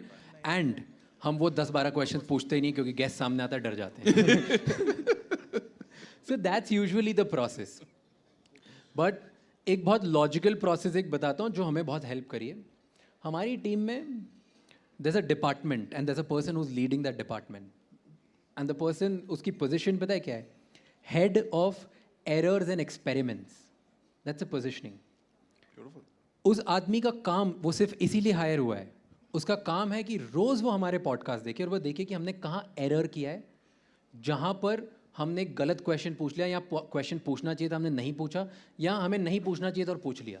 वो सिर्फ एरर नोट करता है हर पॉडकास्ट में और वो हमें इंटेल देता है एंड बताता है कि नेक्स्ट टाइम ये चीज़ मत करना, एंड देन इसे यूज़ करके तुम अगली बार ये एक्सपेरिमेंट करना जिसकी वजह से पॉडकास्ट बेटर होगा. तो we try to eliminate as many errors as we can on daily basis. That's how we are able to stay up to date with questions. Superb. Okay, एक सवाल मैं पहले पूछ लेता हूँ, then I take a question. Mic लेके आप पीछे पहुँच जाए, उधर वहाँ किसी को पकड़ेंगे. 3 hidden AI tools, Raj, no one talks about, but they are super powerful. First is, I want to say it about an Indian company, Indian startup, which is a tool which is making name, like which is actually giving us proud all around the world, is Emergent AI. Have you heard of it? It's an incredible thing. You can make apps like that. You can make websites like that. You can use that tool to actually fast track your process so much. It's incredible. And I ended up speaking to the founder recently, Mukund. I'm baffled by this growth. It's so incredible. If you actually sit with it, you can come up with 10 business ideas which just this tool is enabling you to do. You can start making money just by using this tool. Wow. It's incredible. Like the simplest idea, which I keep talking about, right? सारे पुराने ऐसे old type businesses पे जाओ जिनकी websites नहीं है और famous है लोकली, जैसे कोई स्वीट शॉप हो गई, कोई लोकल लॉन्ड्री वाला हो गया, कॉबलर हो गया. उन लोगों का देखो वेबसाइट नहीं है, उनका गूगल पेज उठाओ, कॉपी पेस्ट करो, इमर्जेंट में जाओ, इमर्जेंट को बोलो फटाक से इसके ऊपर एक एप्लीकेशन बना दे या वेबसाइट बना दे, उसको बोलो बना के दे दे, वो बनाओ और वो जाके इंसान को पिच कर दो कि देखो आपकी वेबसाइट नहीं है, मैंने बना दी, पैसे दे दो कुछ. And you will make money. So, ऐसे hundreds of ideas to actually make your work easy, make your work faster, things that used to take you months and large amount of team to do, this tool, Emergent AI, is doing it and making things easy for you and cheaper for you, sitting right from India. We should be so proud about it. क्या बात है, क्या बात है. यहाँ का है, अपना. Super. And it's one of the fastest growing AI startups in the world. So I'm happy. So that's one underrated tool everybody should do it. Super. Second is one tool which I genuinely love. This is my underrated tool. किसी को भी pitch decks बनानी होती है, ideas pitch करने होते हैं या कुछ करना होता है, मेरी पूरी टीम को मैं बहुत बोलता हूँ ये use करने के लिए, right? It's called GenSpark. GenSpark? GetSpark. GenSpark. GenSpark. Okay. GenSpark is one of the most underrated tools you should do it. तुम्हें ना दिमाग लगाने की ज़रूरत ही नहीं है to make your own idea, your own story, your own pitch deck in the most beautiful way possible. जिस चीज़ के लिए तुम्हें लाखों रुपए देने पड़ते किसी कंसल्टेंट को, एक्सपर्ट को, तुम इस टूल के थ्रू कर सकते हो in minutes, literally minutes, right? उस टूल ने मेरा पॉडकास्ट गेस्ट को कैसे पिच करते हैं मुझे ही बेटर तरीके से सिखा दिया. So that's underrated. Third is another tool called Happenstance. It's an incredible tool. Go read it today. I'm not going to tell you about it. Happenstance. थोड़ी मेहनत करो, जाके सर्च करो और पता करो कि Happenstance क्या है. तुम्हारी लाइफ में अगर नेटवर्किंग और लोगों से मिलना बेटर नहीं हो जाए ना, मेरा नाम चेंज कर देना. क्या बात है. That important tool. Awesome. क्या बात है. Thank you, Raj. Thank you for this. पीछे चलते हैं माइक लेके. In fact, no ladies have asked any questions. Women in the house. That way. That's chalo, let's go for it. Yeah. Can we get the mic here?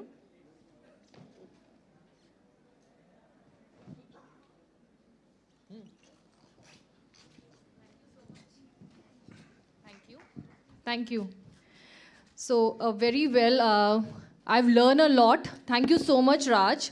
So first of all, I've seen you live because your podcast is, for me, it's a subject.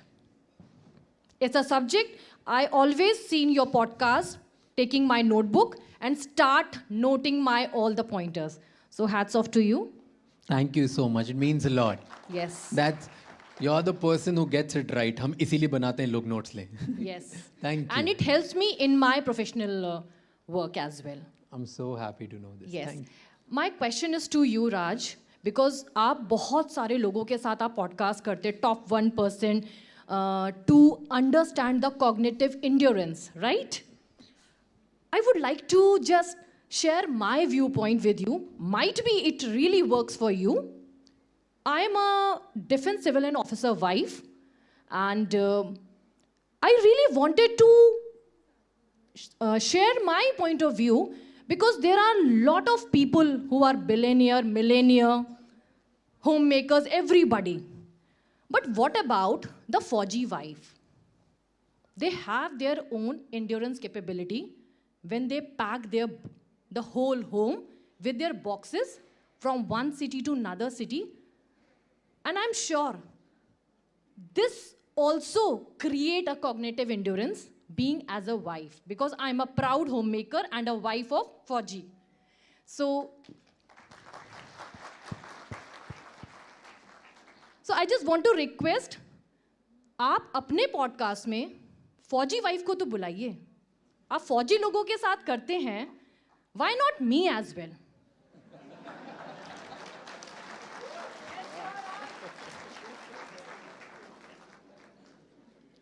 I think you have a very valid point. Yes. And it's me and my team's inability that we've not been able to reach out to people like you till now. Thank you, sir. So I really want to do this and get more perspectives in the world. Yeah. And I believe not just you as a Fauji wife. Yeah. I believe every wife and every homemaker in the country, they can teach us so many more things which we are not aware about. Like when I talk to my mom, when I talk to my sisters, when I talk to people who I've seen and grown up with, I think I get humbled by the things that you guys can teach us, not just in endurance, but management, emotional management. Like there's so many, and the list can just go on and on and on. So definitely we look forward to actually host people like you at some point. I don't know how, when, and what will we talk about, but definitely if there's an opportunity, we would love to invite. It is responsible. It's responsible AI. Sir, I'm curious though, like in high deployment situations, right? Is there any specific sort of institutional failure that you observe, like that tends to come up when you deploy your AI ML products in India or something like that? Around that. Can you rephrase that again? Sorry. I was asking, like in high adoption environment like India, when capacity is not that much, and not just capacity but literacy, and there are other issues as well. Do you see any other form of sort of failures that you observe that are unique to the global south or unique to these sort of environments? Yeah, I think, obviously one has to be very careful of,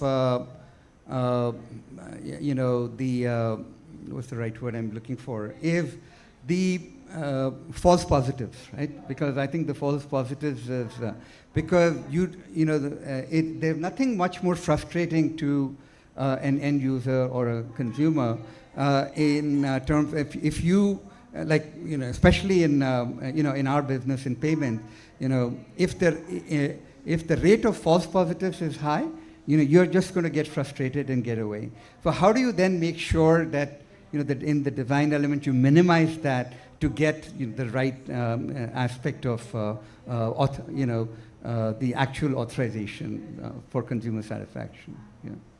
That makes sense. That's a very interesting answer. Coming to Mr. Carlos, so from a diplomatic lens, AI governance is, so it is mostly about trust and coordination and capacity, as we see, and whether the countries can learn from each other as well, without, I don't want to say the word, but importing certain templates of governance or ethics that may not fit the local realities. So in that way, I want to know that when countries talk about making AI safe and beneficial, what do you see as, a real risk, real world barrier that stops these intentions from becoming reality? When we talk about international or a global south-south sort of coordination as well, from becoming practice, and what kind of international cooperation will help turn these into practical sort of solutions?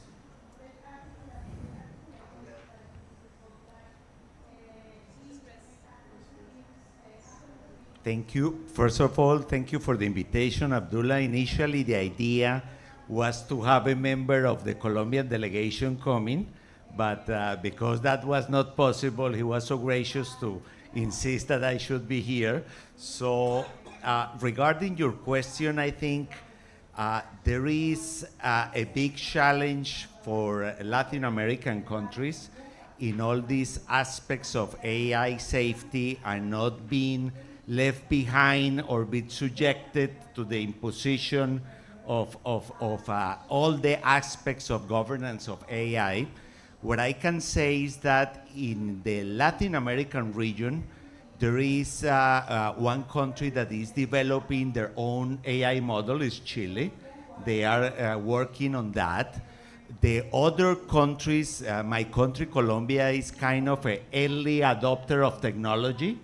And I think that Colombia, as a member of OECD countries, We are part of this grouping of GPAI that is having its meeting on the 20th at Colombia, have endorsed all of that process of discussion to make AI safe and to be ethical and to try to be beneficial. So I would say that on the other side, there is also a lot of potentiality in terms of the capabilities that have our country in terms of the energy metrics. Colombia generates 60% of its energy hydro. So the possibility of hosting some data center also there in the region, and also with the impetus that my President Petro, is doing for climate change and for the needs of less dependency of fossil fuels, also could be a contributor. Now, in terms of cooperation, 6 countries that are part of the GPAI are also part of different groupings in Latin America. One, it's Pacific Alliance. So Pacific Alliance, it's a grouping that for sure will integrate the discussions forward. Also, India is part of the GPAI, and so the possibility of, through India, putting in front all the concerns of the countries of the Latin American region, it's very important. So I would stop there, and thank you for your question. So I have one more question. Sorry. I just wanted to know, do you see any similarity in terms of deployment environments, like in terms of the capacity, similarity in terms of deployment environment of AI when we talk about India and Colombia? Like, is it similar in the way, deployment might work in India and in Colombia? I see that like you can see right now that there is presence of technology-based companies of India in Colombia. Soho, is present in Colombia and has its Latin American headquarters there. They have been there, and they pride themselves that they base themselves in Colombia because of the talent pool that they could get there, and their association with the high-quality universities, and plus that, taking advantage of the 19 free trade deals that we have and the BIT treaties that we have. So from Colombia, they take care of a lot of European clients, and they says a lot about possibilities and of technological-based companies in India to move to Colombia. The other thing is that Colombia has a great advantage in the Latin American region, is that it has been attracting foreign direct investment in a stable manner for the last 15 years. So that's that. I could point that also as one pillar that could be attractive. Thank you. Thank you, sir. So I would like to go to Kamesh and Jamila. I mean, you run Core AI. It's a coalition of responsible evolution of AI, a multi-stakeholder sort of an organization. So Kamesh, starting with you, what sort of challenges have you seen in the deployment space when you talk to like so many diverse sort of organizations, be it government and academia and industry, from an institutional lens? When we talk about failures and challenges and risks from an institutional lens, very broad. So do you have any perspective on that? Yeah, I think like when we talk about like, institutionalizing safety, the major 2 points that I would like to make here is that which also comes from bank of things that we do with startups and like other industry things, is that is like, I think like when we talk about safety, like the standards that we actually are setting for ourselves is like, has to be least common factor. So most of the times, like when we talk about institutional safety or trust or like anything of those angle, it's always like we keep the bigger organization in mind, and then we kind of like go about, synthesizing how do we operationalize it, which might or may not like actually like, let the smaller players out of this, not understanding they work in a different socioeconomic like, background, and like they come from a different stuff. So I think like one common factor when it comes to this is that is like, we need to look from the least common factor within which we operate within, we should be like, looking into this.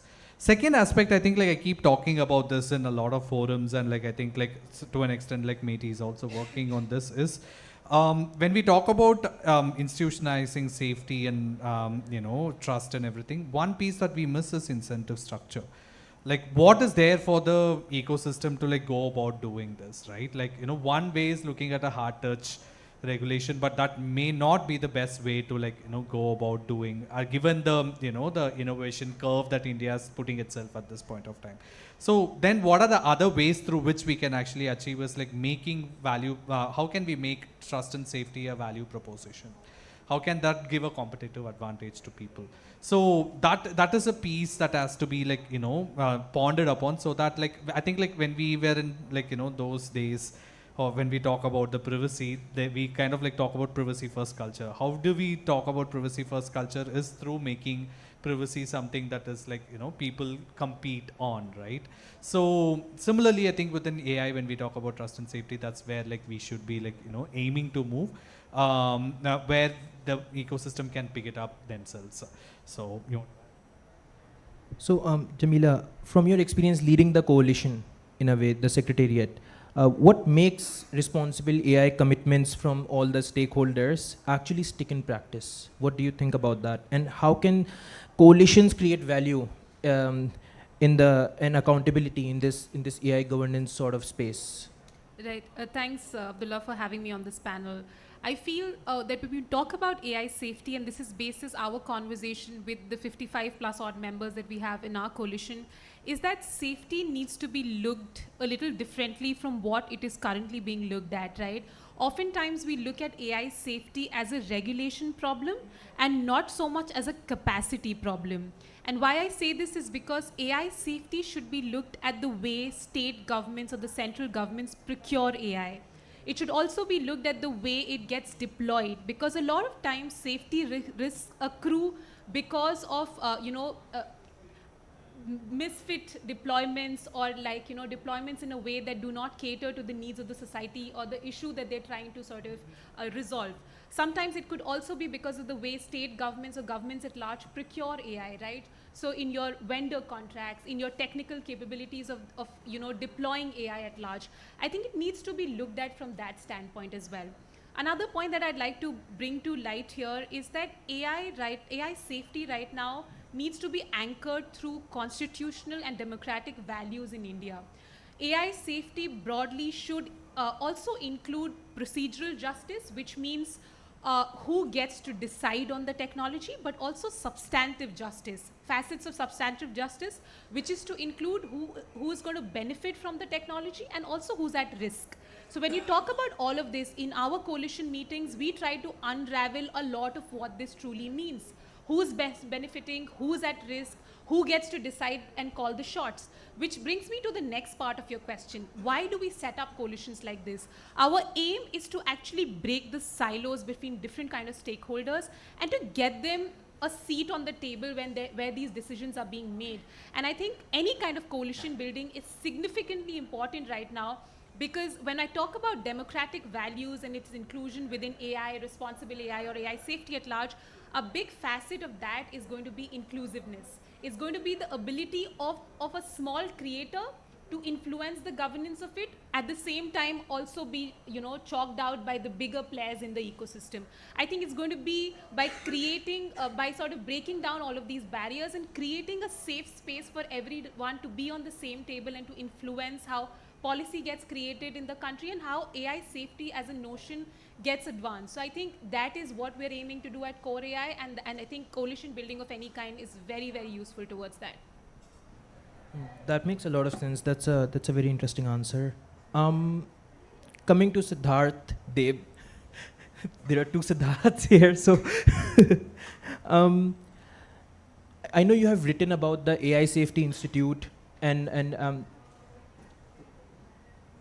is there some issue? Okay, so yeah, perfect. So we know that even strong intentions fail without a clear institutional design. I want to like get right into it and ask you that if we want AI safety to be operational, and drawing from your experience of working in this space and writing about the AI Safety Institute for India and all of that, I just want to know, like, if we want it to be operational, what should be the governance design inside these institutions that we want it to be more or less? Thanks. That's actually an excellent question, and a little bit I'll draw on my previous work on AI safety institutes, but also look at some previous work I've done in the context of cybersecurity. So one of the big things when it comes to like strong institutional design in the realm of cybersecurity is incentives for proactive information sharing. So when there's a vulnerability somewhere in the ecosystem, if a player discovers it, what are the incentives that they'll go to the institute and actually disclose this is a vulnerability and this is how the rest of the ecosystem should respond to secure their individual nodes. The problem is that a lot of global majority countries tend to situate, let's say, cybersecurity institutions like your CERT within the enforcement architecture. But better design is to kind of remove enforcement authorities from cybersecurity or safety institutions and make them more like conduits of information sharing. So if you kind of design incentives in a way where safety institutes are more about information gathering and information pushing across the ecosystem, and then you create incentives where businesses, if they are good actors in the space, and if there is a breach, there are liability reductions, that will create more forthcoming knowledge sharing between all corporate actors. So you need to really think about incentives there. The second thing is from an institutional capacity point of view. So like, let's say if we're trying to set up an AI safety institute, I think we need to, it's great that right now in the context of this Impact Summit, there have been conversations of setting up a global South network of AI safety institutes, because what we're talking about is there's a recognition that we need to pool resources so that everyone can benefit from their own areas of expertise and the international community as a whole can benefit. This summit flows from the Bletchley process, so we need to be also mindful that after the Seoul summit, there was the institution of an international network of AI safety institutes. It's important that if Global South countries are also setting up AI safety institutes, there's an opportunity for dialogue between global majority AI safety institutes and first world or developed country AI safety institutes. So what can happen is, so for example, the UK and US get early access to frontier models, and they're able to audit what are potential safety risks with models. So model evaluation is happening there. If you create MOUs and bilateral partnerships, that information can actually be shared with AI safety institutions in countries like India, so that instead of companies having to share their frontier model with each individual AI safety institute, information can essentially flow from, if one, like, let's say the UK Safety Institute finds an issue, it can share it within the network and countries across the world can benefit. What value can Global South institutions bring? They can bring the perspective that safety cannot only be looked at through a technical lens. You need to have a human-centric point of view, and they can surface issues like linguistic exclusion and bias and discrimination. These networks of AI safety institutes through the Bletchley process can even set up thematic working groups, so that then you're actually problem solving and creating actionable templates on how to mitigate risks. But also at the same time, and one point that Arjun sir brought up, which was about clarifying responsibility across the value chain, right? I think that's super critical, but we also need to think about clarifying to what extent can businesses and the ecosystem collaborate and cooperate with governments. So what do I mean by that? Right now, just last week, there was reporting that certain military use cases of AI are also coming up. That's a huge problem for businesses, because they need to have a certain level of trust that the security interventions that they are undertaking are not being compromised by governments themselves. So we actually need to also have the Bletchley process feed into conversations at the United Nations. So for example, the UN has set up the Global Digital Compact, but also the Independent Scientific Panel on AI Safety, right? They need to start commencing a multilateral dialogue on what is responsible behavior, not just in cyberspace, but when it comes to responsible state behavior and the use of AI. So at least there is some clarity amongst businesses, civil society, and governments.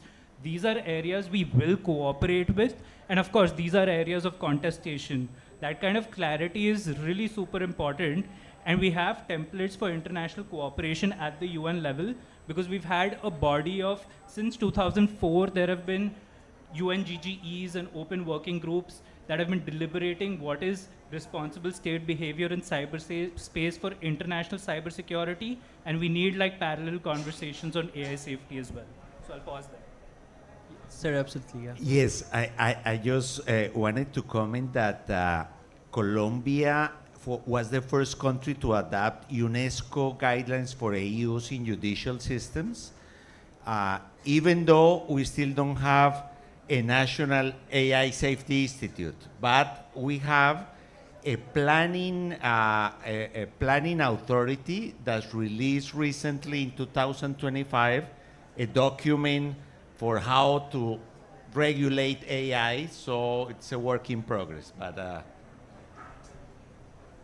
Colombia has been one of the first countries to get into the AI ethical space, in fact, post LLM boom, which is quite interesting. First among the global south at least. I want to come to Professor Chauhan and Dr. Goswami for this next question, starting with Professor Chauhan. So, in real world context, accountability depends on what can be shown, reviewed, contested, especially when harm is alleged. I want to know that what should institutions be able to show in a simple and credible way to demonstrate responsible AI use when decisions are questioned? And how do you think legal and governance frameworks should shape that standard to a degree? Right. So, if you talk from the point of the 7 sutras, which, we're sort of building and talking about, from human capital to safe AI practices, and which, of course, shows that, the focus is on the global safety in global south, but AI safety in India, it also needs to be a tool for India, and it sort of begins from procurement, which is a level for AI safety. The India AI mission has a budget, and I think they need to sort of think about how procurements are happening, and from a startup level, that how we are thinking about startups, essentially, like how we are widening access. And also, what Mr. Goswami brought in about the SGI rules which have come in. So especially, if the government is trying to have more investments and they're trying to encourage startups, I think there is a need to sort of have those mandatory origin labels specifically, and how we are sort of clarifying that is, of course, a challenge. And third-party verification comes, which is important. I think that's there. And graded liability is one bit which I want to focus on. But also the techno-legal safeguards which need to be instilled right when the technology comes in, which sort of, 2026 IT rules sort of focus on labels and markers. That's a good example, but how technology sort of created right in the beginning, they do create certain safeguards. And essentially, when we're talking about the safety measures, I think very critical bit is on sovereign AI as well. Where we talk about the AI infrastructure and how much of computation and data sets actually exist versus in India. So I think that's something where India produced 20% of the data, and we only have 3% of the world's data sets, data center spaces. But AI Kosh is on that direction, but seems a bit of a challenge there. And I think, linking your question to what we were discussing about institutional failures and the path forward, I think when we are talking about multiple layers where data protection authorities also come in, at the same time the government intervention is around that we want to make it easier for players, and there is ease of doing business, then I think we need to sort of clarify how that is going to have a single clearance windows specifically, and there is future skills program which needs to then focus on training experts on AI safety assessments and essentially grow the audit market. There needs to be sort of coordination between the regulatory bodies, otherwise it's going to see the same fate when we say competition authority versus say another regulator. So I think that clarity should come right in the beginning, and of course Siddharth spoke about the role of safety institutes. So I think the guidelines need to sort of be clearer on that sense. It's very interesting, and Dr. Goswami, I just want to know the same thing from you. So legal and governance framework that could shape that standard. Yeah. On harms. So what a great panel you have. It's really hard to follow on after them. But let me just maybe say this, reflecting a little bit on things they brought up. There's always going to be a lag between, especially the speed of machine learning and what we're seeing in terms of technological deployment and where law and regulation is. There's that gap, in fact, is increasing. So as this deployment takes place, there's also risk. What do you do? One answer which India has is kind of only a partial answer, is sandboxing. So you say, okay, you don't fully deploy it, you just put it in a sandbox. But people aren't going to be satisfied with putting things in a sandbox. They'll want to fully deploy. So actually, listening to Siddharth, I felt he was really on to, by which I mean this Siddharth. I mean, the other Siddharth is great too, actually, on what he said. But we're listening to this Siddharth, is on the procurement side.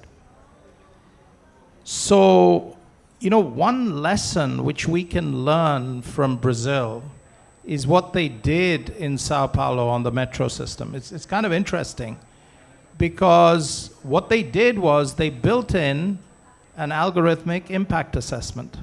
And they made sure that before deployment took place, that risk was assessed. So they're not stopping deployment, but they're saying mandatorily, you have to have that impact assessment. It's a way in which you can manage the risk.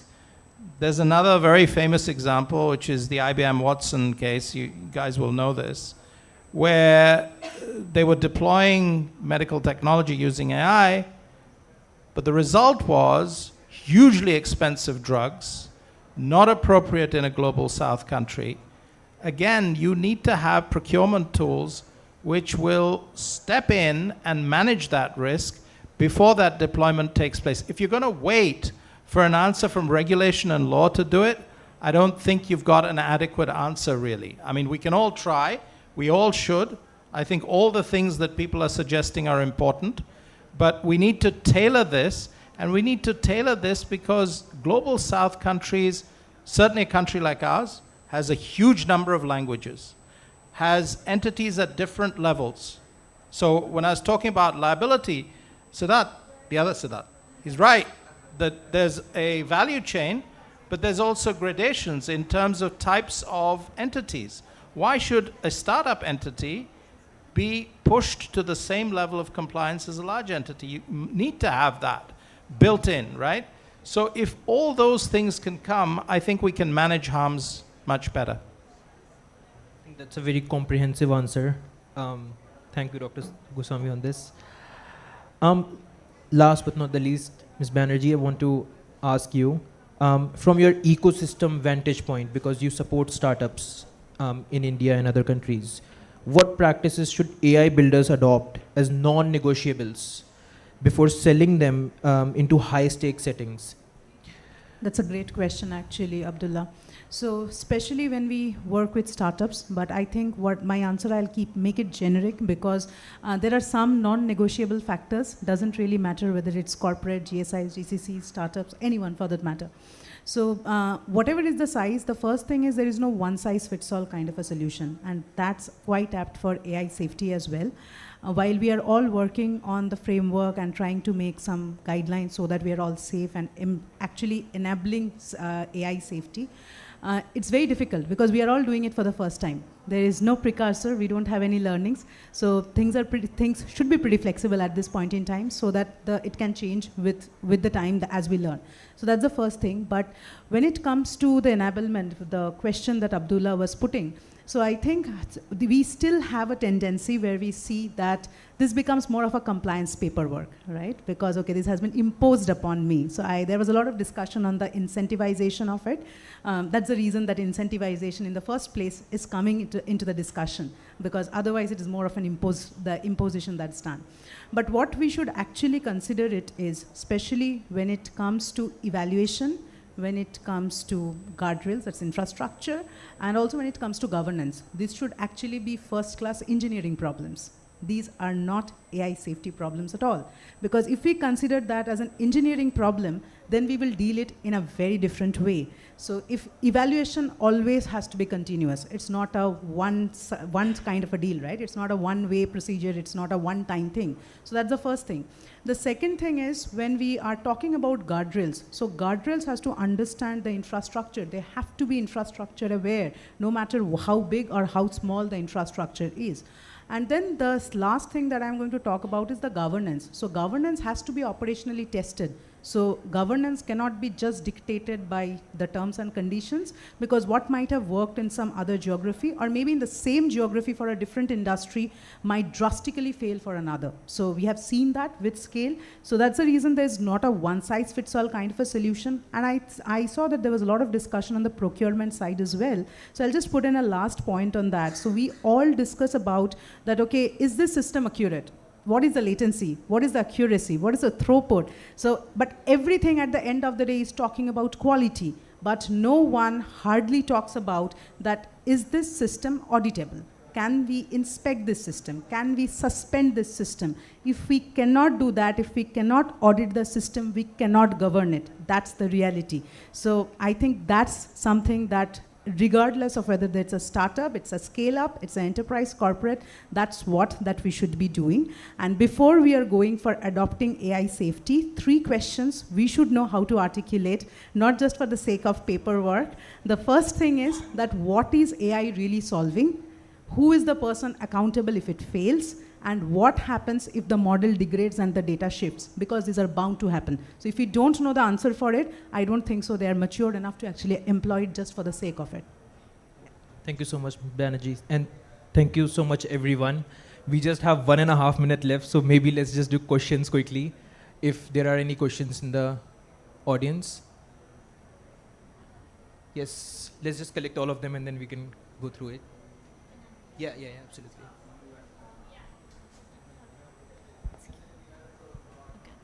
So good evening, everyone. The panel was amazing because I think we have people from all over. Like, the panel is very diverse, so it was a lot to learn. But I think my question is to you, sir, to Goswami, sir, because he said a point which was much to my interest, wherein he said that we have a blind spot to e-waste generation that is going to happen in this process that we're talking about. And a lot of people also talked about how there should be inbuilt things in the software, that incentives actually, that people follow a certain thing, that businesses follow certain things. So what do you think can be the incentives for businesses that they make green AI? Because I don't think so businesses would like to really do that. You know, it's true that businesses will ultimately look to their profitability, but I think we've long passed the point where we just talk about shareholder capitalism. I mean, we have for a long time been in the age of stakeholder capitalism and corporate social responsibility. That's mandatory in India. The question now becomes, with really large investment on the horizon for data centers, etc., what requirements need to be put in place for all those collateral things that we should be concerned about right from the start, not as an afterthought. So, you know, the reason I brought up the waste issue is that, you know, a lot of this is it's not just a matter of toxic leakage, it's a matter of who's doing it. They're gig workers who are doing it. It's the informal economy that's doing it. Now, if this is linked back to where the labor codes are headed in terms of better standards, higher wages, etc., we can, I think, push hard for a better solution rather than just say, well, we want the FDI to come in. Yes, we're concerned about our foreign direct investment levels, and AI is going to be a big promoter of that, hopefully. But see it in the whole: social, environmental, governance, all of it. It's the ESG covering on top. Yeah. It's a question for the rest of them, right? Thank you so much for the opportunity. So my question is with Juan, sir. Yeah, so I just checked that December 2024 UNESCO guideline that Colombia adopted, and that's specifically for use of AI systems in courts and tribunals. So I just wanted to ask you, it's a very much open space question, I'm not going to evaluate you, that what exactly, it's 2 years down the line after they have adopted that in the court systems, what kind of issues are still not able to be addressed by AI? Because even in India, it's even more complicated. So if you can shed some light on that. Thank you for the question, and I don't have the answer, but but I promise that I will research it. I was expecting that. It's a very nice challenge, and thank you for the question. Thank you so much.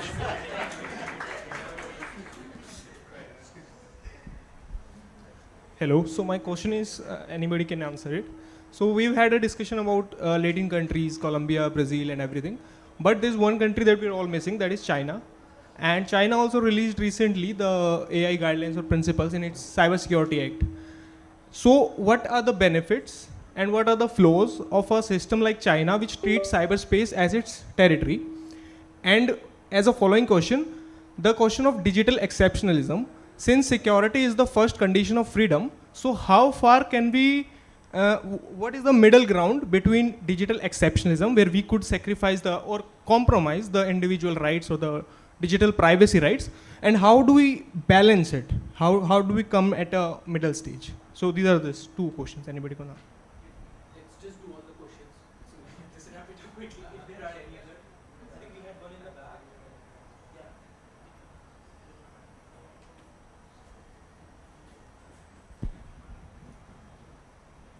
Thank you. I wanted to ask about regulation. Given that so much AI is reliant and underpinned by personal data, I've heard a lot today around trust. I'm really interested in the panel's perspectives on the role of the regulator in enforcing, in terms of its enforcement posture.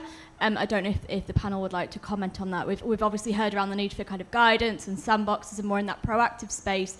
I think what's missing and what I haven't heard very much of is beyond kind of audit capability is enforcement and making sure that people know, citizens know, that regulators like myself have their backs. I'd be interested in anyone's views on that.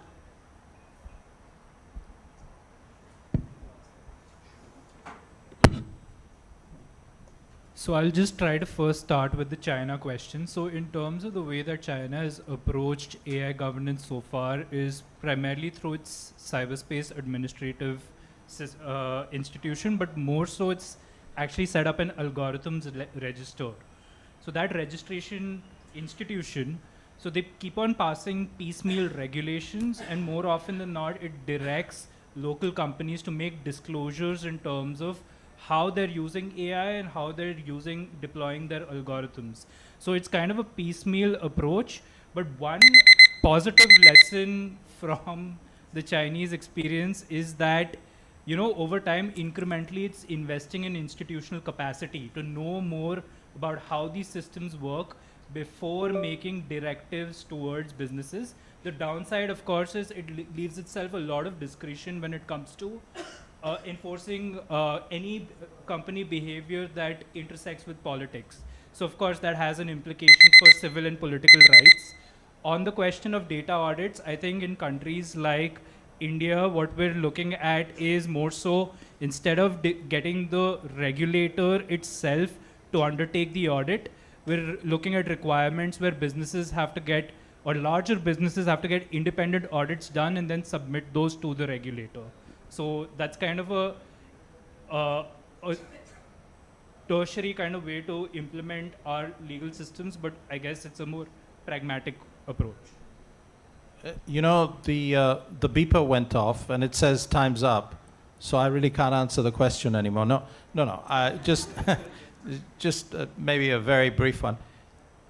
So, you know, as far as regulators are concerned, I mean, our regulators are looking at applications of AI, particularly in the financial sector, and they are concerned about issues of bias, for example, coming into areas like credit scoring, etc. So it's not like that's not happening. There are advisories coming out, and the financial sector regulators in particular, and to some extent the telecom regulator, are going into that space. But what we're not seeing is a very heavy-handed, overarching regulatory enforcement. That's really where we are today. Last point, we have a lot of data in our country. We should seek to leverage that for advantage for ourselves, right? Companies are going to come here to want access to that data. I mean, the comment at the back was, it's all going to be about personal data. A lot of AI is not going to be personal data. It's going to be aggregate, anonymized data, which shouldn't be de-anonymized, and it should be non-personal data. Let me stop. Thank you so much. Thank you so much to the speakers and to everyone for coming. And we have to conclude this now. So, yeah, thank you.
The United Nations Secretary General Antonio has hailed India as the ideal host for the AI Impact Summit 2026, calling India a successful emerging economy with growing influence in global affairs.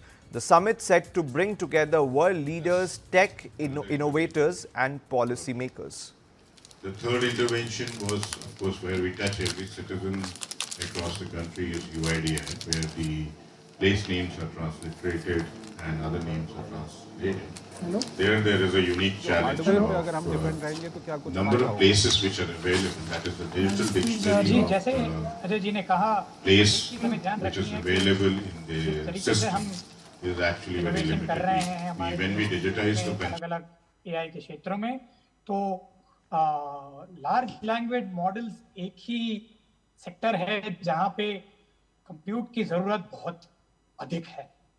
बाकी सारे areas में काफी कम compute में efficient models, small models, medium size models हम चला सकते हैं और इसीलिए हमें हमारी कंप्यूट की जरूरत दुनिया के मुकाबले या अमेरिका वगैरह के मुकाबले काफी कम होनी चाहिए। अब उस केस में नेशनल एआई मिशन ने और सेमीकंडक्टर मिशन ने ऑलरेडी जो बाहर से हमें कंप्यूट लेके आना है उसकी थोड़ी सुविधा कर दी है हमारे स्टार्टअप्स के लिए, हमारे बेस्ट एआई मॉडल कंपनीज के लिए वगैरह वगैरह के लिए।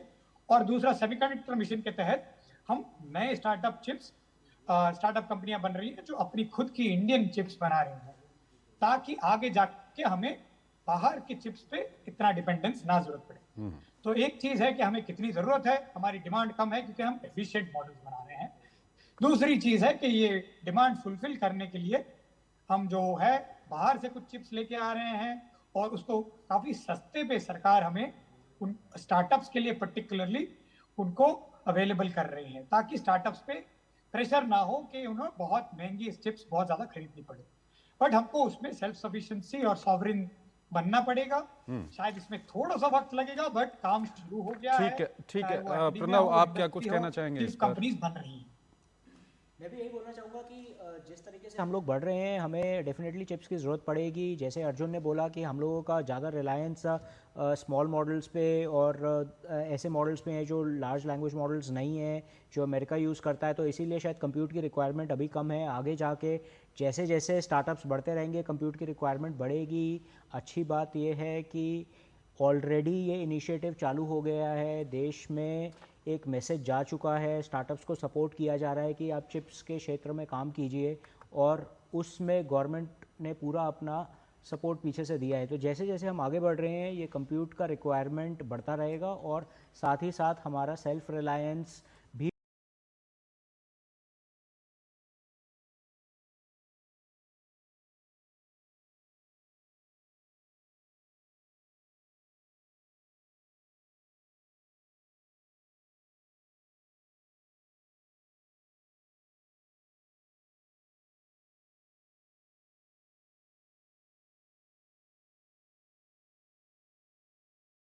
भी बढ़ेगा एंड हम लोग इसके अंदर प्रोड्यूस करेंगे ताकि बाहर से हम ऑलरेडी पिछले 2 दशकों में हिस्ट्री रही है कि जीसीसीज की सेटअप और ग्रोथ काफी तेजी 2 दशकों में हिस्ट्री रही है कि जीसीसीज की सेटअप और ग्रोथ काफी तेजी से हुई है। तो दुनिया में शायद सबसे बड़ी सॉफ्टवेयर डेवलपमेंट बेस हमारी ऑलरेडी बनी हुई है, और अब गोल ये है कि ये सॉफ्टवेयर डेवलपमेंट बेस को हम एआई डेवलपमेंट बेस में कैसे कन्वर्ट करें, राइट। तो विद जो एक अपस्किलिंग का काम है और कंटिन्यूअस स्किलिंग का काम है, तो ये हमको हमारे स्कूल लेवल से फिर कॉलेजेस लेवल पे और फिर हमारे कॉर्पोरेट लेवल पे ये जोर देना है। अच्छी चीज है कि जीसीसीज यहाँ पे प्रेजेंस बढ़ा रही है, तो उसमें टैलेंट फोर्स बढ़ेगा, उधर एक सर्टेन ग्लोबल ट्रेनिंग प्लेटफॉर्म मिलेगा, और फिर जैसे कि हमारे स्टार्टअप इकोसिस्टम है, जैसे हमारा वेंचर कैपिटल इकोसिस्टम है, उससे क्या होगा कि इन्हीं टैलेंट पूल में से फाउंडर्स आएंगे, और इन्हीं को हम जैसे वीसीज और दूसरे वीसीज इन्हीं को सीड कैपिटल देंगे और फिर सीरीज ए कैपिटल देंगे, तो वहाँ पे स्टार्टअप्स क्रिएट होंगी।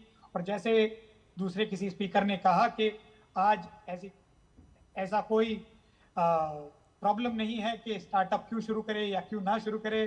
स्टार्टअप शुरू करने में बहुत अभिमान सबको लगता है, तो जो बहुत अच्छी बात है। तो टैलेंट पे हमें डेफिनेटली जोर देना है, क्योंकि ये टेक्नोलॉजी शिफ्ट है, तो अगले 10 साल 20 साल के लिए ये कंटिन्यूअस रीस्किलिंग एंड अपस्किलिंग की जरूरत पड़ेगी।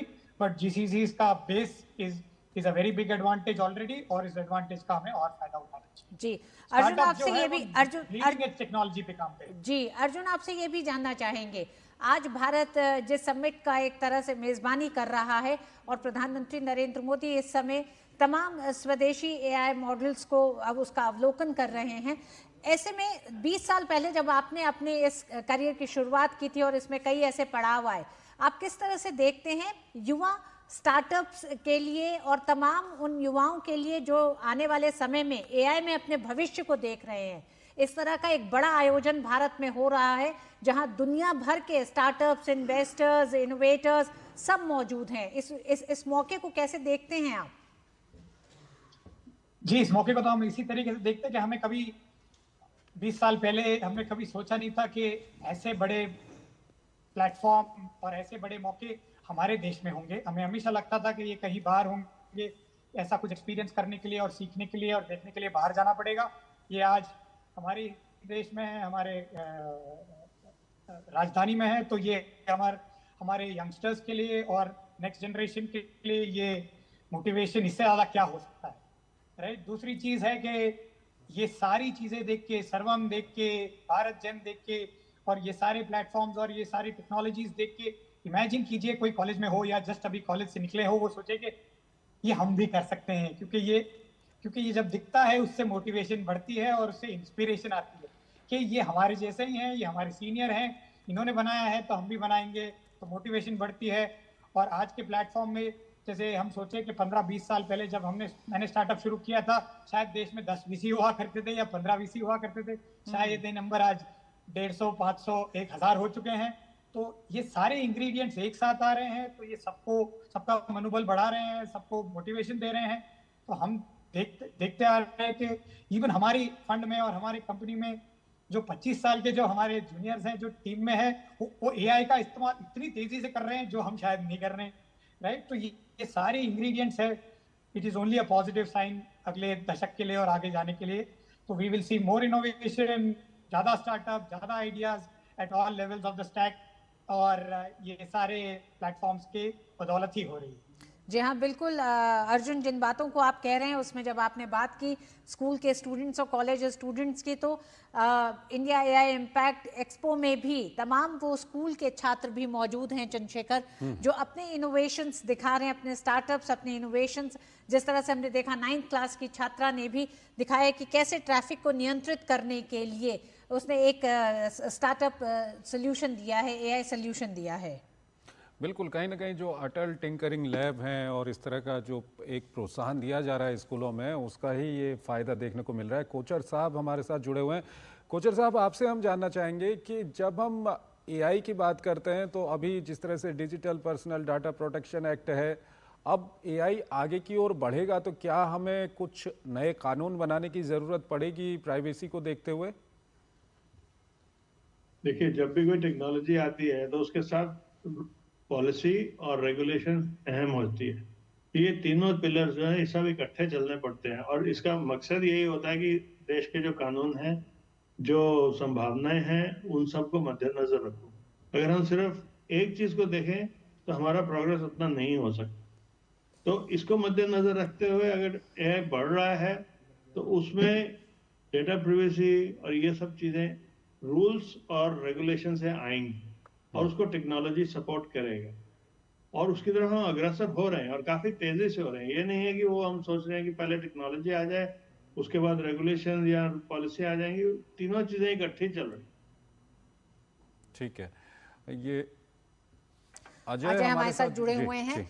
अजय, हम बात लगातार कर रहे हैं कि किस तरह से आने वाले समय में अपस्किलिंग की बात हो रही है, तो अपस्किलिंग को लेकर एआई स्किल्स को बेहतर करने के लिए अब स्कूलों से ही शुरुआत की जा रही है। अटल टिंकरिंग लैब्स तो हैं, लेकिन एक जो बड़ी चुनौती है, क्योंकि युवा एआई भी प्रोग्राम जो है वो एआई स्किल्स को हर बच्चे तक पहुंचाने का एक तरह से एक बड़ी शुरुआत है।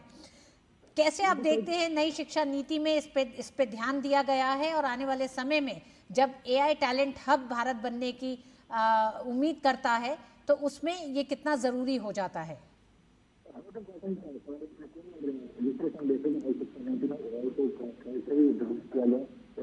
एआई क्या होता है, किस तरह से एआई काम करता है, यहाँ तक कि चैट जीपीटी का इस्तेमाल भी बहुत सारे लोग अभी शुरुआती तौर पर करना शुरू कर चुके हैं।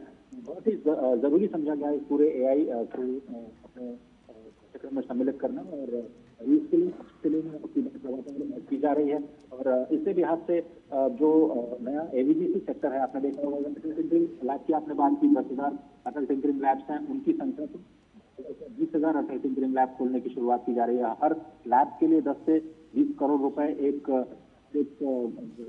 स्कूल को दिए जा रहे हैं, जिससे वो एआई लैब स्थापित कर पाए, स्मार्ट क्लासरूम स्थापित कर पाए, बच्चे जाकर के टिंकर कर पाए, अपने इमेजिनेशन के हिसाब से जो हैंड्स ऑन स्किलिंग कर पाए। बिल्कुल अजय, अभी हम आपसे बात करेंगे। हमारे साथ प्रणव भाटिया हमारे साथ जुड़े हुए हैं। प्रणव, अगर हम आपसे जानना चाहें, सर्वजन हिताय जो हमने एक थीम रखी है एआई को लेकर के, इसको हम किस तरह से आने वाले समय में जितने भी हमारे स्टार्टअप्स हैं और जो एआई को डेवलप कर रहे हैं, उसको किस तरह से हम उनके कोर में हम इसका उपयोग कर सकते हैं, जो हम सर्वजन हिताय की बात करते हैं? देखिए, क्या है कि अभी हम लोग जो पूरे इंडिया में स्टार्टअप्स डेवलप हो रहे हैं एआई के क्षेत्र में, उन सब के साथ मिलके हमें एक ऐसा एक मॉडल क्रिएट करना है जिसके अंदर हम देखें कि ये जो मैक्सिमम इम्पैक्ट पड़ रहा है देश के स्टार्टअप्स के थ्रू लोअर लेवल पे, हर एक टीयर पे, वो सारा इंक्लूसिव रहे। और एक ऐसा हम लोगों का मूवमेंट बने जिसमें एकदम डीप लेवल तक उसका इम्पैक्ट पहुँचे, चाहे देश के वो किसानों तक है, चाहे वो देश के दूसरे हेल्थ केयर के वर्कर्स तक है, और वो सिर्फ एक ऐसा ना हो जाए कि टीयर 1 लोगों तक सीमित रहे, बल्कि हर एक क्षेत्र के अंदर उसका जो पेनिट्रेशन है वो फैले। और उसके अंदर हम लोगों ने जो पहली जो सबसे अच्छी चीज़ की है वो जैसे सर्वम की बात हुई, उसमें क्या है कि जैसे ही हम सारा मल्टीलिंगुअल एआई को कन्वर्ट करते हैं तो हम इंश्योर करते हैं कि वो सिर्फ AI elite English speaking crowd के लिए नहीं रह जाए, बल्कि देश के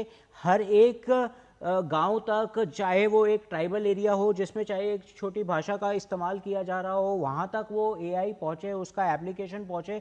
उस तरीके से हम लोगों का ये जो सारा सेटअप किया गया है to work on all the 5 layers of AI, वो इंश्योर करेगा विद मल्टीलिंगुअल मॉडल्स की जो एआई का एप्लीकेशन है एज वेल एज उसका यूज़ केस है, उससे फ़ायदा हर एक टीयर में पहुँचे इंडिया के डेवलपमेंट के लिए। ठीक है, हमारे साथ अर्जुन राव जुड़े हुए हैं। अर्जुन, एक और महत्वपूर्ण यहाँ पर सवाल है, क्या किसी तरह का कोई कॉरपोरेट कंट्रोल तो नहीं हो जाएगा आने वाले समय में?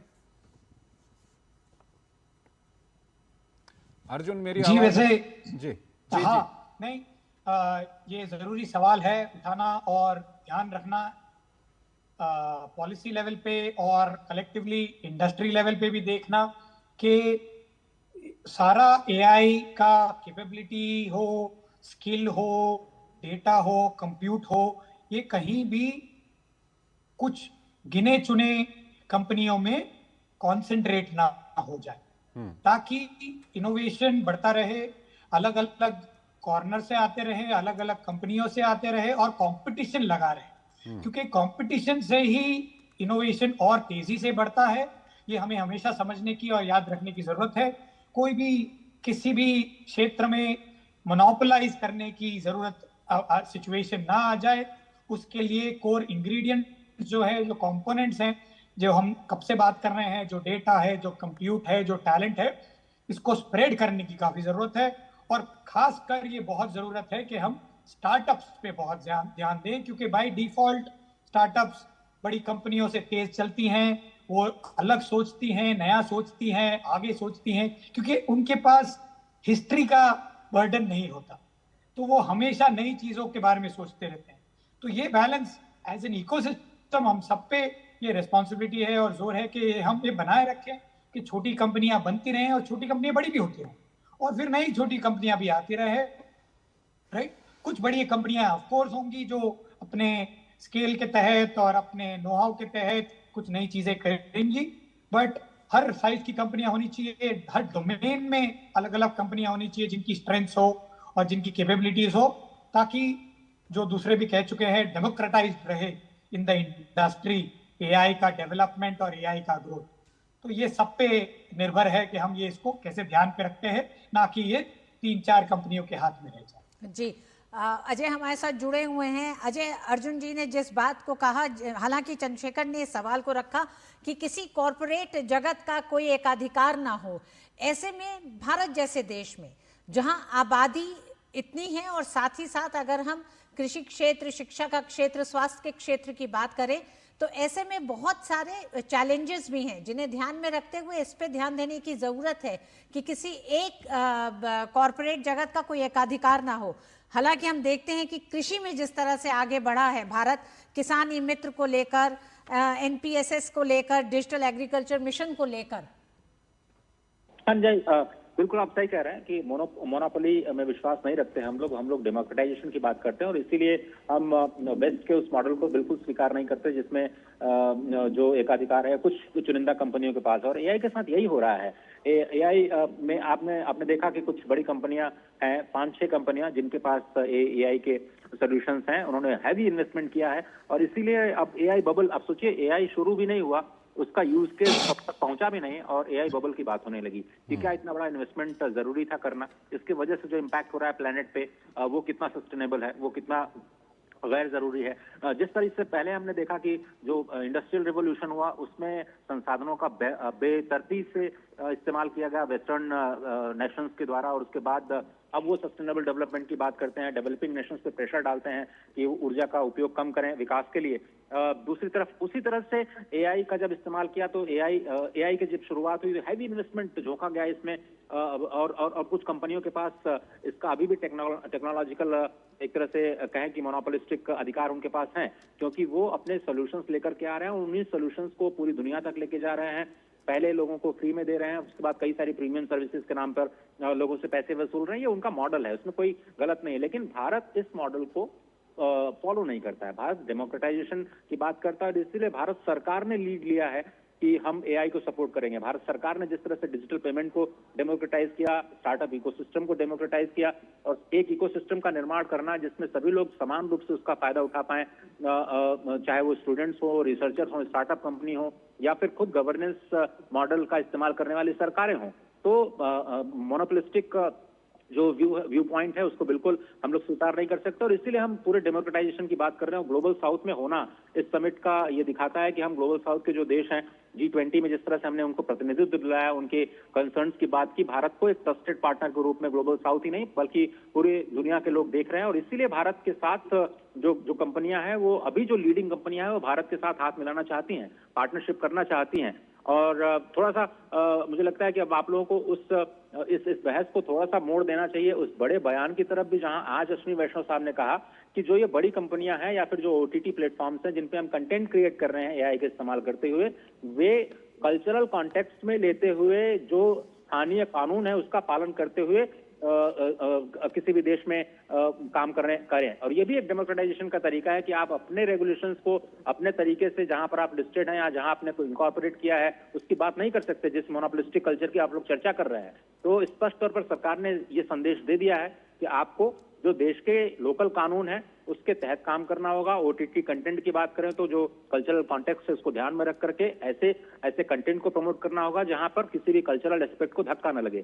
सवाल यही था कि जो युवा है वो एडल्ट कंटेंट की तरफ बढ़ रहे हैं, उसके लिए क्या किया जाना चाहिए, क्योंकि डीप फेक जैसी चुनौतियां हैं वो अमेरिका के लिए भी हैं, यूरोप के लिए भी हैं और उसी तरह से डेवलपिंग नेशंस के लिए भी हैं। तो एक जिम्मेदार नेशन के तौर पर हम ये मानते हैं कि मोनोपोलिस्टिक जो बिहेवियर है वो बिल्कुल ठीक नहीं है और इसीलिए हम डेमोक्रेटाइज करना चाहते हैं। और ये बड़ा संदेश कि आपको जो लोकल लॉज हैं उसके हिसाब से काम करना पड़ेगा। यूरोपियन यूनियन पिछले एआई समिट में अमेरिका ने इसी बात पर जोर दिया था कि रेगुलेशन नहीं होना चाहिए एआई का, जिससे कि यूरोपियन यूनियन सहित दूसरे देशों में भी इसका रेगुलेशन ना हो और इनकी कंपनियां किल ना हो। लेकिन मुझे लगता है कि उनको कंपटीशन मिलने जा रहा है और भारत एक डेमोक्रेटिक एक सुपर पावर के रूप में जरूर ऐसे सॉल्यूशंस लेकर के आएगा, दुनिया जिस पर ट्रस्ट करेगी और उसको अपनाएगी।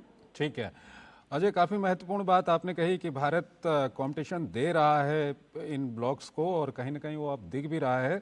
ऐसे में कोचर साहब आपसे एक सवाल काफ़ी यहाँ पे महत्वपूर्ण हो जाता है। अगर हम डाटा की बात करते हैं तो भारतीयों का डाटा बेचकर विदेशी कंपनियां लाखों अरबों करोड़ों कमा रही हैं। ऐसे में क्या कुछ होना चाहिए, किस तरह से जो हमारा डाटा है वो हमारे स्टार्टअप्स के लिए उपयोग हो और इस डाटा से कहीं ना कहीं देश को फायदा हो। क्या डाटा को विदेशी कंपनियां जब उससे फायदा उठा रही हैं तो डाटा पर कोई टैक्स लगाना, इस तरह का कुछ हो सकता है क्या? देखिए, हम तो टेलीकॉम सेक्टर से ये पहले से ही बोल रहे हैं कि डेटा और एप्लीकेशन जो विदेशी कंपनियां हमारे नागरिकों पर से कमा रही हैं वो बाहर जा रहा है, उसमें गवर्नमेंट को भी कुछ नहीं मिल रहा और हमारे नागरिक को भी कुछ नहीं मिल रहा। टेलीकॉम में भी ये हो रहा है और अब एआई में अगर हम अंकुश नहीं लगाएंगे तो वही होगा। अब खुशी की बात यह है कि सरकार ने एक ऐसे कदम लिया है जिसमें जो इन्वेस्टमेंट हैवी इंफ्रास्ट्रक्चर है एआई का वो सरकार डेमोक्रेटाइज कर रही है कि सभी को मिलेगा। उसके बाद आप अपनी अपनी क्षमता के हिसाब से उसमें एप्लीकेशन बनाएं।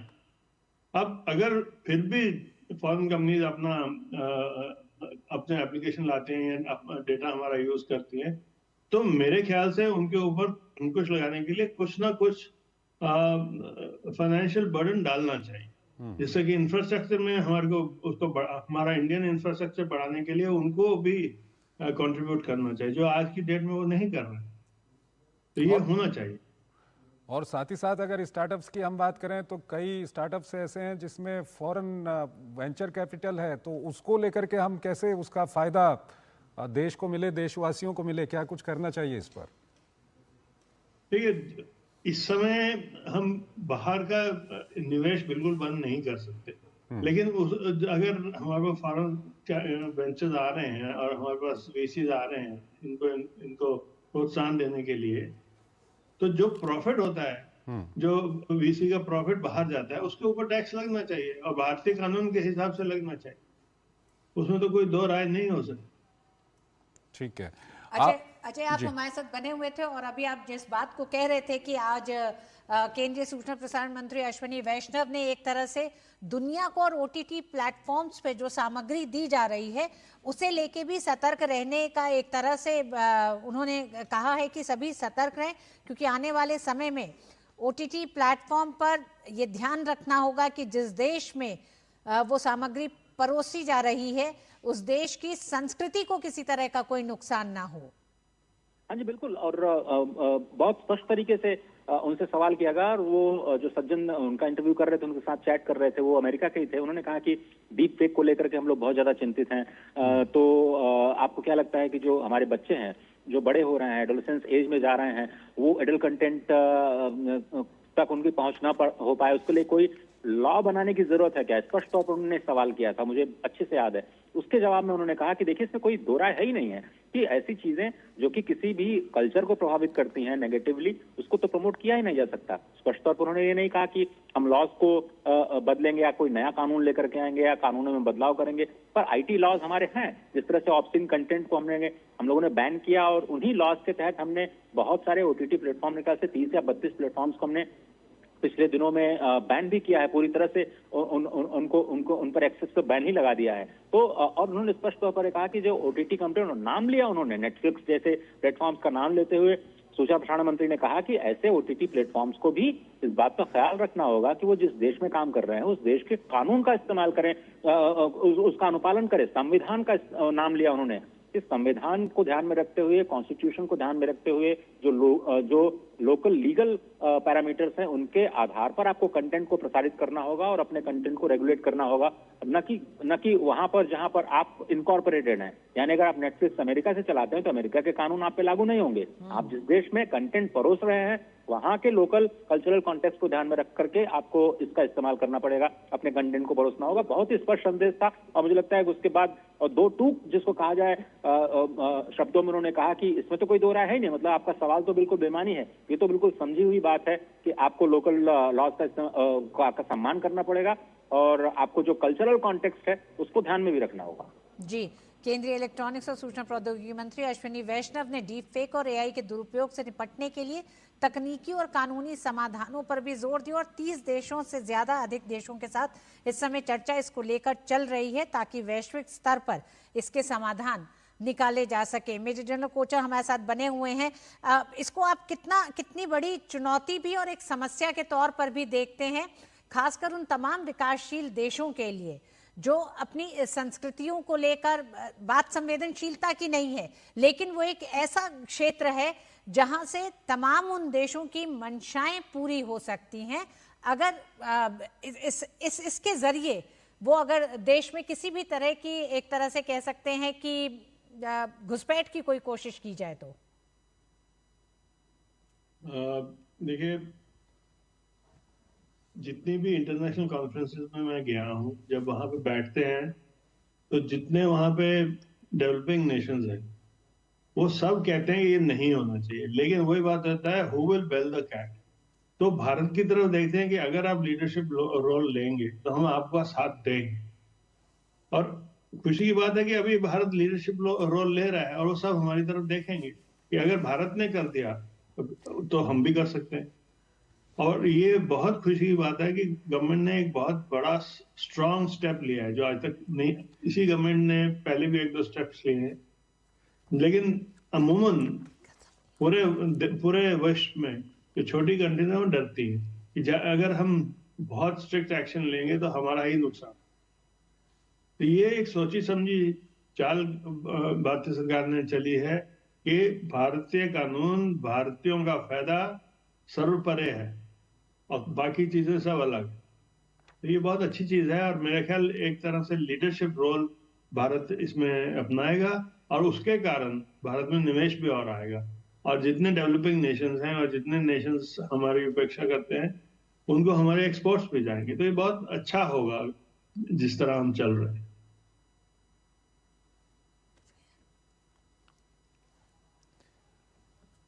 बिल्कुल तीन खास मेहमान हमारे साथ अभी बने हुए हैं। कोचर साहब, सबसे पहले आपसे ही हम जानना चाहेंगे, ये तकनीकी के जो विभिन्न पहलू हैं उस पर तो हमने बात की। अब हम थोड़ा सा जो एआई इम्पैक्ट समिट है जो अगले 4 दिन चलेगी आज से 20 तारीख तक, इसको लेकर के बात करेंगे। आपसे हम ये जानना चाहेंगे कि ये जो समिट है यहाँ पर विभिन्न सत्र होंगे, इस क्षेत्र से जुड़े हुए कई लोग वहाँ पर मौजूद होंगे, दुनिया के कई नेता यहाँ पर पहुँच रहे हैं। क्या कुछ भारत से एक संदेश, एक मैसेज जा सकता है 20 तारीख को पूरी दुनिया के लिए, क्योंकि एआई पर ही पूरी दुनिया कहीं ना कहीं केंद्रित होती जा रही है? देखिए, इसका जो संदेश जाएगा वो सिर्फ एआई का ही नहीं जाएगा, वो और क्षेत्रों का भी जाएगा कि भारत हैज रीच्ड। अभी आप भारत को इग्नोर नहीं कर सकते। और जिस स्पीड से भारत बढ़ रहा है पिछले 5 सालों में, आप देखिए, चाहे वो टेलीकॉम हो, चाहे आईटी हो, अभी एआई है, जिस स्पीड से भारत बढ़ रहा है उसको आप इग्नोर नहीं कर सकते। आप उस पर भले ही कई अंकुश लगा लो, कई तरह के अंकुश लगा लो, लेकिन उसकी इकोनॉमी को आप ढीला नहीं कर सकते। और इसलिए भारत एक लीडर की तरह उभर के आया है जो कि प्रेशर को विथस्टैंड कर सकता है। अब प्रेशर को विथस्टैंड करने के साथ काबिलियत भी है, और ये काबिलियत आज के एआई समिट में दिखाई जा रही है। 100 देशों से लोग आए हैं और इतने स्टॉल लगे हैं और इतनी अटेंडेंस हो रही है। आप देखिए, सुबह अगर आप जाते तो 1.5 2 घंटे की लाइन थी अंदर जाने के लिए, फिर भी लोग खड़े थे लाइन में क्योंकि वो देखना चाहते थे अंदर हो क्या। तो ये बहुत अच्छा संदेश भेजेंगे जिससे कि भारत की छवि बढ़ेगी और भारत की क्षमता बढ़ेगी। तो मेरा ख्याल भारत एआई समिट ने एक लीप फ्रॉग किया है भारत को, और ये कंटिन्यू करना चाहिए। ठीक है, अर्जुन राव, आप क्या कुछ कहना चाहेंगे? अगले जो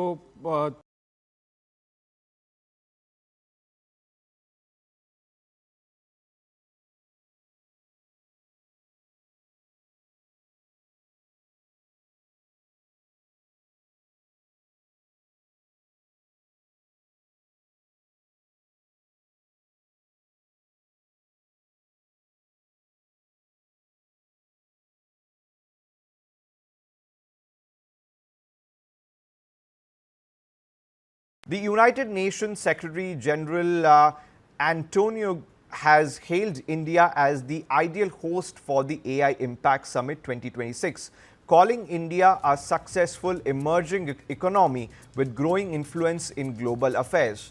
The summit set to bring together world leaders, tech innovators and policymakers. The third intervention was, of course, where we touch every citizen across the country is YUVAi, where the place names are transliterated and other names are translated. Hello? There is a unique challenge Hello? of number of places which are available. That is the digital dictionary of the place which is available in the system is actually very limited. When we digitized the panchayat, we had 270,000 panchayat names brought to the digital system because those were also not available. Now we have the second challenge is that the actual number of names of places which the Survey of India has is approximately 16 lakhs to 18 lakhs. And currently those are not in the digital setup. And so we have to bring that back, and hence we are working with Survey of India. And then again, those places have to be on the local dialect, because those places are known from a local dialect, the way the people speak there. And the idea of creating that particular database is to perhaps a person go there, that's what Survey of India fenced, and then we ask someone from that particular location to actually. जोड़ी सलामत रहे।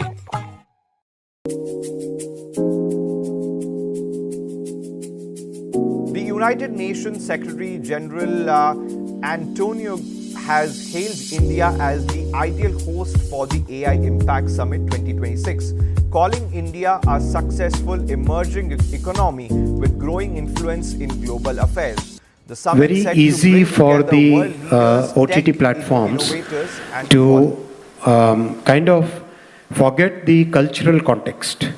Cultural context is very important.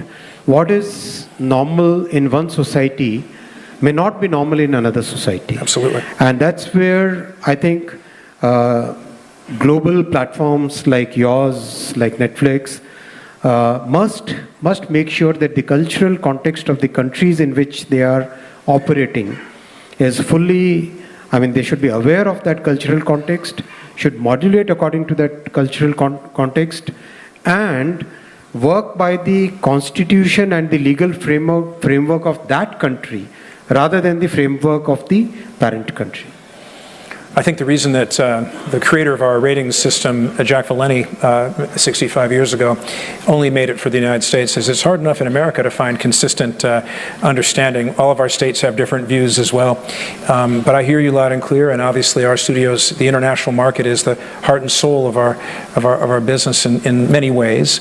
And I think all of us are trying as hard as we can to be sensitive to those issues. But thank you for raising it. You know, it was presented before, and you saw in the little film that came on before we started speaking, that at Waves last year when we saw each other, I talked about the 16.7 billion gross output supported by 2.6 million jobs here in India across, you know, only last year alone.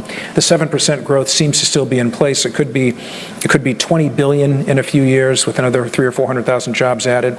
So how does AI adoption here in India, which is quite high, how does that help grow the industry and keep the momentum going?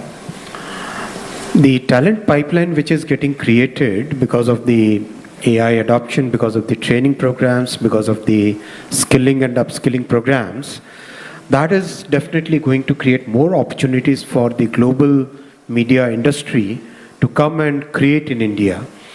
Apart from the natural growth which is happening, from the government side, we are promoting this through, very soon we'll be launching a Create in India mission, like the semiconductor mission. That Create in India mission will also be very industry oriented, very employment oriented, very future oriented mission, which will basically look at, one, strengthening what we already have, two, making sure that we become the most preferred platform for the world for creating, three, we create that future ready talent pipeline which keeps that growth that we need to have for the next 25 years.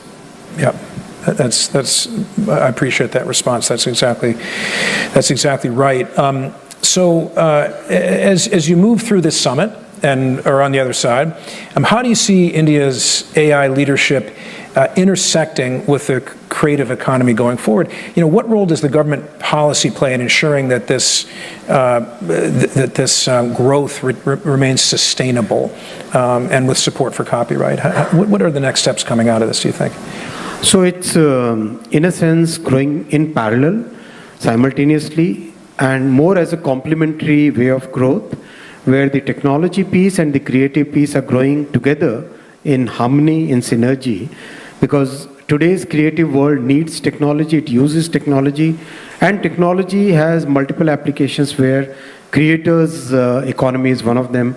So we are, in a sense, there are so many companies here represented who are working both for the industrial world as well as for the creative world. So that's like pretty common in our country, where the same company would be working on the one hand for running an organization sitting here in India for the world, and on the other hand having that entire creative pipeline and creative talent coming for processing all the work which is there in the creative economy. Yeah.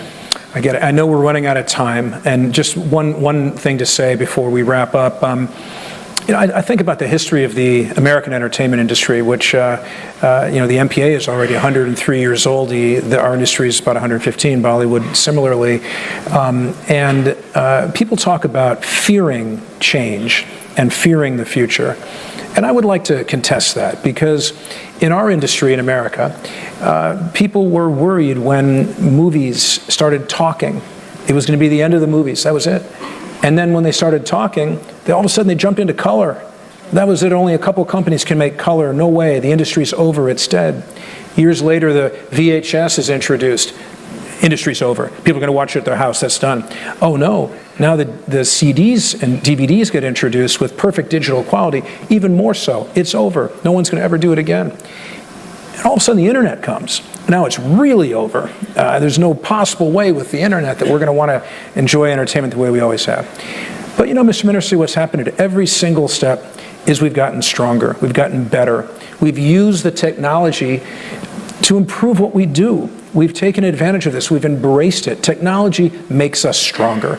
And I have no doubt that with the right controls in place and the right regards for safety and copyright and other things that protect the core of our industry, we're just beginning the golden age of entertainment. We really are. If we do it right, this could be extraordinarily important. So, Mr. Minister, I just wanted to thank you for your insights and give you a chance to wrap up. It's clear that India has a unique opportunity to lead, not just in building AI technologies, but in shaping how AI is applied going forward, and especially with the creative industries that reflect our culture, our values, and our humanity. And so we look forward to working with you and to the Indian government to ensure that as AI evolves, creativity, trust, and opportunity grow alongside of it. That's our hope. Thank you, Mr. Rivkin. You have absolutely summed it up very right. It's diffusion which is going to really make a very big difference. The use cases, the applications, the way AI will bring the productivity, that is where the real ROI will come from. And that is where the big changes, the big improvements in productivity will come from. We do believe that we will be, we are very focused on AI diffusion, we are very focused on AI adoption, we are very focused on making sure that the productivity gains come, both in the creative.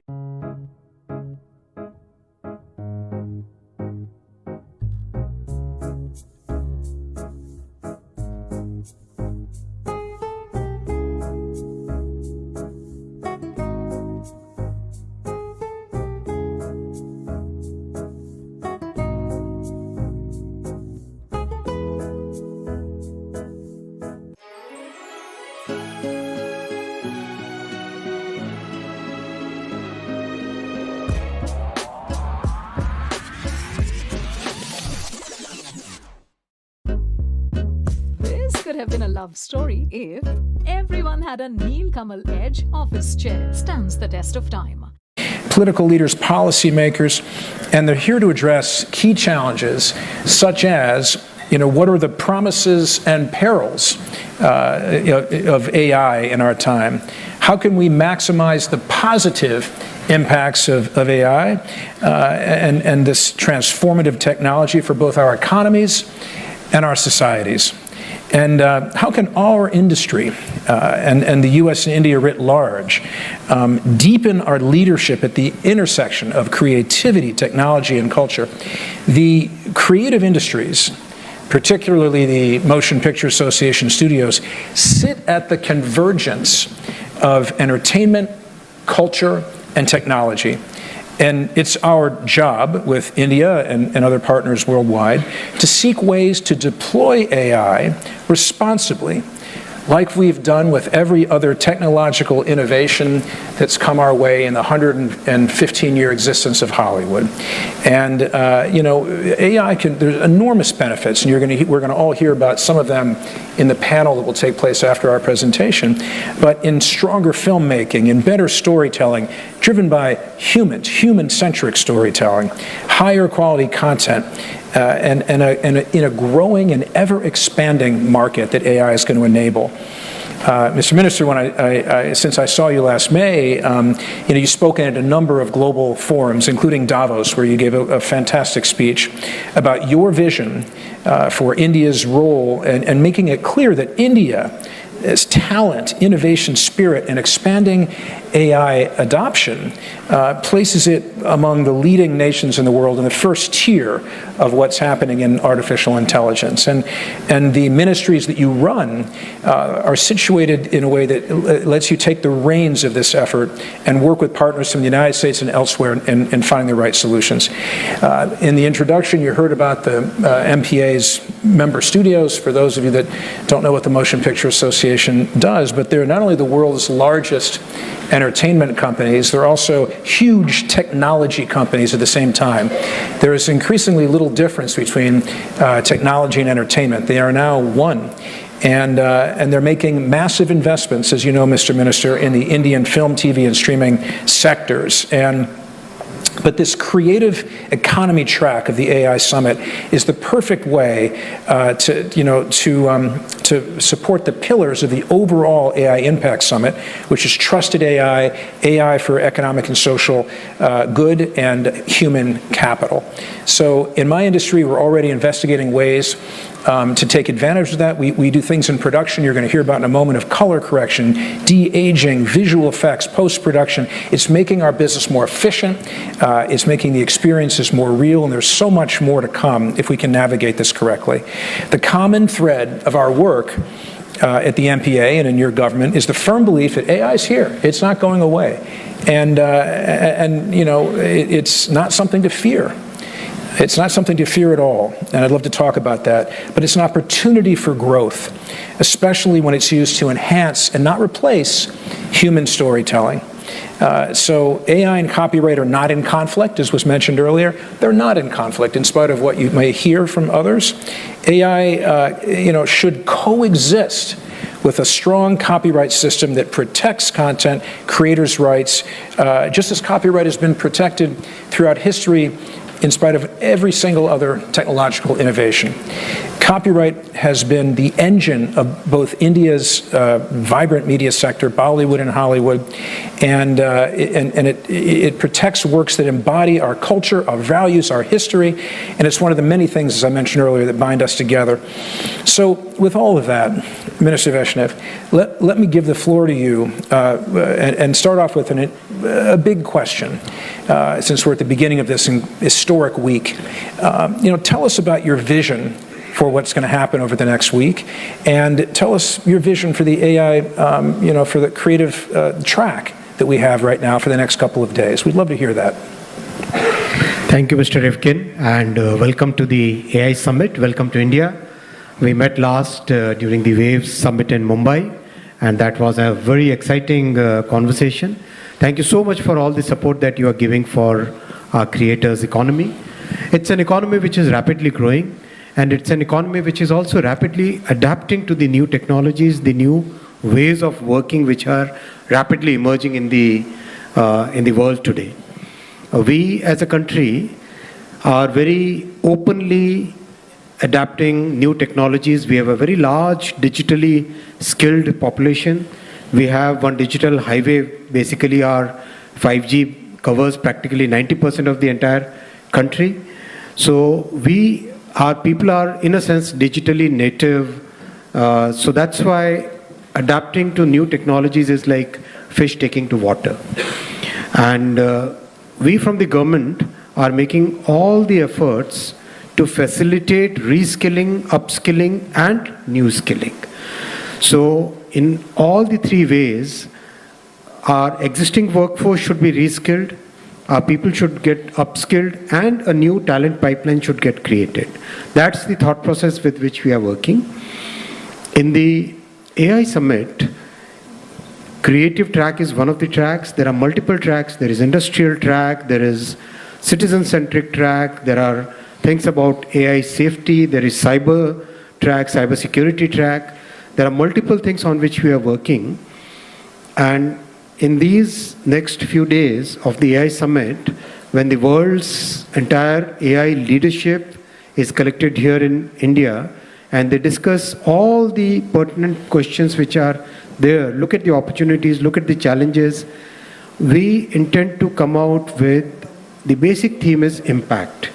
The first summit was based on safety, second one was, after Seoul, then Paris, and now we are basically measuring and looking at what the impact on human society is going to be. There are many items which are very positive impact. For example, in agriculture, in weather forecasting, in climate change, in discovery of new materials, in productivity of our people. Everywhere there are so many positive things. Simultaneously, there is a negative impact also, potentially negative impact also. How do we balance the two so that we can get the good, the benefits while we can contain the harms? That's what we intend to cover in the next few days, Mr. Rifkin. And hopefully, given the kind of leadership which is attending this summit, we will come out with a good outcome on this, out of this summit. Well, it's hard to imagine a more important summit in our time, so that's fantastic. And let me just say that the theme, as you mentioned, is impact, and the adoption of AI is certainly having an impact on the film and television industry. Sometimes excitedly, sometimes uneasily, oftentimes unpredictably, because that's the nature of the beast. But we think a lot about how it impacts casts and crews and copyright. So what's your take? How do you see the interaction of AI tools and the creative economy? And in particular, Mr. Minister, we were speaking a minute ago about talent and about jobs. I think it'd be fascinating for you to talk a little bit about that. Yep. We as a country believe in IP rights. We as a country believe in the creators, the value that the creators have brought in, either through their content or through their different ways of expressing themselves, different ways of telling the story. In fact, that is one of the reasons our country hosts a large number of global capability centers, which are basically serving a very large number of global corporations. That's primarily because we respect IP as a country. Given that, the challenges between AI and copyright are very, very complex, and we are in this summit looking at some sort of consensus on this, because if the creators get a chance to deploy their skills, protect their copyrights, protect the fruits of their creative energy, then the growth between today and tomorrow will be very high. Then AI can be used as a tool. AI doesn't become a competitor to human creativity. And we believe that human creativity is the most important thing that we have in our entire civilization. So we must protect it. We must make sure that any system which protects human creativity and enhances it is a better system. There shouldn't be a dilutive effect. There should be more of a complementing effect on the human creativity. On the job creation and on the entire talent pipeline, as you know, during Waves, we announced the creation of Indian Institute of Creative Technologies, IICT. Immediately after the Wave Summit, we inaugurated the first campus within a couple of months itself, we inaugurated the first campus. And the feedback that I'm getting from many of the industry participants is, it has today some of the most advanced laboratories in the entire world. Three labs which are there in the IICT campus. Probably many of the developed countries would be looking at that as a benchmark, is what the industry says. I'm not saying that. It's what the industry says. So this is good progress, but this is just a beginning. The main campus construction has started already. And simultaneously in this budget, we have also announced content creators labs in 15,000 schools and colleges. So that's going to be spread out throughout the country. We have a hugely creative diversity in our country. People in so many different languages, when they tell their stories, the rich culture emerges out of that in its own vibrant way. So throughout the country, we'll be opening these content creators labs. We, of course, have partnerships with the entire industry. And like what we did in semiconductors, where we have world's best tools are now available to the students in 315 universities. And like what we did in telecom, where 100 universities have world's best 5G labs. So similar stuff we are going to do here, where the students will get access to world's best tools so that this entire pipeline keeps getting updated, keeps getting broader, the talent pipeline, and the people who are already working in the industry, they get an opportunity to upskill themselves. What a fantastic idea. And I know we're working with you for some immersion exchanges in the United States as well, but you're preparing for the future with that, and I think it's incredible. Back to what you said about human storytelling. Stories are what define us, and stories are what endures. And right now, our smartest creators can be even better at telling stories using this tool. But it could never replace them, because the heart and soul of these stories comes from a human, and I think that's going to be that way for quite a while. Look, in terms of copyright protection, it's the backbone of the creative economy. Some might even say it's the currency of the creative economy, and it fuels innovation. It builds trust. It makes investors comfortable about putting money behind a production because they know that the copyright is secure. So it also helps what we do, which is to carry over our culture, our values, our entire history in copyright. So as I said before, it's not really, and I mentioned earlier in our conversation, it's not the framework of technology versus media or technology versus the creative economy is the wrong framework. The real question is how we encourage the responsible use of AI together. So my question is, how are your ministries thinking about guiding this responsible use, which is so important? How to support creativity, but at the same time, protect innovation and entrepreneurship? What do you think? Absolutely right. It's a very, very complex matter, because the way the foundational models are trained, they are trained using the knowledge which is there in the public sphere and the knowledge which is there in the books and periodicals and journals and films and videos and every source of content. Now, is that model the right way of rewarding the creators?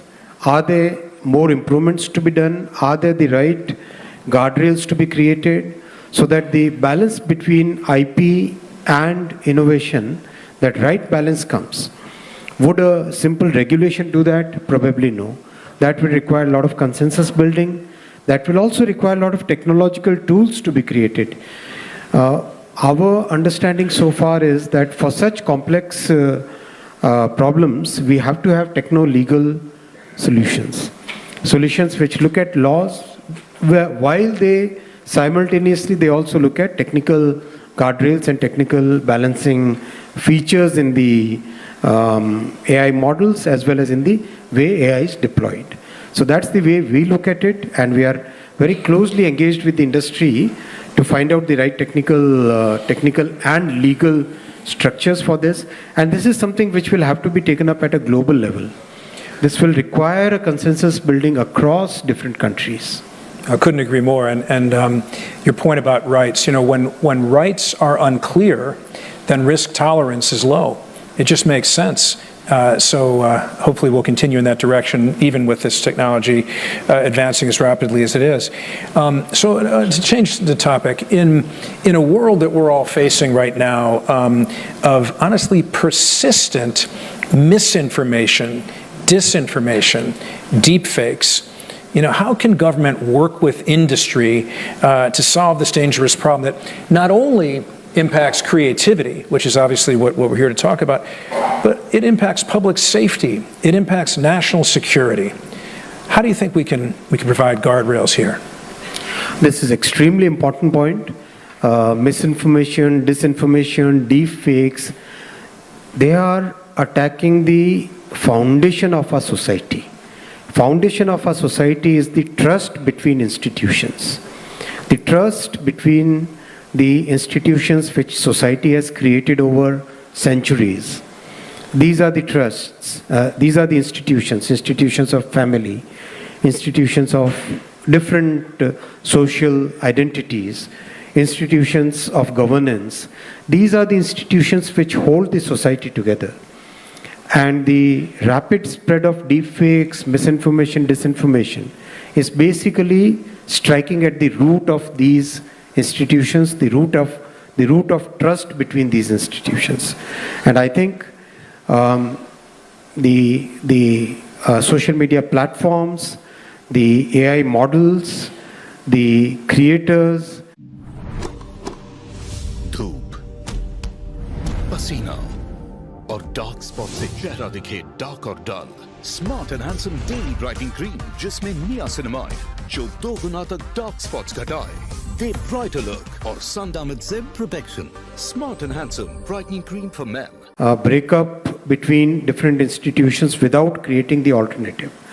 And there again, there will have to be a technical and legal solution which has to be there. I have interacted with the ministers from more than 20 countries on this, and including some of the most liberal countries.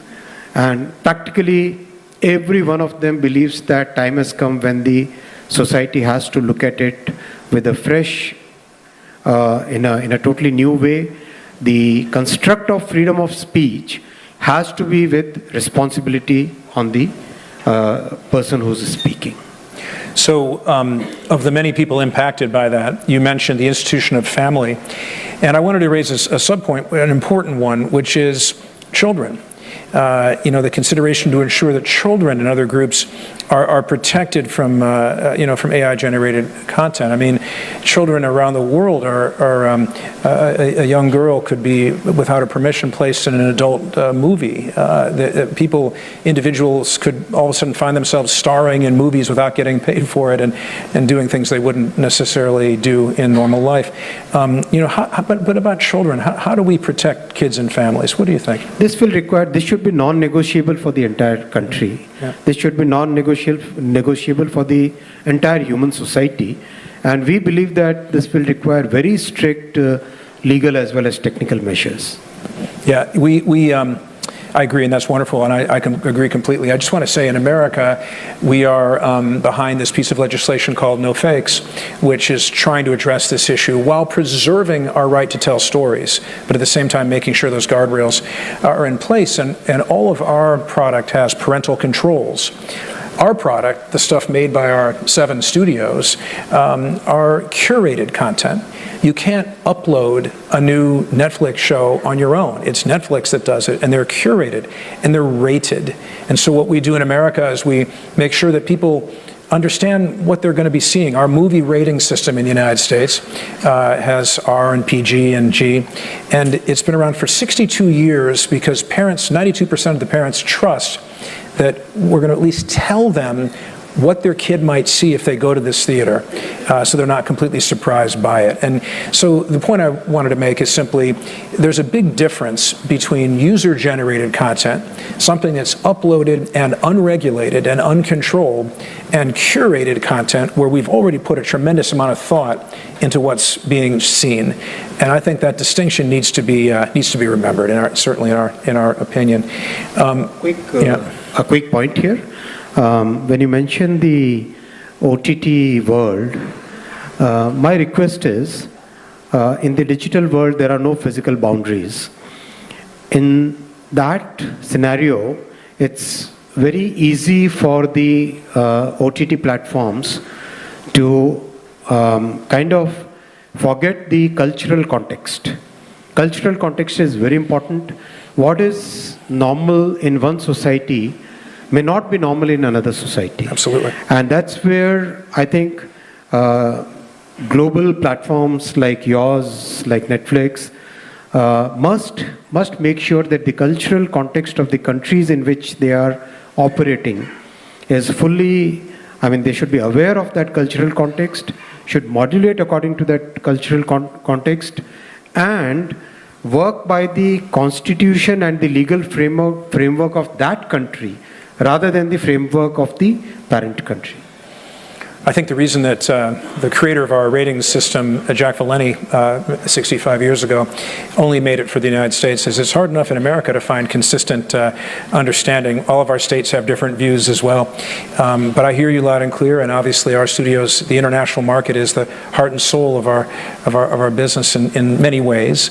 And I think all of us are trying as hard as we can to be sensitive to those issues. But thank you for raising it. It was presented before, and you saw in the little film that came on before we started speaking, that at Waves last year when we saw each other, I talked about the 16.7 billion gross output supported by 2.6 million jobs here in India across, only last year alone. The 7% growth seems to still be in place. It could be 20 billion in a few years with another 300,000 or 400,000 jobs added. So how does AI adoption here in India, which is quite high, how does that help grow the industry and keep the momentum going? The talent pipeline which is getting created because of the AI adoption, because of the training programs, because of the skilling and upskilling programs, that is definitely going to create more opportunities for the global media industry to come and create in India. Apart from the natural growth which is happening, from the government side, we are promoting this through, very soon we'll be launching a Create in India mission, like the semiconductor mission. That Create in India mission will also be I'm gonna get a prototype. The hardest thing is to get started. It's the ideas and the choice of which ones to flesh out that I think are very human discipline. We have started to deal with computers in higher and higher levels of abstraction. Just push a button. Rapid prototyping allows you to identify what's important early on. People then end up spending more time on the decisions of what they want to actually make. I appreciate that response. That's exactly right. As you move through this summit or on the other side, how do you see India's AI leadership intersecting with the creative economy going forward? What role does the government policy play in ensuring that this growth remains sustainable and with support for copyright? What are the next steps coming out of this, do you think? So it's, in a sense, growing in parallel, simultaneously, and more as a complementary way of growth, where the technology piece and the creative piece are growing together in harmony, in synergy, because today's creative world needs technology, it uses technology, and technology has multiple applications where creators' economy is one of them. So we are, in a sense, there are so many companies here represented who are working both for the industrial world as well as for the creative world. So that's like pretty common in our country, where the same company would be working on the one hand for running an organization sitting here in India for the world, and on the other hand having that entire creative pipeline and creative talent coming for processing all the work which is there in the creative economy. Yeah. I get it. I know we're running out of time, and just one thing to say before we wrap up. I think about the history of the American entertainment industry, which the MPA is already 103 years old. Our industry is about 115. Bollywood similarly, and people talk about fearing change and fearing the future. And I would like to contest that, because in our industry in America, people were worried when movies started talking. It was going to be the end of the movies. That was it. And then when they started talking, all of a sudden they jumped into color. That was it. Only a couple companies can make color. No way. The industry's over. It's dead. Years later, the VHS is introduced. Industry's over. People are going to watch it at their house. That's done. Oh no. Now the CDs and DVDs get introduced with perfect digital quality, even more so. It's over. No one's going to ever do it again. And all of a sudden the internet comes. Now it's really over. There's no possible way with the internet that we're going to want to enjoy entertainment the way we always have. But Mr. Minister, what's happened at every single step is we've gotten stronger. We've gotten better. We've used the technology to improve what we do. we've taken advantage of this. We've embraced it. Technology makes us stronger.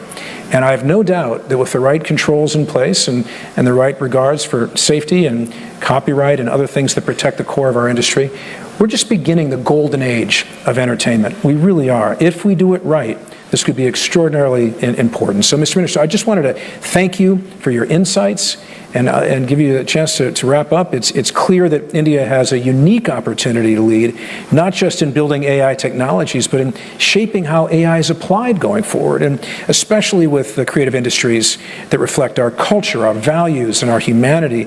And so we look forward to working with you and to the Indian government to ensure that as AI evolves, creativity, trust, and opportunity grow alongside of it.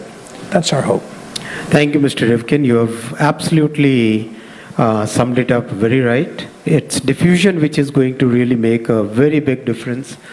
The use cases, the applications, the way AI will bring the productivity, that is where the real ROI will come from. And that is where the big changes, the big improvements in productivity will come from.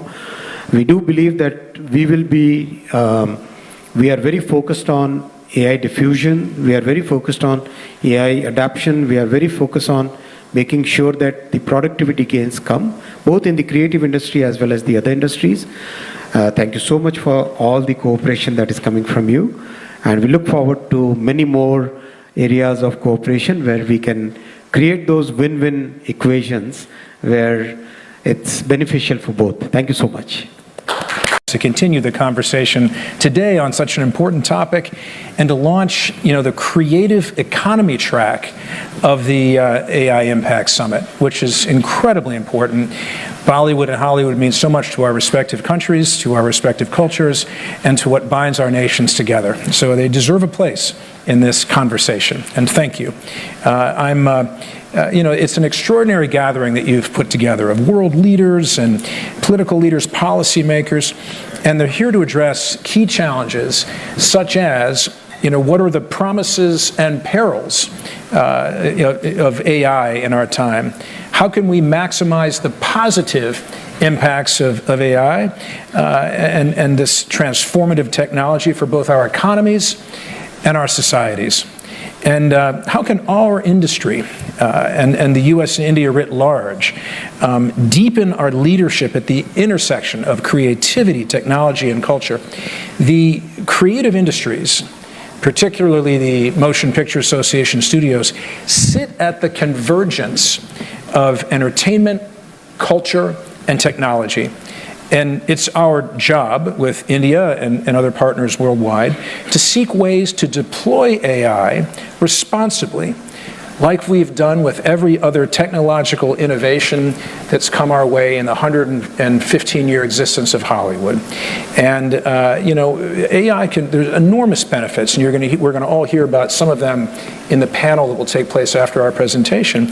But in stronger filmmaking, in better storytelling, driven by humans, human-centric storytelling, higher quality content, and in a growing and ever-expanding market that AI is going to enable. Mr. Minister, when since I saw you last May, you've spoken at a number of global forums, including Davos, where you gave a fantastic speech about your vision for India's role and making it clear that India's talent, innovation, spirit, and expanding AI adoption places it among the leading nations in the world in the first tier of what's happening in artificial intelligence. And the ministries that you run are situated in a way that lets you take the reins of this effort and work with partners from the United States and elsewhere and find the right solutions. In the introduction, you heard about the MPA's member studios. For those of you that don't know what the Motion Picture Association does, but they're not only the world's largest entertainment companies, they're also huge technology companies at the same time. There is increasingly little difference between technology and entertainment. They are now one. And they're making massive investments, as you know, Mr. Minister, in the Indian film, TV, and streaming sectors. And But this creative economy track of the AI Summit is the perfect way to support the pillars of the overall AI Impact Summit, which is trusted AI, AI for economic and social good, and human capital. So in my industry, we're already investigating ways to take advantage of that. We do things in production you're going to hear about in a moment of color correction, de-aging, visual effects, post-production. It's making our business more efficient. It's making the experiences more real, and there's so much more to come if we can navigate this correctly. The common thread of our work at the MPA and in your government is the firm belief that AI is here. It's not going away. And it's not something to fear. It's not something to fear at all, and I'd love to talk about that, but it's an opportunity for growth, especially when it's used to enhance and not replace human storytelling. So AI and copyright are not in conflict, as was mentioned earlier. They're not in conflict, in spite of what you may hear from others. AI, should coexist with a strong copyright system that protects content, creators' rights, just as copyright has been protected throughout history in spite of every single other technological innovation. Copyright has been the engine of both India's vibrant media sector, Bollywood and Hollywood, and it protects works that embody our culture, our values, our history, and it's one of the many things, as I mentioned earlier, that bind us together. So with all of that, Minister Vaishnav, let me give the floor to you and start off with a big question, since we're at the beginning of this historic week. Tell us about your vision for what's going to happen over the next week, and tell us your vision for the AI, for the creative track that we have right now for the next couple of days. We'd love to hear that. Thank you, Mr. Rifkin, and welcome to the AI Summit. Welcome to India. We met last during the Waves Summit in Mumbai, and that was a very exciting conversation. Thank you so much for all the support that you are giving for our creators' economy. It's an economy which is rapidly growing, and it's an economy which is also rapidly adapting to the new technologies, the new ways of working which are rapidly emerging in the world today. We as a country are very openly adapting new technologies. We have a very large digitally skilled population. We have one digital highway. Basically, our 5G covers practically 90% of the entire country. So our people are, in a sense, digitally native. So that's why adapting to new technologies is like fish taking to water. And we from the government are making all the efforts to facilitate reskilling, upskilling, and new skilling. So in all the three ways, our existing workforce should be reskilled, our people should get upskilled, and a new talent pipeline should get created. That's the thought process with which we are working. In the AI Summit, creative track is one of the tracks. There are multiple tracks. There is industrial track, there is citizen-centric track, there are things about AI safety, there is cyber track, cyber security track. There are multiple things on which we are working. And in these next few days of the AI Summit, when the world's entire AI leadership is collected here in India, and they discuss all the pertinent questions which are there, look at the opportunities, look at the challenges, we intend to come out with the basic theme is impact. The first summit was based on safety, second one was, after Seoul, then Paris, and now we are basically measuring and looking at what the impact on human society is going to be. There are many items which are very positive impact. For example, in agriculture, in weather forecasting, in climate change, in discovery of new materials, in productivity of our people. Everywhere there are so many positive things. Simultaneously, there is a negative impact also, potentially negative impact also. How do we balance the two so that we can get the good, the benefits while we can contain the harms? That's what we intend to cover in the next few days, Mr. Rifkin. And hopefully, given the kind of leadership which is attending this summit, we will come out with a good outcome on this, out of this summit. Well, it's hard to imagine a more important summit in our time, so that's fantastic. And let me just say that the theme, as you mentioned, is impact, and the adoption of AI is certainly having an impact on the film and television industry. Sometimes excitedly, sometimes uneasily, oftentimes unpredictably, because that's the nature of the beast. But we think a lot about how it impacts casts and crews and copyright. So what's your take? How do you see the interaction of AI tools and the creative economy? And in particular, Mr. Minister, we were speaking a minute ago about talent and about jobs. I think it'd be fascinating for you to talk a little bit about that. Yep. We as a country believe in IP rights. We as a country believe in the creators, the value that the creators have brought in, either through their content or through their different ways of expressing themselves, different ways of telling the story. In fact, that is one of the reasons our country hosts a large number of global capability centers, which are basically serving a very large number of global corporations. That's primarily because we respect IP as a country. Given that, the challenges between AI and copyright are very, very complex, and we are in this summit looking at some sort of consensus on this, because if the creators get a chance to deploy their skills, protect their copyrights, protect the fruits of their creative energy, then the growth between today and tomorrow will be very high. Then AI can be used as a tool. AI doesn't become a competitor to human creativity.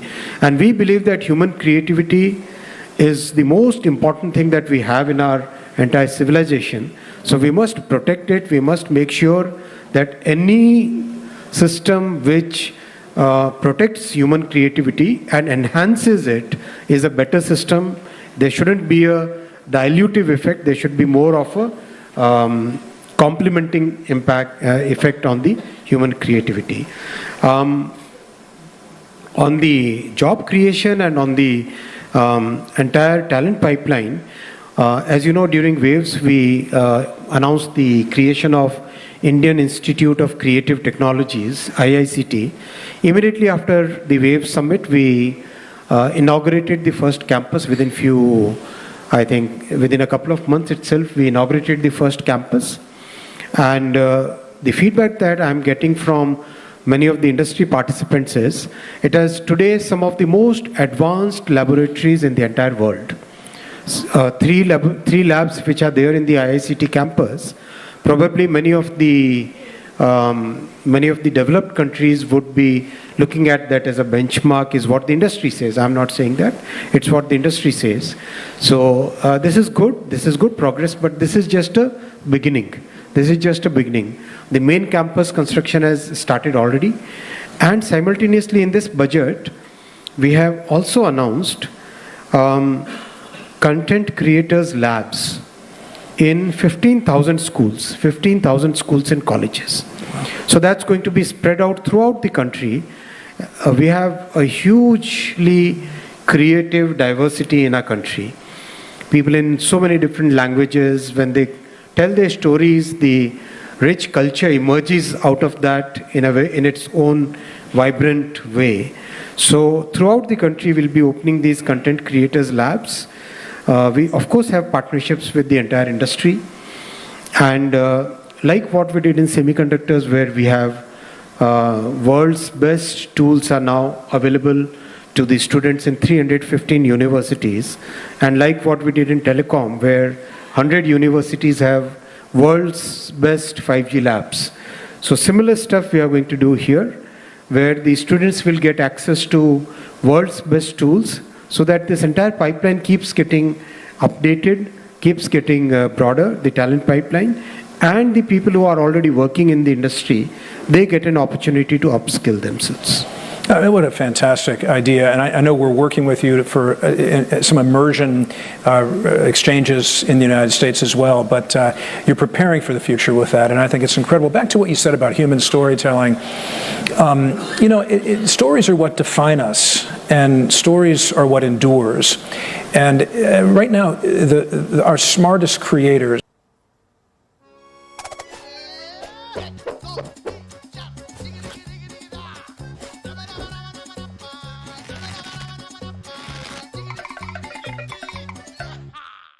अगर shoes में full flexibility चाहिए तो investments में क्यों नहीं?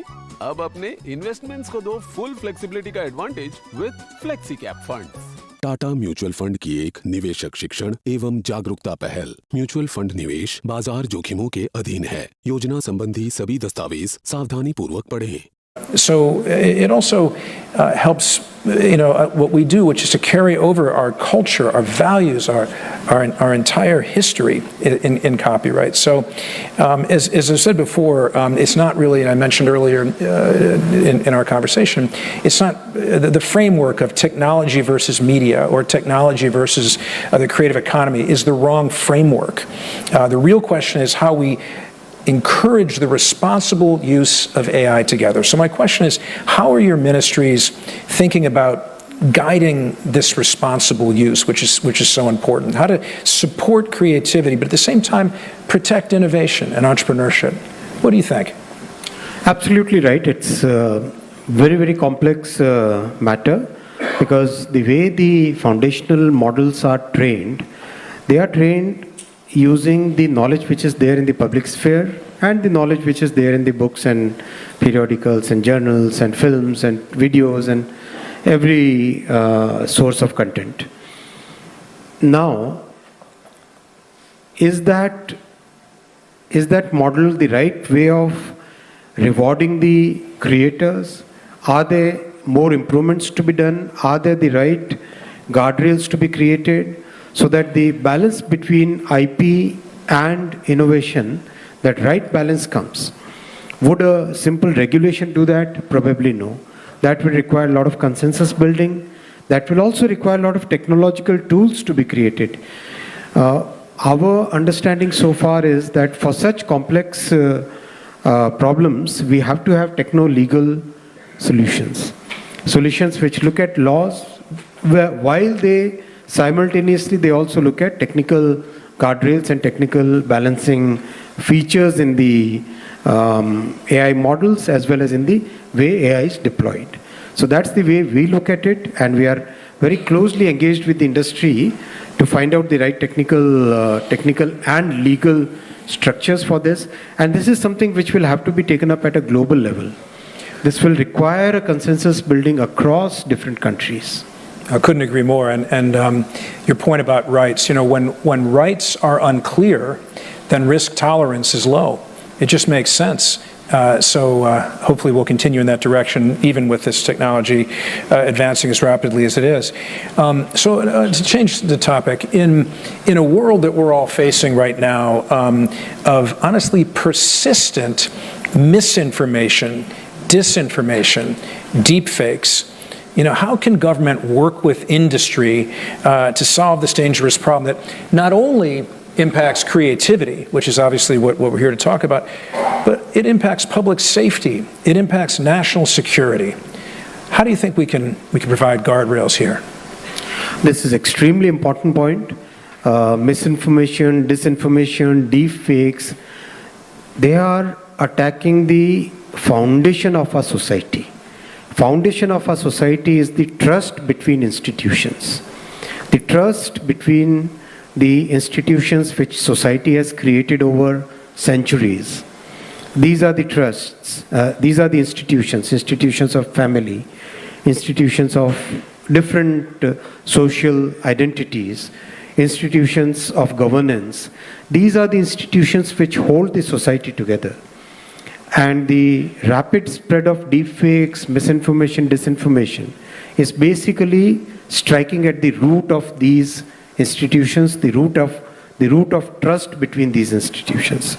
And I think the social media platforms, the AI models, the creators, all of us will have to take the responsibility for making sure that the new technology is strengthening the trust rather than belittling it, rather than reducing it, rather than creating that breakup between different institutions without creating the alternative.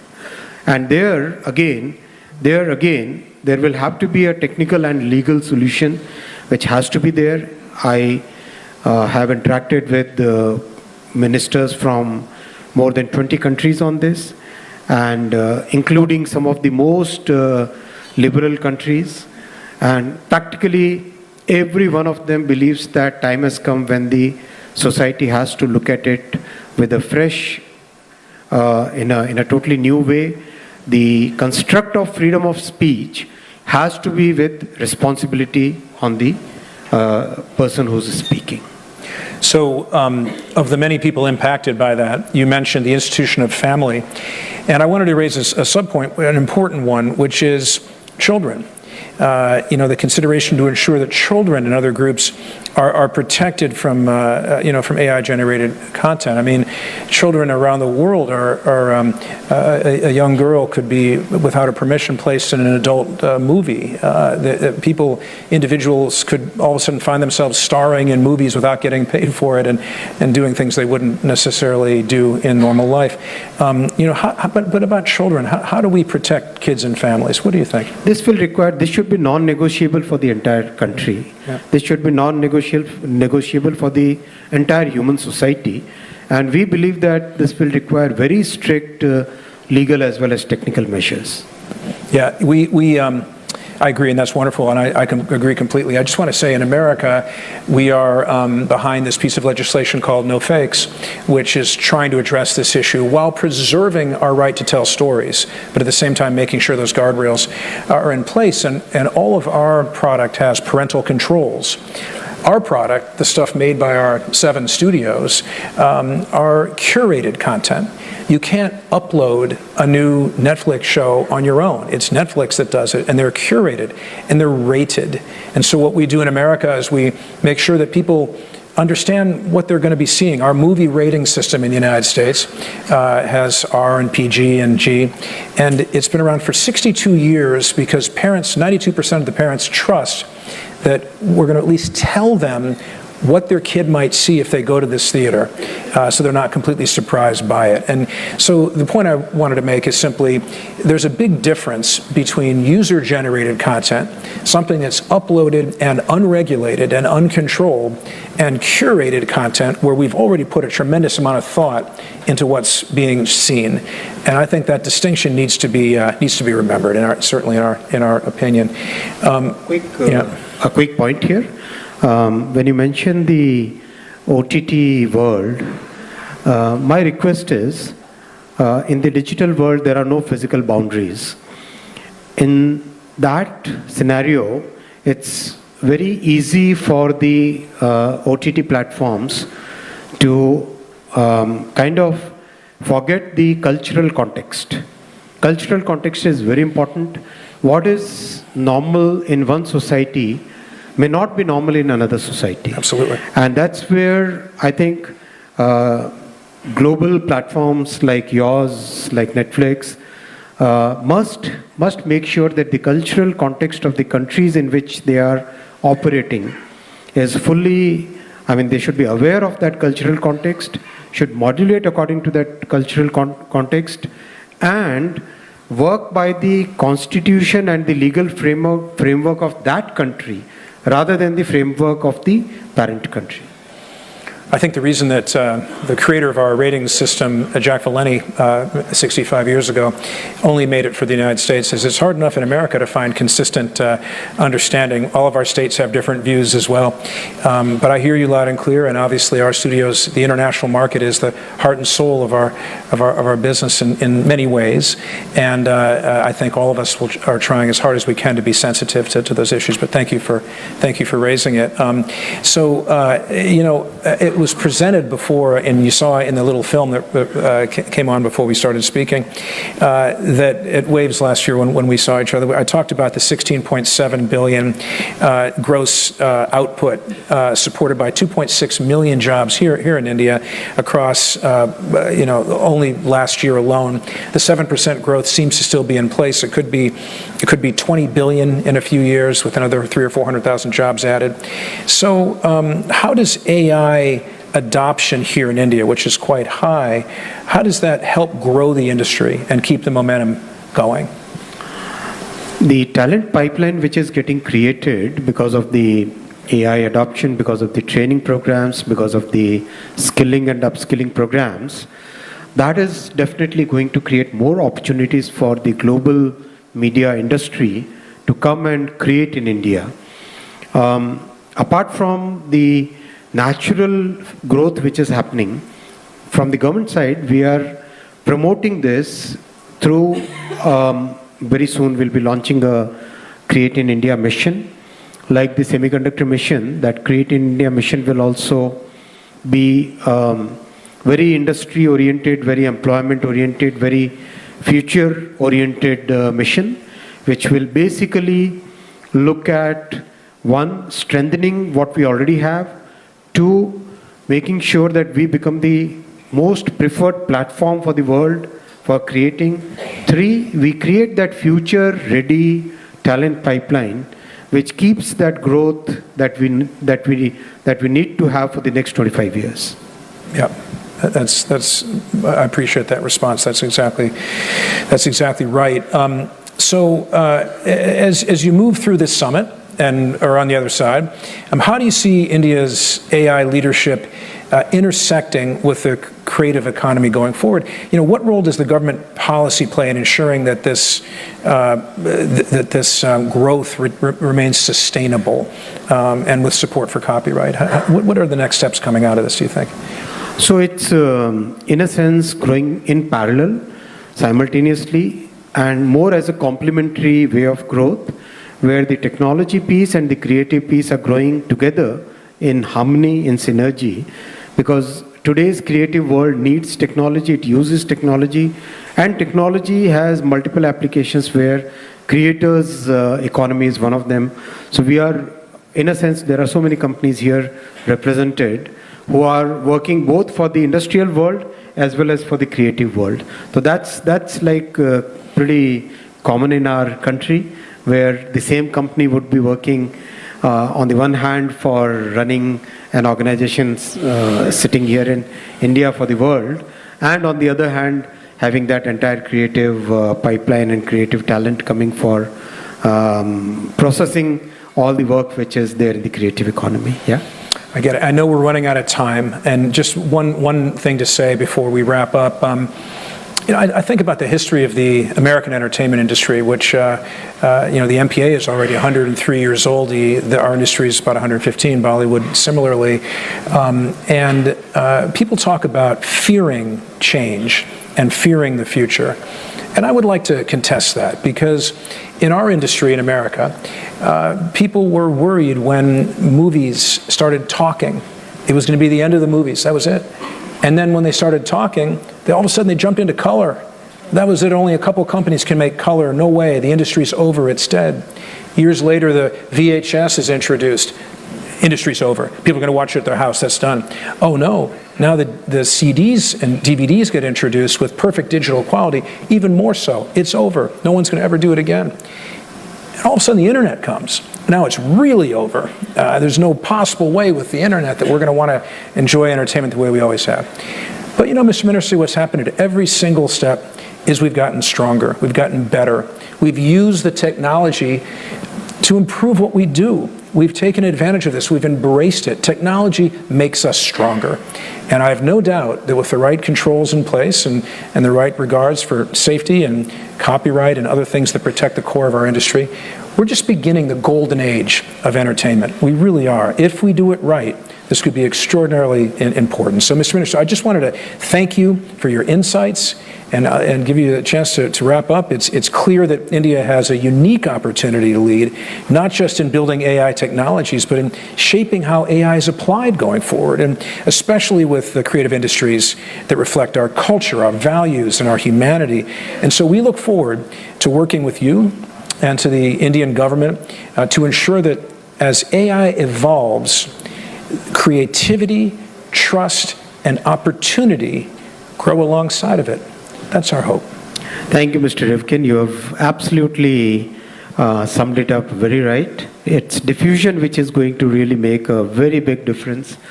The use cases, the applications, the way AI will bring the productivity, that is where the real ROI will come from. And that is where the big changes, the big improvements in productivity will come from. We do believe that we will be, we are very focused on AI diffusion, we are very focused on AI adoption, we are very focused on making sure that the productivity gains come, both in the creative industry as well as the other industries. Thank you so much for all the cooperation that is coming from you. And we look forward to many more areas of cooperation where we can create those win-win equations where it's beneficial for both. Thank you so much. To continue the conversation today on such an important topic and to launch, the creative economy track of the AI Impact Summit, which is incredibly important. Bollywood and Hollywood mean so much to our respective countries, to our respective cultures, and to what binds our nations together. So they deserve a place in this conversation, and thank you. It's an extraordinary gathering that you've put together of world leaders and political leaders, policymakers, and they're here to address key challenges such as, what are the promises and perils of AI in our time? How can we maximize the positive impacts of AI and this transformative technology for both our economies and our societies? And how can our industry and the U.S. and India writ large deepen our leadership at the intersection of creativity, technology, and culture? The creative industries, particularly the Motion Picture Association studios, sit at the convergence of entertainment, culture, and technology. And it's our job with India and other partners worldwide to seek ways to deploy AI responsibly, like we've done with every other technological innovation that's come our way in the 115-year existence of Hollywood. And AI there's enormous benefits, and we're going to all hear about some of them in the panel that will take place after our presentation. But in stronger filmmaking, in better storytelling, driven by humans, human-centric storytelling, higher quality content, and in a growing and ever-expanding market that AI is going to enable. Mr. Minister, since I saw you last May, you've spoken at a number of global forums, including Davos, where you gave a fantastic speech about your vision for India's role and making it clear that India's talent, innovation, spirit, and expanding AI adoption places it among the leading nations in the world in the first tier of what's happening.